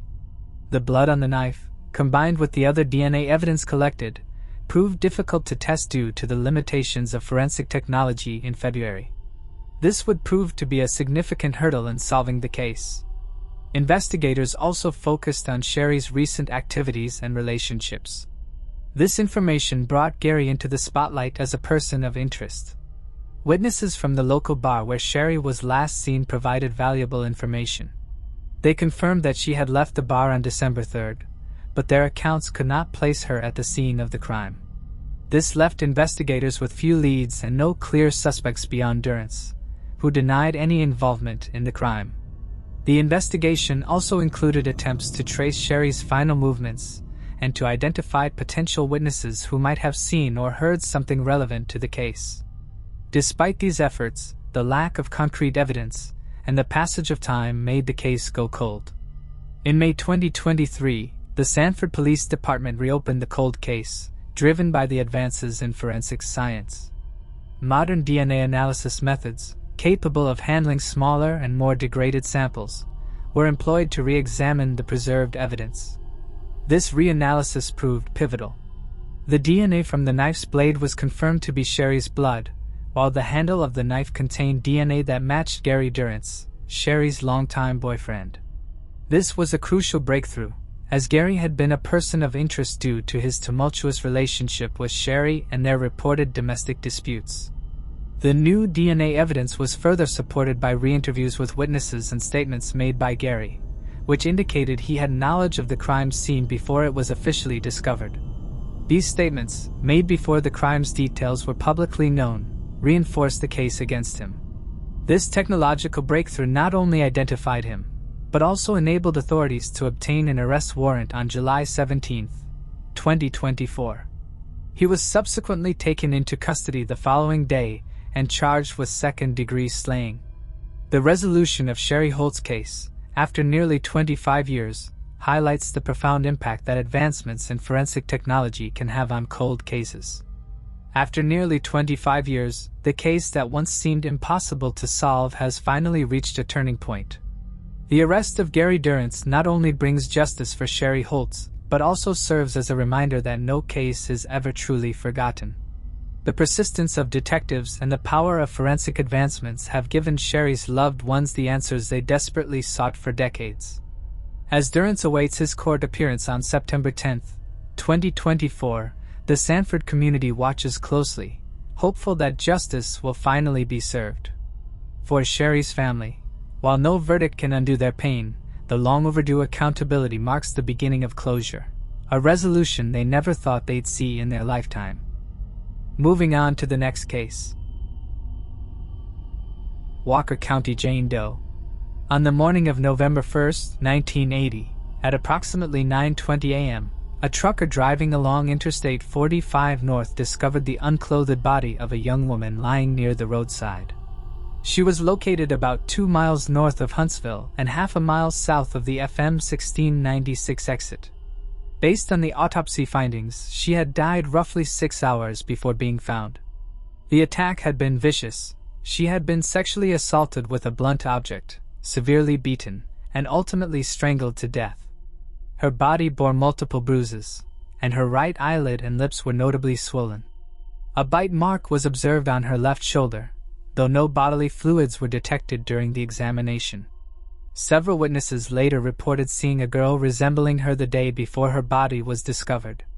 One individual recalled spotting her at the South End Gulf Station around 6:30 p.m. on October 31st, where she was asking for directions to the Ellis prison unit. At the time, she had exited a blue Chevrolet Caprice from either 1973 or 1974 with a light-colored top, driven by a white male. Witnesses noted that she appeared disheveled, as if she had been traveling or had slept in her clothes. She had been wearing blue jeans and a yellow pullover sweater with large pockets, and she was carrying a pair of high-heeled sandals. She left the gas station on foot and walked north along Sam Houston Avenue, more than likely trying to hitchhike.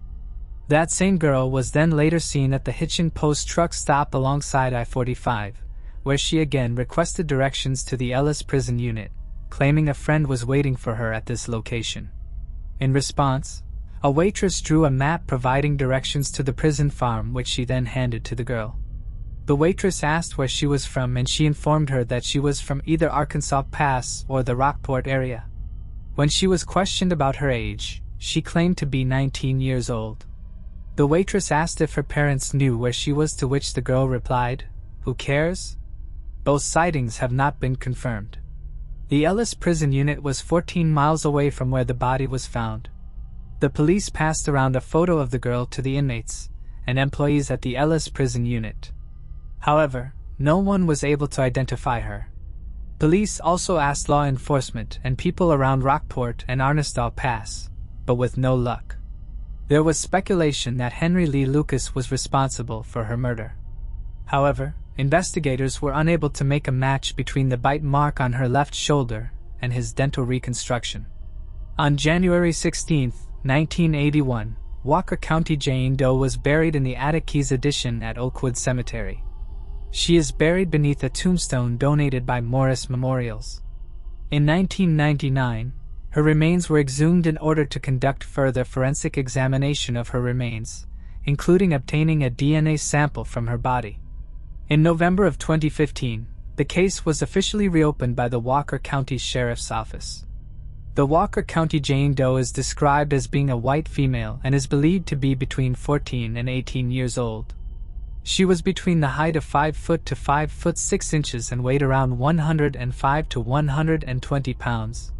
She had hazel eyes with light brown hair that was approximately 10 inches long. Her ears were pierced but did not have earrings in them. The girl had a 1.5-inch scar across the end of her right eyebrow. When her body was found, her toenails were painted pink and her fingernails weren't painted at all. The only thing she was wearing was a rectangular-shaped pendant with a smoky blue glass stone on a thin gold chain around her neck. The necklace was never photographed and has since been lost. No clothing was recovered from the scene, but a pair of red leather sandals was found nearby. In December 2015, a brother and sister came forward with a photograph from the 1980s of a white female, estimated to be around 14 years old and approximately 5 feet 4 inches tall. Her physical characteristics closely resembled those of Walker County Jane Doe. The siblings recalled meeting this girl at a motel in Beeville, Texas, during the summer of 1980. They believed she may have been living with a couple at the time, and remembered her expressing a desire to visit a friend at Sugar Land Prison. She introduced herself as Kathleen, possibly spelled with a C or a K, and claimed to be a runaway from Corpus Christi. However, it remains uncertain whether she has any connection to the Walker County Jane Doe case. Moving on to the next case. Bobby Worley. Bobby Worley was born in Fairmont, North Carolina, as the youngest of 7 siblings. In 1963, he was arrested for assaulting and raping a woman. Following his release, he changed his name to Bobby Wells and moved in with one of his brothers in the Bronx. In 1968, he was involved in an altercation with a female neighbor and allegedly roughed up one of her children. When the woman threatened to report him to the police, Worley vanished. This was the last time his family ever saw him, and he remained a missing person for 25 years. Then, on August 29, 1993, a famous transgender drag queen named Dorian Corey died of AIDS-related complications. In October of 1993, Just a few months after Corey's death, a friend and fellow drag queen, Lois Taylor, was in Corey's apartment looking for costumes that could be recycled or handed down when she noticed a heavy bag lying on the floor of the closet. It was too heavy to move, so she and a couple of other people sliced the bag open with scissors. Inside layers of fabric, naugahyde, faux leather, and plastic, they found a decomposing body. A fingerprint check identified the body as Bobby Worley. Worley had been shot in the back of the head and was believed to have been dead for 15 to 25 years. The exact details of how Worley's body wound up in that trunk are unknown. It was at first thought that Worley, a known criminal, must have broken in and tried to rob the drag queen, who shot him in self-defense.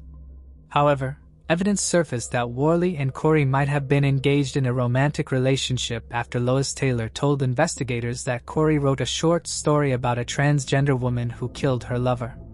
In retrospect, the story appears to be somewhat autobiographical, as it contains many details from her real life. Additionally, before Worley vanished, his brother recalled him speaking about a relationship with a transvestite named Dorian. The most widely accepted theory suggests that Worley and Corey got into a violent altercation, during which Worley attempted to assault Corey. In an act of self-defense, Corey may have shot him, and to prevent a scandal, his mummified body was concealed inside the trunk. Before I continue, I want to remind you that only a small percentage of people who watch my videos are actually subscribed. So if you enjoy my content, consider subscribing. It's free and you can always change your mind later. Now, let's move on with the video. Moving on to the next case. Carrie and Cummings. In October 1997, a duck hunter discovered a dismembered female torso in the Ryan Slough, just north of Eureka in Humboldt County, California. The remains were recovered, but efforts to identify the woman proved unsuccessful. In January 1998, additional remains were found and recovered on Clam Beach, California. On November 3, 1998, Wayne Adam Ford, a former Marine, walked into the Humboldt County Sheriff's Office, carrying a female body part in a plastic bag. Ford admitted to having killed several women in the North State, including the unidentified woman from the slough. Ford claimed that he was responsible for the deaths of 4 women in total. Investigators, who had previously interviewed Ford due to his work as a long-haul trucker, gathered further details about the woman. When Ford's home was searched, more remains of the woman from the slough were found. Despite efforts to identify the woman, no conclusive identification was made. Ford, born on December 3, 1961, in Petaluma, California, had a tumultuous upbringing. His parents divorced when he was 10, and he later dropped out of high school. He enlisted in the U.S. Marine Corps, serving for 6 years before receiving an honorable discharge in 1985. In November 1980, Ford was involved in a serious car accident with a drunk driver, resulting in a head injury and leaving him in a coma for 9 days. Relatives reported that his personality underwent a drastic change after the accident. From 1983 onward, Ford experienced psychological decline, leading to several hospitalizations. He was diagnosed with borderline personality disorder and had numerous legal issues, including allegations of beating and robbing a woman in Garden Grove, California, in 1986. In 1990, Ford was arrested for animal cruelty and served a brief jail sentence in San Clemente, California. Between 1997 and 1998, he took the lives of at least 4 women while working. He lived in a trailer park in Arcata, California. His first victim was the unknown female whose life he had taken in October 1997. The second victim was 26-year-old Tina Renee Gibbs. She lost her life on May 16, 1998 near Las Vegas, Nevada. Her body was found on June 2 near Buttonwillow, California. The third victim was 25-year-old Lynette Dayan White. He ended her life on September 25, 1998 in Ontario, California, then dumped her body near Lodi, California.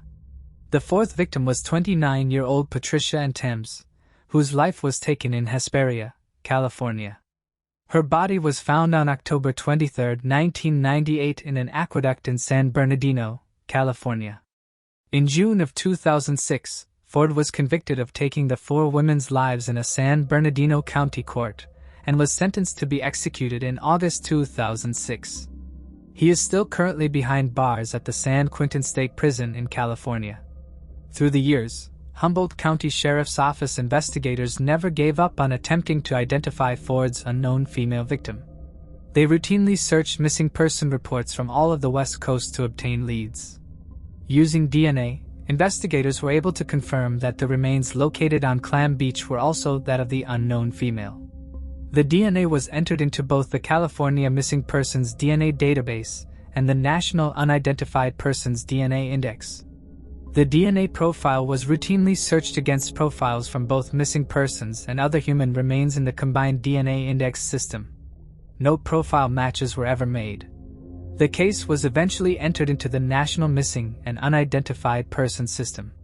Humboldt County Sheriff's Office Sheriff William Hunsell created a cold case unit in 2021. He assigned 2 investigators to exclusively review their unsolved cases for new leads. In December of 2022, the Sheriff's Office and the California Department of Justice partnered with Othram to determine if advanced forensic DNA testing could help establish the identity of the unknown female, or a close relative. The California Department of Justice sent Othram a DNA extract from the unknown woman's remains. Othram's scientists used forensic-grade genome sequencing to build a comprehensive DNA profile for the victim. Utilizing this profile and forensic genealogy, a potential DNA match was developed for a close relative of the victim.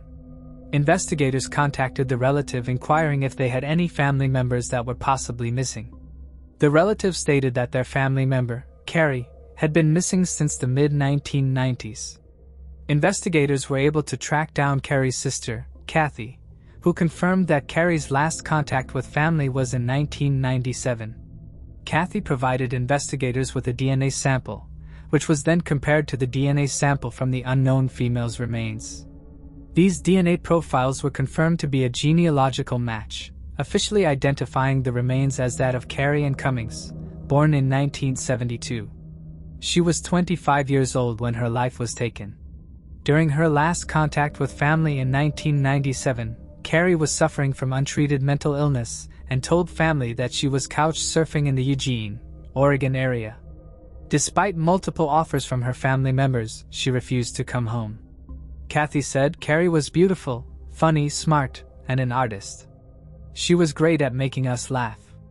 It is devastating what mental illness can do in a span of only 2 short years. Kathy told investigators that after Carrie went missing, her parents tried to report her missing in Arizona and Oregon.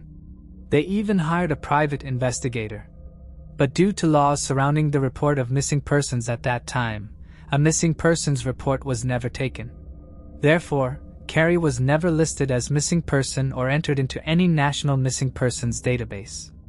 Unfortunately, during that time, Carrie's family was told that she was an adult who had made the choice to live her life the way she did, and if she wasn't a threat to herself or others, law enforcement had no grounds to intervene, Kathy explained. As the internet grew, Kathy began searching missing persons databases, hoping to find a mention of Carrie's tattoo and going through photos of unidentified bodies. Carrie had always been deeply loved. The Humboldt County Coroner's Office is now working with Carrie's family to return her remains for burial alongside other deceased family members. Sheriff William Hunsell expressed his gratitude, acknowledging the exceptional work done by the California Department of Justice DNA Lab and Othram in helping to identify Carrie. While we can't take away the pain of loss, we hope that this identification can help bring closure to Carrie's family and the community, he said. I am thankful for the dedication of our investigators who never gave up on Carrie and continue to pursue justice for the cases that remain unresolved. Investigators remain convinced that Wayne Adam Ford is responsible for Carrie's death. Anyone with additional information is urged to contact investigator Mike Fridley at 707-441-3024. Moving on to the next case. Christopher Vigil. On a bright and sunny Sunday afternoon, April 30th, 1978, 9-year-old Christopher William Vigil, a lively third grader, set out on a hike with his mother and younger brother along Grey Rock Mountain Trail in Colorado. Situated in Poudre Canyon near Poudre Park, just off Highway 14, Grey Rock Mountain was a new destination for the family, despite their shared love of outdoor adventures. Like many boys his age, Chris was full of energy and enthusiasm, quickly dashing ahead on the rocky trail, eager to reach the summit. His mother, Marian Vigil, trailed behind with his 4-year-old brother, Eric, struggling to keep the toddler engaged in the hike. Seeing no harm in it, she allowed Chris to run ahead. At some point, Eric flatly refused to continue, though Marian never clarified why she waited nearly 2 hours before searching for Christopher. She last saw him at approximately 2:30 p.m., but did not officially report him missing until around 5:30 or 6 p.m. After nearly a week of searching, each day consuming over 1,000 man-hours, both rescuers and volunteers began to feel the emotional and physical toll. A total of 170 searchers scoured the rugged terrain, aided by 30 men on horseback and 3 helicopters. The entire community rallied behind the effort, with volunteers organizing systematic searches, local kitchen workers preparing meals for the rescue teams, and both loved ones and strangers working tirelessly to bring Christopher home.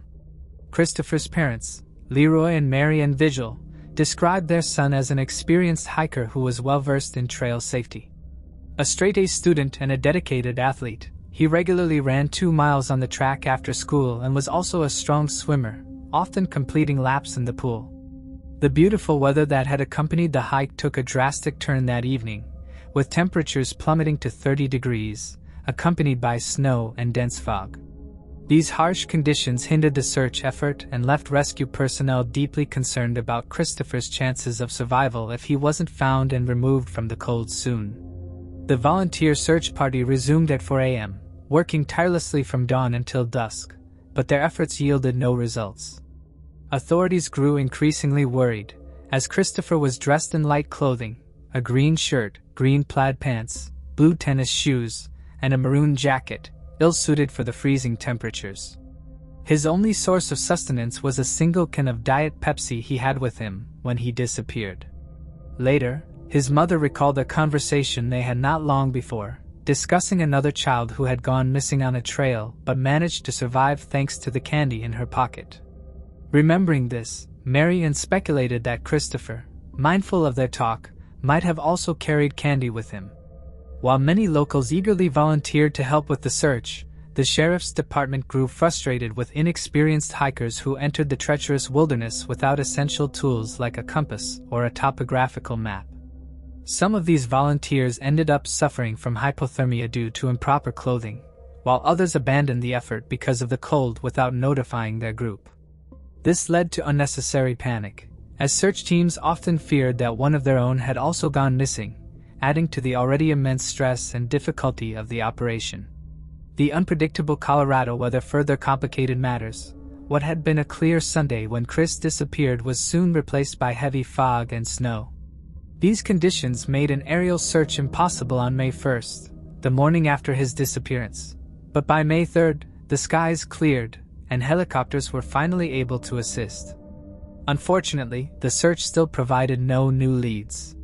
By this point, investigators feared that if Christopher hadn't managed to find his way off the mountain, his chances of surviving the frigid nights were nearly non-existent. Search teams combed through an estimated 15 to 20 square miles of rugged terrain, some areas reaching altitudes of 8,000 feet. The rocky landscape, among the harshest in the Fort Collins region, posed risks not only for the missing boy but also for the rescue teams navigating the treacherous conditions. On the 5th day of the search, after 3 days of helicopter surveillance with no results, police decided to take a different approach. They deliberately sent 3 children, around Christopher's age, onto the mountain to observe how they would move and react in the same environment.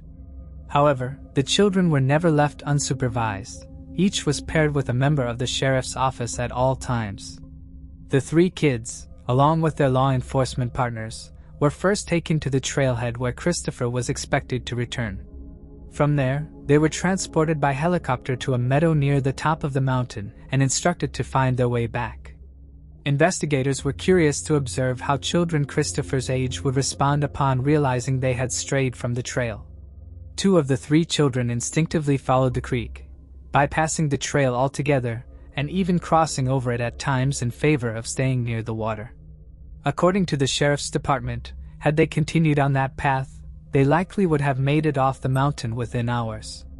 The 3rd child, however, attempted to seek higher ground, became disoriented, and incorrectly estimated the location of the home trail, thinking it was 4 miles away from its actual position.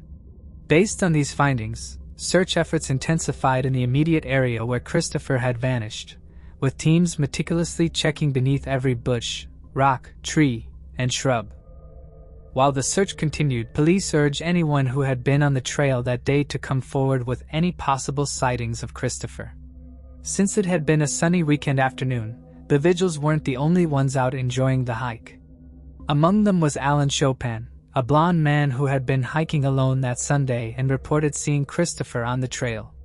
Christopher's mother, in an interview dated May 5th of that year, stated Alan told her that he had been sitting near the top of the mountain eating lunch when Chris came up and started talking to him. Chris was reportedly very social and would talk to anybody. Alan reportedly shared some food with Chris before offering to walk back to the trail with Christopher. Christopher refused, instead asking where a different unmarked trail would take him, to which Alan replied he did not know. Chris ran off, and that was the last time Alan saw him. Alan continued up the trail and about 5 minutes later hiked past Carol and Rebecca. At this point, all 4 hikers are meandering their way up the mountain. Carol and Rebecca, who were also hiking at the time of Christopher's disappearance, later told investigators that they spotted Chris walking ahead of them on the trail after he had spoken to Alan and after he had explored what Alan recalled him referencing as the drainage. So investigators knew that he made it out of the drainage area that he had told Alan he wanted to explore. Christopher, spotting the girls, asked them, "Did you see where the man went?" To which Carol pointed up the trail. Chris then asked, "Are you going up the rocks?" They answered, "Yes, if we ever make it." And Chris went on. They assumed that Alan was Chris's father based on the closeness and time that both Alan and Chris passed the women. While on their hike, Carol and Rebecca also saw an unknown man sitting on some rocks near Christopher. This man, they described, had dark hair and dark skin, wearing a straw cowboy hat with a camera hanging around his neck. This man did not match the description of the other witness that came forward, Alan Chopin, and has never been identified. The 2 women sat down on a log within the vicinity of the unidentified man, uphill of him but not within sight of him. Shortly after they started eating, they heard a young boy's voice yelling in what seemed like distress. The woman also said they heard a man's voice. They presumed it was Chris arguing with Alan, who they thought was his dad, but they did not know for sure as Alan never spoke to them. After what seemed like a couple minutes of arguing, Chris started yelling for what Carol and Rebecca would describe as simply yelling just for yelling's sake. Based on this alarming turn, one of the women wanted to check on the situation, but out of an abundance of fear and caution for their own safety, they stayed put, and the yelling ceased almost as quickly as it had begun. When the women walked past that same area after eating and hearing the ruckus, they saw only a dropped Diet Pepsi can. Christopher had been drinking a Diet Pepsi as he ambled up the trail. Christopher, explains his family, was a consummate nature lover and would never have littered. Rebecca picked up the Diet Pepsi can and stored it in her backpack to throw away when she got back to the parking lot. It was never recovered. Later, when Alan hiked back down to the trail and was informed by Mary and that Christopher had not returned, Alan ran back up to the area where he had last seen Chris, where he then encountered Carol and Rebecca, who he asked for help. The woman told Alan they had not seen Chris since earlier when Chris hiked past them up the mountain, which happened shortly after Alan saw him. They recalled that we heard him yelling in another voice and we thought it was you, to which Alan replied, "It was not me." They concluded it must have been the man with the straw hat and camera instead. The pair of women reassured Alan that there was still 90 minutes of daylight left, and the women offered to help look for Chris as they made their way back down the mountain. Alan ran off, obviously worried for the well-being of the boy he had happened across earlier in the day. When the ladies returned to their car, they drove around for a bit looking for Chris from inside their vehicle. When they circled back around to the parking lot, they saw a red fire truck and were relieved that they would be taking over the search from there. By this time, it was around 5:30, and it had been over 3 hours since Chris had run ahead of Mary and then little Eric. When the women were pressed to recall what cars were in the parking lot, they could only recall two, a white Volvo station wagon and a light green car. On Friday, almost 6 days after his disappearance, the search for Christopher was suspended indefinitely due to an anticipated 3 to 5 feet of snow coming in and continuing to do so for the foreseeable future. This case history brings up for Coloradans the more recent case of Jared Atadero, a 3-year-old toddler who also went missing in the exact same canyon as Christopher. In 1999, on Big South Trail, Jared was hiking with a group of family friends and his sister when he ran ahead and in between the slower walking and the faster walking group and got lost along the way. 2 fishermen saw Jared by himself as he walked in between the two groups, but as they could hear the slower group approaching from the back, they assumed he was well taken care of and he walked right past them. Before leaving the fishermen's side, Jared innocently asked them if the forest contained any bears. During the search, a park ranger filed a sighting report at Mesa Verde National Park in Colorado, a 9-hour drive from Poudre Canyon after seeing Jared's photo on the news while eating dinner. The park ranger was certain he had seen the boy that day and stated that the boy kept trying to hold his hand. A man had been seen walking with the boy but kept calling him something like Gerald. However, the park ranger thought nothing of it at the time. His statement fell on deaf ears. A friend of the family, Cindy, investigated the area where Jared had gone missing. She discovered a family living in a cabin in the woods who were acting suspiciously. They were painting their VW van a different color when they noticed her watching. One of them jumped into a truck and sped over to her screaming at her to leave. She told a friend who reported it to the sheriff, but it was ignored. Despite an extensive search which utilized thousands of man-hours and resulted in a helicopter crash, Jared was never found. 4 years later, some of Jared's clothes were found at the top of a 550-foot vertical peak just 50 feet from the trail where he had originally gone missing.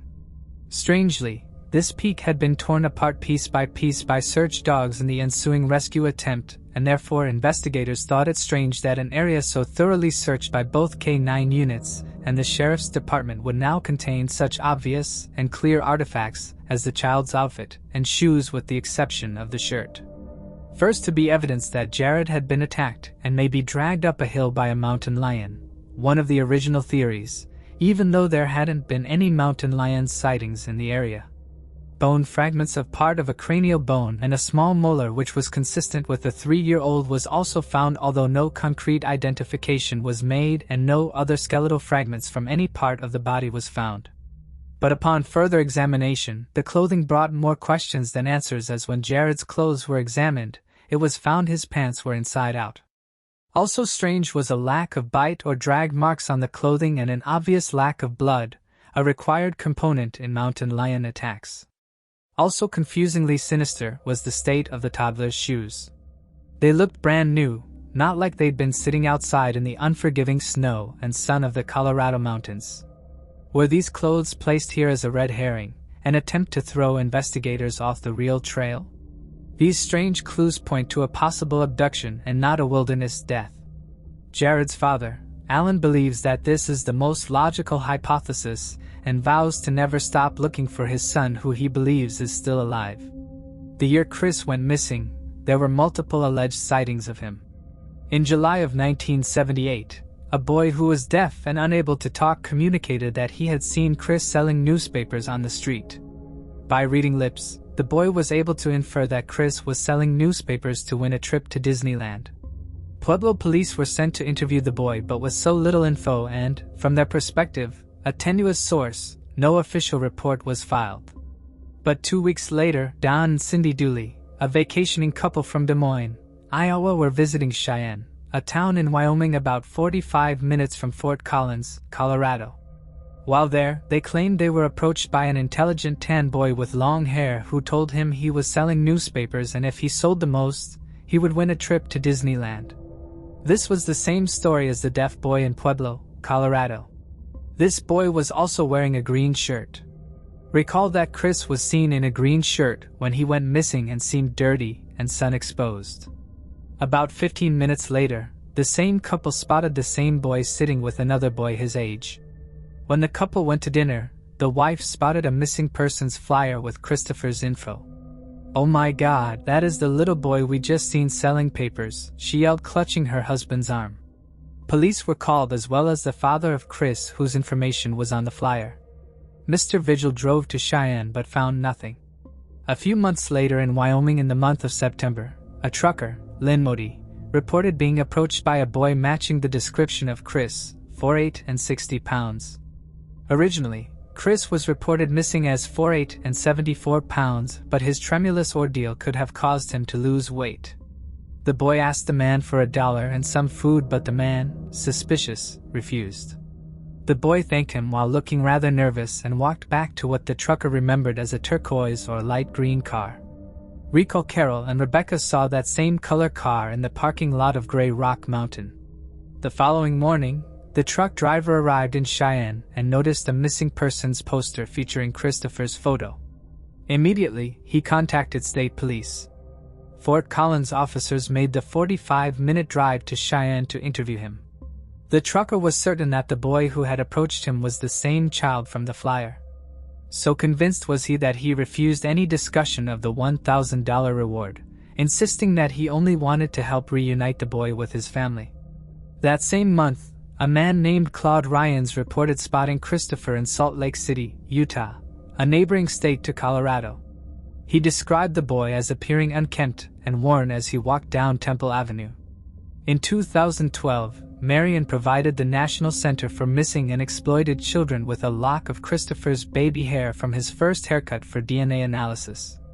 The following year, a woman named Julie Ferrer from South Dakota contacted police, claiming she had information about a boy who vanished in 1978. She alleged that she knew who had taken him and provided a specific name.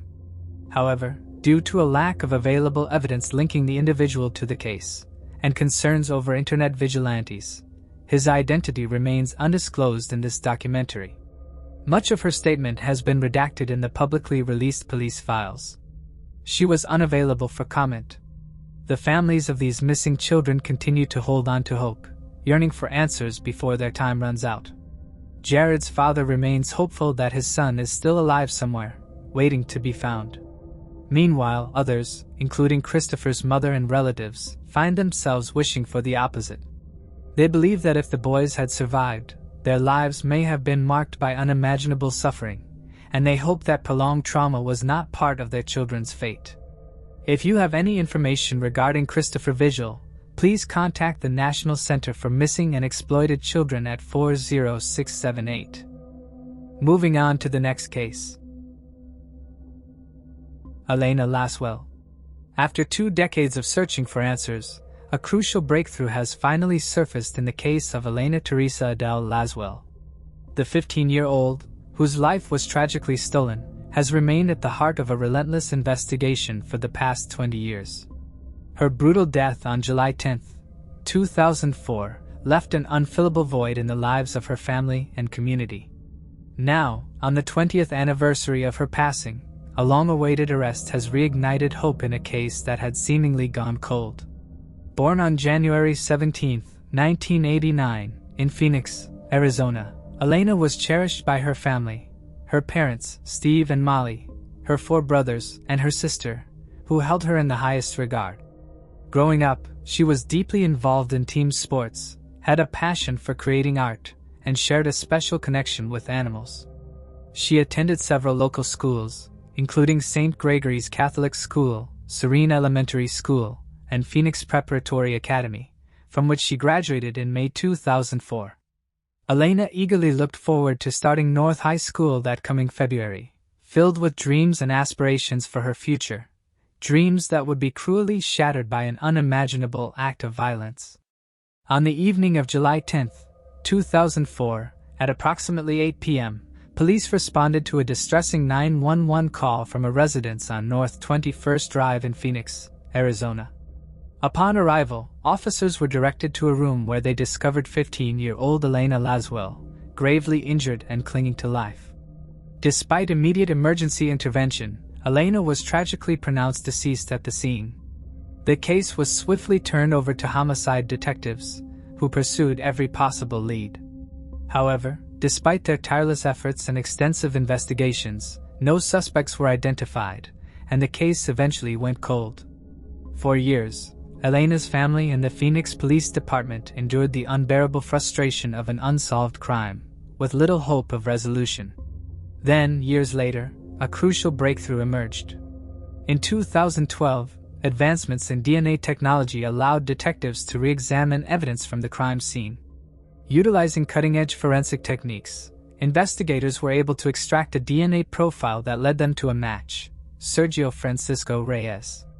By March 2013, forensic evidence had definitively identified Reyes as a primary suspect, reigniting the case and offering renewed hope for justice. Sergio Reyes was 17 years old at the time of the crime in February 2004, and his connection to the tragedy was not immediately known to investigators.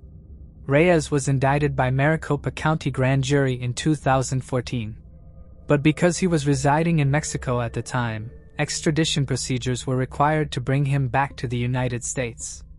This process involved cooperation with U.S. Marshals and Mexican authorities. On July 10, 2024, the 20th anniversary of Elena's passing, Reyes was arrested and extradited to Phoenix.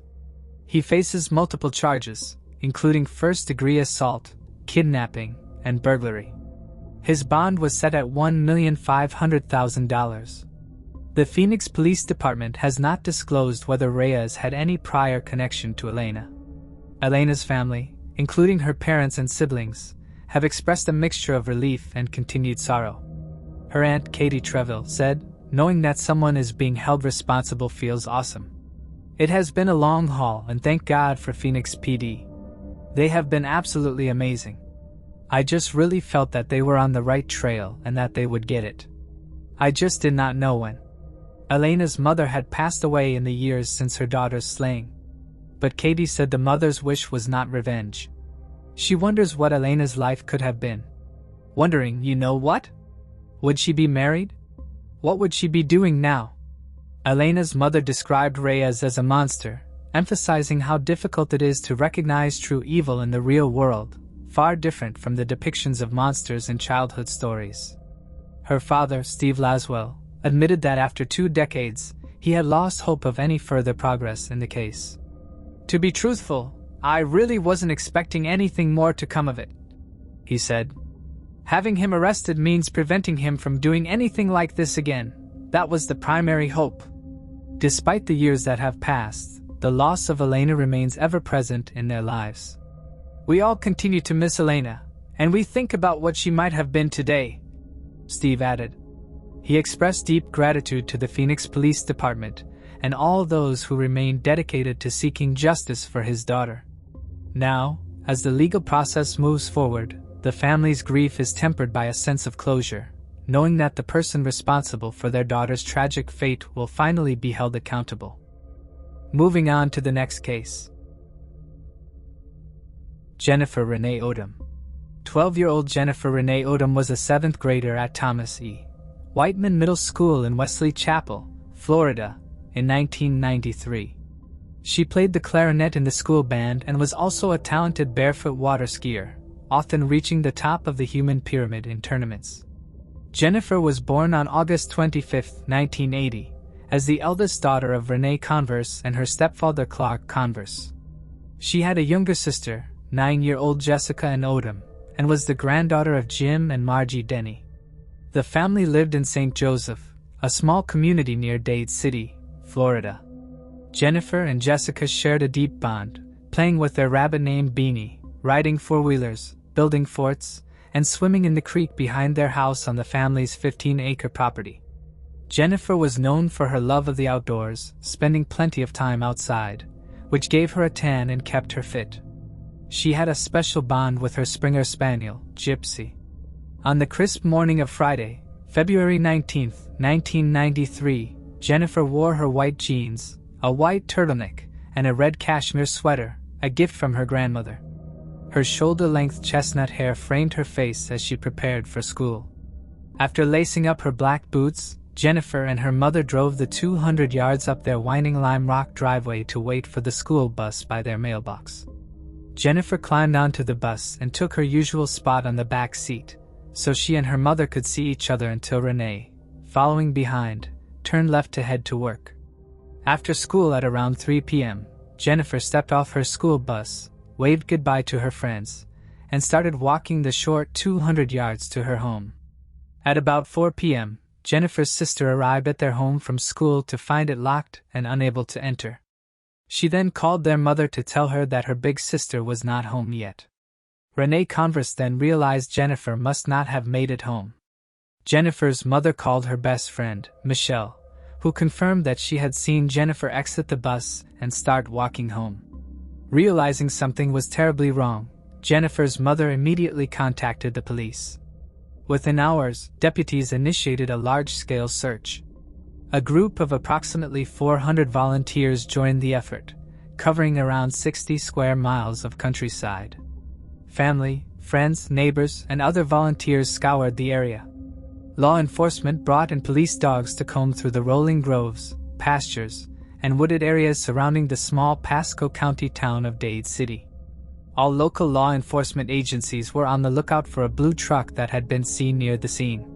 Some of Jennifer's classmates recalled seeing an older light blue pickup truck slowly trailing Jennifer as she walked down the road. The children noted that the truck had a silver-painted rear bumper, not chrome, along with a trailer hitch that had wires hanging from it and pipes or a ladder in the back. The driver was described as a white male in his 40s with shoulder-length brown hair.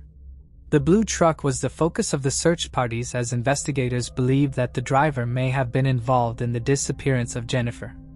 As a last resort to find the truck, the FBI as well as Hernando and Pasco County Sheriff's personnel worked from a dock and boathouse as drivers searched Lake Jovita for the vehicle. 6 days after Jennifer vanished, on Thursday, February 25th, a man and a woman searching an abandoned orange grove about 10 miles north of Jennifer's school bus stop found her badly decomposed nude body. Her body was found near a horse trail off Powell Road south of Brooksville, amid a cluster of pine trees in the orange grove. She was found viciously assaulted and suffered blunt force trauma to her head. Detectives believe that Jennifer likely lost her life in the woods shortly after her disappearance. Hernando County Sheriff Alninhuis remarked, "We are not exactly sure how long her abductor kept her captive or when exactly the slaying took place, but we are relatively confident it took place in that field." He continued, "Every one of us, including those in law enforcement, can look at Jennifer as our niece, our sister, our granddaughter, and realize that it is a tragedy beyond tragedy." Despite extensive searches, Jennifer's clothing was never found, nor was the blue truck or its driver. As Jennifer's family focused on her funeral arrangements, country music star Vince Gill was scheduled to perform at the local Strawberry Festival on Monday, March 1, 1993. Jennifer's stepfather, Clark Converse, shared that the girls had been excited for weeks to see Gill perform and hoped they could get his autograph. Before the concert, Clark and Jessica went to the festival to honor Jennifer's wish for him to autograph a photo from a previous concert where the girls had posed with him. Between shows, festival vice president Joe Newsom brought the 3 snapshots to Gill, who was eating dinner. Clark Converse had asked that Gill sign one photo for Jessica, one for Jennifer, and one for both girls. Newsom recalled, "I told Gill this young lady had been slayed and her dad was outside." Gill replied that he remembered hearing about the incident. He, who also had a young daughter, autographed the photos writing on one to Jennifer, "May God be with you," as both Gill and Newsom wept. Gill then went to the night's second show. Before singing the last song, he told the audience about Jennifer. "I'm going to try to get through this the best I can," Gill said, his voice cracking. He sang his Grammy-winning hit, "I Still Believe in You," and dedicated it to Jennifer, whose life had been tragically taken. Midway through the song, with tears streaming down his face, Gill asked the crowd to help him finish. Nearly 15,000 voices joined in. Radio personality Jeff Moore, who stood backstage, observed the scene with tears in his own eyes. "It was heart-ripping," he said afterward. Unfortunately, despite the emotional tribute, no one in the community provided investigators with useful information, and Jennifer's case remained unsolved. In a chilling twist, just 13 months before Jennifer's abduction, on January 16, 1992, a 17-year-old girl had been kidnapped as she got off a school bus in north-central Pasco County. She was found in a pool of blood behind an abandoned house, brutally attacked, assaulted, and beaten.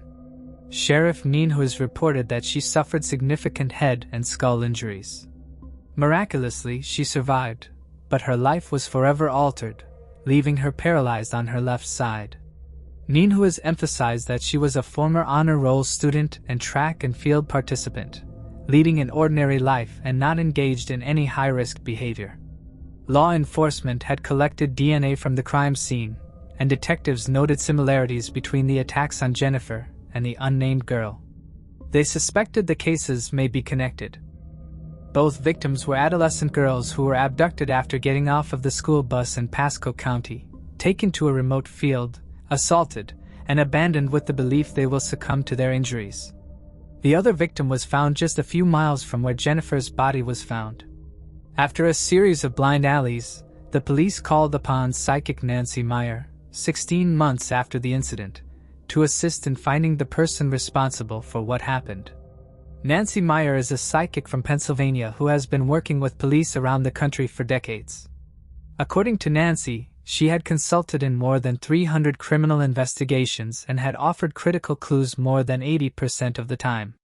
Nancy believed that 2 men were involved in taking Jennifer's life. She described them as white muscular mechanics, and she said one may be a smoker with a heavy cough. The crime scene photographs were classified. Therefore, Nancy Meyer was not allowed to see it. Despite this, she was able to visualize 2 men in detail. She was taken to the site where Jennifer's body was found. Nancy pointed out that there were belongings in a nearby area that had not yet been discovered. She was able to describe several of Jennifer's items that were still missing, including her cousin's clarinet case with the letters LO on them. She continued to give information about the perpetrators in hope of solving the case. Detective Carlos Douglas of the Hernando County Sheriff's Office said, "Nancy Meyer was extremely accurate on some things that led us to look in other areas that we had not thought of, so we obtained a lot of information from what she had to offer." On December 2, 1994, Jennifer's unsolved case was aired on an episode of Unsolved Mysteries on national TV. After the show aired, more than 50 phone tips and even more investigative leads from around the country arrived by mail at the Hernando County Sheriff's Office. A spokesman of the Sheriff's Office said the show did for us what we wanted it to do.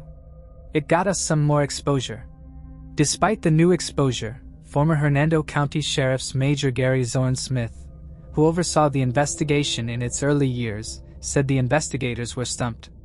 He said there was a strong possibility the crime would go unsolved. "And what's even worse is that if we solve it, it may take another crime to do it," he said at the time. Approximately 2 years after Jennifer's body was found, on Thursday, January 5, 1995, a couple hunting for scrap metal in a rural area of Hernando County discovered Jennifer's missing book bag and clarinet case. It was found several miles from the location of her body. Police were able to lift fingerprints from her backpack and clarinet case from what is believed to be the person responsible. Unfortunately, there was never a hit in the database for a suspect matching these fingerprints. Over the years, the case garnered national attention and haunted the Tampa Bay region. $1,000 in reward money offered for tips went unclaimed. Detectives logged tens of 1,000 of hours chasing leads. Jennifer's family waited for news as the years turned to decades. Jennifer's mother, Renee Converse, wondered if it was somebody Jennifer knew. Clark Converse, Jennifer's stepfather, added, "There is a real chance that the person who did it is somebody we have contact with. If they catch someone, we're going to be thrown into the spotlight. Learning how to deal with a trial and confronting this person is going to throw us to square one in learning to deal with this." Renee said she cries a bit more each year. "The reality is that Jennifer is gone and will never be in our lives again. Nothing is going to change that." She also said that the family is thankful for what they do know. "We are blessed that we have this much closure. We are not looking for her. We know where she is. It is going to be a bittersweet finale. She could still picture her 12-year-old daughter, slim and sun-kissed, waving goodbye out the back window of the Pasco County school bus. It was the last time she would see her brown-eyed firstborn girl. Renee recounts the last words being spoken between the two as "I love you." The couple said they have done everything possible to cooperate in finding Jennifer's slayer. They wanted the person found so that no one else got hurt. On Monday, February 19, 2007, the St. Petersburg Times reported that it marked 14 years since the unsolved abduction and subsequent slaying of Jennifer. In that same year, members of Hernando County Crime Stoppers handed out special playing cards to inmates at the Hernando County Detention Center. Each card featured a brief description of an unsolved case from around the state, and a hotline number. Jennifer's card was the Queen of Diamonds and featured 2 color photos. A website has been set up by the Hernando Sheriff's Office with pictures and information about Jennifer. A slideshow was also put together with photos of Jennifer set to a mournful soundtrack. Hernando County Detective George Lloyd Gren later on headed the cold case unit. He was armed with the latest DNA technology and a disturbing theory. "I believe that there is probably one person, if not more, that would know who is responsible for this," he said. He also believed that person could be a family member or ex-spouse, either protecting the perpetrator or too afraid to come forward. "I think the reason people do not want to get involved is they may not want to sit there and have to testify against that individual." Over the years, a couple of anonymous tips came in that led investigators to believe that there are several people out there with more information, and the investigators wanted them to come forward. They tried various methods of generating new leads from billboards and a $20,000 reward to a documentary on national TV. Investigators amassed some 1,000 pieces of evidence, took thousands of tips, and conducted hundreds of interviews over time to try to determine who took Jennifer's life. The National Center for Missing and Exploited Children reached out to the sheriff's office and offered to scan every piece of paper in Jennifer's case so it will be readily available. It was more than 75,000 pieces of paper. During all the investigations, there were clues, including the fingerprints on Jennifer's clarinet case and backpack. There were also suspects. Serial offender Frank Thaniel Potts was a possible suspect. He assaulted a 10-year-old girl in Lakeland in 1993.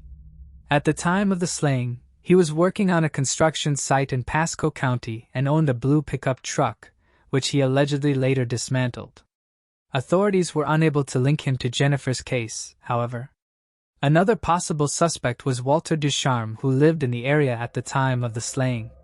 His ex-wife claimed that he was responsible for it.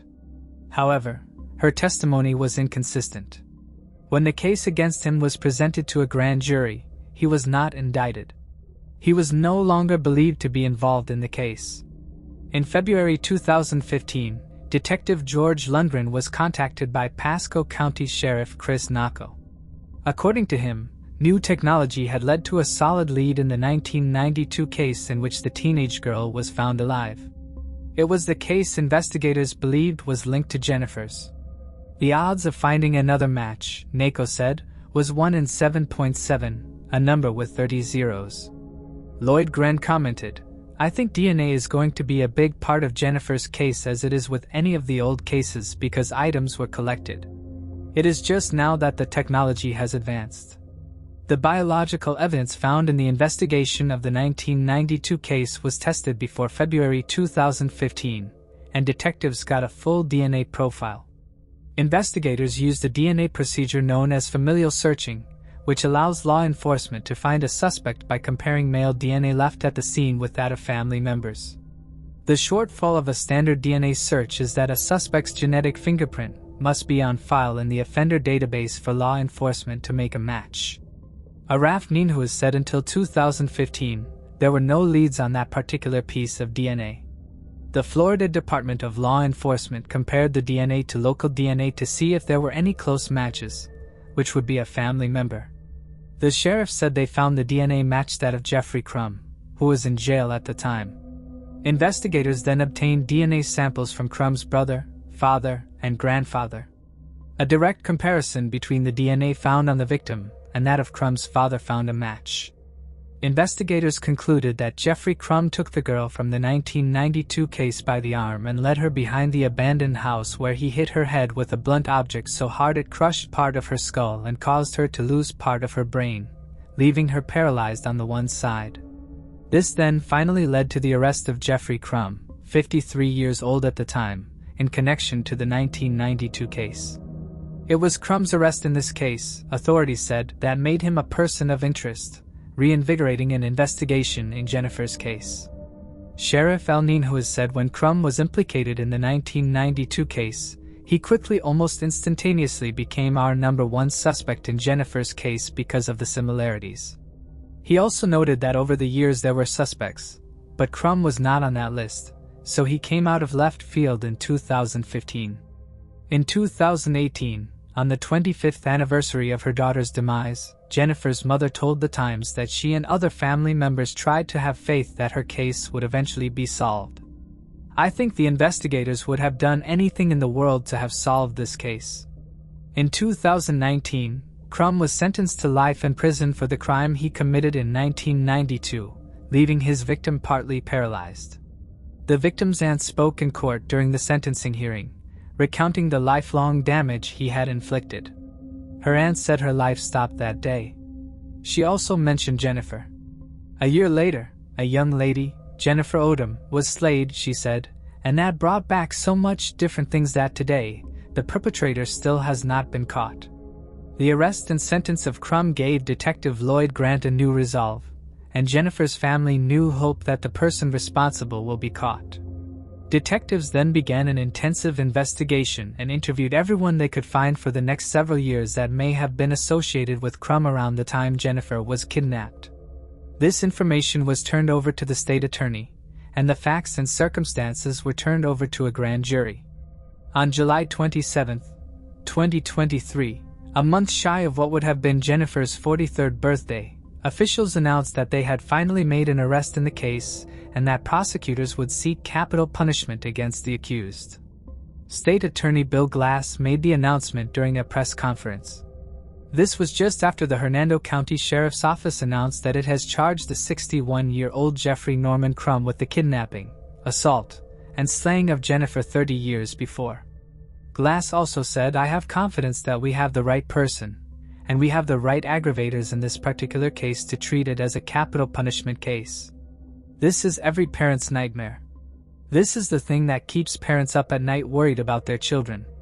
Detective George Loigren, who had spent years investigating Jennifer's case, said shock is probably the best word to describe the reaction of Jennifer's family when he told them about the arrest. He said he did it quickly because I did not want to get emotional. It is a lot for them to take in and absorb, and I can imagine it is going to take some time before it really sinks in. According to Sheriff Ninhuas, every viable lead for the past 30 years, including those that came from the Pasco County Sheriff's Office or the Florida Department of Law Enforcement, or private citizens, were investigated thoroughly. He added the investigation never stopped. Hundreds of items were tested and retested every time new technology came out in the hope of finding a smoking gun to solve this case. The sheriff added literally countless detectives and sworn law enforcement personnel and civilian and tipsters have had a hand in this investigation. The minute Crumb was identified as a suspect in the case, Detective Lundgren went to work putting a mosaic together, or a puzzle. And I can tell you, other than a conviction in a previous case, there was no other piece of the puzzle. That was a big piece of the puzzle. Every other piece of the puzzle that got us to this point were tiny little fragments that gave the state attorney and the grand jury enough confidence to indict Crumb. Sheriff Ninhuas also said that they are searching for additional victims. Authorities fear Crumb may be responsible for other crimes. A picture of him from 1993 was released, asking that anyone who recognized him from the 1980s-1990s to contact Sheriff Ninhuas.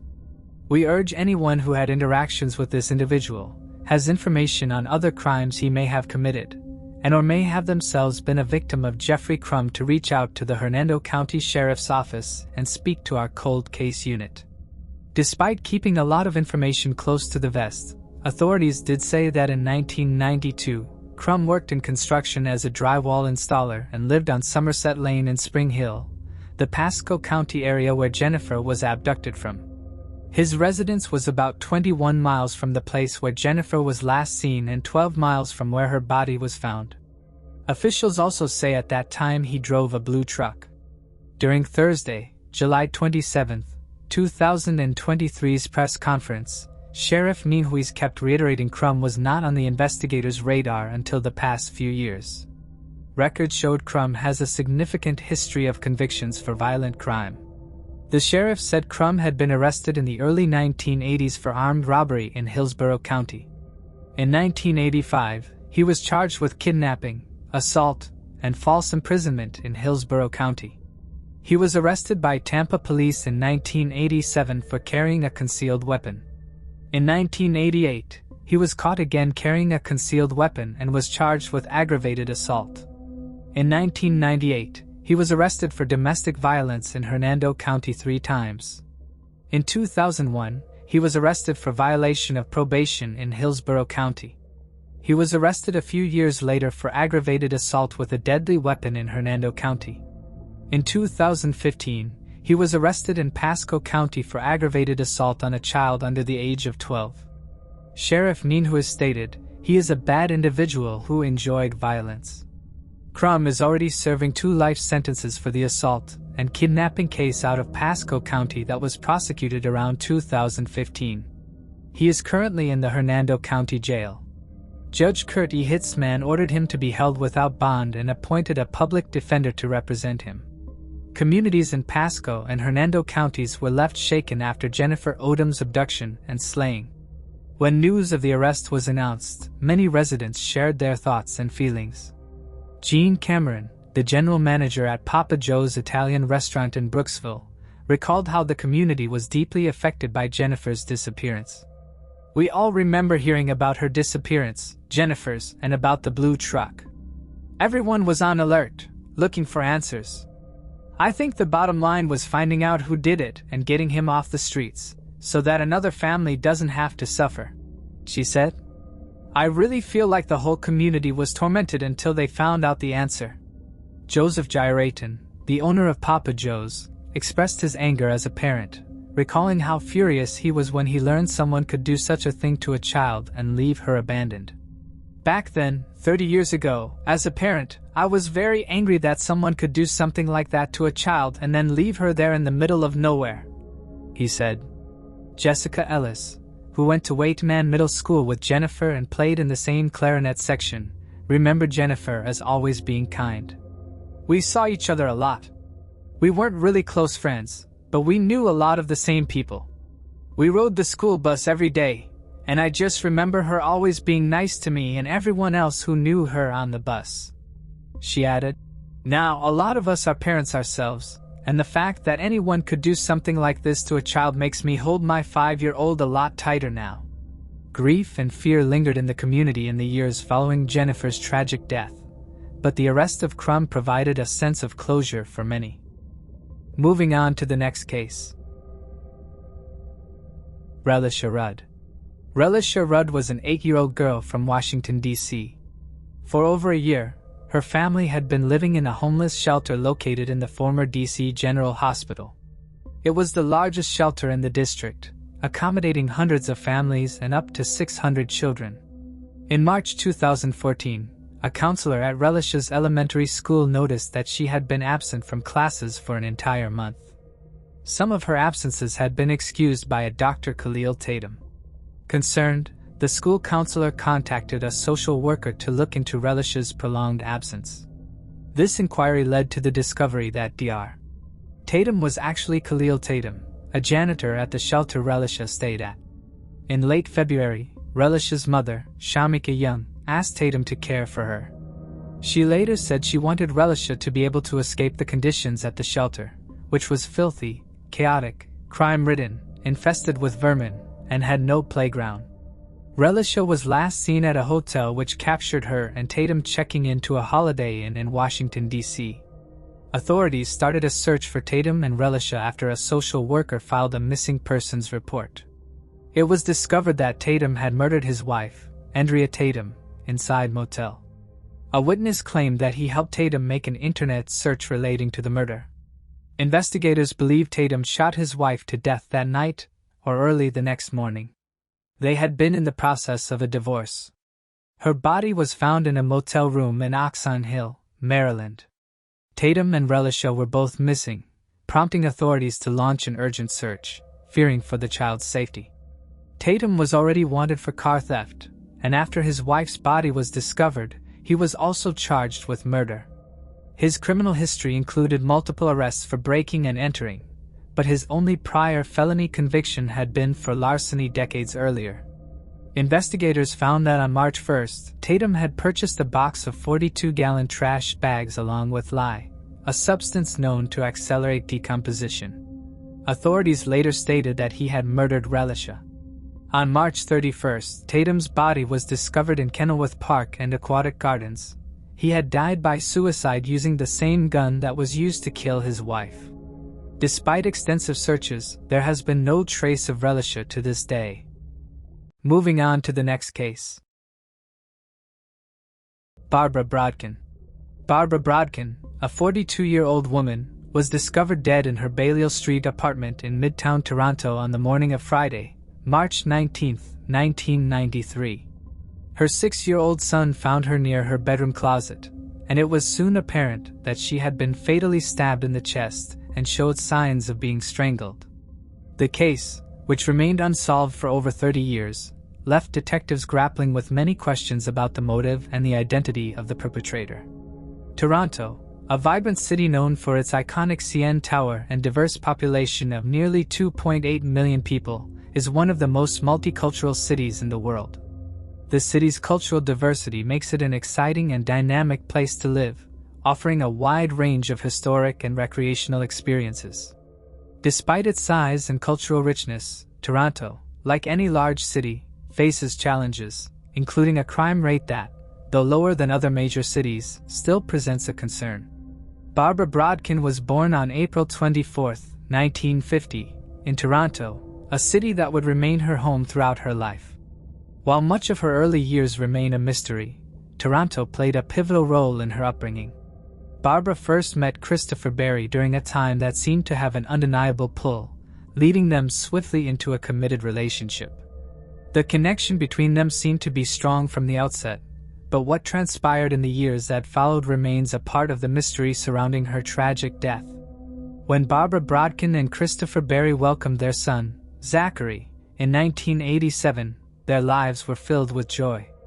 However, as the years passed, things began to change. Christopher grew increasingly distant and occasionally hostile, and the marriage that once brought them happiness began to deteriorate. In an effort to protect her son, Barbara found the strength to leave, relocating to a new apartment at 155 Balliol Street, situated between Mount Pleasant Road and Yonge Street. As a single mother, Barbara worked tirelessly to provide for Zachary. Before I continue, I want to remind you that only a small percentage of people who watch my videos are actually subscribed. So if you enjoy my content, consider subscribing. It's free and you can always change your mind later. Now, let's move on with the video. She balanced her job as a secretary and typist while taking on other means to make ends meet, including dabbling in covert marijuana sales. Above all, Barbara's primary goal was to give Zachary the best life she could, ensuring he had everything he needed. By 1993, Zachary was 6 years old, and Barbara, at 42, was determined to make the most of their time together. But on the morning of March 19, 1993, an ordinary day in Toronto turned into something much darker. As the city bustled with activity, the Brodkin home on Balliol Street was disturbingly quiet. Zachary, who was in first grade, woke up and realized he had slept too late. The peace of the morning, however, would soon be shattered by a tragic discovery that would forever change their lives. It was strange that Barbara hadn't woken her son, Zachary, up for school that morning. Confused, Zachary began searching the apartment for his mother, wondering why she hadn't done what she usually did. When he pushed open her bedroom door, hoping to find her still asleep, he was confronted with a horrific scene that no child should ever witness. Barbara's lifeless body lay next to her closet, blood staining the floor around her. The closet door was half open, suggesting a struggle had taken place. panic set in as Zachary recalled his mother's emergency instructions, and with trembling hands, he dialed 911. At first, the operator hesitated, unsure of the seriousness of the call due to the child's voice. But when Zachary described what he had seen, the urgency of the situation became clear. Within minutes, police cars arrived, filling the quiet street with the sound of sirens, signaling the start of an investigation that would haunt the city for years. Constable Rob Thomas was the first officer to arrive on the scene, and it was heartbreaking for him to find young Zachary, clearly traumatized, left to face the devastating aftermath of a tragedy no child should ever have to endure. Thomas quickly ushered Zachary out of the apartment, shielding him from the grim scene unfolding inside. The area was immediately secured, and a thorough investigation began. As more officers and forensic experts arrived at the Balliol Street apartment, they began to examine the evidence and piece together what happened in the moments before Barbara's death. The initial examination of her body revealed a fatal stab wound to her chest, with additional signs of strangulation visible on her neck. It became clear that Barbara had fought valiantly for her life. Defensive wounds on her hands and arms showed the marks of a fierce struggle with her assailant. The state of the apartment provided further clues. Barbara's bedroom was in disarray, with items scattered in a chaotic manner, indicating a violent altercation had taken place. The open closet door led investigators to consider the possibility of a robbery as a potential motive. An autopsy confirmed the preliminary findings, revealing that while the strangulation marks were evident, Barbara's cause of death was the stab wound to her heart. Another crucial piece of evidence came from the foreign DNA discovered under Barbara's fingernails, suggesting that she may have managed to scratch her attacker in her final moments. These nail clippings were carefully preserved, with the hope that they might provide the breakthrough needed to identify her killer. The next step in the investigation was to interview witnesses and gather more information. Interviews were conducted with Barbara's friends, family, co-workers, neighbors, and anyone else who knew her. The detectives had a lot of leads to follow after more than 295 witnesses provided their accounts.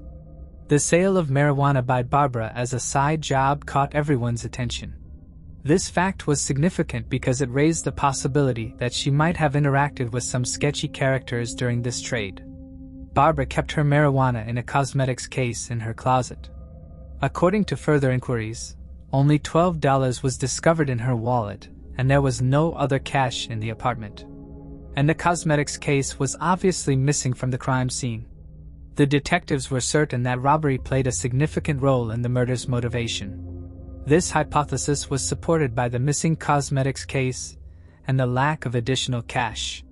However, as the police followed up on more leads in an effort to connect any of Barbara's clients to any suspicious activity or the foreign DNA, they ran into a brick wall. Although there was no conclusive evidence connecting any of her clients to the crime, the investigation took a new turn when Barbara's close circle was questioned and they suggested another possible suspect. This person's motive was entirely different, and it changed the course of the investigation. The detective's task at this point was to follow up on this new lead while being careful not to miss any other potential leads.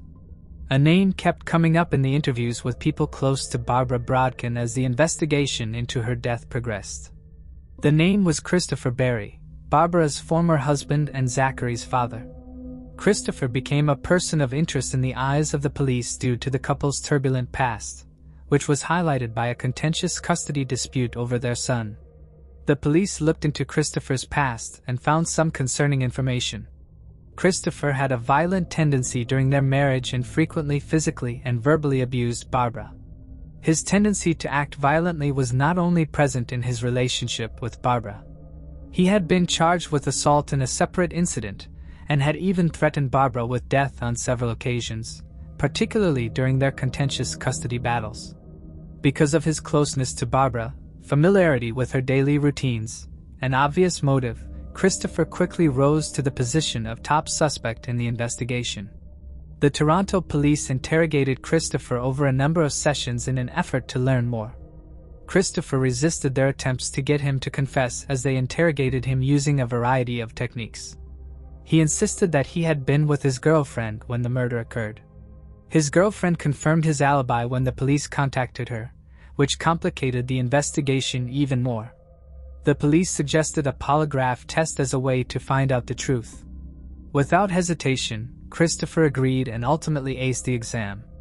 Despite being frustrated, the investigators still had one card to play: to compare Christopher's DNA with the foreign DNA discovered under Barbara's fingernails. They requested samples of his hair and saliva from him. They were surprised when he immediately agreed. The samples were quickly sent for testing. While the police eagerly awaited the results, they had faith that this would be the crucial turning point. But the outcomes fell short of their expectations. The sample's DNA did not match the DNA that was discovered at the crime scene. The investigation suffered a serious setback as a result of this revelation. The police had no choice but to release Christopher because there was no conclusive evidence connecting him to the crime, and his alibi was still valid. Even though they were unable to corroborate it, he continued to be a top suspect in the eyes of many detectives. The leads eventually started to disappear as time went on. The once exciting investigation began to falter. The detectives had been hopeful of cracking the case, but they eventually hit a brick wall, and the case was left unsolved for close to 25 years. Although the Barbara Brodkins case was still an eerie mystery, for young Zachary, the suffering and memories were still very recent. At the tender age of 6, the shock of finding his mother's lifeless body left a scar that never fully recovered. Zachary tried to advance as he grew older. He started a family and dealt with the aftermath of that terrible day. A glimmer of hope appeared in 2017. The Barbara Brodkin case was reopened by the Toronto Police Department, and in a turn of events that seemed almost scripted by fate, Rob Thomas was assigned as the lead detective. The same Rob Thomas who had been the first to arrive at the Brodkin home years earlier as a young detective. Rob Thomas had a strong emotional connection to the case because he was the department's stock polygraph officer at this point in his career, and he had gained experience over the years. He would never be able to get rid of the image of a scared and distraught young Zachary. He was determined to solve this long-running puzzle. In the case's archives, Rob Thomas and his team combed through old case files in search of any overlooked information or missed connections. They initially considered Ray interviewing Barbara's ex-husband, Christopher Barry. But they soon learned that Christopher had passed away in February 9th, which put an end to that line of inquiry. The physical evidence from the crime scene, particularly the DNA found under Barbara's fingernails, provided the investigators with another lead that they followed up on. They hoped that improvements in forensic science would allow them to obtain a more precise DNA profile. The DNA samples, which had been stored for over 2 decades, were finally delivered to the Forensic Science Center, and the results were encouraging. A unique DNA profile was successfully created, prompting the team to submit it to the National DNA Database maintained by the Royal Canadian Mounted Police, which holds samples from convicted criminals across Canada. Although the chances of a match were slim, the team remained hopeful, and against the odds, a match was discovered. The DNA belonged to a man named Charles Mustard, a name that had never surfaced during the initial investigation. This revelation was groundbreaking. For the first time in 24 years, a new prime suspect emerged.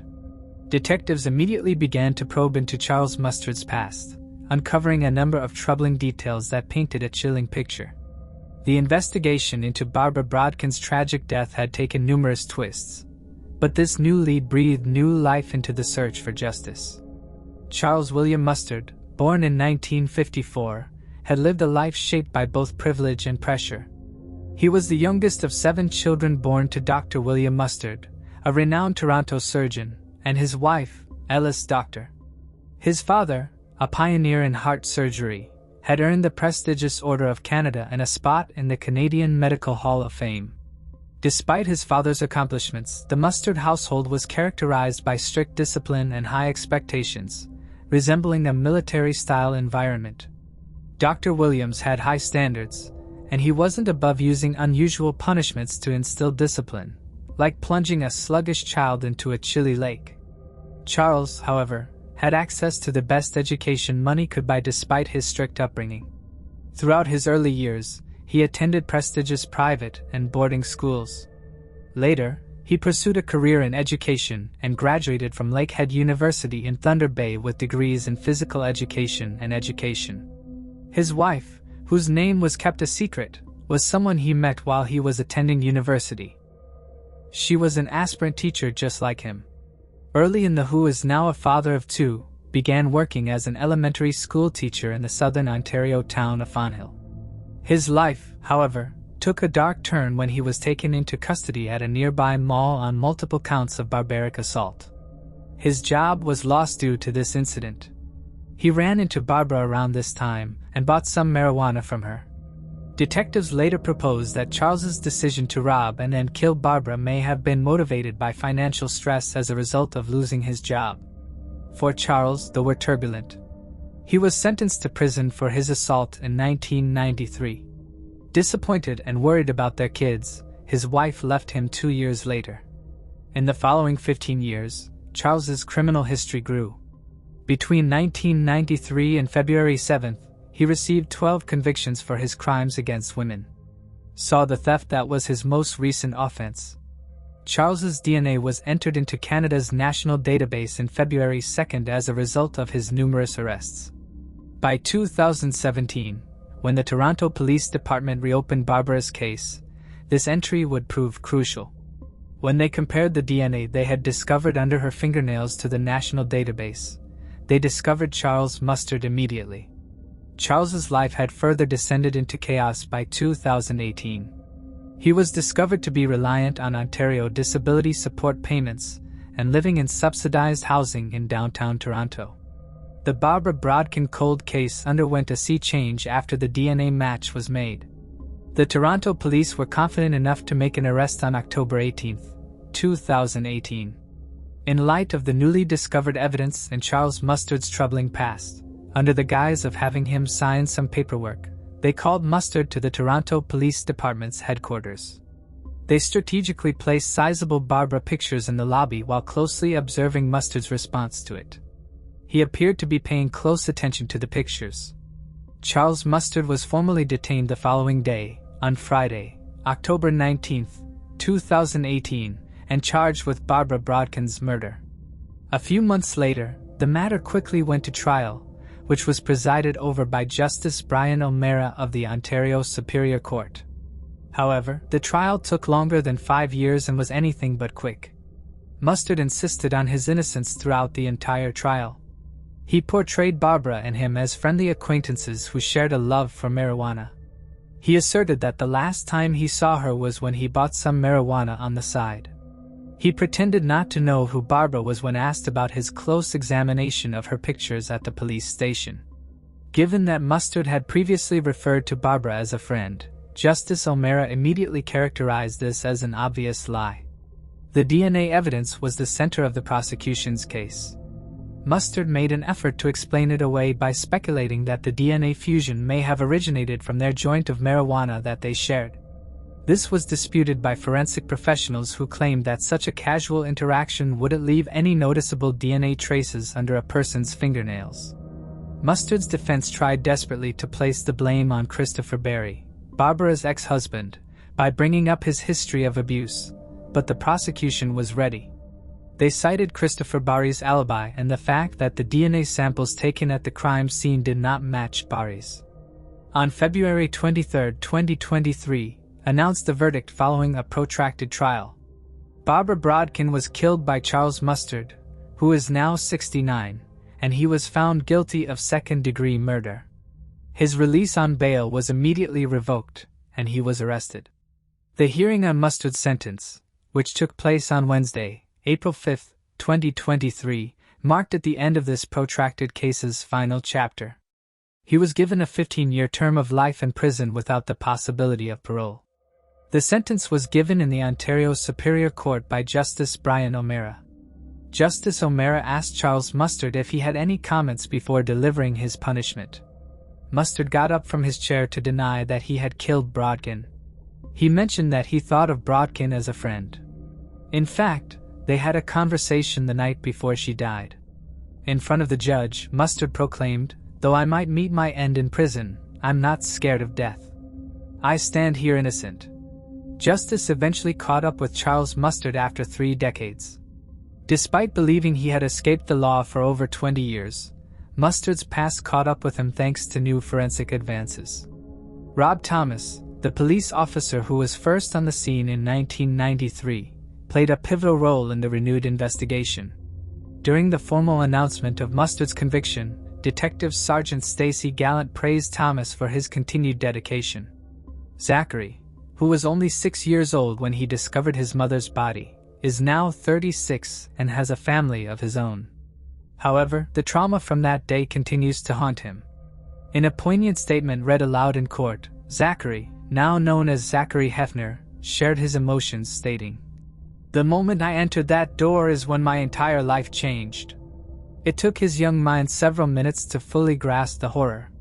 Zachary, speaking on behalf of his family, expressed gratitude for the conviction. "I thought it was a very well-reasoned verdict," he said. "I'm very proud of the judge for what he did." He also thanked the Toronto police for their dedication, which ultimately provided the family with the much-needed closure. Herb, another family member, reflected, "Up until recently, I thought cold cases were just something that happened in TV series in the States." What are your thoughts on this case? Feel free to share in the comments. Moving on to the next case. Faith Hedgepeth. Faith Hedgepeth, born on September 26, 1992, in Warren County, was the second child of Connie and Roland Hedgepeth, who divorced shortly after her birth. A member of the Haliwa-Saponi Native American tribe, Faith grew up with her mother and older sister Rolanda, who took on the role of a second mother. Faith excelled academically and was involved in various school activities, including cheerleading and several clubs. She worked hard to secure a scholarship and aspired to become either a teacher or a pediatrician. Her goal was to be the first in her family to graduate from university.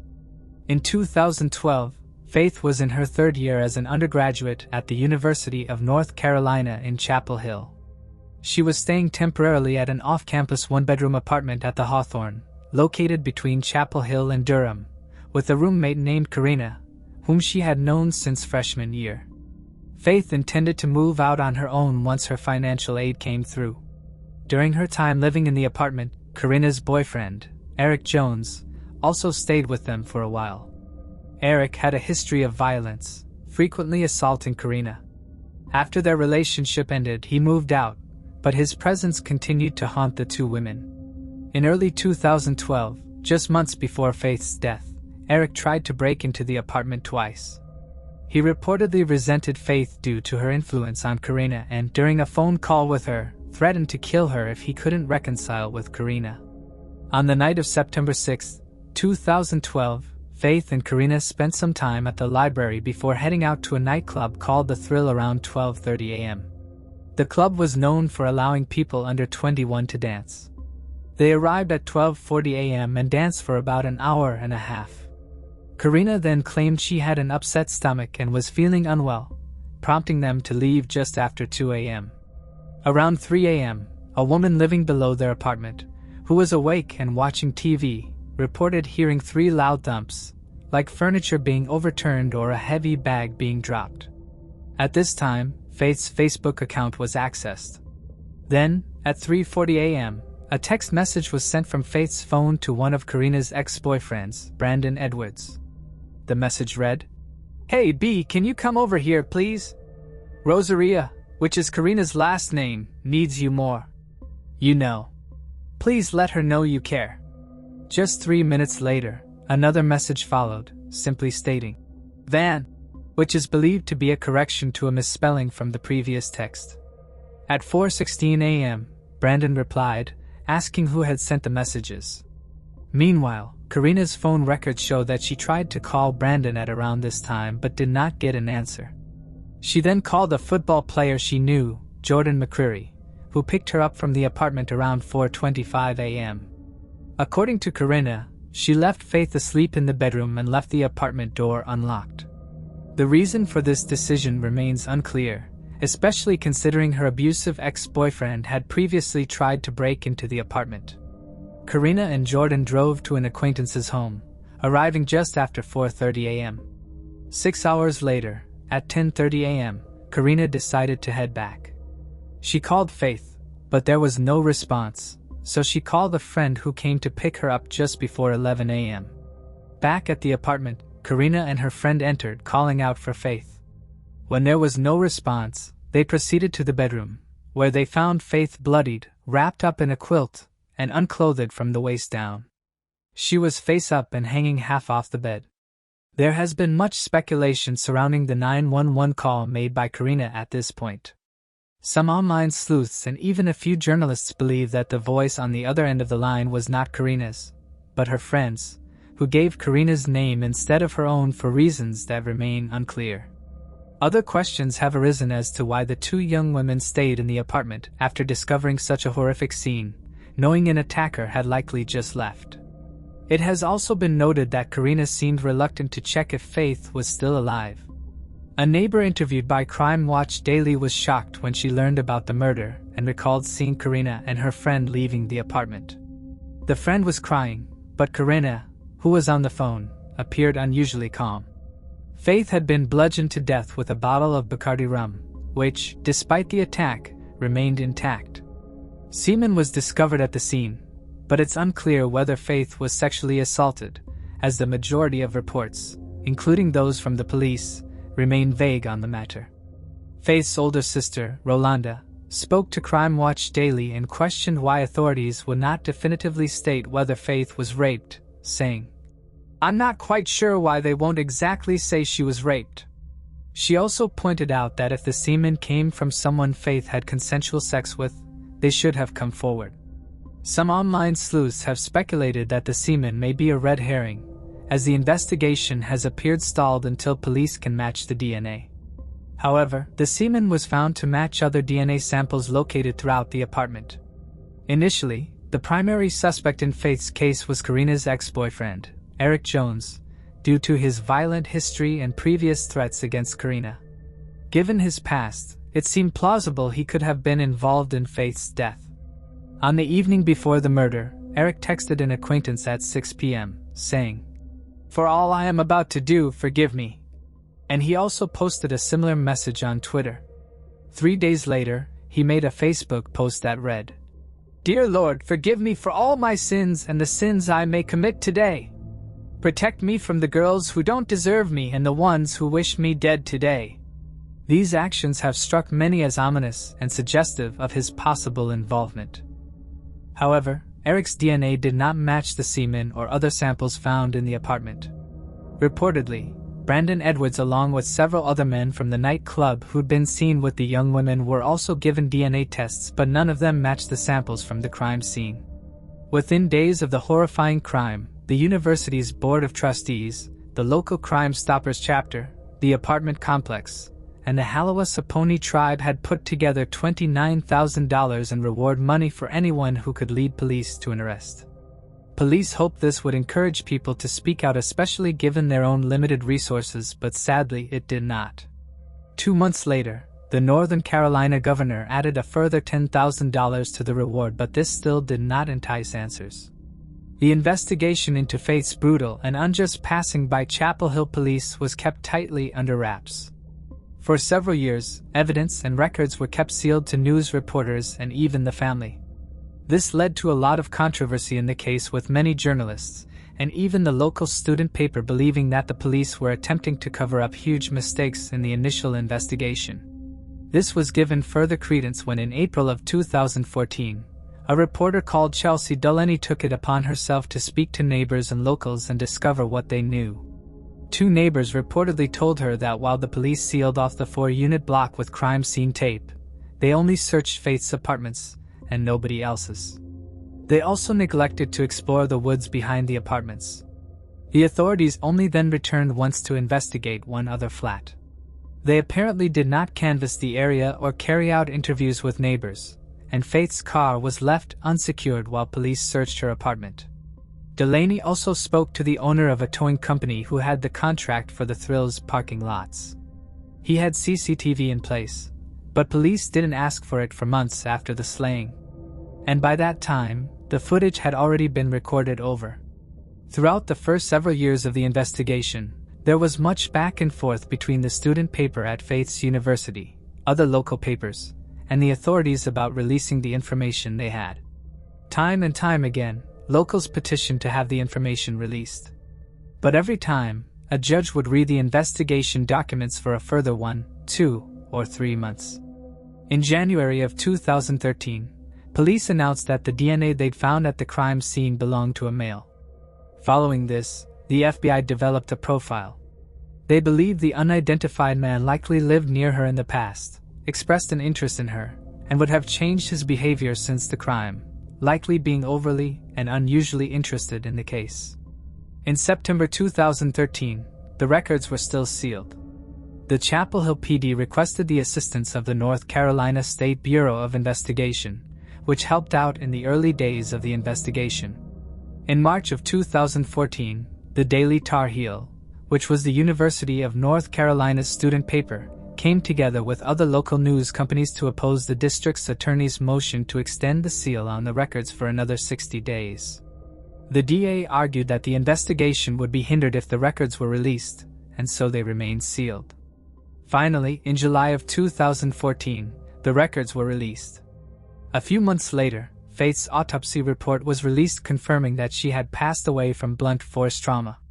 She had numerous cuts and bruises, injuries to her hands, and blood under her fingernails suggesting that she put up a ferocious fight against her attacker. One of the most peculiar clues found at the scene of the crime, however, was an odd note left near Faith's body on the bed.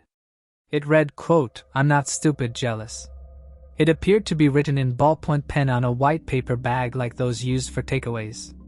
The bag is believed to have possibly come from Time Out, a popular 24-hour restaurant in Chapel Hill that would have been the only place open at the time Karina and Faith left the club.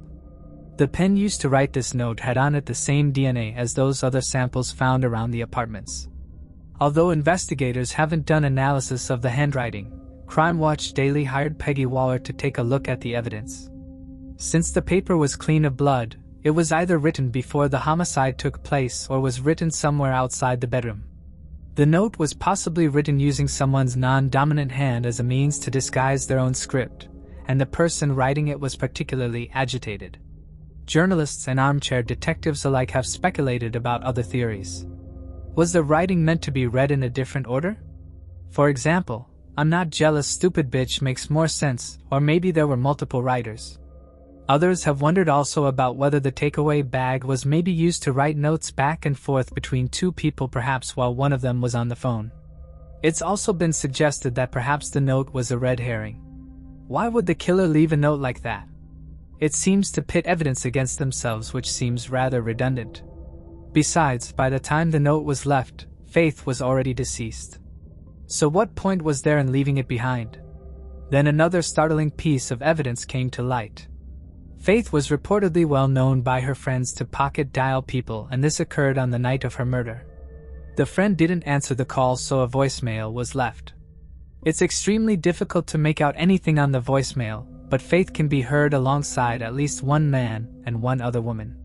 The message was left at 1:23 a.m. on September 7th. At this time, Faith and Karina would have been in the club. Crime Watch Daily hired an audio expert named Arlo West to try and enhance the recording to make the dialogue understandable. With this in mind, Arlo's findings have received a mixed reaction. While some think he's onto something, others have attempted to discredit him. According to Arlo, he can hear Faith screaming and crying in some sections of the voicemail, at one point saying, "Get off me." While another point, a male says, "I think she's dying."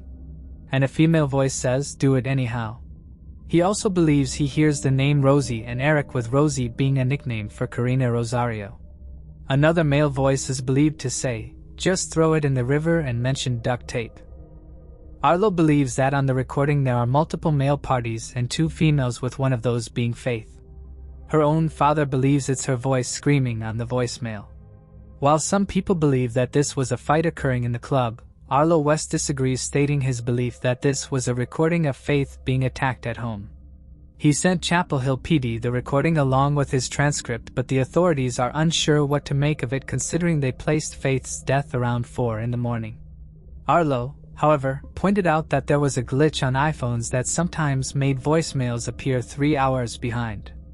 In September of 2016, the police revealed an image generated by Parabon Nano Labs, a genetic testing company in Virginia.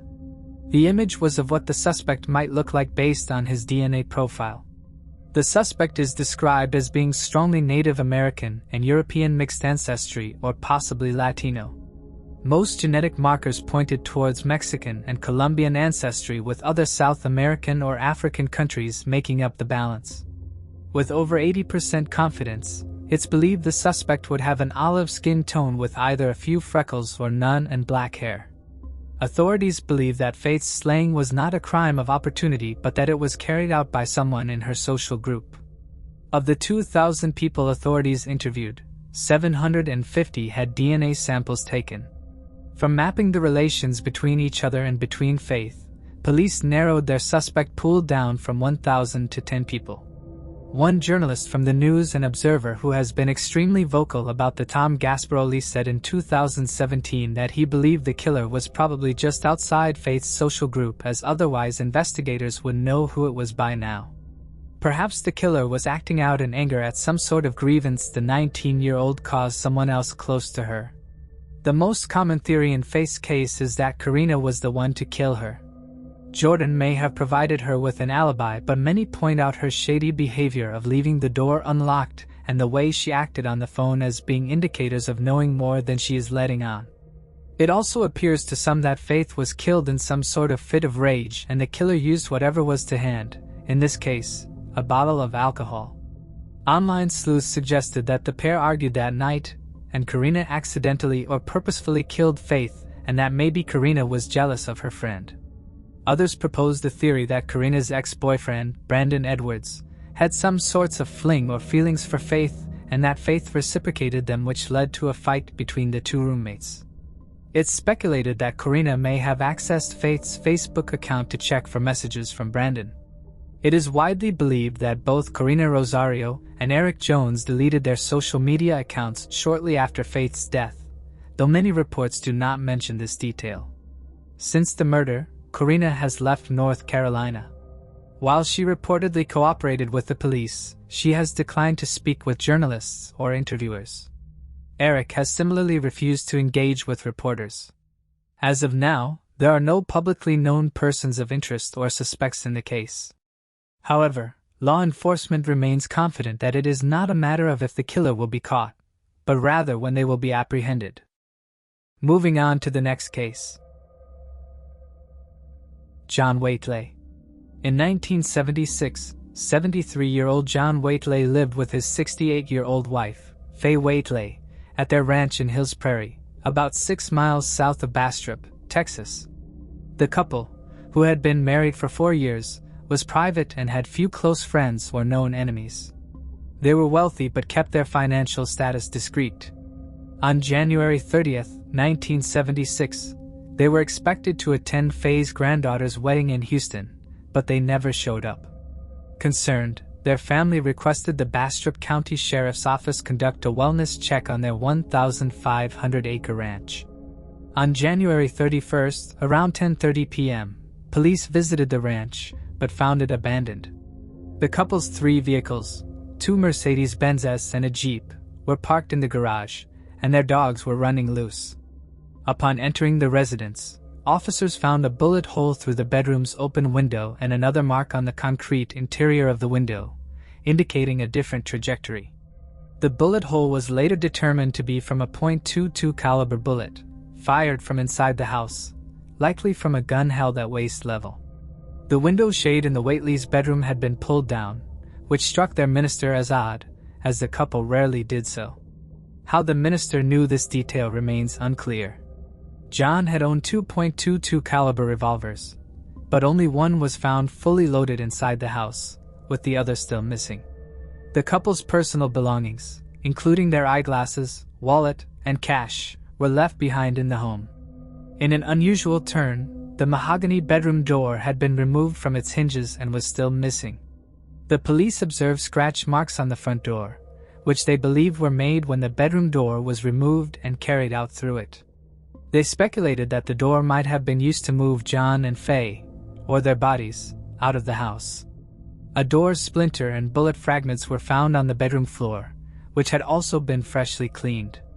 The last confirmed sighting of Faye was on January 26th, while John was last seen on the evening of January 27th, during an argument with a contractor picking pecans on his ranch. The contractor stated that John appeared to be drunk. The police believe the couple went missing between the late evening hours of January 27th or the early morning hours of January 28th, as a newspaper dated January 27th was found opened inside the home, while the newspaper dated January 28th was still in the mailbox. Later, hunters came forward and stated that they had seen a blue or green van or possibly a pickup truck speeding on the road towards the Whately home. The vehicle was again spotted about an hour later heading in the opposite direction. It was later found that John Whately's son, Barney, from a previous marriage, who was 41 years old at the time, owned a green 1970s Ford van. Barney lived in Austin, Texas with his family, and he was in line to inherit half of John's estate after his death. Police questioned him, but Barney denied knowing anything about their disappearance and refused to take a polygraph test. It is unclear if Barney had anything to do with the Whately disappearance, and Jimmy Nutt, the investigative officer at the time, believes someone else might be the cause of the couple's disappearance. It was found that the couple's relationship was rocky. During their searches of the property, police discovered a box inside a dry well containing legal documents. John had apparently filed for a divorce just 14 weeks after he married Faye. The box also contained Faye's countersuit, which alleged that she had been mistreated by John, and John had apparently handwritten the word lies next to the allegations. However, during their divorce hearing, the couple reconciled and decided to stay together. However, the marriage was still described to be a decidedly rocky one. Sheriff Jimmy Nutt believes that John killed Faye and moved to Mexico, which is where John was originally from. A year after John and Faye Whately's disappearance, the missing bedroom door was found inside a loft in a barn that had been searched multiple times before. It's unclear whether the door had been overlooked during previous searches or placed there after the fact. In 1984, serial killer Henry Lee Lucas confessed to murdering John and Faye Whately. He claimed that he and an accomplice had stabbed them to death and dumped their bodies in the Nevada desert. Though police initially found his confession credible due to the details he provided about the crime, they ultimately did not press charges, as it was later revealed that Lucas had falsely confessed to over 100 murders. There was no evidence to substantiate his involvement in the Whately's case. The couple's bodies were never located in searches of the Nevada desert. One theory suggested that they were kidnapped for their wealth, but without a ransom demand ever being made, this theory lost credibility. While foul play is suspected in their disappearance, the case remains unsolved with no further developments. Moving on to the next case. Nikki Allen. The tragic death of 7-year-old Nikki Allen in Sunderland in 1992 sent shockwaves through the community. Her body was discovered in the basement of an abandoned building, a place far removed from the bustling, friendly atmosphere that defines Sunderland. The brutality of her murder, being struck with a brick and stabbed 37 times, was horrifying, leaving the police and the community searching for answers to the chilling question: who could commit such a heinous act against a young, innocent girl? Tyne and Wear, known for its blend of history and modernity, is home to a diverse and tight-knit community. Sunderland, in particular, carries with it a maritime heritage that shaped its identity. The city's parks, beaches, and historical landmarks provide a sense of place and belonging, making it all the more heartbreaking that such a violent crime would disrupt the otherwise peaceful environment. Nikki's death deeply affected the region, leaving many grappling with the shock of how someone could inflict such harm on a child. The investigation into her murder would take years, with the case remaining cold for much of that time until new breakthroughs finally shed light on what had happened. Nikki Allen's life, though tragically short, was filled with love and warmth, particularly within her close-knit family. Born on August 30, 1985, in Sunderland, she was the cherished daughter of Sharon Henderson and David Allen. Nikki grew up in the Wergarth apartment complex, an area that provided a beautiful view of Sunderland's East End ports, and was surrounded by the constant support of her 3 sisters and her maternal grandparents, who lived in the same building. This close family bond played a significant role in Nikki's life, with her grandparents often stepping in to help Sharon with childcare. Nikki's playful, lively nature was well known to those who lived around her. She was a typical 7-year-old who loved spending time with her friends and playing with her toys. A simple pleasure she enjoyed was cheese and onion crisps, which were a regular part of her daily school lunch. Her mother, Sharon, was a devoted parent, always prioritizing the well-being of her children and ensuring they had everything they needed. The family's strong foundation of love and support made the loss of Nikki even more devastating, leaving a lasting impact on both her loved ones and the Sunderland community. Nikki Allen's life, which had been filled with the carefree joys of childhood, took an unimaginable turn on the evening of October 7, 1992. Earlier that day, Nikki had been playing with her older sister Stacy and her cousin, as the sun began to set. Nikki's mother, Sharon, stepped out of their apartment for a brief visit to the home of Nikki's father and stepmother, which was just a short distance away on the same estate. Sharon promised to be gone for only 5 minutes, reassured by the fact that Nikki was happily playing nearby. As Sharon arrived at her father's apartment, she could hear the sounds of her children's laughter echoing down the hallway, with Nikki asking excitedly, "Mom, can we go to the park tomorrow?" Sharon, seeing the joy in her daughter's voice, gently told Nikki to head home and meet her sisters. She assured Nikki she would join them shortly. But when Sharon returned home, the atmosphere had shifted dramatically. The home, once filled with the sounds of happiness, was now filled with apprehension. Stacy, her voice trembling with worry, informed Sharon that Nikki had never come home. The unsettling realization began to set in. Something had happened to Nikki. A deep sense of fear and panic gripped Sharon as she frantically called out for her daughter, Nikki, in the hallways of their apartment complex. Her voice echoed with mounting anxiety, but there was no response. Nikki, the young girl who had been playing just moments before, had vanished without a trace. The apartment complex was small, and Nikki had only been a mere 150 yards away from her grandparents' home, where she was last seen, making her disappearance all the more bewildering. The inexplicable nature of Nikki's disappearance stunned her family, and within an hour, the police were called to investigate. Sunderland's East End, a neighborhood often overlooked and economically deprived, was known for its tight-knit community.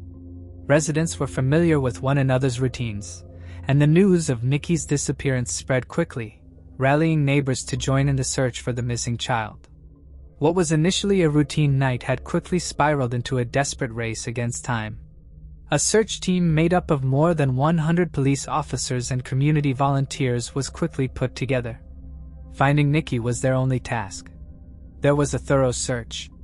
The search team combed through recreational areas, industrial buildings, alleyways, and even the waterfront where the river curved through the city. The search was made more terrifying by the fact that this river was notorious for its deceptive depth and perilous undercurrents. As the first light of dawn broke, the search for Nikki Allen took a horrific turn.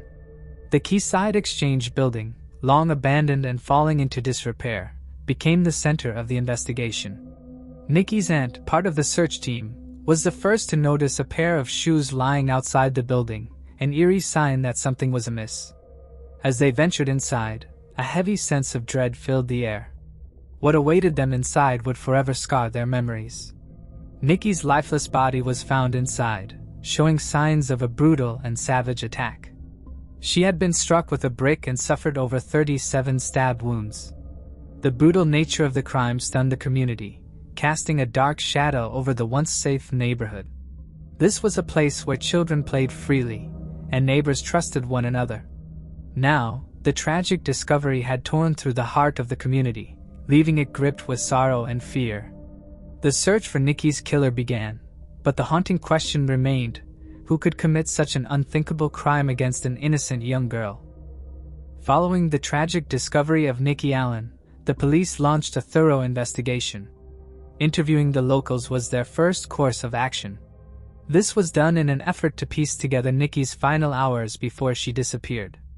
discrepancies they found, especially when it came to the moment Nikki left her grandparents' apartment. While some said it was 7:30 p.m., others thought it was more like 9:30 p.m., some even suggesting later times.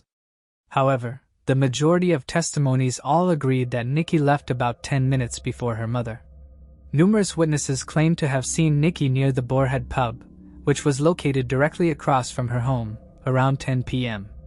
She was said to have been engaging in the British custom of asking a guy for a penny on bomb Fionite. Unsettlingly, a different witness claimed to have heard what appeared to be a young girl's scream coming from the direction of the Quayside Exchange building.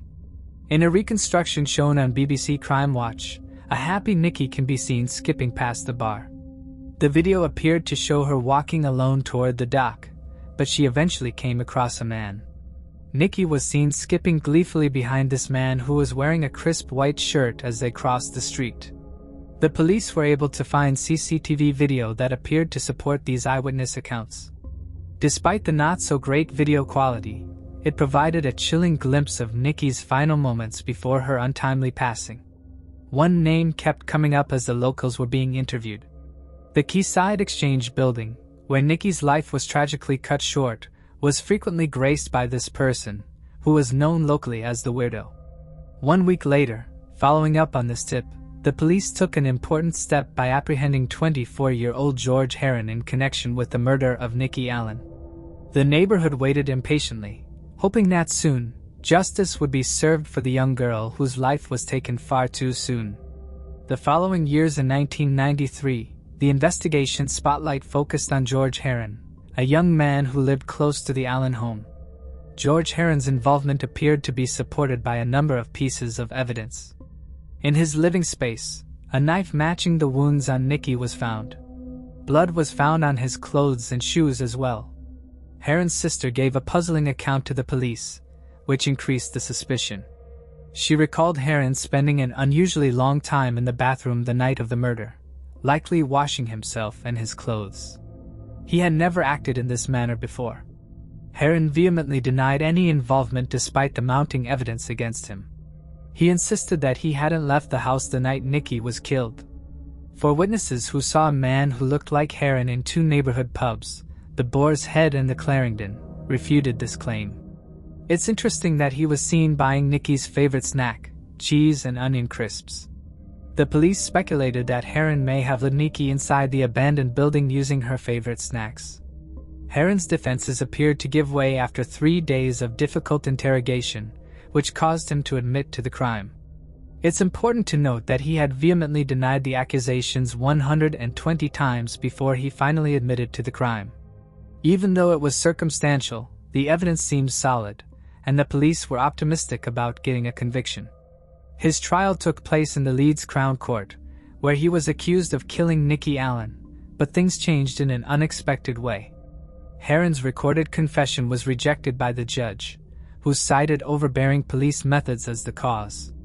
Heron was cleared of all charges relating to the murder of Nikki Allen. Heron was given a new identity after the trial and relocated from Sunderland for his safety. In an unexpected turn of events, Sharon Henderson, Nikki's mother, brought a civil lawsuit against Heron in 1994. She charged him with killing a child by abusing her. Henderson won her case, and the judge ordered Heron to pay her more than £8,700 in damages. The ordered sum, however, remained unpaid because Heron's whereabouts was elusive. Nikki Allen's pursuit of justice was still met with more questions than solutions. Years after the tragic death of Nikki Allen, the pursuit of justice never abated. A new development occurred in February 2014 when Stephen Grieveson, a convicted serial killer, was detained in connection with the killing of Nikki. He was told, however, that he wouldn't face any further action in the case after a lengthy questioning. 2 years later, in May 2016, optimism started to emerge. Sharon Henderson was approached by a woman, whose identity was kept secret to the general public, who claimed to have previously and released details about Nikki's murder. This young girl, who was babysitting nearby when Nikki vanished and was only 12 years old at the time of the crime, decided to speak to the police after keeping quiet for so long. Encouraged by this fresh information, Henderson fervently argued for a thorough re-examination of her daughter's murder in September of the same year. She started an online petition, requesting Northumbria police investigate the case from the scratch. With the petition, the neighborhood showed its unwavering support, gathering more than 500 signatures in less than a day. The following month, Sharon Henderson contacted Grevehausen, pleading with him to share any information he might know about Nikki's passing. This was done in an effort to leave no stone unturned. By April 2017, Henderson had met with the Detective Chief Inspector, Lisa Ethier, and the Chief Constable of the Northumbria Police, Constable Steve Ashman. The two officers reaffirmed their unshakable dedication to seeing that Nikki receives justice. There was a significant development in October 2017. The police declared that they had been successful in obtaining a DNA sample from a male who may be connected to the crime. This new development gave hope for a solution. The investigation then took a clear turn in April 2018. A suspect in connection with the murder of Nikki Allen was taken into custody after Northumbria police conducted a raid on a home in the Stockton neighborhood of Teesside. The person arrested was formally charged with the heinous crime in 2022, 4 years after his arrest. 54-year-old David Thomas Boyd was the suspect. David Thomas Boyd was originally born David Thomas Bell on June 1, 1967 in London. As a result of his father's military service, David Thomas Boyd experienced a childhood characterized by constant movement. He had no close relatives when he moved to Sunderland. He may have been more likely to frequently change his identity because of this detachment. He changed his name several times over the years, going by the names Jason Branson, John Eastman, and David Thomas Smith, among others. When David Thomas Boyd was found guilty of disturbing the peace in 1986, a darker side of him became apparent. This conviction was the result of a disturbing incident in which he approached a young girl and asked for a kiss. More disturbing fantasies about young girls were revealed during his subsequent conversations with the probation officer. David Boyd was uncomfortably close to Nikki Allen's family. He shared a flaw with Nikki's grandparents at Wegarth. He was more than just a far-off neighbor. He was closely connected to the family. Nikki's babysitter at the time was his girlfriend. But despite being so close, he continued to have dark tendencies. Boyd was one of those questioned by the police when the news of Nikki's case first surfaced. But he was able to avoid being suspected by providing a false alibi. Boyd frequently changed his name over the years, perhaps feeling the net of capture tightening in on him, or being motivated by guilt. His constant name change was a futile attempt to get away from justice's looming shadow. The trial for David Thomas Boyd began at Newcastle Crown Court on April 20, 2023. The prosecution painted a terrifying picture, alleging that Boyd had lured Nikki Allen, a young girl, to a desolate area close to the River Wear. It was thought that she had taken a blow to the head there, which had caused her to bleed. Nikki was not in distress when the witness saw her. Instead, she was skipping to keep up with the man. As the story went on, the prosecution claimed that Boyd had dragged Nikki inside the abandoned old exchange building. The unexpected event got worse inside. Nikki's skull was broken after being hit with a brick. The bloodshed continued after that. Her chest, heart, and lungs were the targets of numerous stab wounds. According to the post-mortem findings, Nikki was probably knocked out by the initial blow before being stabbed. A witness's chilling testimony accurately identified the time of the crime, recalling a scream on the evening of October 6 around 10 p.m. The evidence at trial showed that David Thomas Boyd, who went by several names, was 25 years old when this evil act was committed. He was charged with having circumstantial but strong evidence against him. DNA from Boyd was discovered on Nikki's clothes. Boyd offered an absurd defense, claiming that Nikki may have been exposed to the DNA from his saliva after he spat from his balcony. He also mentioned that he was familiar with the old exchange building because he had gone there a few days earlier with a young boy for pigeon hunting. Defense attorneys claimed that the evidence was just a collection of unintentional coincidences. Mrs. Justice Christina Lambert emphasized the circumstantial nature of the evidence, and emphasized the lack of specific evidence linking Boyd to the crimes. Interestingly, Boyd declined to give a witness statement at the trial. After 2.5 hours of deliberation on May 12, 2023, the jury found Boyd guilty of killing Nikki Allen. The long-awaited decision gave Nikki's family some measure of comfort. Sharon Henderson, Nikki's mother, shared her thoughts with BBC News as she reflected on the agonizing 30-year pursuit of justice. On May 23, 2023, Boyd was given a life sentence with the requirement that he serve at least 29 years before being considered for parole. David Thomas Boyd's first opportunity to achieve freedom would therefore come in August 2049. For those involved, the resolution of the Nikki Allen case caused a flurry of emotions. 57-year-old Sharon Henderson, Nikki's mother, expressed her utter dismay at David Boyd's sentence. She thought the decision was shameful and that Boyd shouldn't ever be eligible for parole. "This is the recurring narrative for families like mine, injustice," Sharon said. Nikki was remembered by Sharon, who was only 25 years old when her daughter was tragically taken from her as an energetic youngster with a radiant smile. Over the years, Sharon felt the weight of the community's misdirected rage because many people falsely accused her of being a bad mother. They focused their anger on her rather than the real offender.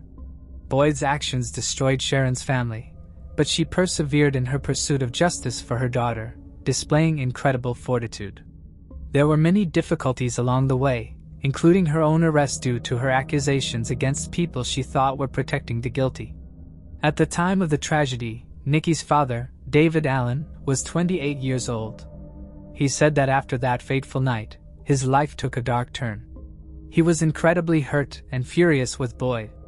The case of Nikki Allen is a deeply tragic and harrowing story, one that devastated a community and left many questions unanswered for years.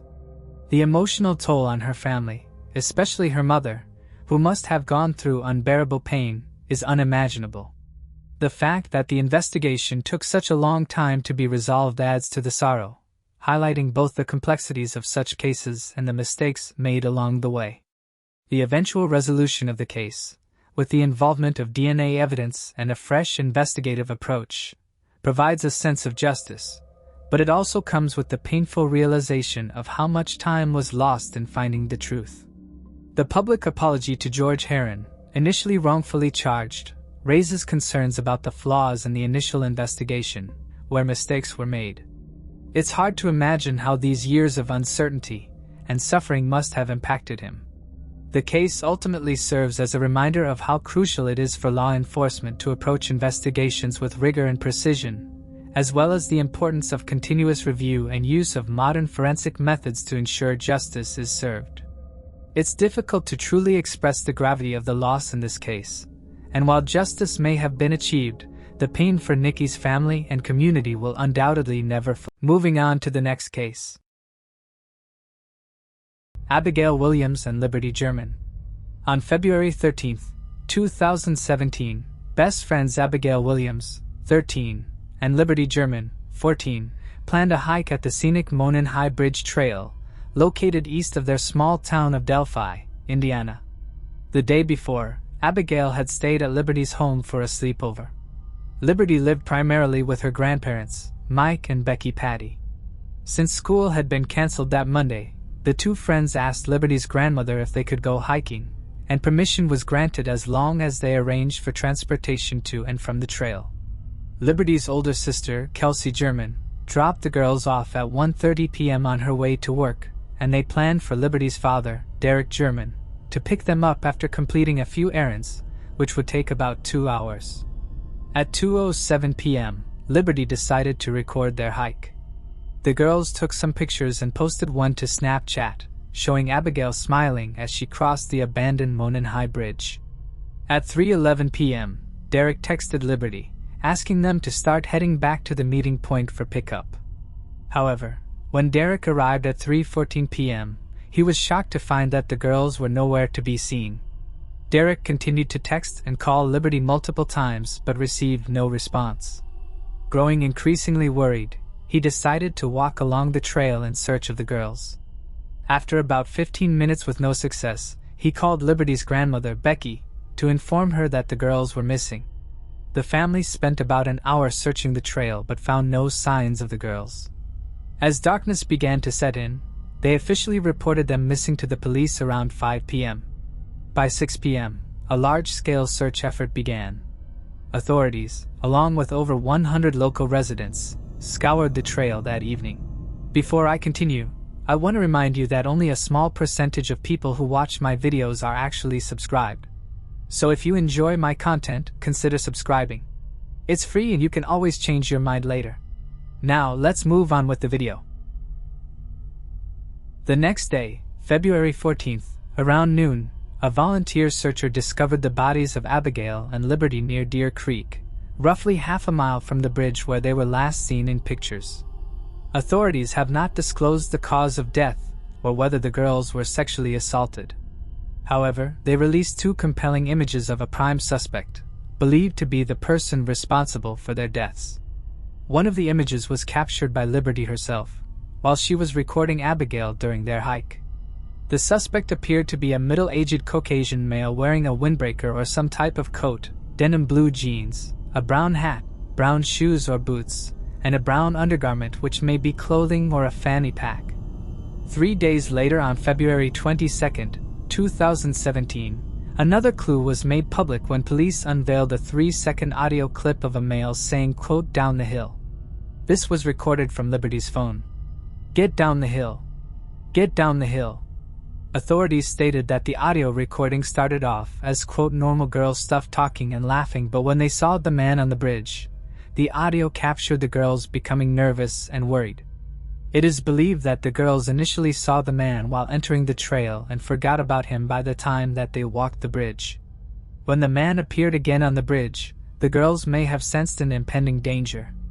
At one point, Liberty may have decided to click the picture of the suspect and conceal her phone while doing so at her side in her successful attempt to capture the suspect on tape. It is believed that the suspect was unaware of the phone as it was recovered at the crime scene. A hill is located next to the bridge, which is likely what the suspect is referring to in the audio tapes when he says, quote, "down the hill." The bodies of the young teens were found across the very shallow creek which flows at the bottom of the hill. It is unclear but theorized that given the shallowness of the water, the girls crossed over the creek and were murdered on the other side.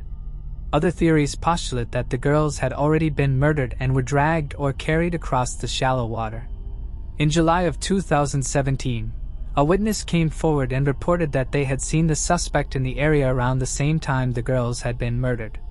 A composite sketch was created and released, and police stated that the suspect had reddish-brown hair, stood between 5'6" and 5'10" and weighed between 8 pounds 180–220. The eyewitness was uncertain of the suspect's exact eye color but is confident that they were not blue. In September of 2017, a possible suspect was identified and Daniel J. Nations was arrested at a traffic stop in Colorado. Nations, a registered sex offender in Indiana, was driving a car with expired Indiana license plates at the time of his arrest. Nations was arrested in Woodland Park for threatening people with a hatchet on Monument Hiking Trail. A bicyclist was also fatally shot on that trail around the same time Nations was allegedly threatening people. In his car, a red Chevy Prism, there was a hatchet and a .22 caliber rifle. Nations had a lengthy criminal record including domestic violence, possession of marijuana, driving with a suspended license, failure to appear in court, and pleasuring himself in a woman's restroom at a gas station. Although he was a person of interest in the case, police eventually ruled him out as the killer. Since February 14, 2017, the day after the girls were murdered, Nations, a registered homeless sex offender, was present for his weekly checkup with authorities and had been consistently attending in the time prior. Nations was sentenced to 3 years probation on January 5, 2018 for the charge of threatening hikers in Colorado. In more recent years, police have funneled $1 million into pursuing various leads, sometimes local and sometimes far-flung, and it could be these excess funds spent which make those close to the case angry that the true killer was under their noses the entire time, working in the very area the girls went missing at a local CVS, unbeknownst to the public. A spent but unused bullet casing was found in between the bodies of Abby and Libby. This can happen when the gun is cocked, and then uncocked, and then cocked again. The spent shell casing is dispensed from the gun, although the bullet is still encased. When the shell casing is ejected from the gun, it leaves specific trace scratches and indentations which can be traced back to the gun from which it was ejected. It is theorized that the killer cocked the gun and used it as a threat, possibly by putting it towards the head of one of the victims or another instantly fatal zone, and in doing so this may have motivated the victims through fear of their lives to do what the killer was asking.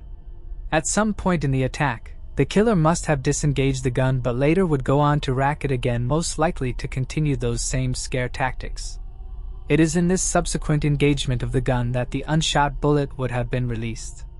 The bullet was later traced to a gun registered to Richard Matthew Allen, a resident of Delphi and a husband and father. Also known as Ricky or Rick Allen, the 50-year-old lived only 5 minutes from the murder scene. Allen admitted that the gun was his, that he had purchased it in 2001, and that it had been in his possession the entire time. Allen admitted this information freely, possibly without realizing that there was evidence left at the crime scene. After he admitted that the gun had not left his possession nor had it been borrowed by a friend, he was arrested. Later it was revealed that he had admitted to a park ranger in the initial investigation that he had been in that area. The probable cause affidavit released a few days after Allen's arrest stated that there was further footage that police have not released that ties Allen to the crime. Those working the case first spoke with Allen in 2017, claims the affidavit, but Allen may not have been seen as a suspect until more recently due to a clerical error in the tips, but in a later interview, the FBI denies that such a clerical error has occurred and states that all proper protocols were followed in categorizations and filing about the tip about Richard Allen, which was originally received early on in the investigation, was properly handled. Libby's grandmother recalls that Richard Allen, who sometimes worked the photo booth at CBS, printed photos of the girls to be used at their funeral free of charge. Initially, the girls' families looked upon Richard's small act of generosity as evidence of the communal support shown for their daughters. It was only after his arrest that the true sinister meaning was uncovered. Not only does the shell casing tie Richard to the crime scene, but also Richard reported that he wore the same clothes as in the Snapchat video segments, which the public studied for years to no avail. Richard admits to being on that trail that day, saying that he arrived sometime around 1:30. Around that same time at 1:26 p.m. that day, witnesses referred to simply as juveniles were in the same area taking pictures, and they saw the same man later shown in the snapshot footage. It is assumed based on the geography of the area that it would take Allen around 10 minutes to walk from the entrance of the park to the bridge. At 1:49 p.m., Abby and Libby were dropped off at that entrance across from Mears Farm. Shortly before that time, an adult witness, labeled Adult Witness Number 1, traveled to the bridge and saw the man, later identified as Richard Allen, standing on the first platform. Roughly 5 minutes after seeing the man, the same adult witness would turn around and, while walking halfway between the bridge and the parking lot area, see Libby and Abby approaching the bridge. At 2:05 p.m. Libby would upload a picture to Snapchat. At 2:07 p.m. Libby would upload a picture of Abby walking on the bridge. The girls first encountered the man who is now supposed to be Richard Allen at 2:13 p.m. Libby's video provides crucial evidence, showing Abby walking across the southeast side of the bridge, with a man, who is believed to be Richard, following behind her. As the man nears, one of the girls whispers, "Gun," under her breath, as captured in the Snapchat video. Shortly afterward, the man orders the teenagers to go down the hill, as shown in the video that was later released to the public. Under duress, the girls comply and walk down the hill, and the video abruptly ends. The suspect, who later admitted to being at the scene, claimed he left the park around 3:30 p.m., according to the probable cause affidavit. At 3:57 p.m., a separate witness observed a male subject, covered in mud and blood, walking along the north side of 300 Northway, near the Monon Highway Bridge. Law enforcement has recovered DNA from the crime scene, though it remains unclear whether the DNA definitively matches the offender. A preliminary hearing took place on November 22, 2022, and a jury trial is set to begin on March 20, 2023. Moving on to the next case. Brian McDermott. The 1970s were marked by the rise of bell-bottoms, disco music, and the growing popularity of cassette tapes. However, it was also a time shadowed by fear, especially in America, where the chilling crimes of figures like Charles Manson, Ted Bundy, and John Wayne Gacy sent ripples of terror through society.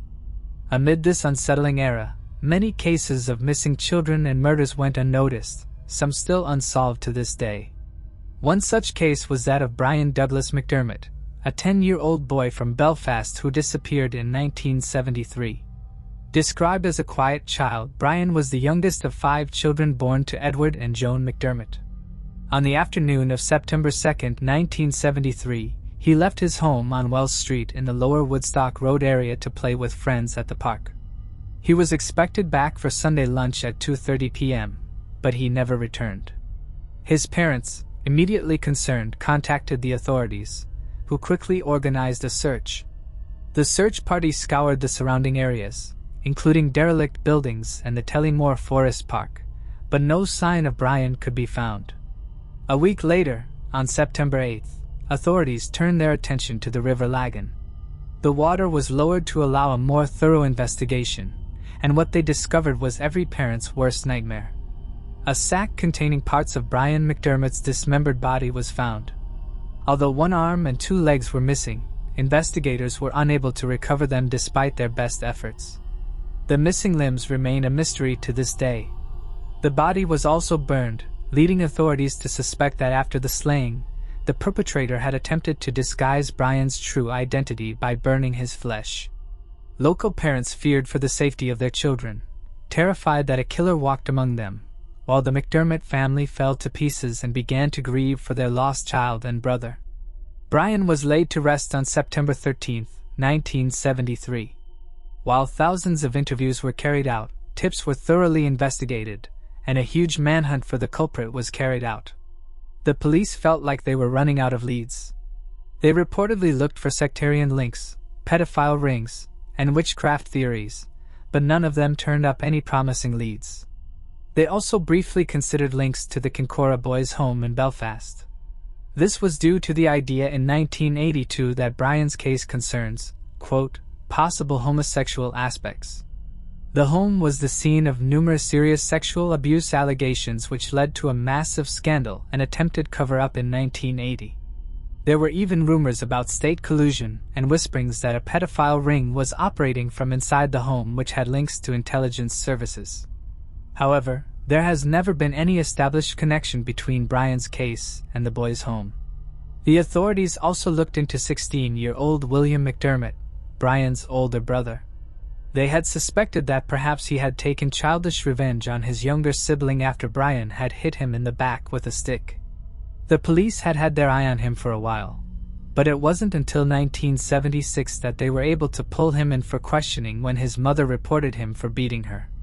William did confess during questioning, but quickly recanted this admission of guilt, and ever since, he has maintained his innocence and claimed that the confession was coerced. Then in February 8th, his ex-wife told a court in Worcester that he had admitted to ending Brian's life. This was heard during a hearing over William sending his ex-wife threatening and abusive texts. William has other convictions for violent offenses but continues to maintain his innocence. Brian's older brother, Eddie, who was 19 at the time of his disappearance, has acted as the family's spokesman over the years. He has publicly stated that the family are estranged from William, having cut ties with him long ago. Eddie in particular believes that William is guilty of what happened to Brian, in claiming that he grew suspicious when William said that he didn't want a book published about Brian's case when a writer approached the family in February 3rd. He even went so far as to contact his local MP asking for him to put a stop to it. According to Eddie, William began to deteriorate after this, growing more aggressive and dangerous. In 1993, the Irish newspaper, The Sunday Life, received an anonymous letter and drawing of a suspect in connection with the case. A letter received by authorities in the aftermath of Brian McDermott's death suggested that the man depicted in a drawing might have lived near where Brian was last seen, even providing an address. However, this lead seemed to have gone nowhere, and the case remained largely overshadowed by the ongoing troubles in Ireland at the time. As a result, details about the investigation into Brian's murder remained scarce. In 2003, it was reported that the police had not ruled out possible connections to witchcraft or pedophilia, but no conclusive evidence emerged. The tragic loss of their son led to a downward spiral for Brian's parents. Joan and Edward McDermott struggled with grief and turned to alcohol, as the family lived on the brink of emotional collapse. Joan McDermott, in particular, held on to the belief that her son William was involved in some way, a conviction she maintained until her death in 2004. The case of Brian McDermott remains unsolved to this day. Anyone with information is urged to contact Crime Stoppers at 0800 555 111. Moving on to the next case. Cora Watts. On Sunday, May 23, 1982, roommates Lori Lister, 21, and Melinda Aguilar, 18, experienced a terrifying attack in their Houston, Texas apartment. A man appeared to specifically target them, seemingly with the intention of killing them. He tied the two women up and attempted to drown Lori in the bathtub. However, Melinda managed to escape by pretending to faint and then leaping headfirst from the balcony. She sought help, and with the assistance of a neighbor, both she and Lori were rescued. The attacker was 28-year-old Cora Watts, who was arrested as he attempted to flee. What no one could have predicted, though, was that Watts was not only involved in these two attempted murders, but was also suspected of having killed nearly 100 other women. He confessed to killing 13 women and was sentenced to 60 years in 1982. However, a shocking twist came in the early 2000s. Despite his gruesome crimes, Watts was nearly set free. This was due to a controversial legal ruling that reclassified him as a nonviolent felon. Under Texas law, well-behaved nonviolent felons could earn time off their sentence, 3 days for every day served. As a model prisoner, Watts had accumulated enough time off his sentence that, by May 9, 2006, he could have been released. The news left police, victims' families, and the public in shock and fear. Lingering questions haunted everyone involved. How could this be happening? Would he truly be released back into society? Why would this killer be set free? How could a serial murderer, responsible for so many deaths, be released from custody? Carl Eugene Watts, who went by the name Coral, was born on November 7, 1953, in Killeen, Texas, to Richard Eugene Watts and Dorothy Mae Young. His father served as a private first class in the Army, while his mother worked as a kindergarten art teacher. Before Watts turned 2, his parents separated, and he was raised by his mother. The family moved to Inkster, Michigan, where Dorothy later remarried a mechanic named Norman Caesar. Together, they had 2 daughters. When Watts was 8, he and his sister contracted meningitis, a life-threatening illness that caused him to be held back a year in school, preventing him from completing the 3rd grade. Hermann Kiefer Hospital became Watts' temporary home, where he underwent spinal taps and had to be isolated from other patients. Reports from journalists suggested that Watts' body temperature reached alarming levels, raising concerns about potential brain damage. Following his illness, his family noticed a transformation in his personality. He became bashful, quiet, and introverted, with a compromised attention span and a deteriorating memory. Struggling to keep up academically due to being held back a grade and suffering from chronic sleeplessness, Watts began having violent dreams about combating and killing malevolent spirits of women, and these disrupted his sleep cycle. When questioned later about his motives for killing, Watts claimed he wanted to release the spirits of his victims, believing they had evil eyes. At the age of 12, he began fantasizing about torturing and killing girls and young women while sleeping. It was during his teenage years that he started stalking girls, and it's believed he may have killed his first victim before turning 15. At 15, Watts was identified by the police as the attacker of 26-year-old Joan Gave on July 29, 1969. During his newspaper delivery route, Watts knocked on Joan's apartment door and, upon her opening it, violently assaulted her. Without any apparent remorse, he resumed his delivery route as though nothing had happened. Joan immediately contacted the authorities and reported the assault, which led to Coral's arrest at his home. As a result, he was sent to the Lafayette Clinic in Detroit for psychiatric treatment. A psychiatric evaluation revealed that he had a mild intellectual disability, with an IQ of 75 and a delusional thought process. Despite his poor academic performance, a police officer later described him as exceptionally intelligent with an excellent memory. Watts was released from the Lafayette Clinic on November 7, 1969. Despite academic struggles, Watts graduated from high school in 1973 and earned a football scholarship to Lane College in Jackson, Tennessee. However, he was expelled after 3 months due to allegations of stalking and assaulting women. Additionally, suspicion surrounded Watts in the cruel murder of a female student, contributing to his expulsion, although insufficient evidence prevented a conviction. Following his expulsion, he relocated to Houston, Texas. In 1979, Coral Watts and his girlfriend, Dolores Howard, welcomed their daughter, Nikisha Watts. However, shortly after her birth, Coral and Dolores ended their relationship and went separate ways. Coral then married Valeria Goodwill. Soon after their marriage, Valeria began to notice strange behaviors in Coral. He would constantly rearrange the furniture, use knives to mutilate houseplants, break candles and melt them onto the table, and scatter trash around the house without cleaning it up. Additionally, after moments of intimacy, he would abruptly leave, disappearing for hours. Unfortunately, their marriage only lasted 6 months. Watts' murder spree officially began when he was 20 years old in 1974, though there are suspicions he may have had other victims before this time. He would kidnap his victims from their homes, subject them to torture, and then murder them. Operating in various states, his victims were mainly thin, attractive white women, aged between 14 and 44. Watts used different methods to murder his victims, including strangulation, stabbing, bludgeoning, and drowning.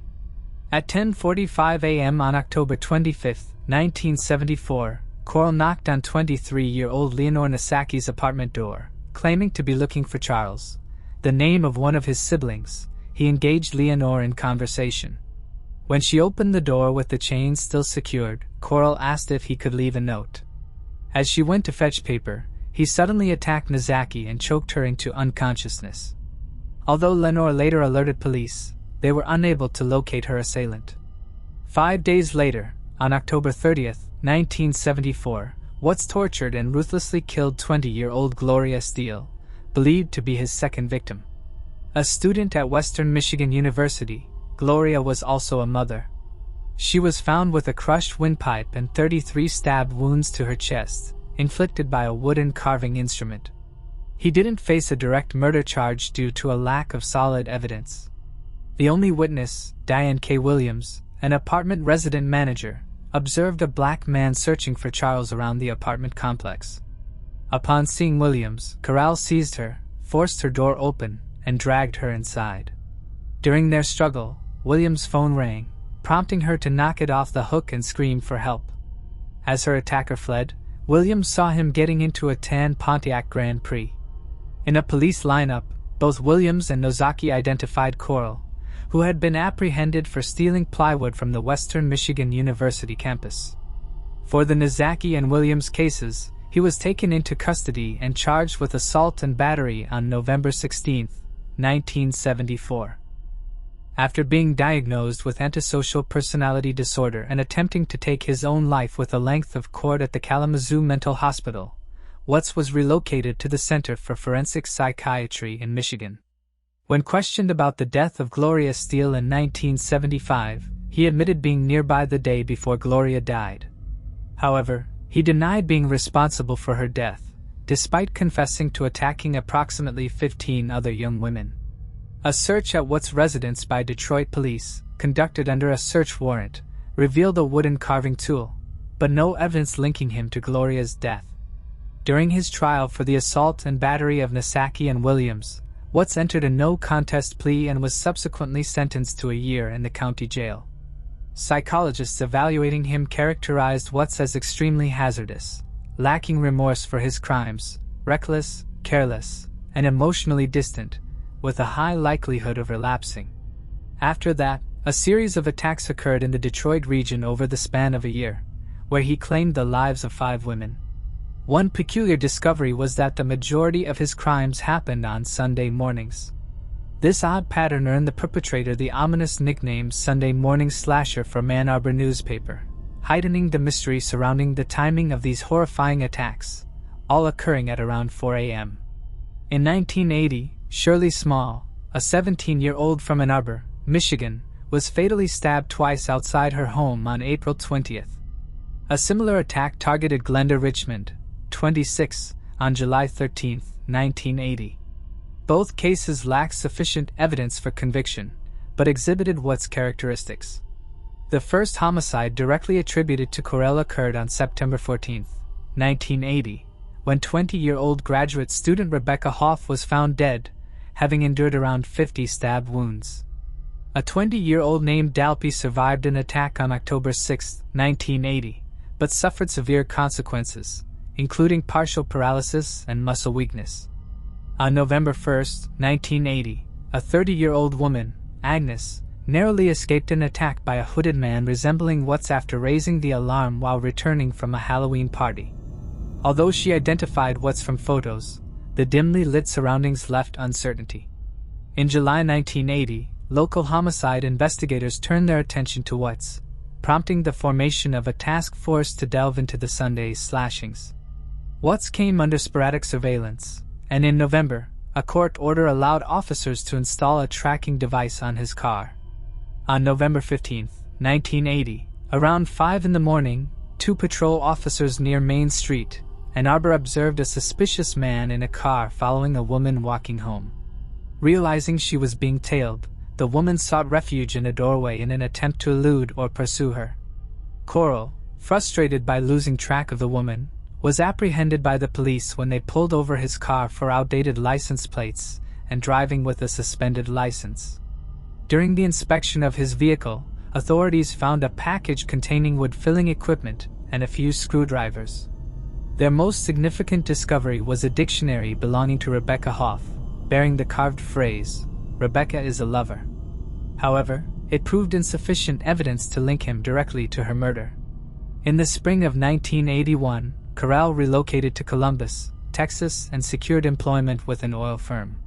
During the weekends, he would travel over 70 miles to his next hunting ground in the Houston region. Between 1974 and 1982, Watts committed murders of numerous women, totaling dozens. Despite the extensive list of victims, Watts managed to evade detection as a serial killer for nearly 8 years. Several factors contributed to this elusiveness. Watts operated across various jurisdictions and even different states, complicating the task of connecting the crimes. Additionally, his modus operandi diverged from typical patterns as he never engaged in physical intimacy with his victims, unlike many other serial killers targeting women and girls.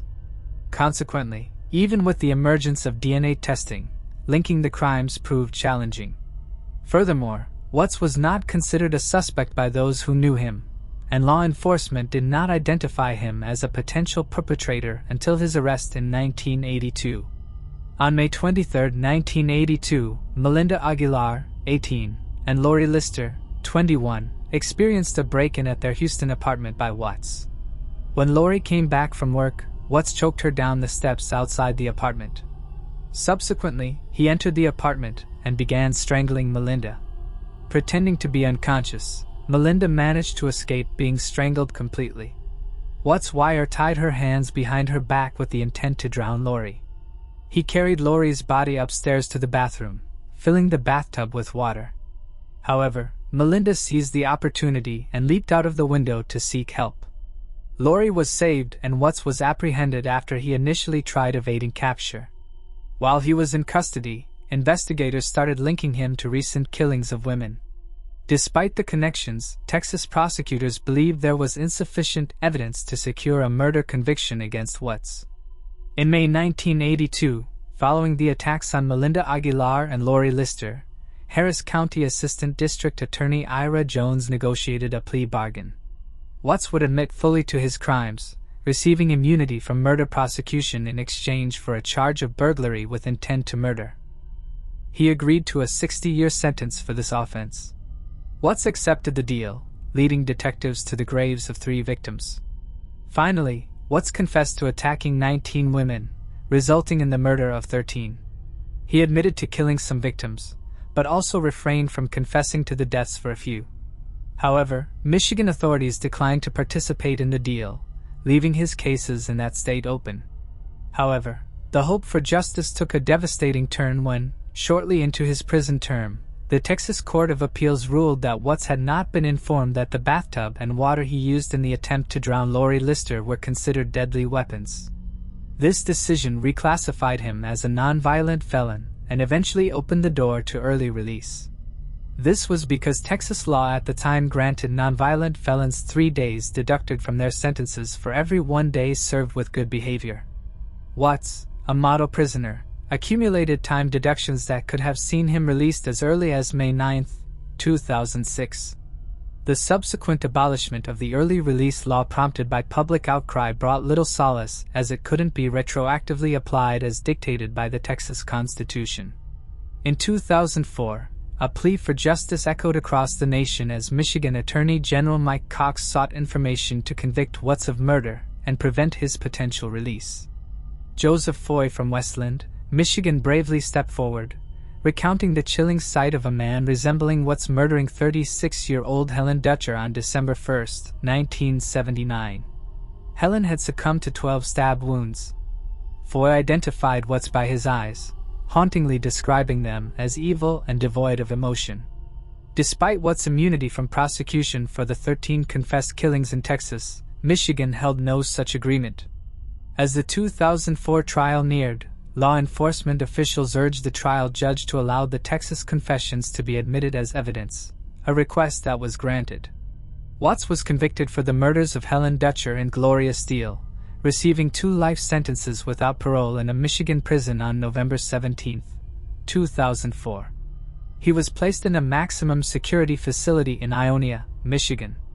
However, a few years into his sentence, he succumbed to prostate cancer on September 21, 2007, in a hospital in Jackson, Michigan. Ultimately, Watts avoided serving his full sentence for the lives he had taken, leaving behind a tragic conclusion to his dark and violent story.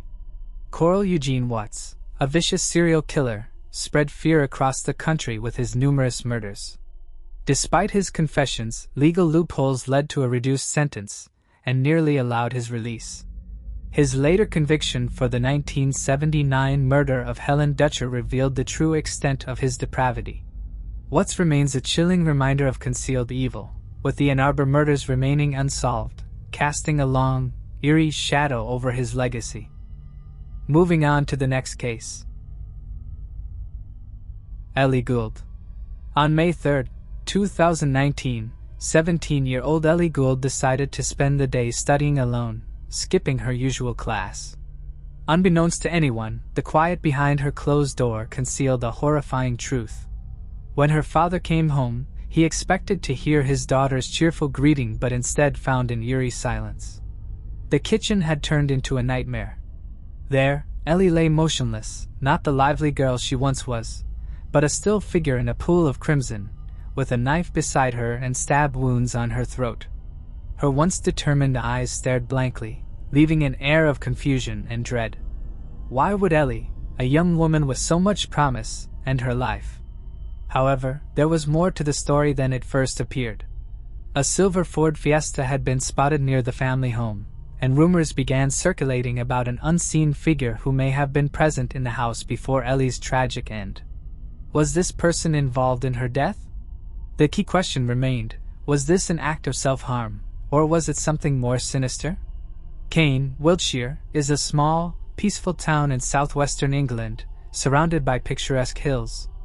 The air in Caen is filled with the fresh scent of cut grass, and the River Martin gently winds through its banks, flanked by graceful willow trees. Cobbled streets meander past stone cottages, each adorned with colorful window boxes brimming with blooms. The town square, shaded by ancient oak trees, hosts a lively market every week, where vibrant conversations fill the air. In this peaceful environment, Ellie thrived. Amid the soothing sounds of church bells and distant trains, Caen was more than just a picturesque location.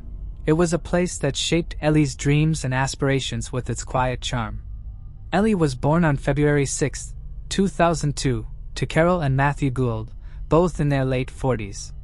A Year 12 student at Harden-Huish School, Ellie approached her A-levels with ambition and determination.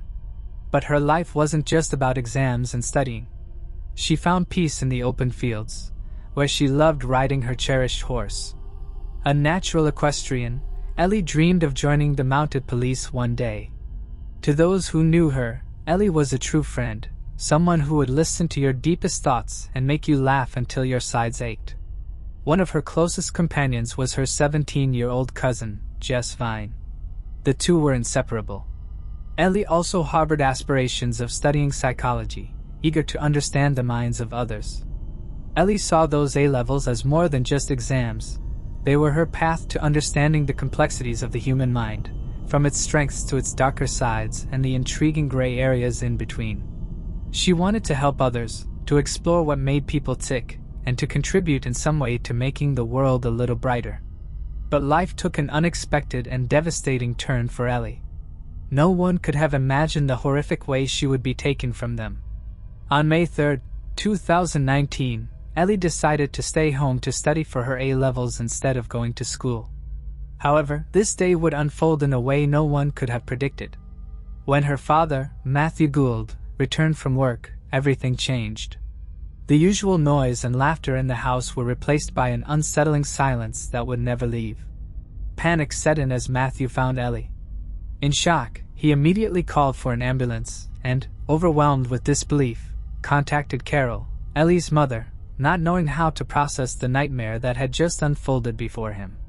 His once vibrant daughter now lay on the floor, eyes open and emotionless, her lovely face scarred, and her laugh gone. The Wiltshire police investigation revealed that Ellie had been lying lifeless in her kitchen for at least 4 hours. Shockingly, she had suffered 13 separate stab wounds to her neck and showed signs of strangulation. The manner of the stabbing was so aggressive and disturbing that even the best surgeons or any form of first aid wouldn't have been able to save her. It was a tragic and horrifying situation beyond help. The police quickly concluded that Ellie couldn't have done this to herself, and the chance of a stranger being responsible was very slim. Everything in the house remained undisturbed, leading them to believe it wasn't an outsider. The police were baffled as the evidence suggested that it wasn't an outsider. They started exploring closer circles, family, friends, or someone known to Ellie. The motive remained a mystery, making this case even more complicated. Her parents, still bewildered, initially considered the possibility that Ellie may have fallen accidentally from a chair or may have caused harm to herself unknowingly. However, Matthew, her father, paused and reconsidered the entire scene. Perhaps he sensed that something was amiss or realized that there might be more to the situation than initially thought. The breakthrough came when a neighbor provided a crucial lead. They had seen a slim, unidentified male visitor in Ellie's house earlier that day. Though the investigators never saw the person's face, the description of him became a pivotal lead in the case. The search for this mysterious young man marked a crucial shift in the investigation. Once they received this lead, investigator D.S. Jim Taylor and his team quickly set out to interview all of Ellie's friends. They began with Ellie Welling, a 17-year-old classmate and close friend of Ellie Gould. Ellie Welling had been scheduled to pick Ellie up on the day of her tragic death, May 3, 2019. After speaking with Ellie's friends, the police found themselves at a standstill. However, their attention was drawn to a suspicious vehicle seen near Ellie's home, an unfamiliar car that showed up on surveillance footage shortly after Ellie's death. To make progress in the investigation, the police turned to Ellie's parents, asking if there was anyone among her friends they suspected. Since they knew all of Ellie's friends well, they couldn't think of anyone immediately. The breakthrough came when the police asked if Ellie had been in a romantic relationship. That's when her parents recalled 18-year-old Thomas Griffiths. Thomas was an A-level student, a rugby player for the Premier team, and a respected member of Harden-Huish School in Chappenham, Wiltshire. He came from a respectable family and appeared to have a promising future ahead of him. Ellie had known Thomas since 7th grade and had harbored a huge crush on him. So undoubtedly, she was very excited when they finally entered into a relationship. They officially started dating in January 2019, and their connection flowed smoothly, marking Thomas as Ellie's first boyfriend. Ellie's parents were well informed about every aspect of her life, so inevitably, she confided in her mom about Griffith. While her parents wished she'd prioritize her studies over boys, they also understood the fragility of teenage love, something they aimed to navigate carefully. Despite their preference for her focus on schooling, they agreed to let her date. However, they insisted on meeting Thomas and invited him over for dinner to become better acquainted with him. One evening, as they sat in the kitchen having dinner, Ellie's parents kept a close eye on Thomas as they tried to get an idea of his character. Although there weren't any obvious red flags, he was pretty quiet and seemed introverted. They thought it was probably due to his young age and the nerves of meeting Ellie's family. Understanding and supportive, Ellie's parents were keen on granting her space. Knowing she was a bright and independent child, however, they observed Thomas and quietly wondered as to why Ellie chose someone who didn't quite seem to match her. Despite their certainty that Ellie and Thomas were incompatible, they held back from expressing their thoughts, respecting Ellie's judgment.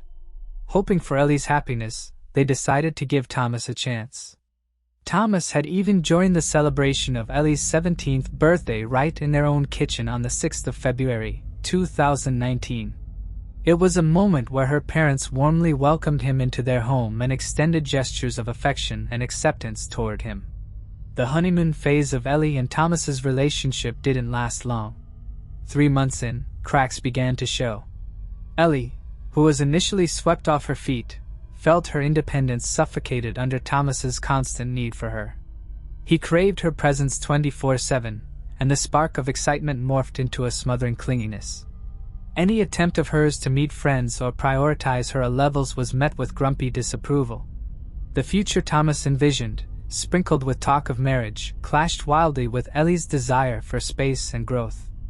Their dreams for their relationship were running on parallel tracks destined to collide. Ellie, who yearned for freedom and a chance to be herself, felt trapped in a commitment she wasn't ready for. The once picture-perfect romance had become a struggle to balance expectations and maintain her own identity.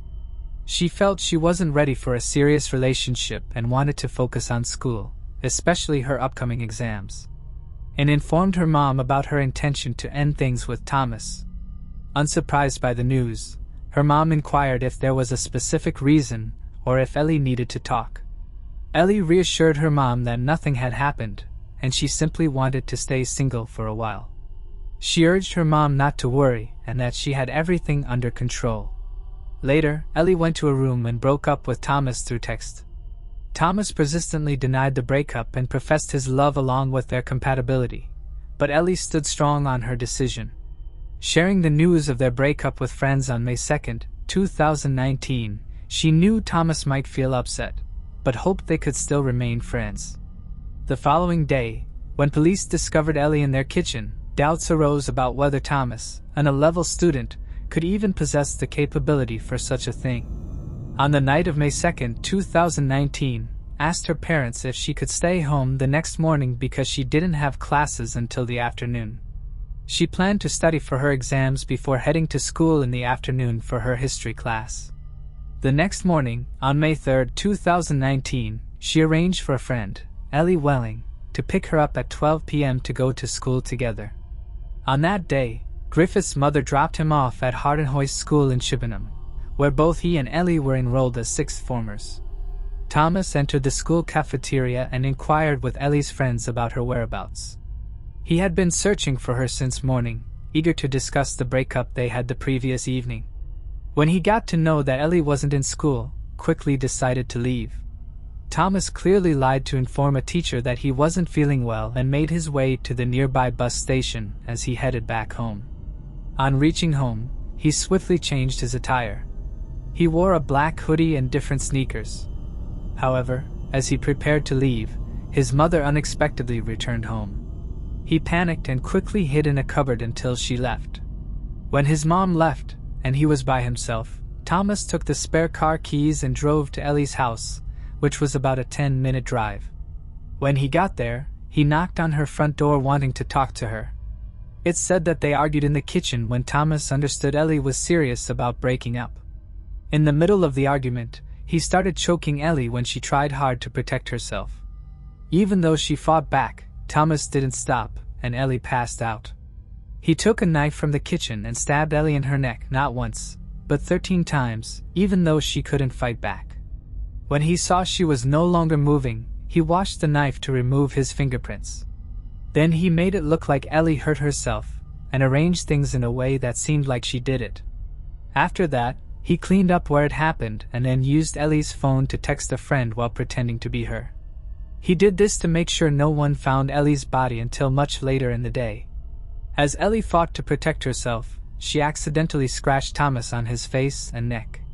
When Thomas saw these marks, he came up with a plan to cover up what he had done. He told his friends in a group chat that he was really upset because of the breakup and even said he was hurting himself on purpose, then sent messages to Ellie's phone as if he was unaware of anything unusual and suggested that they meet up to talk about their relationship. Police went to Thomas's house to inquire with him about Ellie. They immediately noticed his neck, which had fresh scratch marks that Ellie left on him when he had ruthlessly murdered her. Thomas denied having anything to do with Ellie's murder, but police knew there was more to the story. Examining the family's Wi-Fi router settings, investigators discovered Thomas's phone disconnected from the home network soon after he returned from school on the morning of May 3rd. It remained offline for several hours, reconnecting only after 12 p.m. Suspecting this time frame aligned with Ellie's murder, they scrutinized surveillance footage around Ellie's residence to gather more information. At 11:56, a passing bus's CCTV recorded a silver Ford Fiesta departing from Ellie's neighborhood. The vehicle's registration number was visible, leading the police to trace it back to the Griffiths family. As no other family member was at home at the time, it strongly implicated Thomas as the driver. Despite this evidence, Thomas persistently denied any role in Ellie's murder or being present at the crime scene. Upon further scrutiny of the family's Wi-Fi router, police discovered that Thomas's phone connected to the home network after 12 p.m., only to disconnect for an 18-minute window. The police turned their attention to the surroundings and identified a nearby wooded area. Walking out of Thomas's front door, they precisely timed a 9-minute walk towards the woods. Upon reaching the 9-minute mark, they halted and scrutinized the area. Swiftly, they uncovered a black bin liner that contained blood-stained napkins, clothes, and towels, later confirmed to hold Ellie's DNA. From the search in Thomas's room, investigators discovered a pair of black sneakers that contained Ellie's blood and that added on to the mounting evidence. Subsequently, Thomas was arrested and charged with the murder of Ellie Gould. In August 2019, confessed his intent to plead guilty to the crime. He recounted visiting Ellie's home on the morning of May 2nd, admitting to an argument and alleging a blackout, claiming inability to recollect subsequent events. In a heart-wrenching statement, Ellie's mother, Carol, expressed the family's trust in Griffith. Recalling how they welcomed him into their home, even celebrating Ellie's birthday together, she painfully described the unimaginable act of holding Ellie's cold hand after her murder, a pain no parent should endure. Initially, she couldn't believe Griffiths. The innocent boy who loved their daughter would harm Ellie. Matthew, Ellie's dad, described how the haunting image of her motionless body continuously disturbed his mind and affected his sleep and everyday routines. In court, it came to light that Griffiths, driven by Ellie's rejection, violently assaulted her. The autopsy indicated initial incapacitation from pressure on her neck followed by over a dozen knife wounds. Before fleeing, Griffith staged the scene and placed Ellie's hand on the knife that he left near her neck to deceive investigators. He even tried to disguise the scratches on his face as self-inflicted, fabricating anxious messages to his friends.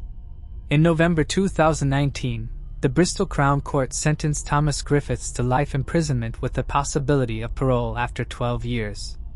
In court, a letter of apology from Griffiths was read aloud. Ellie's mother stared at Thomas and shook her head. Considering his age is a mitigating factor, as UK law doesn't permit life sentences for those 18, The court also noted that his use of a knife from the victim's household doesn't suggest premeditation. Thomas Griffiths will be eligible for parole in 2031, at the age of 29. The tragic story of Ellie Gould serves as a painful reminder of how fragile life is and how cruelly dreams can be taken away. Her aspirations, love, and future were all robbed from her. Furthermore, her case sheds light on the complexities hidden within relationships that might seem perfect on the surface. The sorrow of losing Ellie, combined with the relentless pursuit of justice, serves as a cautionary tale, urging us to be careful about who we allow into our lives. On a larger scale, Carol Gould's campaign for tougher sentences in cases like Ellie's sparked vital discussions about domestic violence and sentencing for young offenders. Carol's initiative, known as Ellie's Law, aimed to bring fairness to sentencing, especially concerning the discrepancy between those who bring weapons into situations and those who commit acts with weapons they find. After 2 years of persistent campaigning, Carol and her family achieved a significant victory. This new legislation meant that teenage murderers could now face sentences of up to 27 years, providing a sense of relief to those who fought tirelessly for justice. Moving on to the next case. Rhonda Johnson and Sharon Shaw. On August 4, 1971, 14-year-old Rhonda Renee Johnson, who preferred her middle name, and 13-year-old Sharon Lynn Shaw spent the afternoon at Galveston Bay Beach in Texas. They had originally planned to visit the Wicks Water Ski School, but the rough waters made water skiing impossible. Their friend Glenda Willis recalled in a 2015 interview with the Houston Chronicle that she offered the girls a ride home when she was ready to leave, but they declined. The last known sighting of the girls was as they walked along Sewell Boulevard in Galveston, but they never made it home. On January 3, 1972, 2 boys fishing in Clear Lake stumbled upon a human skull floating in the water. Initially mistaking it for a sports ball, they soon realized it was something much more sinister. Over the following weeks, searchers recovered the rest of the remains in the marshes near the water.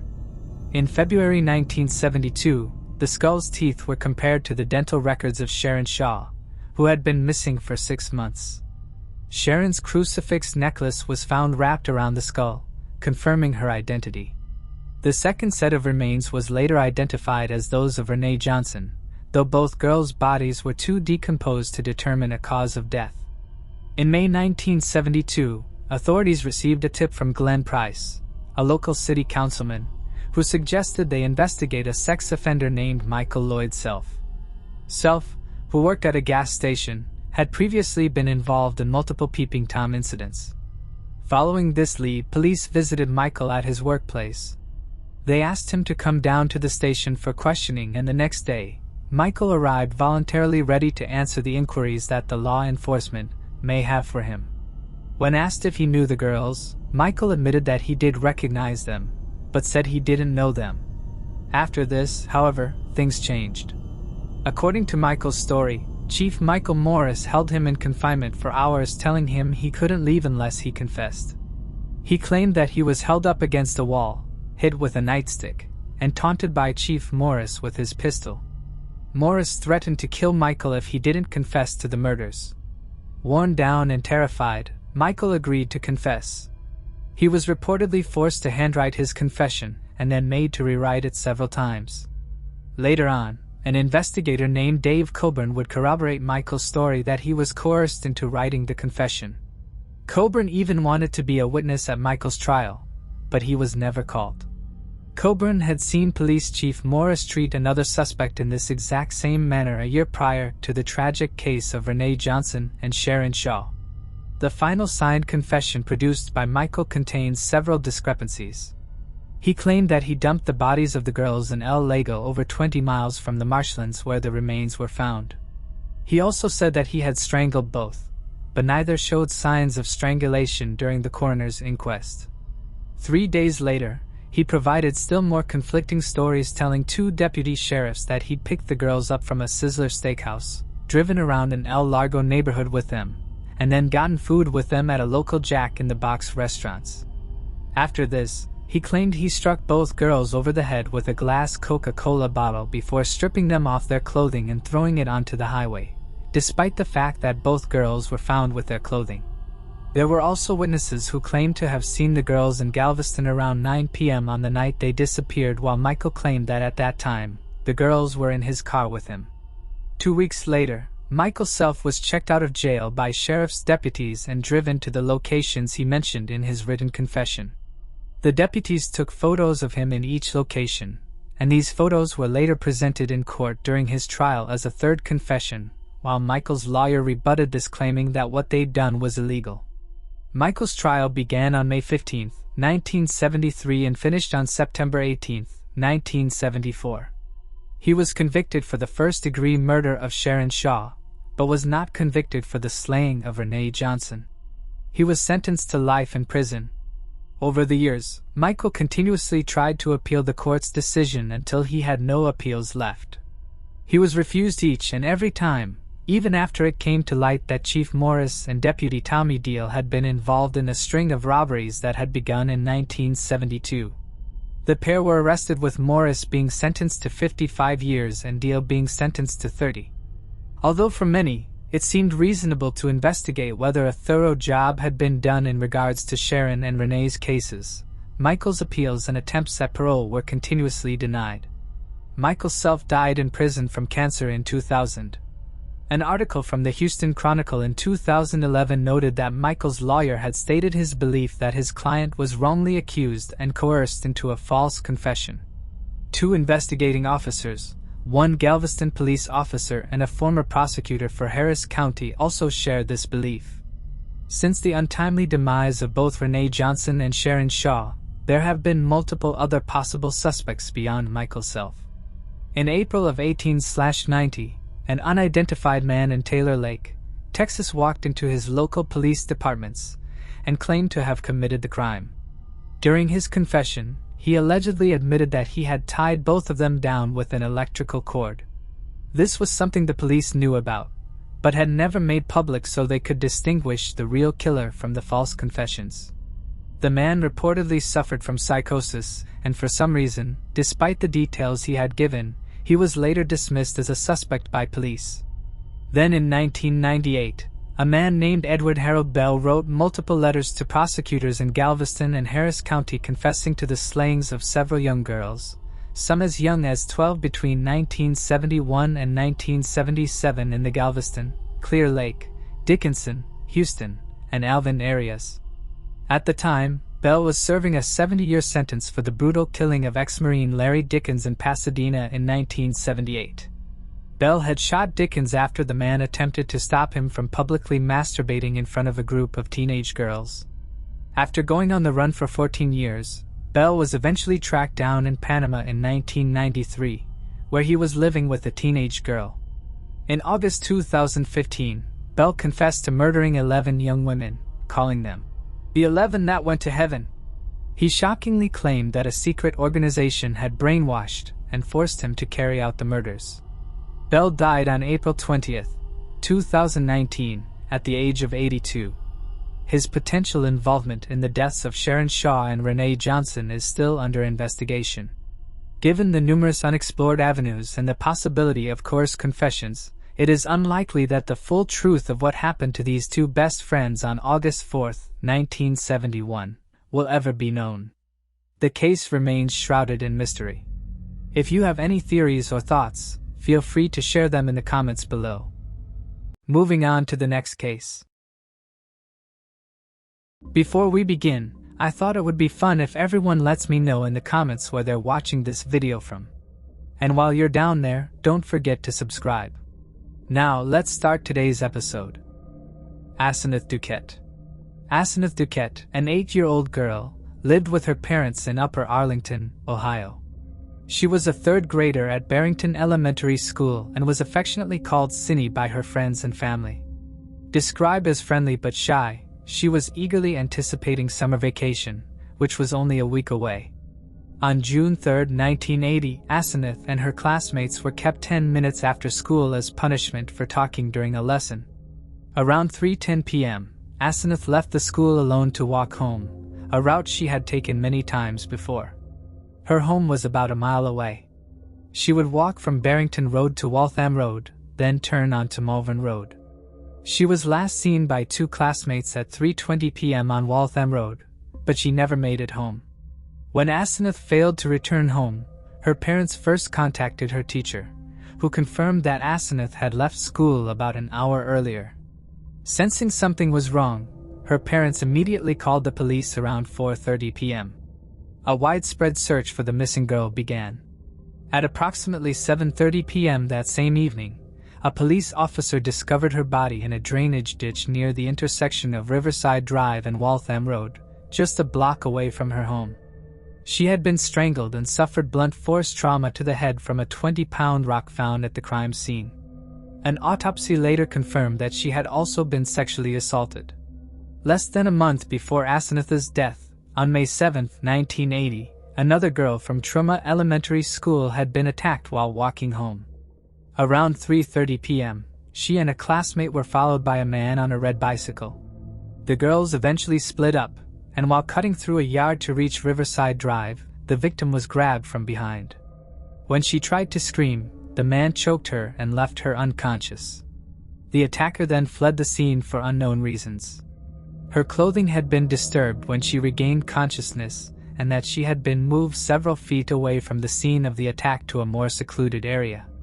The victim did not see the face of the attacker, as she was attacked from behind. A witness described the man on the red bike to be between the ages of 15-20 years old, then with straight black hair and an olive complexion. The red 10-speed bicycle that the would-be killer had ridden had no fenders and 3 reflectors, an orange one on the front wheel, a red one on the rear wheel and another hanging from the back seat. Police believe that the same man who was responsible for Asenath's murder was responsible for the prior attack, as they both occurred at the same time of day and in the same area, and both attacks were sexually motivated.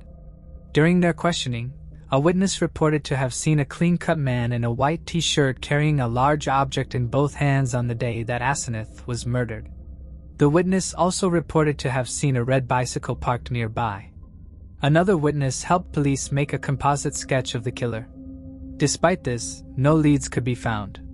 On that day, the weather was sunny and warm, and while many people were out and about, no one saw anything. Asenath was killed in an open area next to First Community Village, a retirement home for the elderly, but they did not see or hear anything either. Based on this, police theorized that Asenath was abducted and taken someplace else, raped and killed, and then dumped in the ditch. Over the years, police would receive several tips and would interview hundreds of suspects, but to no avail. The case would eventually grow cold. Asenath's murder led to the creation of the community-based group The Long Walk Home, the Asenath Ducat Project, consisting of local kids who remembered Asenath's murder. The group regularly personally investigated Asenath's case and helped police in solving it. On August 11, 2022, the Upper Arlington Police Division announced that they had finally solved the case. They named Brent L. Strutner as the person responsible for Asenath's murder. Strutner was 20 years old at the time of Asenath's murder and lived locally. He graduated from Upper Arlington High School in 1979. He would go on to commit suicide in Columbus, Ohio when he was 24 years old in 1984. Investigators say Strutner had been a suspect in the case for quite a while, but they did not have sufficient evidence to name him. In 2008, police sent DNA found at the crime scene for DNA testing at the Ohio Bureau of Criminal Investigation. Soon the DNA profile created proved to match Brant Strutner.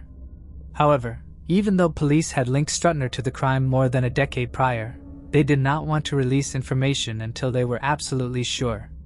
Police Sergeant Brian McKean said, "We wanted to make sure all the pieces and parts were tied together before we released anything." Strutner was a suspect long before we had the ability to identify him. Detectives re-examined all the evidence in the case and tried to figure out if Strutner had acted alone or if he had an accomplice.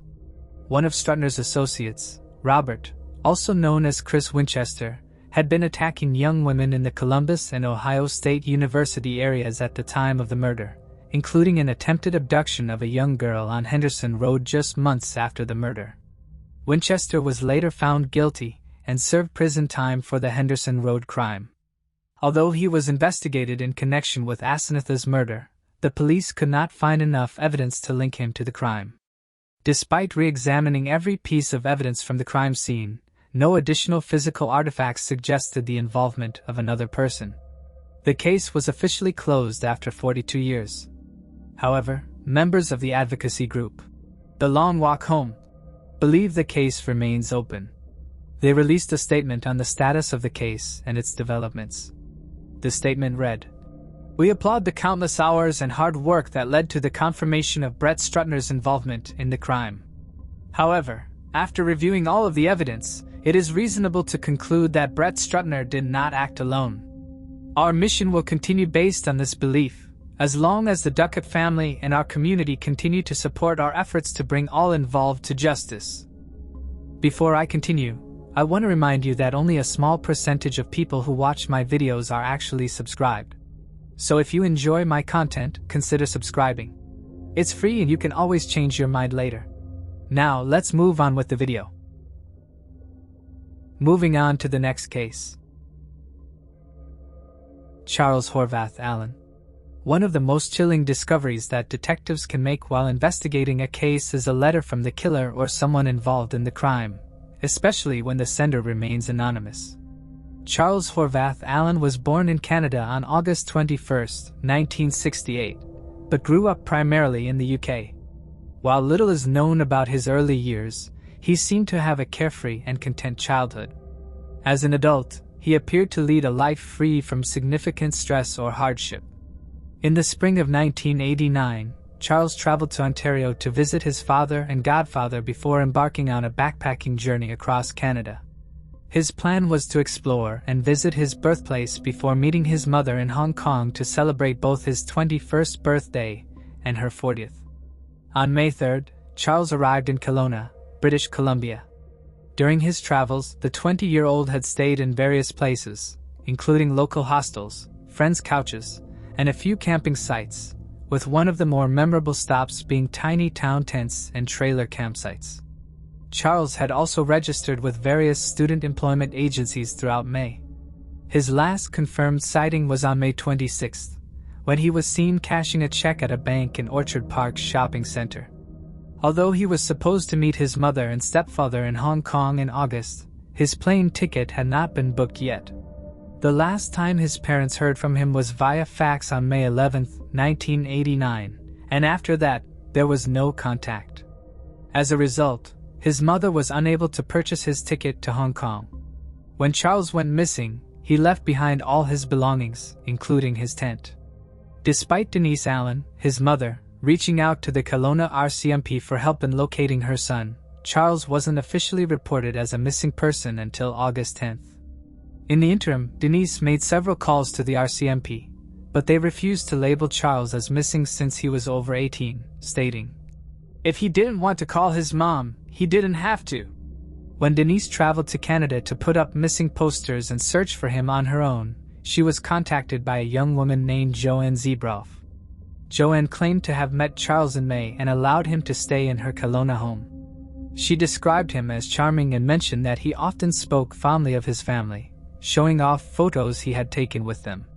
Joanne also reported seeing him months later at a nightclub called Live Wire in August.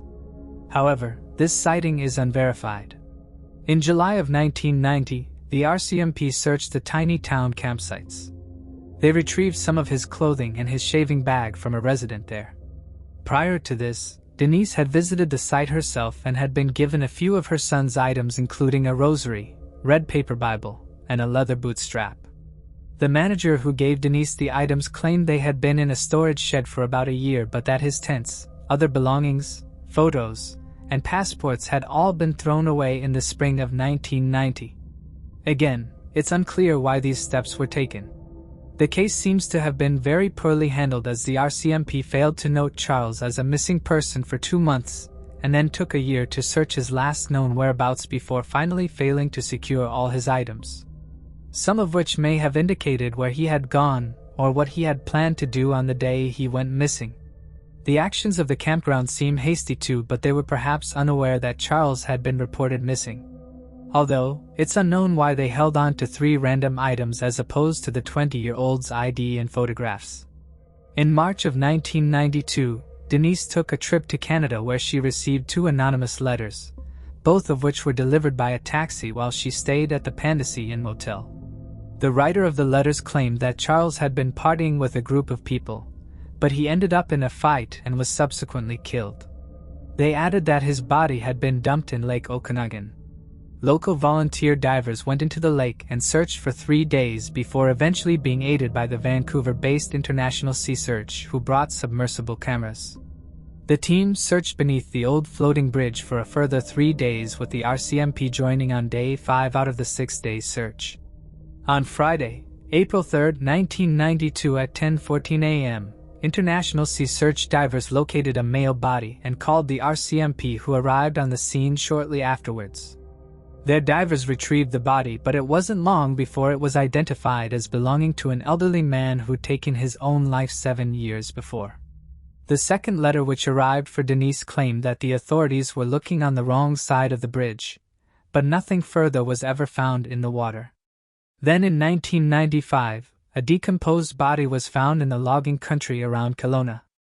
The family were initially unaware that a body had been found, and it had been brought to their attention by friends who had seen the story being reported on the news. However, 6 weeks later, Charles's family were told it was not their missing son. Over the years, Denise has made frequent trips to Kelowna to search for her missing son, meeting with the authorities, handing out posters and talking with local residents, searching every avenue she can for answers. She eventually sold her successful hair and beauty business to help fund the search. In 2010, she rented billboard space so that she could advertise her son's disappearance and appeal for help. But this led nowhere. That same year, the Serious Crime Unit of the RCMP listed Charles as deceased. Denise told news outlets, "How and by what means I don't know, but something terrible happened to him that prevented him from calling home. I want to know where his remains are. I want him to be laid to rest with his beloved Nana in Cambridge, England." Authorities believed, at least for some time, that Charles may have vanished voluntarily, since Joanne Zebroff claimed to have seen him several months after he lost contact with Denise. He also reportedly told 2 of his relatives that he thought about disappearing off the face of the earth, and that his mother would never find him. Additionally, there were unconfirmed sightings of Charles hitchhiking throughout Canada as late as 1992. However, Denise Allen believes her son died around the time she last heard from him. The RCMP have said they are open-minded about the disappearance, and that the file will remain open until Charles is located. In 2015, Denise said that her trip to Canada that year would likely be her last due to her health and finances. Charles's father, godfathers and grandparents have all passed away in the years since he vanished. In August of 2020, Charles was declared officially dead under the UK's Presumption of Death Act 2013. That same month, Locate International, which is made up of a team of ex-detectives and specialists who aim to help solve missing persons cases, agreed to take over the case. Criminology students from Leeds Beckett University are now assisting in the search for Charles. Denise has expressed relief at finally receiving help in the investigation. Speaking to the Missing podcast, she shared, "I know there are people in Kelowna who know the fate of my young son, but unfortunately, they are too afraid to come forward. I don't understand why when they can remain anonymous, but I don't live there. I don't walk in their shoes." Charles Horvath-Allan was last seen on May 26, 1989, at the Orchard Park Shopping Centre in Kelowna, British Columbia, Canada. At the time, he was 20 years old and was scheduled to fly to Hong Kong in August to meet his mother and stepfather and celebrate his birthday. Charles is described as being 6 feet tall with dark brown hair and brown eyes. He weighed around 175 pounds at the time of his disappearance and had a tattoo of a skull with a mohawk on his right arm. If he is still alive, he would be 51 years old. Anyone with information regarding the disappearance of Charles is encouraged to contact Central Okanagan Crime Stoppers anonymously at 1-800-222-8477. Moving on to the next case. Don Henry and Kevin Ives. On August 23, 1987, at around 4 a.m., the engineer of a Union Pacific locomotive traveling toward Little Rock, Arkansas, spotted two motionless bodies lying on the tracks. Despite the engineer blowing the horn, the bodies did not move. The train, traveling at over 50 miles per hour, was unable to stop in time before hitting them. When local police arrived at 4:40 a.m., the bodies were identified as 16-year-old Don Henry and 17-year-old Kevin Ives, best friends and popular seniors at Bryan High School. They had been out hunting late that night, and a rifle and a flashlight were found near their bodies. It's believed they were hunting using the spotlighting method, which involves blinding prey before shooting. However, witnesses aboard the train reported seeing the boys partially covered by a green tarp, but police never found any trace of it at the scene. The engineer later claimed he had informed authorities about the tarp, but the police denied this, marking the start of several inconsistencies in what is widely regarded as a mishandled investigation by the Saline County Sheriff's Department. The state medical examiner, Dr. Malik, ruled the deaths as accidental, attributing them to the boys having consumed large amounts of marijuana. Dr. Malik suggested the boys had smoked the equivalent of 20 marijuana cigarettes and then fallen asleep on the tracks, but both families struggled to believe this explanation. They questioned how the boys could have lain side by side on the tracks, and how they could have slept through the sound of the approaching train and its horn. Determined to uncover the truth, the parents hired a private investigator, but he encountered significant resistance. The investigator discovered that the hospital where the boys were taken had no record of their admission. Additionally, staff members accused Dr. Malik of having previously falsified autopsy records. The investigator also found notes from emergency responders indicating that the blood of the boys seemed to lack oxygen, raising the possibility that they had already been dead when the train hit. In March of 1988, Dr. James Garrett from San Antonio offered a second opinion, expressing doubts about the initial autopsy results. He noted that the only reliable way to test for drugs was through mass spectrometry, a test that had not been performed by Dr. Malik. Despite these concerns, Saline County Sheriff James Steed Jr. maintained that there was no evidence to suggest the boys' deaths were anything other than an accident. In response to this, Linda Ives, Kevin's mother, publicly criticized the sheriff's department for its handling of the case. As a result, Sheriff Steed made a deal with Dan Harmon, the lawyer representing both families, in February of 1988. If the parents withdrew their criticism off the sheriff's departments, they would see to it that a proper investigation was launched into the boys' deaths. The second autopsy was carried out by Georgia medical examiner, Dr. Joseph Burton. He found the equivalent of between 1 and 3 marijuana cigarettes in the boys' systems combined, a far cry from Dr. Malik's initial estimation of around 20. Don's shirt had evidence of stab wounds to its back, while Kevin's skull appeared to have been crushed likely by the butt of his own rifle. As a result, the grand jury ruled the deaths as definite homicide. But despite this, Sheriff Steed refused to put money into the investigation. He was also found to have lied about where he sent the boys' clothing so it could be tested. It was meant to have been sent to the FBI, but instead he sent it to the Arkansas State's crime lab. It was no surprise to anybody that following his poor handling of the case, James Steed Jr. was not re-elected for sheriff. In the days following this defeat, one of Dan Harmon's informants who was asked to take aerial photographs of the scene by Harmon was murdered. This was just one in a long string of murders possibly connected to the case. 4 men who had been called to testify before the grand jury were found dead either from murder or suspicious accidents, while another one disappeared. At least 3 of these men had links to the drug underworld of Arkansas. Due to the bungled investigation, there are not many suspects in the case of Kevin Ives and Don Henry. 1 week before the pair passed away, a man wearing military fatigues was spotted not far from the train tracks. When a police officer approached him, the man opened fire before disappearing into the night. On the night that the boys were found on the tracks, a similar-looking man wearing the same kind of clothing was spotted nearby.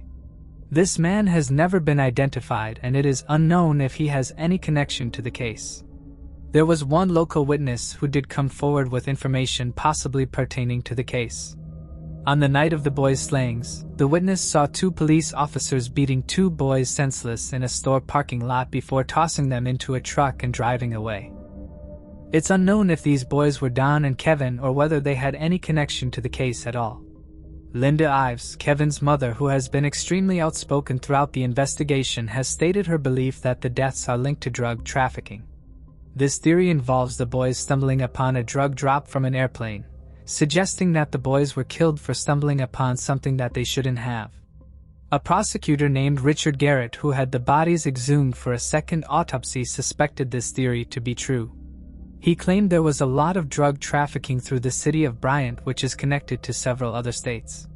He has also stated his belief that a police cover-up has taken place in regards to the case of Kevin and Don. Then on June 25, 1984, 2 young men in Ogden, Oklahoma were also run over by a train. Billy Don Hanneline, 21, and Dennis Decker, 26, were found lying on the tracks side by side. While there was a small amount of alcohol in their systems, it was nowhere near enough to cause them to pass out. Their deaths have also been ruled as an accident. 1 month later, a meth lab was found about 1.5 miles from where the bodies were located. While this case was eventually reopened, no evidence of any foul play was found, and the official conclusion remains that they fell asleep on the tracks. Although this case may have nothing to do with that of Henry and Don, it shares eerie similarities nonetheless. In 1994, a video called The Clinton Chronicles was released linking Bill Clinton to various crimes, including the deaths of Kevin and Don. The film propelled forward conspiracy theories which involved Clinton allegedly using the Menard Intermountain Municipal Airport to smuggle drugs, guns, and money from Central America. 2 years later, in 1996, Linda Ives was involved in a film named Obstruction of Justice, which detailed the fumbled investigation and cover-up of an alleged drug ring in Saline County. The video also named some people who were possibly implicit in this alleged cover-up. A year later, in 1997, Dan Harmon was convicted of racketeering, conspiracy, extortion, and drug possession with intent to distribute, and was sentenced to 11 years in prison. Tragically, in recent years, things have not improved for Linda or the other family members of Don and Kevin. In 2016, Linda filed a lawsuit citing a violation of the Freedom of Information Act by local, state, and federal authorities. She accused them of refusing to meet the record requests she had filed pertaining to the boys' case, and added that the documents she had been given were so heavily redacted that she couldn't make sense of them. However, her case was thrown out in 2019. The most recent development came in 2018 when a former pro wrestler named Billy Jack Haynes came forward to say that he had witnessed the executions. He claimed that Don and Kevin were slain after stumbling upon a drug deal involving corrupt police and high-level U.S. politicians, adding that he was once involved in a cocaine smuggling network that stretched back to the Medellin cartel. According to Haynes, he was present during a drug drop and claims he provided muscle, though he denies being involved in the executions themselves. He asserts that he helped move and dispose of the bodies. Many of the individuals mentioned in his confession have either been murdered or convicted on drug charges. While this account has provided some hope, others find Haynes' confession unreliable. The former wrestler is known for inserting himself into various situations and promoting conspiracy theories. Haynes has previously claimed to know the truth behind other deaths, such as that of James Michael Frank, a judge and director of the New Mexico Corrections Department, who was killed in 1989. As a result, many people question Haynes' credibility as a witness. Although the case was featured on the popular TV show Unsolved Mysteries in 1988, and a book was written about it by investigative journalist Mara Leverett, the murders of Don Henry and Kevin Ives have faded from public attention. Their families continue to seek justice, and the case remains unsolved. Moving on to the next case. Florence Charleston. On October 26, 1978, the Pershing County Sheriff's Office was notified about the discovery of human remains found in Pershing County, Nevada, approximately 13 miles west of Imlay near Scosa Road. Officers responded to the scene and uncovered the remains, which were inside a garment bag buried in a shallow grave. Several pieces of clothing were found inside the bag, including a dark green sweater with a white safety pin on the front, dark green trousers, and a long-sleeved pink sweater. The remains were transported to the Washoe Medical Center in Reno, Nevada, where an autopsy was conducted. The medical examiner determined that the remains belonged to a Caucasian female, aged 40 to 50 at the time of her death. While the exact cause of death could not be determined due to the condition of the body, foul play was suspected. Unfortunately, there were no identifying details found on the victim's body. In May of 1979, the Pershing County Sheriff's Office requested assistance from the Nevada Department of Public Safety's Investigative Division, leading to an extensive investigation to identify the woman. The investigation included the submission of dental records for comparison, but the woman's identity remained a mystery. Investigators, with the assistance of the FBI, worked to gather identifying information from the clothing found with the remains. A mitochondrial DNA profile was obtained, and the case was entered into the National Missing and Unidentified Persons System, NAMUS. Despite following up on numerous tips and comparing missing persons reports, no significant leads were established. As a result of these challenges, the woman remained unidentified and came to be known as the 1978 Imlay Jane Doe. For over 44 years, she would remain unidentified. Then in March 2022, investigators, along with NAMUS, enlisted the assistance of Othram in hopes of identifying the unknown woman. Funding for the advanced DNA testing and forensic genetic genealogy used in this case was provided by NAMUS, a national clearinghouse that assists the criminal justice community with the investigation and resolution of missing, unidentified, and unclaimed persons cases across the United States and its territories. Forensic evidence was submitted to Othram's laboratory in the Woodlands, Texas, and Othram's scientists used forensic-grade genome sequencing to develop a comprehensive DNA profile for the unidentified woman. Othram's in-house genealogy team used the profile to develop investigative leads that were returned to law enforcement investigators. David Middleman, the CEO at Othram, said that allows you to find people who are even remotely related.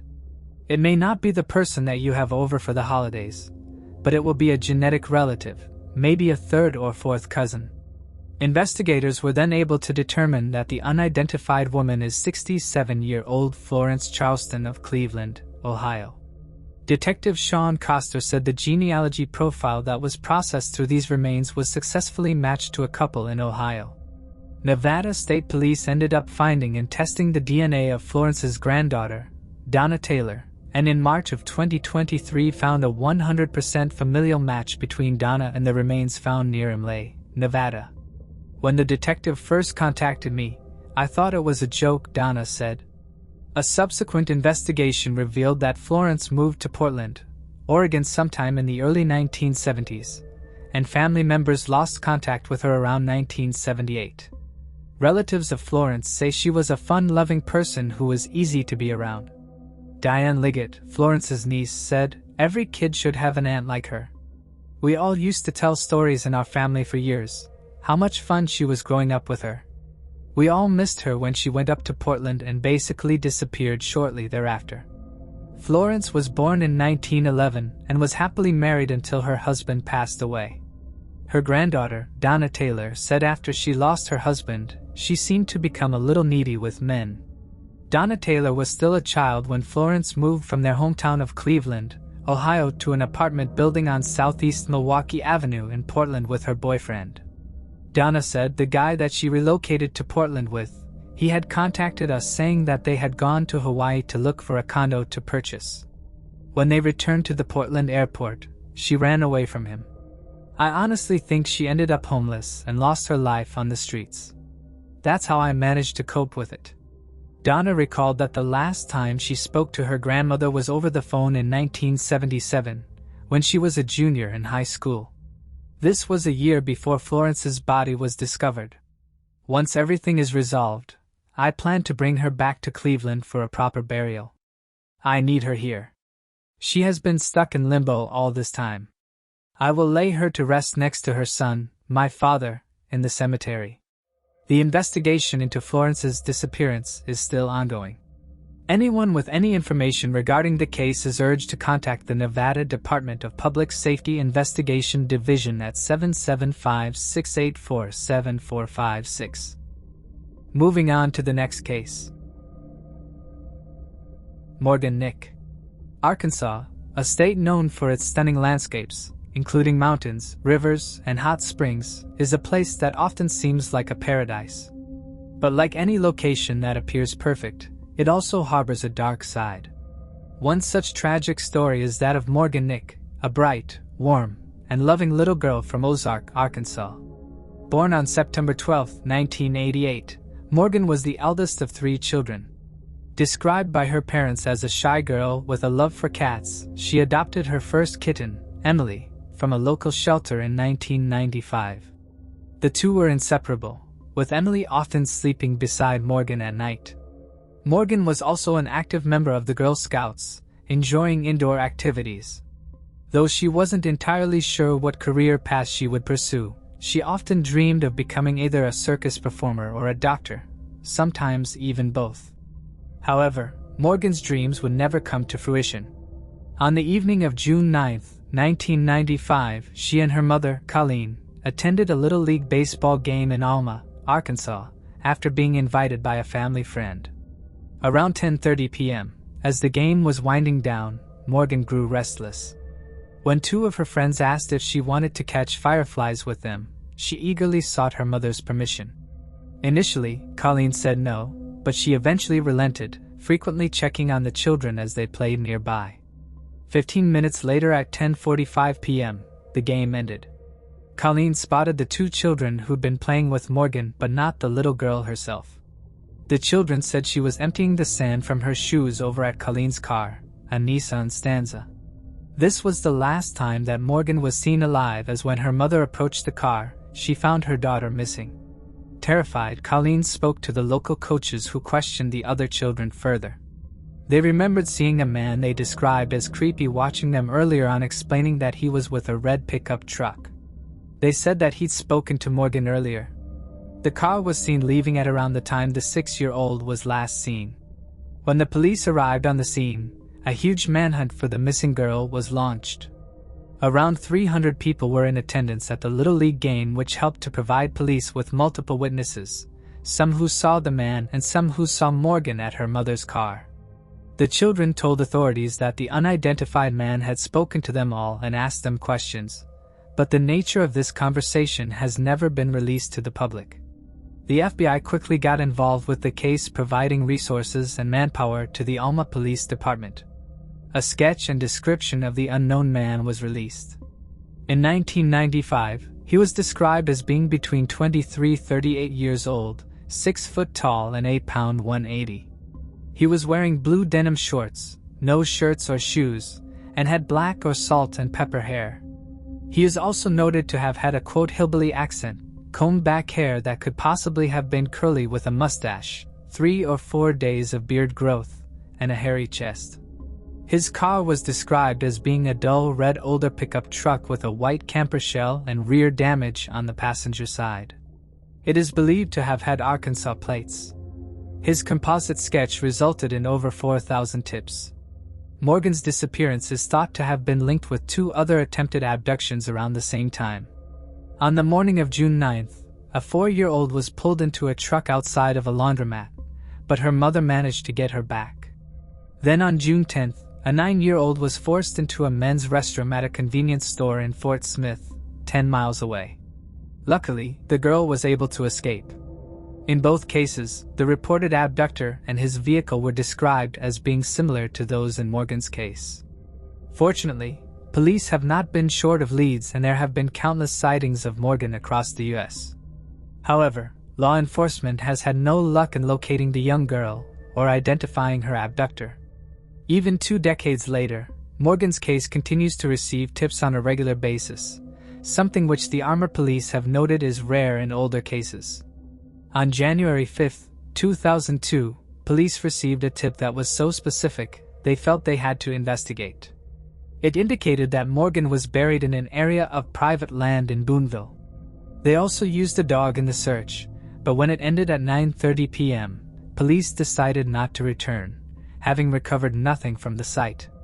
Then in November of 2010, federal investigators searched a vacant house in Spiro, Oklahoma, looking for DNA evidence that could show Morgan was once inside the house. The following month, they returned to this location to conduct a further search after receiving a tip. Cadaver dogs alerted them to a well on the property, which was the center of the investigation.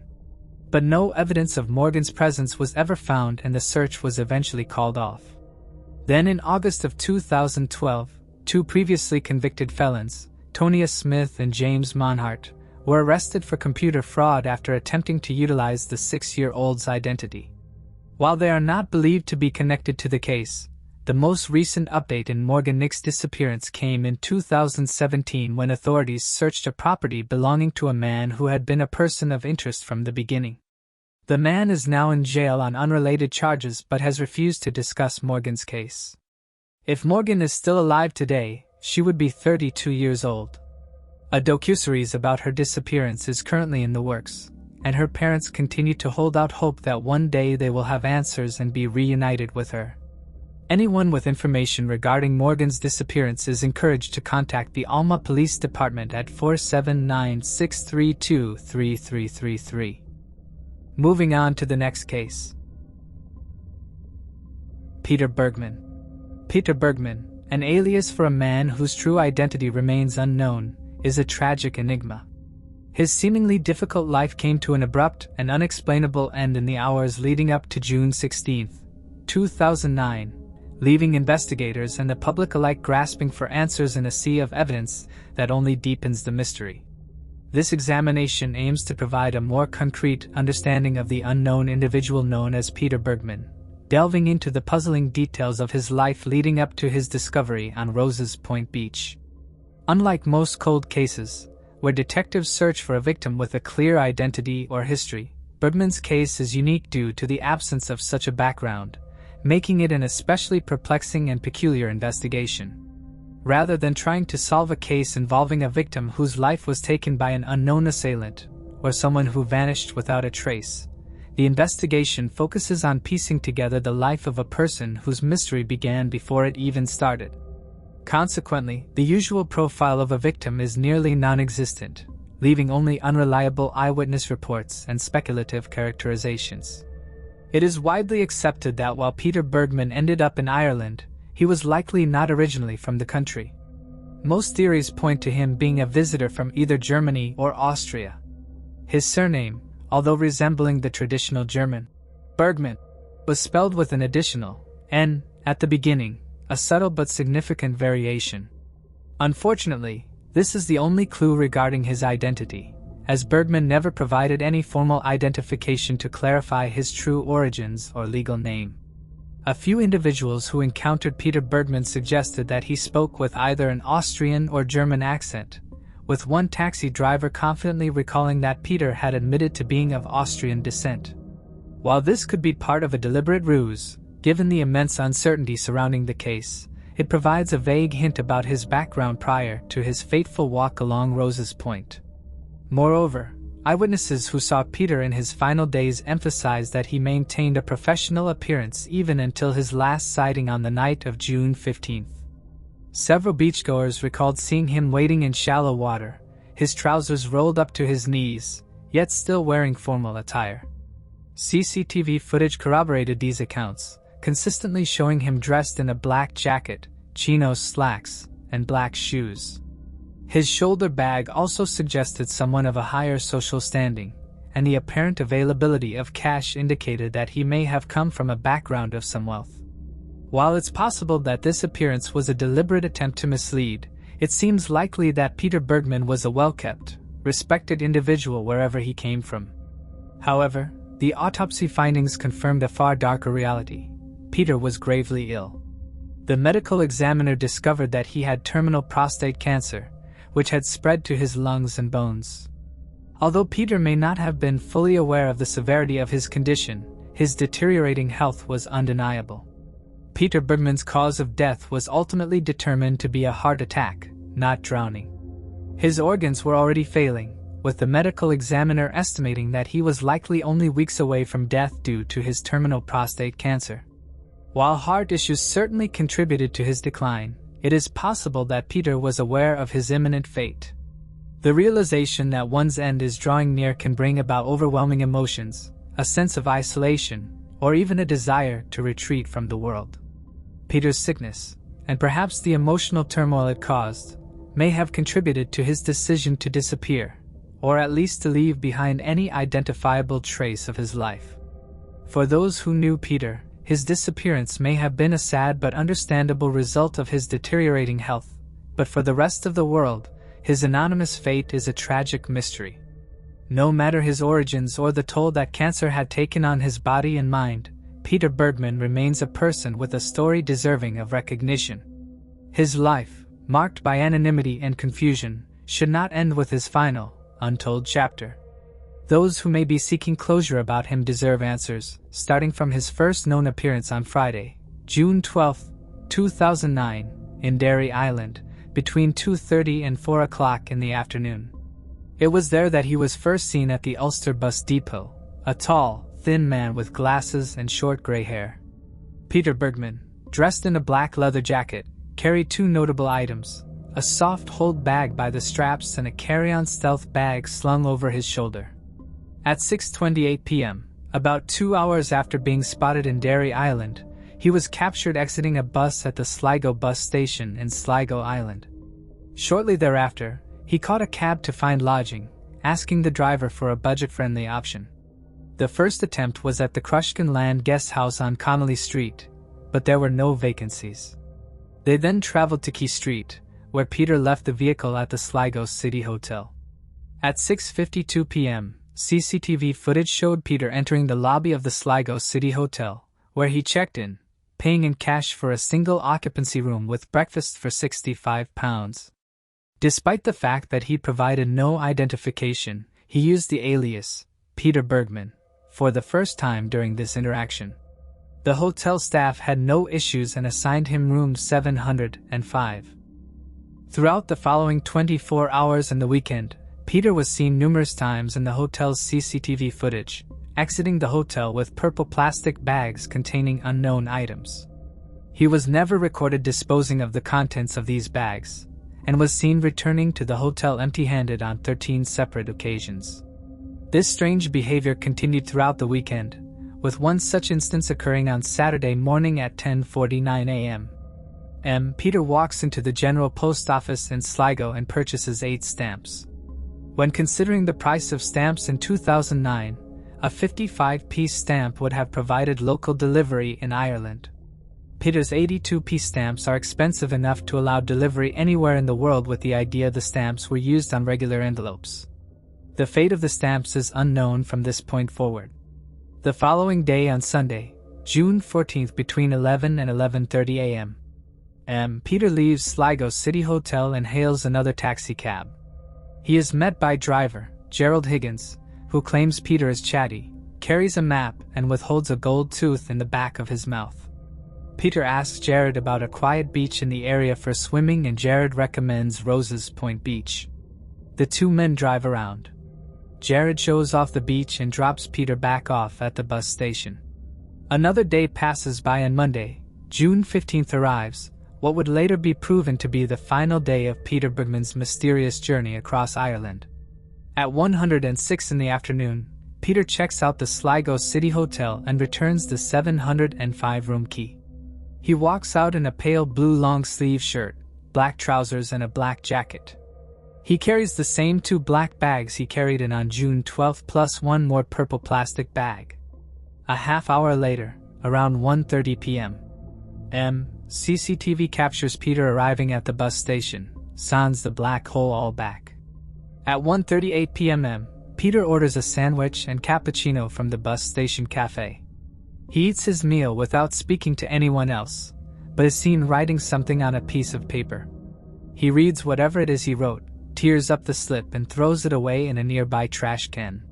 Somewhere over the next 40 minutes, Peter runs into Vincent Dunbar, the depot inspector at the Sligo bus station, and asks him about the daily bus routes.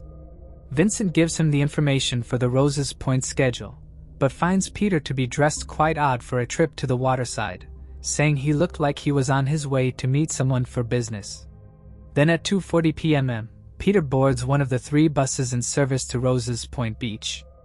The bus drops off Peter and other passengers at around 3 p.m. outside Yates Country Hotel. Peter avoids the building and heads to the beach. 1 hour later at 4 p.m., Peter is spotted by a beachgoer hanging around with a black carry-on bag slung over his shoulder. Fast forward another hour, at 5 p.m., Peter is seen by more passers-by at the yacht club, a section of Rose's Point referred to as First Beach by the locals. Evening turns to dusk and at 9:10 p.m., 2 women have a visual of Peter and claim he is carrying something discreet and unidentifiable. 20 minutes go by and at 9:30 p.m., there's another sighting of Peter, this one by couple, Diamond and Paula Leif, as they watch the sunset. They make out a tall thin man with his trousers rolled up to his knees meandering around the beach as the sun sets, and casts him in a shadowy silhouette as he crosses their line of sight. Diamond Lehigh says it seems like the man is performing a sort of bizarre ritual, intentional in his movements from right to left as if he has never waded through shallow water. About an hour later at 10:30 p.m., Peter is seen once more still with a plastic bag, this time wearing his glasses. A similar sighting was reported a half hour later, 11 p.m., and again in 10 minutes as someone claims to spot Peter sitting on a beach overlooking First Beach at 11:10 p.m. Just before the clock strikes midnight at 11:50, Peter is seen alive for the final time walking along the shore, a plastic bag in hand only 30 minutes away from high tide. The next morning at 6:45 a.m., early riser runners, Arthur and Brian Kinsella, stumble upon a lifeless body on a slipway at the beach near some rock formations. They quickly realize the dire situation and call authorities. They say a prayer as they wait for police and medical personnel to arrive. The police show up on scene and at 8:10 a.m. on Tuesday, June 16th, Dr. McGowan pronounces Peter Bergman dead. Over the next 5 months and the better part of a decade, investigators search endlessly for a scrap of evidence or supplemental clue to help pinpoint the identity of the man who washed up on Rose's Point Beach. They scour the timeline of those few days in June to pick up on a scent, to scrape whatever hint they can out of a dry, empty case file. While theories are built, sorted and tossed out, one thing remains true: Peter Bergman has a past, a mystery unlike most cases Sligo Island and the world at large has ever grappled with. In a surge that's bore very little fruit in solving Peter Bergman's missing identity, there is one key artifact worthy of closer inspection. That while it still asks more questions than proves answers, it at least gives us something to chew on and analyze rather than blindly assume. Throughout the 3 days Peter spent in Sligo Island, CCTV cameras both around the hotel and downtown Sligo recorded Peter seemingly live a normal stay at a normal lodging. He kept to himself, but was apparently polite, calm, and professional. However, as the weekend pressed on, CCTV began capturing a strange action by Peter, one that makes little sense on a first viewing. As Peter went in and out of the hotel and meandered around Sligo, he carried with him a purple plastic bag, obviously filled yet unfortunately too covered to be discerned. The cameras picked up this uncharacteristic errand 13 times in all, each time giving a visual of Peter walking out of the hotel. Yet in a weird twist, CCTV was never able to follow Peter to his probable multiple destinations. Thus, the fate of the purple bags and the mysterious contents was never decided. Some believe Peter had a single purple bag and simply folded it up and stuck it in his pocket before returning. Some believe Peter had a premeditated stock of bags with a specific amount of things he wanted to distribute or throw away around the city. So what could have exactly been in those purple sacks? Police believe it was personal items belonging to Peter, a generalized term without much meaning. Other amateur sleuths think the purple bags may have contained contraband and required multiple trips to effectively separate whatever Peter was getting rid of, such as drugs or something more sinister. Whatever it was, we can all agree that Peter did not want these contents to be found. He avoided CCTV at each final destination, a clear indication Peter knew where the cameras were and where he could go without being tracked. He was careful and calculated, making the footage of Peter carrying those plastic bags around Sligo not only a major case point, but a haunting, surreal viewing experience. When attempting to put together the pieces of Peter Bergman's puzzle, the biggest question remains: who was the unidentified man? While it can be safely concluded, Peter was of Austrian descent judging by his alias and accent, the rest is as good as coded. Some theorists believe the man claiming to be Peter Bergman was a German or Austrian government agent on the run and hoping to escape his past in Ireland. Others wonder if Peter was a criminal on the run. A few think Peter could have simply been an old dying man seeking peace before certain death. The biggest mystery without the mystery of Peter's ethnicity is the address he left at Sligo City's hotel front desk while checking in. The location was Einstedersen 154, 4472 Vienna, Austria. However, when investigators mapped out the area, they found the address doesn't actually exist and the nearest coordinates led them to a vacant lot in Vienna. So where did Peter get the idea to leave such a weird non-existent place of residence? Obviously, he could have just made it up on the spot using a random sequence of names and numbers. Yet some followers of the case think there is more meaning to the address. They think the numbers could be correct, but maybe that the street name was faked. Others believe the address did exist at one point and played a role in whatever life Peter Bergman was living, and because it was torn down or removed, he could use it quickly from the top of his head and be confident that it wouldn't trace back to his true identity. How else would someone know something so specific to Austria if they weren't familiar with the area beforehand? It's an odd addition to the Peter Bergman puzzle and may have no significance at all. On the flip side, it's quite possible Peter wasn't German or Austrian at all. Investigators point to the immense amounts of planning that seemed to go into the entire ordeal and figure Peter's specificity in choosing his name could have been to tie him with a fake accent disguise himself even further. This would put authorities on a wild goose chase throughout Europe looking closer at German area residents. Austria or not, Peter Bergman was a man with intention, with a plan, and an unparalleled execution. The other important questions to consider: why was Peter carrying out such an extensive, effective plan, and what exactly was that plan? The easy answer is Peter was accepting his fatal illness on his own terms and taking the steps to exit on his own volition. Followers of the case trying to make sense of everything believe Peter probably had family and friends strong in their faith that he would survive rather than accepting his mortality. Thus, to ease their inevitable stubbornness, he fled wherever he lived and said goodbye from afar, which in his eyes was the easiest way to do it. This would explain the stamps brought to the post office and the likely letters mailed out from Sligo. They could have been wills or other end-of-life documents meant for his relatives or personal confidential explanations as to what he was planning. However, this theory doesn't give much of an explanation as to why he was dropping off what were probably personal belongings around Sligo purposefully out of sight from eyewitnesses and designed to avoid the Maraud cameras recording all around the town. If Peter simply wanted to run off to die peacefully, why would he go through such measures to rid himself of whatever he had with him? He simply could have left them where he came from or dumped all of them off at once in a permanent fashion. Instead, these items were hidden to continue keeping his identity an enigma. One theory regarding the purple plastic bags and the removal of his personal things is that Peter had committed a crime, and whatever was in those 13 bags were incriminating pieces of evidence to that crime or set of crimes.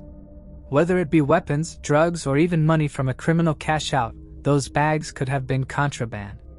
This theory would fit in nicely with the fact that Peter intentionally avoided CCTV during his purple bag missions, so that police and investigators would never find the evidence that convicted him of whatever crime he might have committed.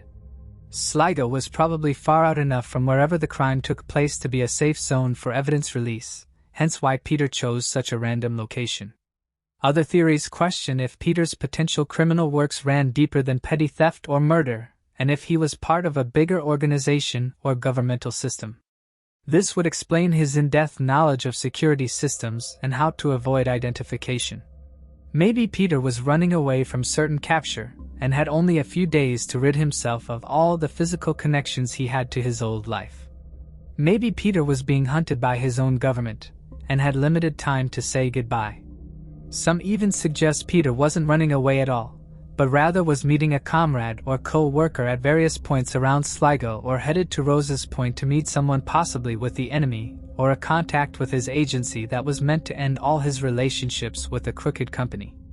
After all, the Sligo bus station depot inspector mentioned Peter looked as if he was dressed to meet with someone. Of course, these types of sinister theories are weakened by the fact that Peter Bergman didn't even die from drowning. The official autopsy of Peter's corpse found he had died of cardiac arrest, not from drowning or foul play. Thus, if Peter had met trouble in Sligo or was running away from an enemy, he wasn't killed by such a figure. While it's possible the surprise appearance of a threatening contact could have spurred a heart attack, there were 0 eyewitness accounts of a second figure roaming around Rose's Point the night of Peter's death, nor did the countless citizens who remember seeing the tall, thin man mention him talking with anyone.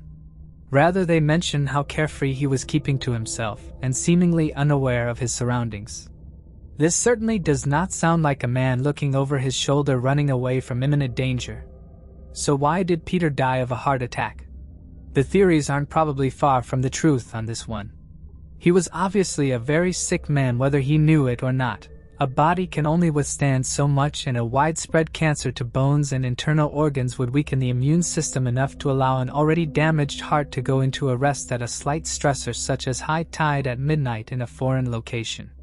Because Peter was found in clothes varying from the clothes he was last seen wearing, it's likely he went swimming when the beach vacated, and if he got caught in a panic out in the water, he could have died prior to succumbing to the sea and eventually was washed ashore as high tide subsided. Like all mysteries, there are plenty of holes in the theories surrounding Peter Bergman. While the entire situation in Sligo seemed calculated, Peter probably wasn't brilliant enough to be part of some secret organization or government agent. For example, if he had planned his route so perfectly and amortitiously, why would he have taken a taxi to somewhere cheap to stay when he arrived, when he was within walking distance from hotels from both the train and bus station? It's not like Sligo City Hotel has anything special to offer, and Peter asked too many questions about the location that wouldn't make sense if he had actually scoped it out prior to visiting. Could it have all been part of the plan, playing dumb, acting like an elderly tourist to full townsfolk and the hotel staff? Sure, but Peter also left behind DNA and sets of fingerprints, 2 things he would have never allowed had he been trained to enter and leave like an invisible man.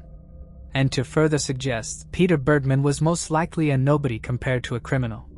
These DNA and fingerprint findings bore 0 matches in any country, in any law enforcement system. With all the theories, the confusion and the complete lack of answers, one thing is for sure, intentionally or not, Peter Bergman's final days threw both investigators and amateur sleuths for a loop, leaving us second-guessing the guesses, building a hypothesis for death of somebody no one even knows. It's a task meant for no human mind to process. Before we divulge our hypothesis of Peter Bergman's unsolved identity, we want to make known our conclusions are purely logical speculation based on evidence, circumstantial and factual subtext. We are only privy to the same information presented in each video, and we do not promise certainty or an expert guarantee on the findings we reach in closing.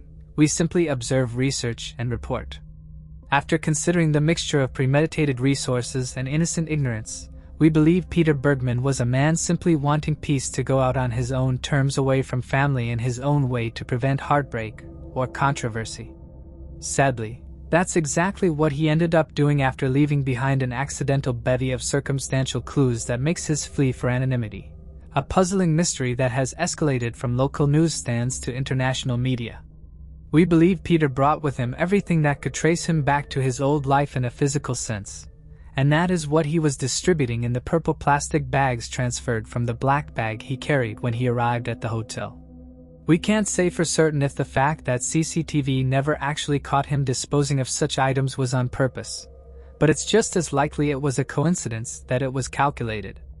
The stamps at the post office were probably bought to send a few letters to those he wished to disclose his final moments with, possibly sending a will to a lawyer, but overall avoiding evidence to allow police to identify him post-mortem and therefore share his death with the rest of the world. In reflecting on Peter Bergman's final day at Roses Point Beach, it's possible that he sought solace in the water, perhaps as a way to find peace in the twilight of his life. His movements, wandering alone, could symbolize a man facing his mortality, uncertain of how to reconcile his final moments, or seeking rest without worry.